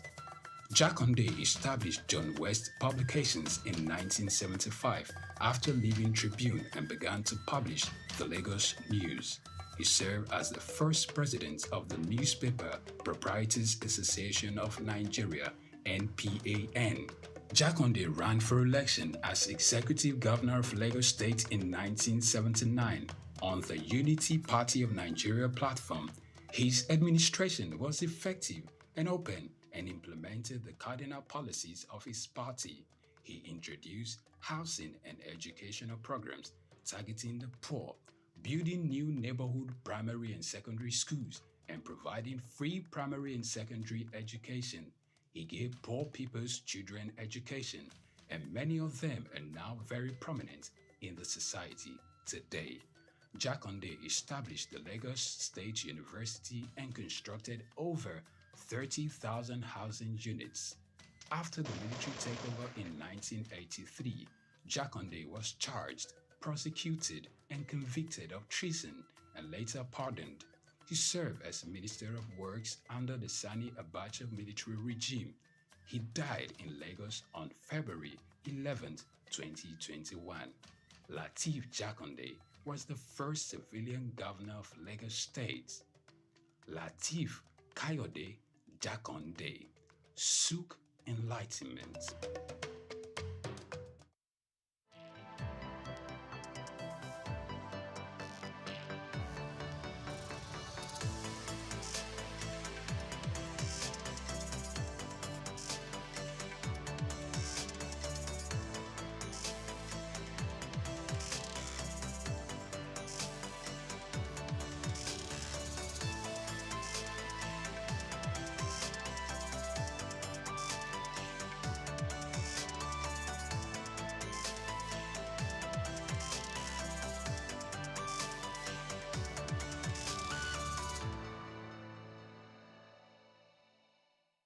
According to the former UBA Group Managing Director, Mr. Kennedy Uzoka, he's a man that knows it all.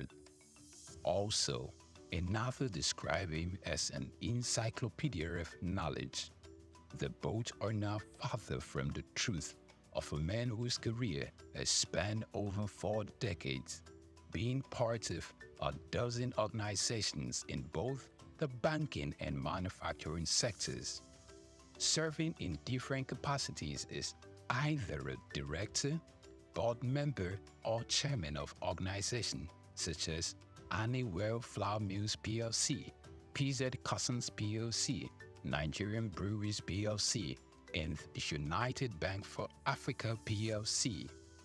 In the same vein, he also had some link with the British American Tobacco Nigerian Foundation and Nutrisima Limited.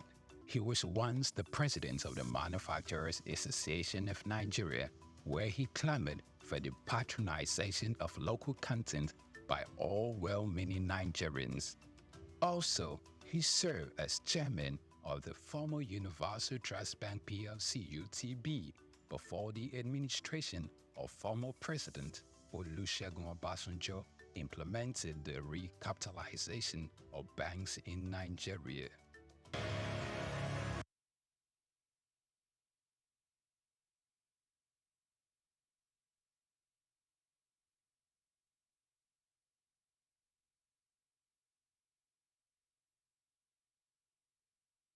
Born Kolawole Babalola Jamodu on February 9, 1944 in Odo Ere, Yagba West local government area of the present Kogi State. Kola Jamodu attended St. Paul's Primary School in Otimete City College from 1958 to 1961. Harvard Business School, Boston, Massachusetts, United States of America from 1986 to 1987. His mother was Mrs. Fumi Olabinwonu. Not much was known about his father. At an early age, Kolawole showed an uncanny drive for knowledge and learning, which will form a greater part of his adult life. His rise to fame hasn't been without its peculiar episodes of challenges. He started his career with the United African Company of Nigeria, UACN, in 1962. 3 years later, he moved to Lever Brothers Nigeria Limited, now Unilever Nigeria PLC, and in 1965, where he received many years of experience of over 10 years in production, commerce, and finance. He later joined PZ Customs Group in 1975 as a group accountant. Chief Kolawole Jamodu, for many who work closely with him, he is a go-getter, both in the business arena and an exemplary leader in achieving the corporate governance with a litany of portfolios in diverse sectors. He's a trailblazer practically in many areas. He was the first Nigerian to be appointed as Group Finance Director at PZ. In 1980, he was appointed Chairman, PZ Nigeria Limited, then a trading subsidiary of the PZ Group, while still holding his position as a PZ Group Financial Director. In 1987, he became the first Nigerian Deputy Group Chief Executive, and in 1990, he became the first Nigerian Group Chief Executive of PZ Cousins. Still in 1990, he was appointed Chairman of PZ Cousins PLC, becoming the first Nigerian to combine the positions of a Chairman and Chief Executive. He, in 1999, after he had served in that capacity for many years, meritoriously retired but remained on the PZ Board of Directors as Chairman in a non-executive capacity. Known for his strategic touch of class, T2, although his first appointment as Executive Chairman of PZ Cousin was interrupted by his appointment as Minister of Industry in 2001, when PZ went through a tumultuous season in 2013, when revenue nosedived and profit hemorrhaged. Kola Jamodu was on every shareholder's lips, underscoring the confidence reposed in his ability to provide effective leadership hitherto wanting for the company at that time. Known for his knack for having the right strategy to grow business in a difficult market. In his capacity as chairman of Nigerian Breweries PLC, Kola Jamodu led the strategic investment and acquisition that have enabled Nigerian breweries seize key markets from competitors, positioning the company to maintain leading market share, moderate operating costs, and grow wealth for shareholders. In 2014, Nigerian Breweries acquired Consolidated Breweries Limited, with which sales revenue grew by 10% in 2015, even as the total brewed market declined. The company saved cost and defend profit drop in 2015. Jamodu also served as chairman of Universal Trust Bank PLC, a director in Ashaka Cement, and a director in Honeywell Flour Mills PLC. And also, he's been a director of United Bank of Africa since 2007. He's a fellow of Chartered Institute of Accounting, Nigeria, fellow of Chartered Institute of Management Accounts, London, and fellow of Chartered Institute of Secretaries. The name Jamodu trumpets loud and clear in Nigeria's boardroom leadership, owing to his dedicated work and great accomplishments in building businesses. Jamodu has only been a seeker of new challenges, set to brave and break new grounds. Our key takeaways from his tenure as minister highlighted the introduction of various innovative backward integration policies that enabled self-sufficiency in the production of goods like cement and other staples. These moves led to increased foreign direct investment, job creations, and a major boost to national economy and GDP. Dr. Jamodu, after a hiatus from the private sector, was appointed to numerous board positions with reputable multinational companies in Nigeria. For a start, he was reappointed chairman of United Bank for Africa PLC as a non-executive director in 2007.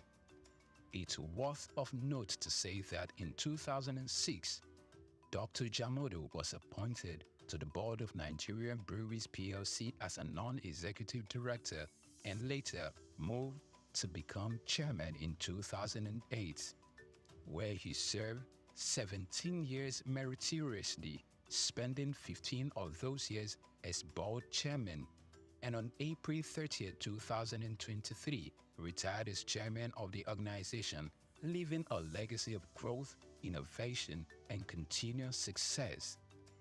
Under his watch, the Nigerian breweries grew in leaps and bounds, strengthened its brand presence, and continued to drive positive change in the Nigerian breweries sector.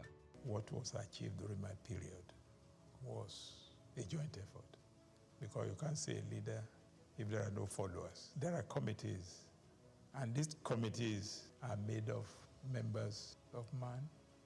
Chief Dr. Kola Jamodu is a recipient of several national honors, including Member of the Order of the Federal Republic of Nigeria, MFR, Commander of the Order of the Federal Republic of Nigeria, CFR. Also, is a recipient of the National Productivity Merit Award, NPMA. Additionally, is a Chartered Global Management Accountant, CGMA, a Fellow of the Chartered Institute of Management, London, and Fellow of the Institute of Chartered Secretaries and Administrators. He is also a Distinguished Fellow of the Institute of Directors, Nigeria. During his 4-year stint at the helms of affairs in the Manufacturers Association of Nigeria, MAN, he served in different capacities like the National Treasurer, Chairman of the Economic Policy Committee, Chairman of the Policy Advocacy Committee, Vice President, and later President from 2010 to 2014. Also, He is the past president of the Harvard Business School Alumni Association of Nigeria, a former president of the Chemical and Non-Metallic Products Employees Foundation, and an honorary member of the Nigerian Industrial Policy and Competitiveness Advisory Council, chaired by the Nigeria's Vice President. He's also served in various capacities such as Member of Council at the Nigerian Employers Consultative Association (NECA), Member of Council at the Lagos Chamber of Commerce and Industry (LCCI), and Distinguished Member of the Board of Fellows of the Nigerian Institute of Management (NIM).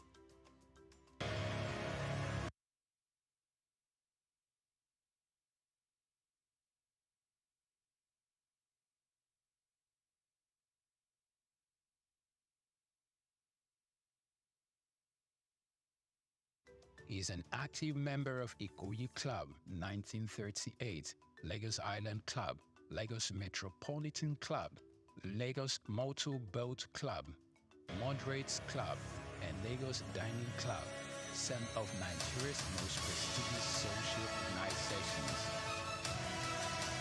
Not many people, prominent or otherwise, could be suitably described as detribalized nationalists like Dr. Kola Jamodu, whose great likeness for all and sundry, cultures and tongues, coupled with his numerous contributions to the growth and development of various communities nationwide, earned him several chieftaincy titles such as Ashiwaju of Ere Kingdom in Kogi State, Are Apashewa of Ere Land, also in Kogi State, Babalaja of Lagos, Boba Gunwa of Enri Land, Kogi State, Maye Bobajiro of Ibadan Land, Oyo State, Barakoyi of Oshobo Land, Osun State, Mayegun of Ayetoro, Bede, Kogi State, Fiwajoye of Mulipa, Jebu-Ode, Ogun State, Ikimba one of Oba Nsuka, Ari of Eruku Land, Kwara State. Jamodu is nothing short of a legend.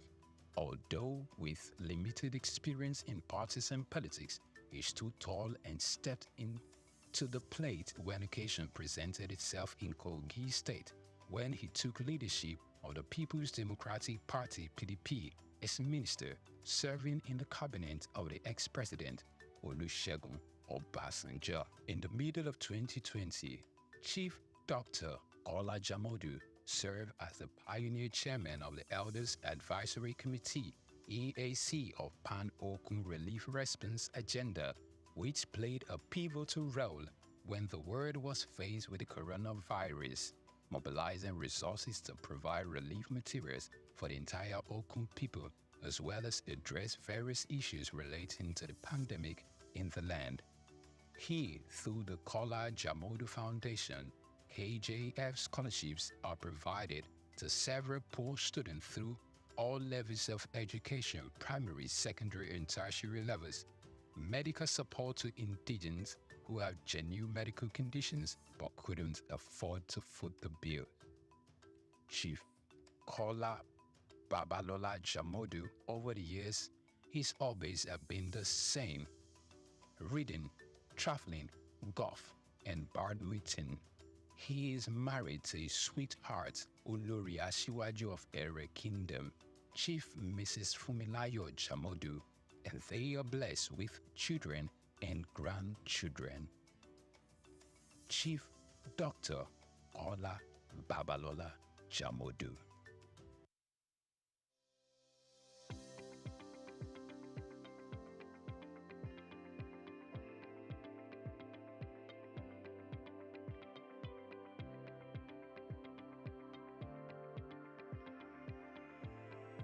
Idumota Market. Eko Idumota, once a residential neighborhood, is home to Idumota Market located on Lagos Island. It is one of the oldest and arguably one of the largest markets in West Africa. Idumota is a historic neighborhood adjacent to the Lagos port that facilitated the slave trade, and later, under the British indirect rule, it surrounded to exports that fueled the colonial enterprise. Idumota was also the location of an Armed Forces Remembrance Cenotaph called Soja Idumota, built as a monument to Nigerian soldiers who served with the West African Frontier Force. An Eyo Masquerade statue and a clock tower are also some monuments at Idumota. Idumota market is so popular that large sales are recorded as early as 7 a.m. The market is made up of hundreds of locked-up shops occupying several multi-story buildings, with some measuring about 5 or more floors. In 2010, the Lagos State government demolished some illegal structures in order to improve vehicular and human movement in and around the markets. During weekdays, the neighborhood of Idumota is densely populated by shoppers, traders, and bus passengers. From the Carter Bridge, ascending into Lagos Island, passengers can see the neighborhood before disembarking at their final destination. Idumota Market accommodates the substantial inflow of imported goods.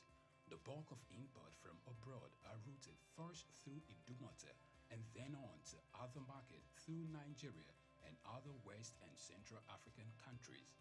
The energy of private Idumota traders and wholesalers facilitate this activity, where millions of US dollars worth of wholesale is exchanged daily. Idumota Markets, Souq Enlightenment. In Africa, there's one man who has consistently been a household name and index of reference in the business arena. The name Aliko Dangote apparently stands tall. The Africa's richest man clearly benchmarks success, wealth, and prosperity.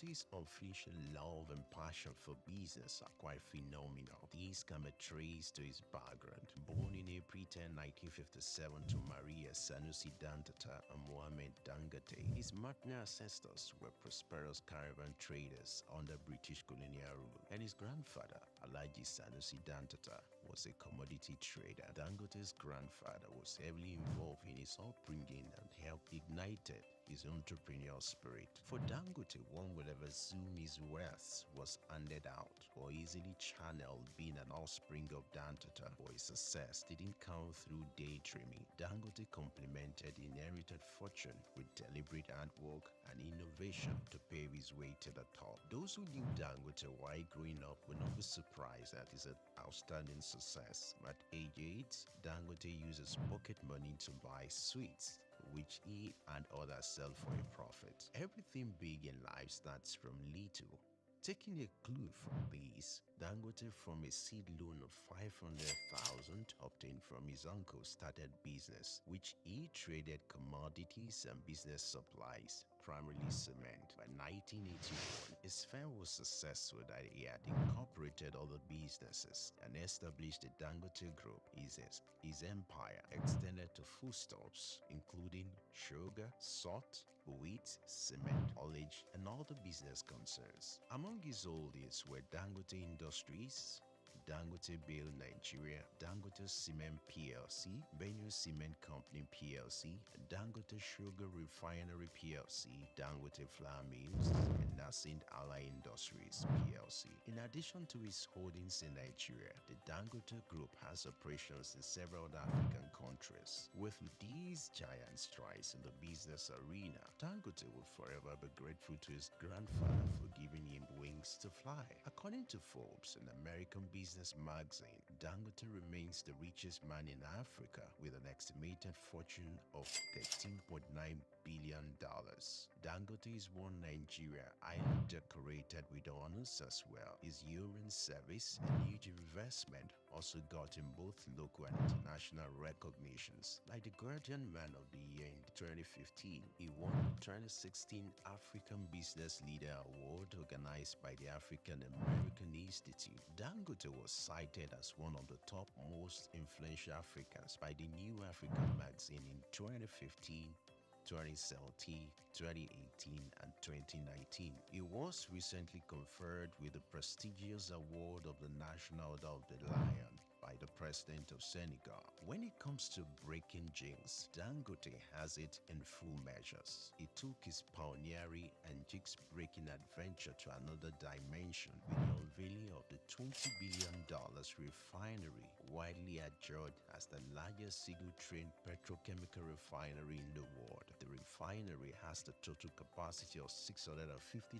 barrels of crude oil per day and is expected to earn as much as $21 billion in annual income. Situated on 2,500 hectares site at the Lekki Free Trade Zone, Lagos, it is supplied with crude oil by the largest subsea pipeline infrastructure in the world. When fully in operation, the refinery will provide 135,000 permanent jobs in the region. When it comes to family life, Dangote seems to, however, prefer maintaining a low profile. He got married to Zainab in 1977 but divorced at an unknown date. He was later married to Maria Mohammed Rufai. Dangote has 3 daughters named Halima, Maria, Fatima, and he also adopted a son named Abdurrahman.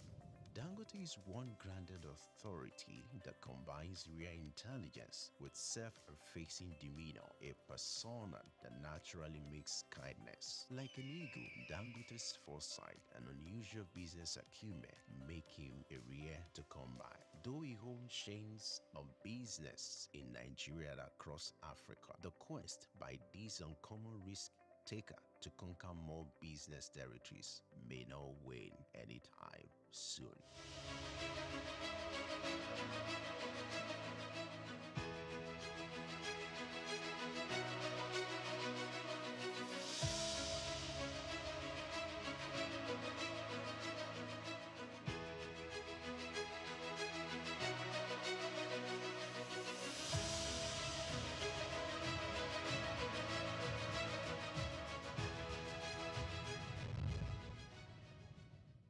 Broad Street. Broad Street, situated in Lagos Island, is steeped in Nigerian history. Once the biggest financial hub of the country, it housed the headquarters of major banks, linked the CBN, the stock exchange, and the loads of lender companies. Broad Street is a historically significant street. It has played a central role in the development of Lagos and history, an important commercial and administrative center for the British colonial authorities. It was also a home to some of the city's earliest modern buildings. Broad Street was a residential area in the pre-colonial era. With the British came the Methodist Boys High School in 1878 and the Broad Street Prison in 1882, renamed Freedom Park. The General Hospital, which was a British military hospital, was built in 1893, being the first general hospital in Nigeria.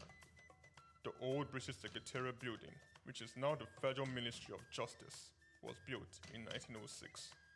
Broad Street has seen a full turn into modern commercial office blocks, complexes, skyscrapers, and markets from the Outer Marina through Akpombo, early into the Adeliji-Adele Road.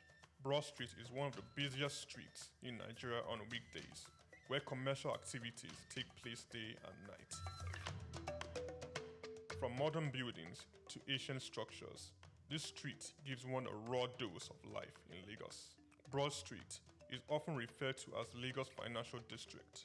It boasts a mix of architectural styles, reflecting its long history, colonial-era buildings, Victorian and Edwardian architectural features, alongside more modern skyscrapers and structures. Broad Street remains a vital, vibrant part of the Nigerian economy. Broad Street. Souq Enlightenment.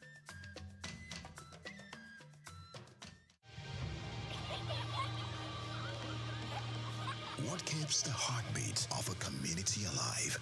Is it the courage to create, the power to connect, the vision to transform? Well, it's all of this and more. It's a symphony of ideas, innovation, and industry. But where do these stories come alive? It's right here on The Isle, 104.9 FM, the station where dreams meet action and growth finds its voice. The Isle, 104.9. Business, economy, development. Stay tuned.